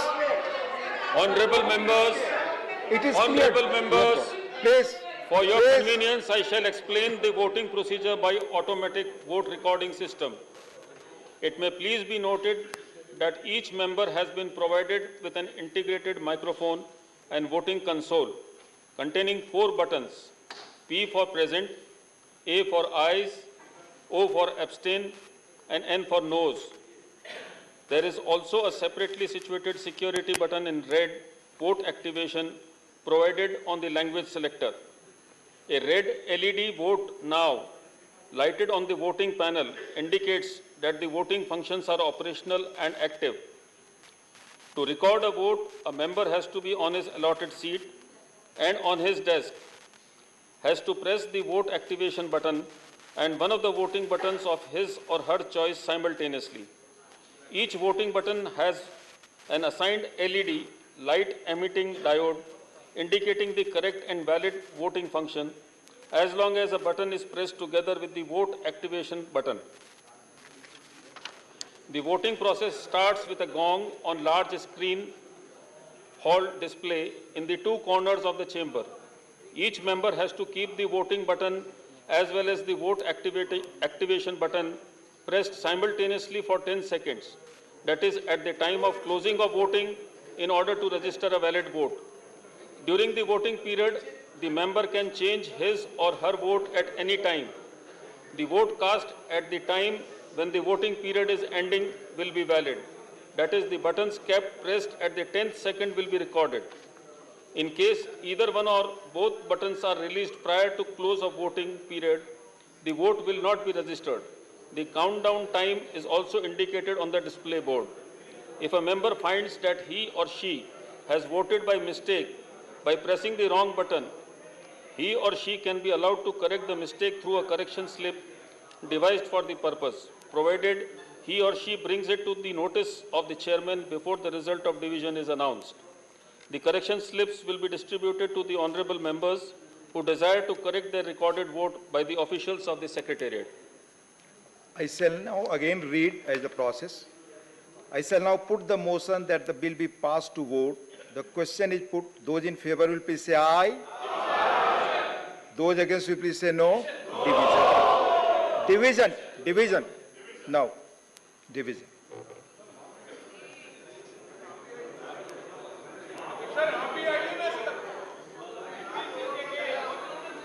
Now Secretary General will please.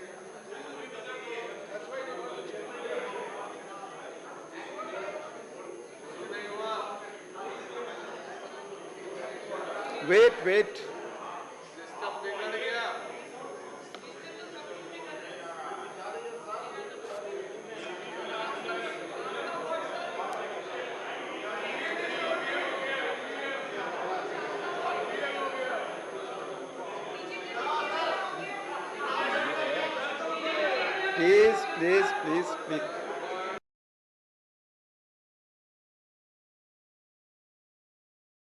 Have patience, please.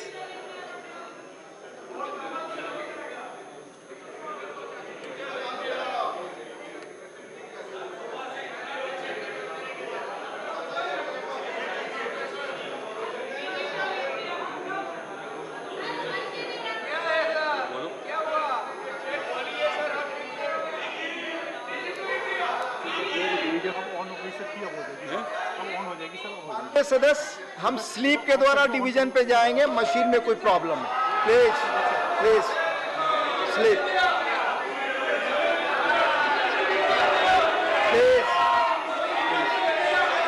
Please slips will be distributed please maintain silence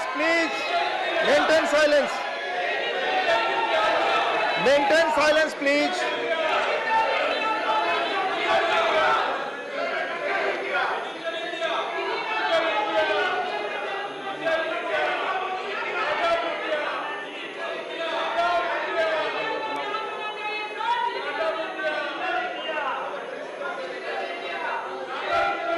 Please wait.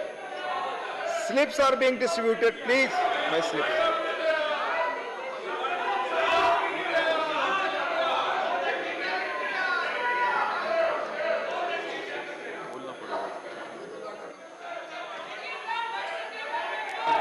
Revision slip का अलग बताना पड़ेगा. Revision slip का voting procedure बोलने के लिए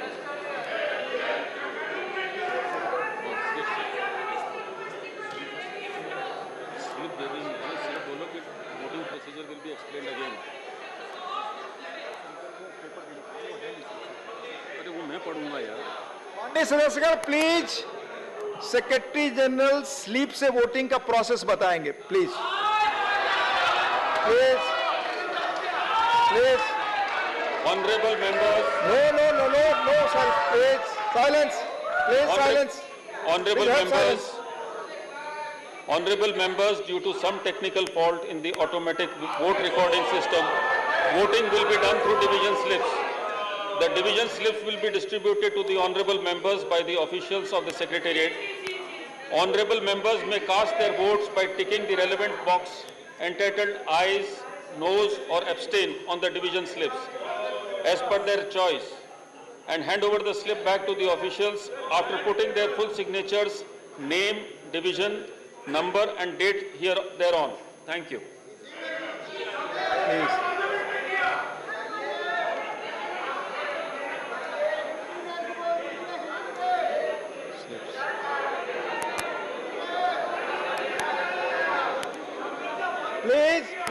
Please. No, come on, please. अपनी सीट पर बैठे. हुड्डा जी, मानी हुड्डा जी, वोटिंग प्रोसेस चल रहा है, सीट पे बैठे. प्लीज.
माननीय सदस्य बैठ करके अपने वोट दें. Please.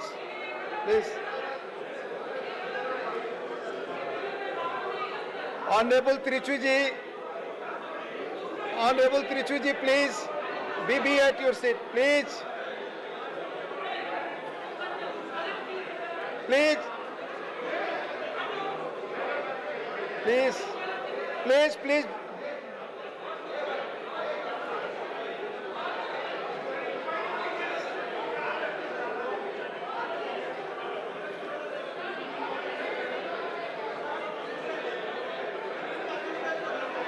They will give.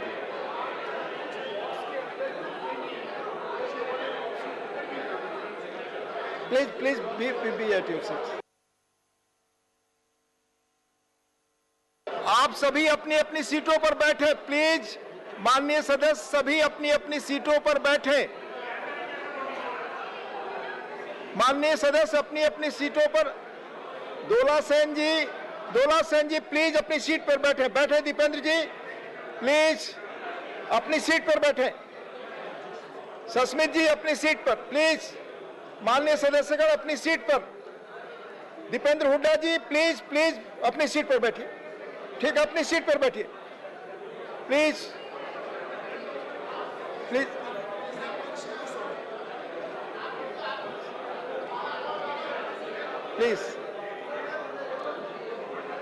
Manoj ji please.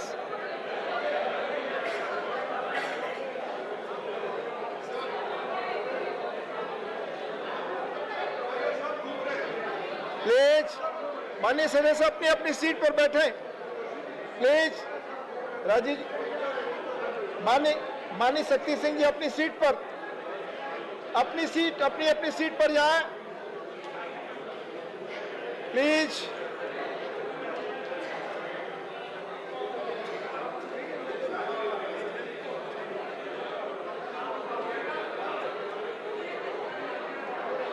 अपनी अपनी सीट पर जाएं please. Gupta ji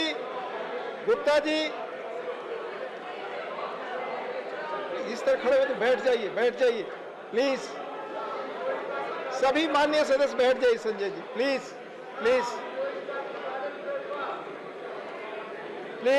please take your seats please.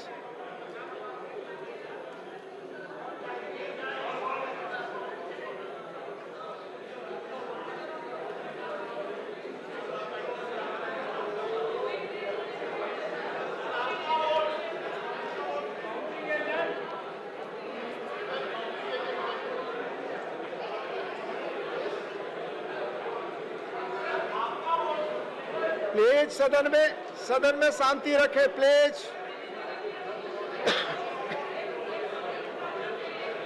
Mr Vasan please be at your seat please. Mr Vaishya please be at your seat please. सभी माननीय सदस्यगण अपनी अपनी सीट पर बैठे प्लीज। नीरज जी, नागर जी,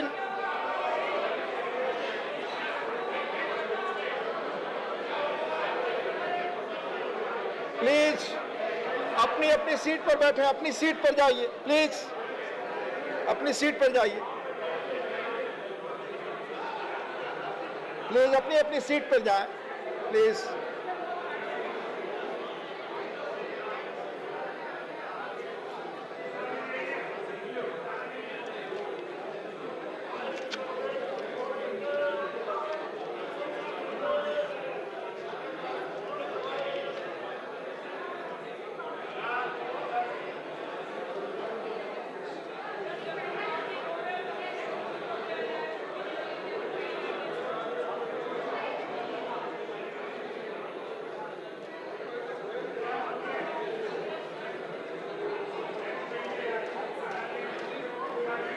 please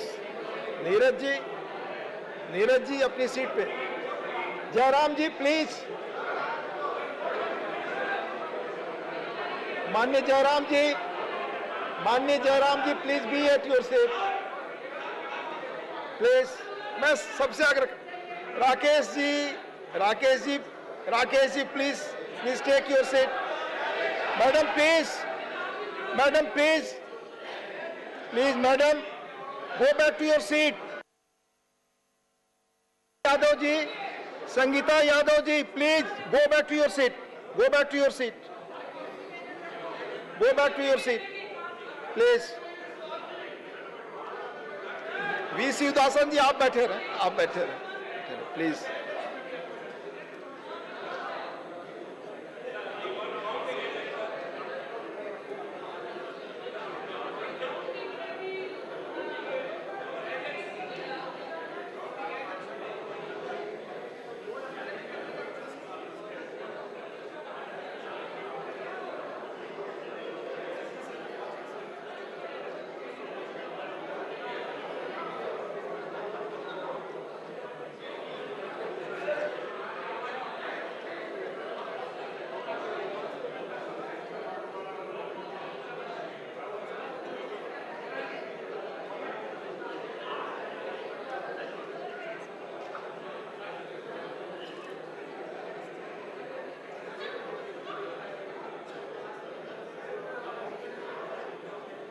Gupta ji, please be at your seat. No, it's not proper. बैठिए।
माननीय सदस्यगण कृपया शांति बनाए रखें।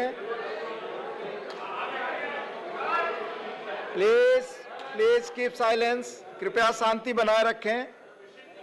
Result of the division on the motion that the bill be passed, subject to correction. Ayes 131.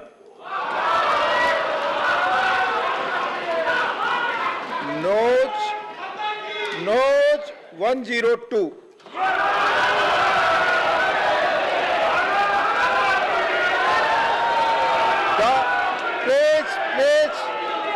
The motion is adopted and the bill is passed. The motion is adopted and the bill is passed. The motion is adopted and the bill is passed. Motion is adopted, bill is passed.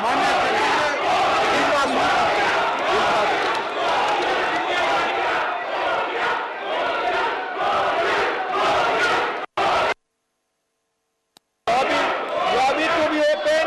Please take your seat. Lobby to be open. Lobby to be open. Now we move to the other bill, the Registration of Births and Deaths Amendment Bill 2023. The Registration of Births and Deaths Amendment Bill 2023. Shri Nityanand Rai to move a motion for consideration of the Registration of Births and Deaths Amendment Bill 2023.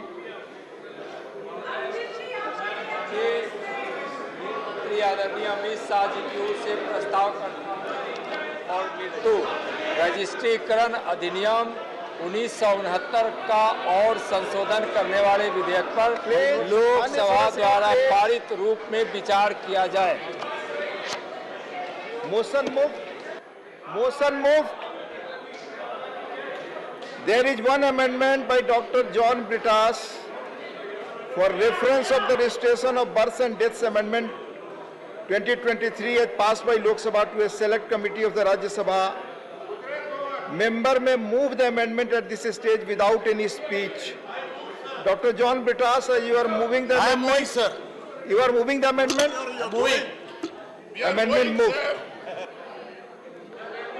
The motion for consideration of the bill and the amendment moved thereto are now open for discussion. I shall now call upon the members whose names have been received for participation for the discussion.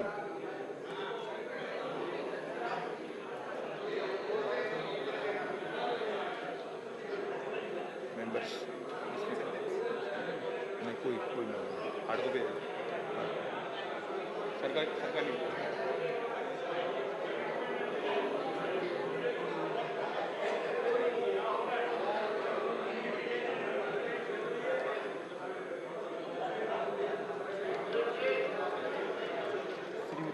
Shrimati Sulata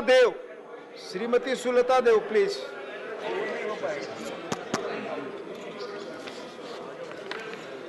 माननीय उपसभापति, deputy chairman sir, मुझे the registration of birth and death amendment bill 2023 पर बोलने के लिए मौका देने के लिए मैं आपका आभारी हूँ।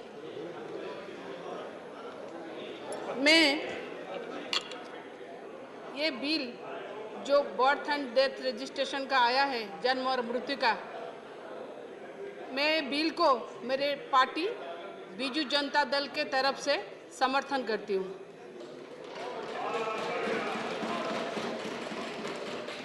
क्योंकि अब जब देश बदल रहा है तो कानून भी बदलना चाहिए सर।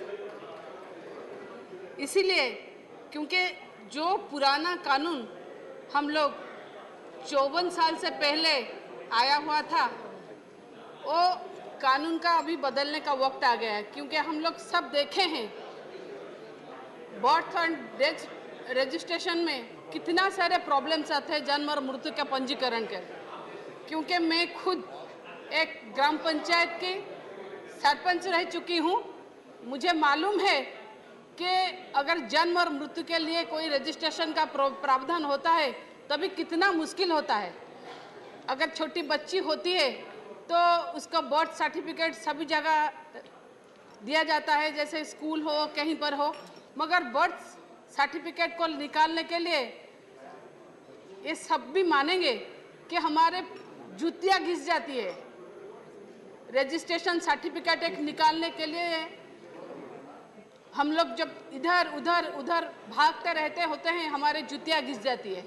और वैसे ही ठीक अगर हम लोग डेथ रजिस्ट्रेशन मृत्यु का भी सर्टिफिकेट निकालना चाहे तो भी उतना ही प्रॉब्लम होता है, क्योंकि ये सारे जो है ये फिजिकली रिकॉर्ड मेंटेन किया जाता है।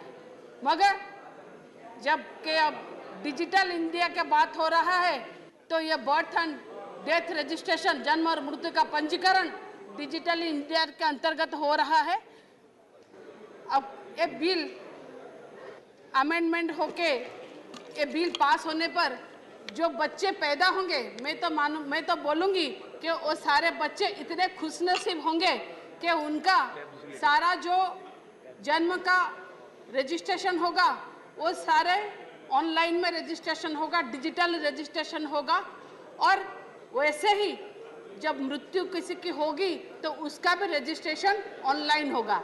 ये सभी के लिए एक बहुत खुशी की बात है। और एक बात है इसमें, जब हम लोग कहीं पर कुछ इंटरव्यू देने के लिए जाते हैं, जब हम लोग को किसी डॉक्यूमेंटेशन की आवश्यकता होती है, तब हम हमेशा हर डॉक्यूमेंट्स को कैरी फॉरवर्ड करके घूमते रहते हैं।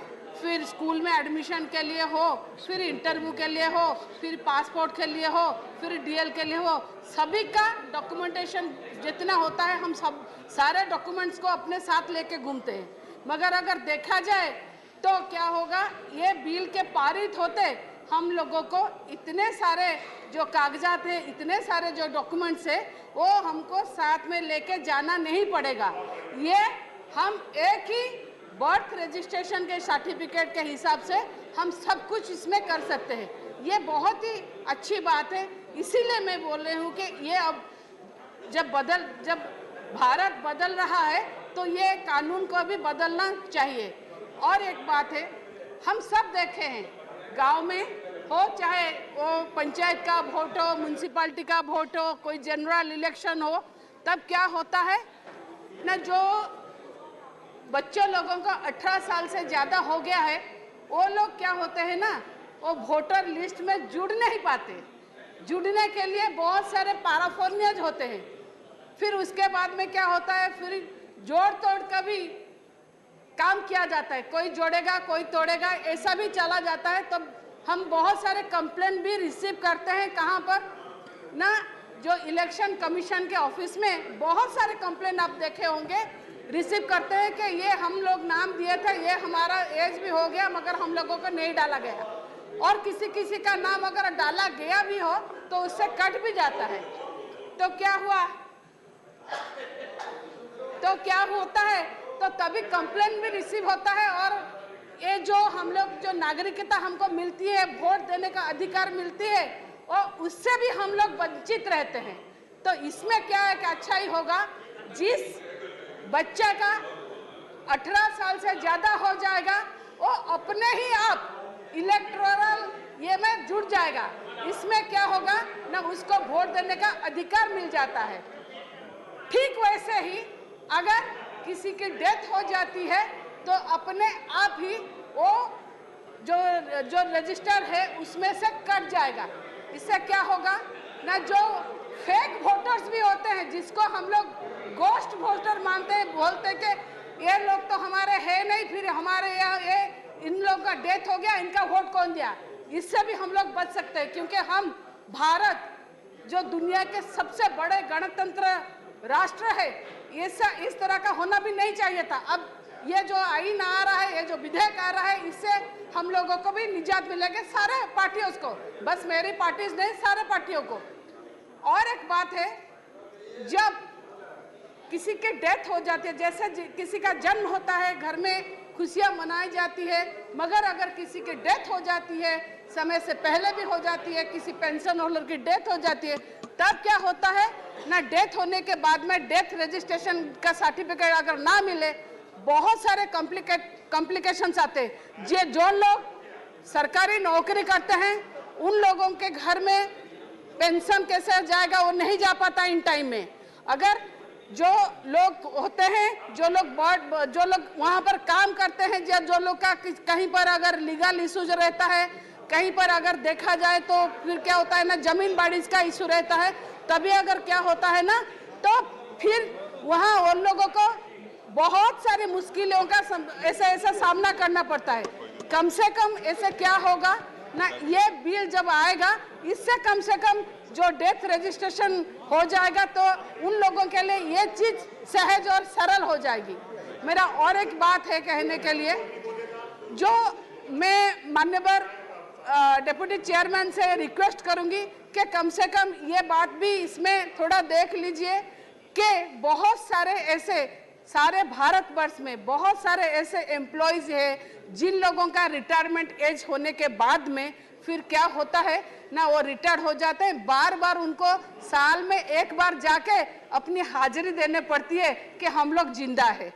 कम से कम ये जो लोग अभी है उनके लिए ये नियम बना दिए जाए कि, क्योंकि हाँ ठीक है कोई चल फिर सकता है, वो जाए तो कोई प्रॉब्लम नहीं होता, मगर ऐसे भी कितने पेंशन होल्डर्स है जिन लोगों की एज देखा जाए तो 90 से भी ज़्यादा हो गए, उन लोगों का चलने फिरने के लिए भी मुश्किल हो जाता है। मगर अगर देखें तो उसके लिए ये प्रावधान करना चाहिए कि कम से कम उस चीज़ पे आज के बाद से ये बिल पास होने के बाद में थोड़ा रोक लगवा दीजिए, क्योंकि जिन लोगों का डेथ होगा अपने आप ही रजिस्टर में चढ़ जाएगा तो उनके घर से जाके प्रेजेंट करने के लिए कोई नहीं होगा। मैं एक ही बात आपसे बोलना चाहूंगी, ये जो आप और एक छोटा सा मुझे कहीं ना कहीं थोड़ा प्रॉब्लम दिख रहा है, ये जो आधार के साथ ये जुड़ा होता है, ये हम सबका रेस्पॉन्सिबिलिटीज है कि जो अगर बच्चा पैदा होता है उसको बाप माँ का नाम भी मिले, उसको नेशनलिटी भी मिले, उसका बर्थ सर्टिफिकेट भी हो। Thank you. तो हम लोग जाके वहाँ पर क्या करते हैं ना, हम लोग सर अभी कंक्लूड कर देती हूँ, एक मिनट सर, एक मिनट। तो ये क्या होता है सर, एक मिनट सर प्लीज सर, तो ये क्या होता है ना, जब वहाँ पर जब लोग रजिस्ट्रेशन होता है हम लोग अपना आधार डिटेल्स देते हैं, इसमें प्रावधान है आधार डिटेल्स देने का। सर ये दो तरह का होता है, क्योंकि आधार डिटेल्स कभी कभी सभी जगह नहीं दिया जाता। सर इसके लिए एक मैकेनिज्म होना चाहिए कि इसके लिए जो आधार में इंफॉर्मेशन है वो कहीं शेयर ना हो। मैं ये फिर भी मैं ये बिल हमारा सबके लिए ठीक है, इसलिए मैं इसको समर्थन करती हूँ। 5 मिनट प्लीज, 5 मिनट। माननीय उपसभापति महोदय, जन्म मृत्यु पंजीकरण अधिनियम 1969 को संशोधित करने का प्रस्ताव जो माननीय गृह मंत्री जी लेकर आए हैं उनका मैं समर्थन करने के लिए खड़ी हूं। महोदय, लगभग 54 वर्षों के बाद पहली बार संशोधन का प्रस्ताव सदन में देशवासियों की सुविधा को लेकर के लाया गया है। महोदय, ये हमारे लिए बड़े गौरव की बात है। जब समय और परिस्थिति के आधार पर बहुत सारी चीज़ें बदलती रहती हैं और महोदय तमाम प्रकार के सामाजिक परिवर्तन आधुनिक विकास के साथ साथ गति बनाने और नागरिकों को सहूलियत दे, यही इस बिल का मुख्य उद्देश्य है। जन्म मृत्यु को रजिस्ट्रीकृत होने का राज्य स्तरीय एवं केंद्र स्तरीय जब डाटा रहेगा तो जनहित में एवं सामाजिक फायदों को पारदर्शी रूप में देखने को मिलेगा। महोदय, इसके फायदे को कहां आसानी से पाया जा सकता है, इसके बारे में मैं आपको कुछ बताना चाहती हूँ। जन्म और मृत्यु रजिस्ट्रीकरण संशोधन विधेयक 2023 के प्रारंभ की तारीख को या उसके पश्चात जन्मे किसी व्यक्ति के जन्म की तारीख और स्थान को साबित करने, किसी शैक्षणिक संस्था में दाखिले, ड्राइविंग लाइसेंस जारी करने, मतदाता सूची तैयार करने, विवाह रजिस्ट्रीकरण, केंद्रीय सरकार या राज्य सरकार या किसी स्थानीय निकाय या केंद्रीय सरकार या राज्य सरकार के अधीन पब्लिक सेक्टर उपक्रम या किसी कानूनी या स्वायत्त निकाय में किसी पद को नियुक्त करने, पासपोर्ट जारी करने, कोई आधार नंबर जारी करने तथा अन्य प्रयोजन के लिए जो केंद्रीय सरकार द्वारा पब्लिक सुविधा में वृद्धि करे और देश में जन्म की तारीख और स्थान को साबित करने के लिए दस्तावेजों को आसान करता है। महोदय, बहुत लंबी प्रक्रिया को छोटा करने के लिए इस प्राविधान को लाया गया है। महोदय, पहले क्या होता है, जब बच्चा जन्म लेता था अथवा जब किसी की मृत्यु होती है तो उसका प्रमाण पत्र लेने के लिए बहुत लंबी प्रक्रिया से गुजरना पड़ता है। महोदय, कल्पना करिए किसी के घर में कोई कड़ी मौत हो जाती है और कड़ी मौत हो जाने के बाद अगर वह जल्दी में व्यस्तता के कारण मृत्यु का प्रमाण पत्र नहीं बनवा सकता अथवा जन्म लेने में देरी हो जाने पर अगर लेट होता था तो उसके लिए तमाम दस्तावेज देना पड़ता था, नोटरी हलफनामा भी देना पड़ता था। लेकिन इस कानून में इस बात को सरल कर दिया गया है कि अगर आपको 30 दिन अथवा 1 वर्ष से ज़्यादा अगर समय हो जाता है और आपने अपना जन्म अथवा मृत्यु प्रमाण पत्र नहीं बनवाया तो आपको स्वैच्छिक आपको खुद से प्रमाण देना पड़ेगा, कहीं आपको लंबी लाइन लगाने की जरूरत नहीं है। मतलब हम ये कह सकते हैं कि ये जो कानून माननीय मंत्री जी लेकर के आए हैं ये सबकी भलाई के लिए कानून है। अभी विपक्ष के लोग चले गए, उनको यहाँ पर रहना चाहिए था।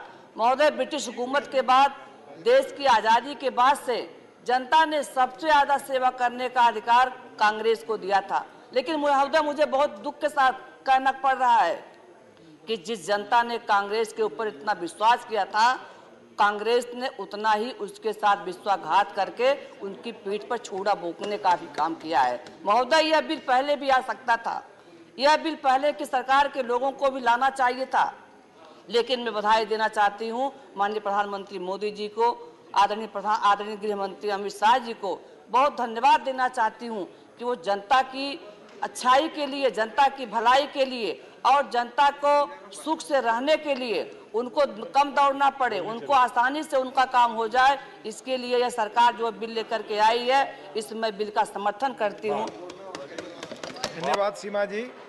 Honourable Subhash Chandra Bose Pillai, honourable Subhash Chandra Bose Pillai please, honourable Subhash Chandra Bose Pillai please.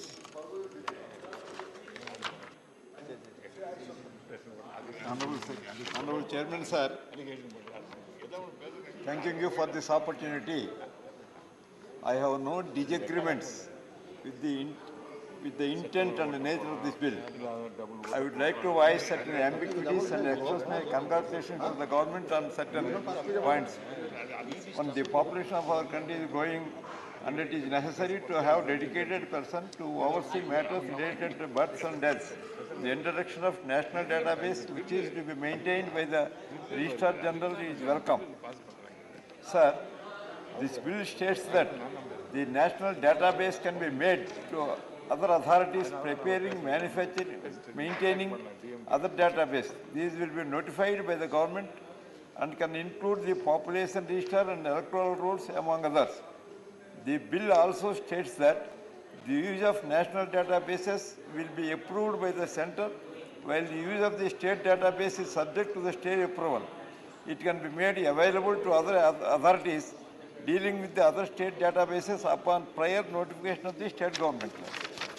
Sir, while such steps keep federal nature of the country intact by enabling both the center and state to work in tandem, it is not defined what type of authorities the national database can be made available to. This ambiguity creates fear in the minds of the people who are vulnerable to having sensitive data misused and leaked.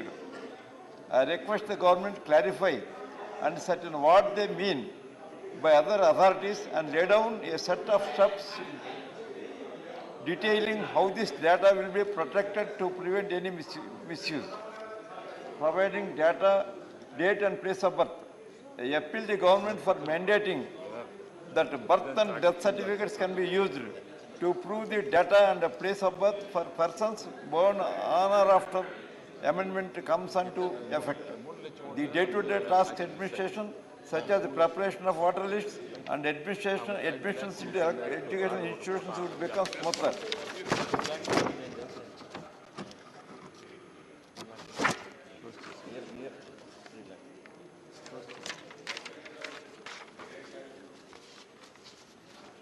However, the bill also states that the place of birth in birth certificate can be used for purpose determined by central government. This is vague term as it does not define to complete usage possible and a later date, this may be infiring on persons' right to lead unintentional exclusions. I request the government to prepare the concentrated list of users for such information and add that it so may be looked at and judged its entity. Thanks to the government setting up at a stipulated time 7 days to provide extracts of prescribed information to the registration of birth and death to the persons who registered it on behalf of YSR Congress Party. I wholeheartedly support this bill, sir.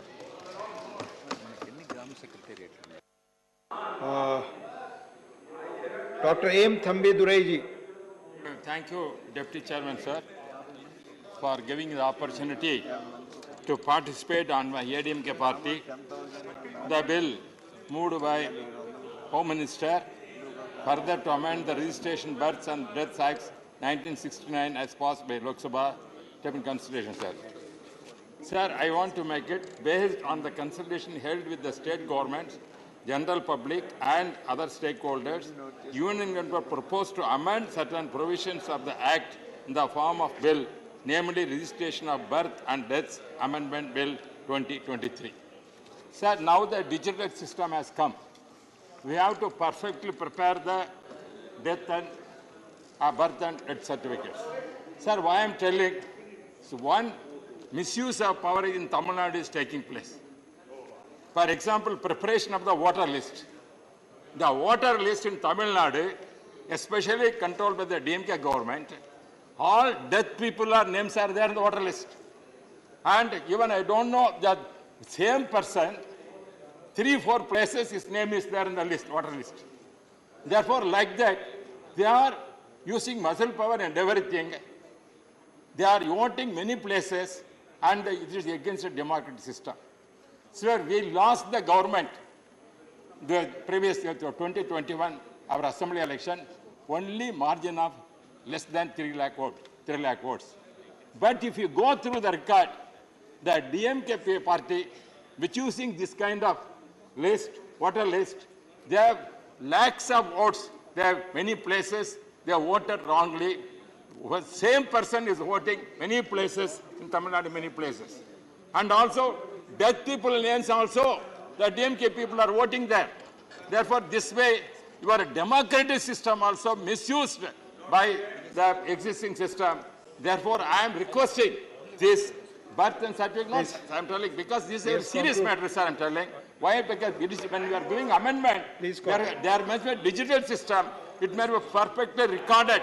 Not only birth people, even existing name will also, it may be perfectly recorded. Otherwise, the misuse what is happening in Tamil Nadu by the present government, that must be stopped. Therefore, that is why our Edapadi Padinsami, which has a lot of popularity and our full support, but because of the misuse of the voter list, because you have mentioned the voter list, must be prepared and ensure the democracy in Tamil Nadu, sir. Thank you. Mani B. Vijay Sai Reddy. Mani B. Vijay Sai Reddy. Sir, 1 minute, sir. I, on behalf of my party and my leader, Y.S. Jagat Mohan Reddy Garu, I raised to support this bill, sir. In fact, sir, my only request in this regard is, Andhra Pradesh government, under the stewardship of our beloved Chief Minister, has opened the Gram secretariats, that is village secretariats, and for every 50 households, there is one volunteer, and every volunteer under whose jurisdiction these 50 households come, volunteer will personally go to each and every house and verify with them whether birth certificate or death certificate is issued, as the case may be, and the door delivery of birth certificate and death certificate are being issued as of now, sir. This is the procedure what we are following after proper verification. So, the database, national database is being created, and I request the Honorable Minister to connect the data that is being collected by this respective state governments and also deaths and births and incorporate them in the national database. And also the point which I would like to emphasize in this regard is the database that is created at the center should not be misused or leaked to unwarranted persons, sir. This is very, very important. I request the Honorable Minister to ensure that there will not be any database leak, and with this we support this bill. Thank you very much. Thank you, Vijay Sai Reddy. माननीय मंत्री जी, माननीय नित्यानंद राय जी, आपका जवाब। महोदय, अभी कई माननीय सदस्यों ने बहुत ही बहुमूल्य और उचित सुझाव दिए हैं। माननीय मोदी जी की सरकार जन सुविधा के लिए पारदर्शिता के साथ उनको बिना किसी परेशानी में डाले उनके काम में सुचारू ढंग से मदद की जा सके, ऐसी नीति के साथ काम कर रही है। महोदय, यह संशोधन विधेयक जब लाने का विचार हुआ तो यह सभी राज्यों, केंद्र शासित राज्यों, सभी संबंधित मंत्रालयों एवं सभी संबंधित विभाग पर व्यापक विचार के पश्चात ड्राफ्ट तैयार किया गया। जब इसके ड्राफ्ट तैयार किए गए तत्पश्चात यह पब्लिक के लिए पब्लिक डोमेन में भी रखा गया और इस पर जो भी विचार आए उस पर को भी ध्यान में कहीं न कहीं से किसी रूप में रखा गया है। इससे इस विधेयक के माध्यम से जन सुविधाएं बढ़ेगी, जनमानस की सुविधा, तकनीकी प्रगति, सरकार की ज़रूरतें जो जनहित में होती है उसको ख्याल में रखते हुए यह संशोधन विधेयक लाई गई है। यह जन मृत्यु पंजीकरण प्रक्रिया सरल और जवाबदेह होगी, योजनाओं को सुचारू रूप से चलाने में मदद करेगी, न्यूनतम मानवीय हस्तक्षेप और प्रभावी प्रशासन के साथ साथ सरकार को विभिन्न योजनाओं को सुचारू रूप से चलाने में मदद मिलेगी। महोदय, यह डिजिटल होगा। पहले एक फिजिकल रजिस्टर में यह डेटा तैयार होता था जो बहुत तरीके से रखना उसको बहुत संभव नहीं हो पाता था और शिकायतों को दूर करने के लिए रजिस्ट्रार या जिला रजिस्ट्रार जन शिकायत निवारण हेतु अपील भी कर सकते हैं। एक अभी माननीय सदस्य द्वारा बताया गया डेटाबेस के संबंध में राष्ट्रीय एवं राज्य स्तर पर इसका डेटाबेस बनाने की आवश्यकता है ताकि पब्लिक सेवाओं को और सामाजिक फायदे में इसका उपयोग किया जा सके। महोदय, एक बहुत महत्वपूर्ण विषय इसमें है कि यह एक ऐसा एक डॉक्यूमेंट होगा, एक ऐसा प्रमाण पत्र होगा जो किसी भी समय में किसी व्यक्ति को जन्म या मृत्यु की तारीख को प्रमाणित करने में यह बहुत ही कारगर डॉक्यूमेंट होगा, चाहे वह नौकरी में जाए, चाहे वह लाइसेंस लेने जाए या किसी शिक्षण संस्थान में वह दाखिला के लिए जाए या अन्य किसी काम के लिए जाए जहां वहां उसके स्थान और तारीख को सत्यापित करना हो। एक महत्वपूर्ण विधेयक में यह भी है इसका महत्व कि आपदा में मृत्यु प्रमाण पत्र पर विलंब हुआ करते थे, जिसके कारण आपदा पीड़ितों को मृत्यु प्रमाण पत्र न मिलने के कारण उसको सुविधा देने में भी और उस तक सेवा पहुंचाने में दिक्कतें होती थी, इससे दूर होगी। और महोदय, जन मृत्यु पंजीकरण के पश्चात 7 दिनों में प्रमाण पत्र जारी करने का प्रावधान किया गया है, जो मैं यहाँ रखा हूँ। महोदय, यह बहुत ही महत्वपूर्ण बिल है, इस महत्वपूर्ण को सदन पास करे, इसके लिए मैं निवेदन पूर्वक आग्रह करता हूँ। Please, no. I shall first put the amendment moved by Dr. John Betas. No.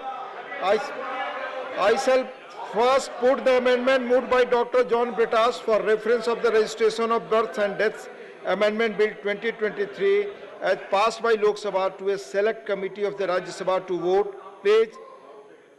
The question is that the bill further to amend the Registration of Births and Deaths Act 1969 as passed by Lok Sabha be referred to a select committee of the Rajya Sabha consisting of the following members: Sri Vikas Ranjan Bhattacharya, Dr. John Britas, Professor Manoj Kumar Jha, Sri Ela Maram Karim, Sri Jos K Mani, Sri A. Rahim, Sri Tiruchi Siva, Dr. V. Siudasan, with instructions to report by the last day of the first week of the next 261 first session of the Rajya Sabha. Dr. John Britas, not present, absent, so this is not moved.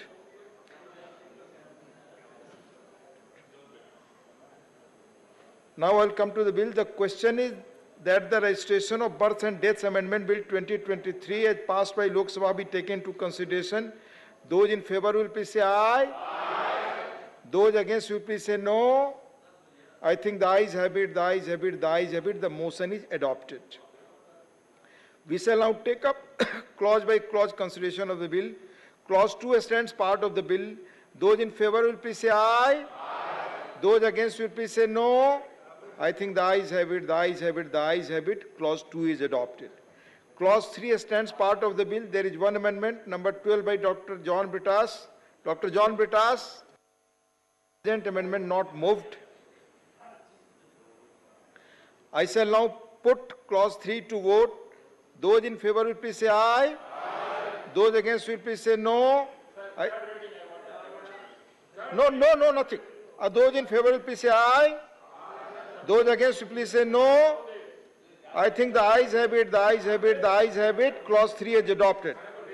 Clause 4 stands part of the bill. There are 3 amendments. No talk. Please take your seat. You are senior man. It is a division. Please. No. Clause 4 stands part of the bill. There are 3 amendments. Number 1 and 2 by Sri Binay Vishwam. Number 13 by Dr. John Brittas. Sri Binay Vishwam, not present. You are senior member, please. Please. Number 13, Dr. John Brittas. Dr. John Brittas, not present. So, amendments not moved. Amendments not moved.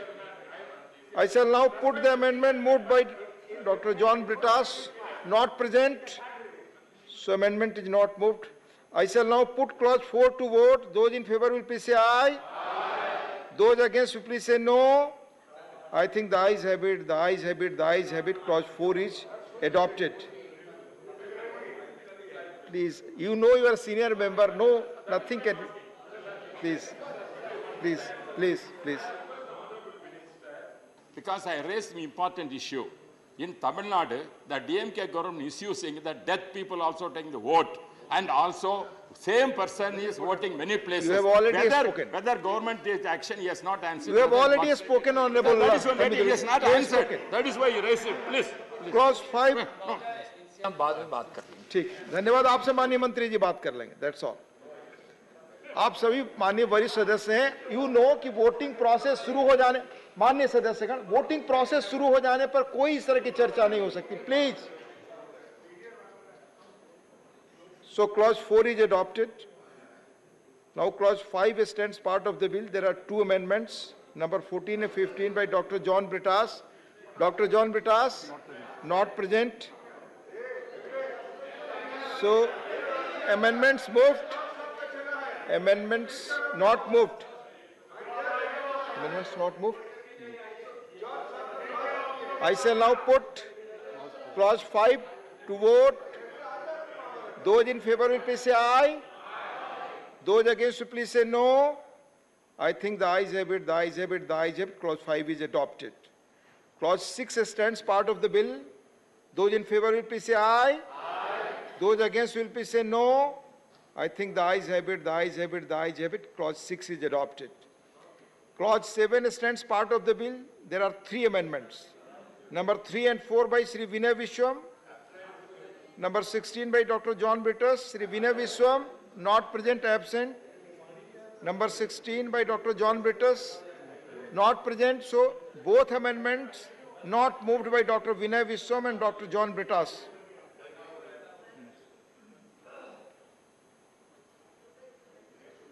I shall now put clause 7 to vote. Those in favor will please say aye. Those against will please say no. I think the ayes have it, the ayes have it, the ayes have it. Clause 7 is adopted. Clause 8 stands part of the bill. There is one amendment, number 17 by Dr. John Brittas. Dr. John Brittas, not present. So amendment not moved.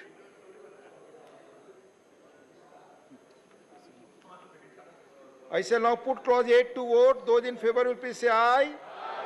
Those against will please say no.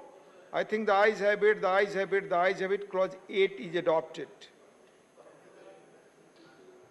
Clause 9 and 10 stand part of the bill. Those in favor will please say aye. Those against will please say no.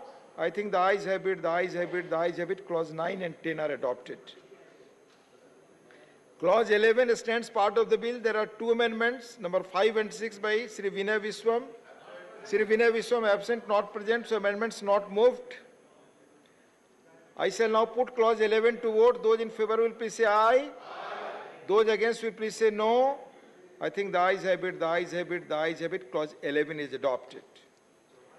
Clause 12 stands part of the bill. There is one amendment, number 7 by Sri Vinay Vishwam, not present. So amendment not moved. I shall now put clause 12 to vote. Those in favor will please say aye. Those against will please say no. I think the ayes have it, the ayes have it, the ayes have it. Clause 12 is adopted. Clause 13 stands part of the bill. There are 3 amendments. Number 8 by Sri Vinay Vishwam. Number 18 and 19 by Dr. John Brittas. Sri Vinay Vishwam, absent. Dr. John Brittas, absent. So both amendments not moved.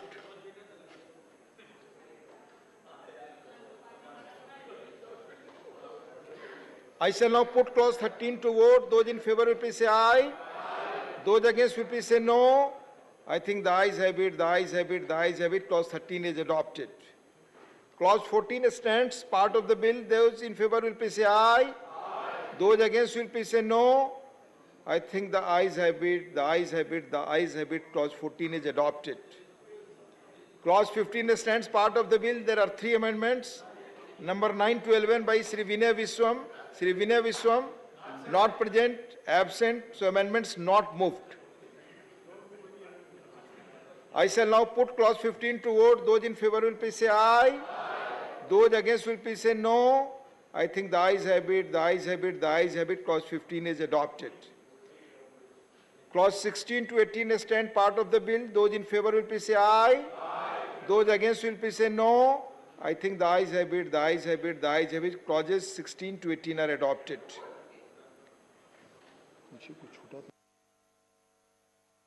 Clause 1, the enacting formula and the title stand part of the bill.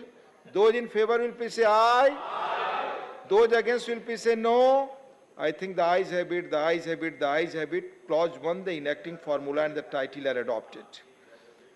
Sri Nityanand Rai to move that the bill be passed. Motion moved that the bill be passed. The question is that the bill be passed. Those in favor will please say aye. Those against will please say no. I think the ayes have it, the ayes have it, the ayes have it. The bill is passed. Honorable members, the House stands adjourned to meet at 11 a.m. on Tuesday, the 8th August 2023.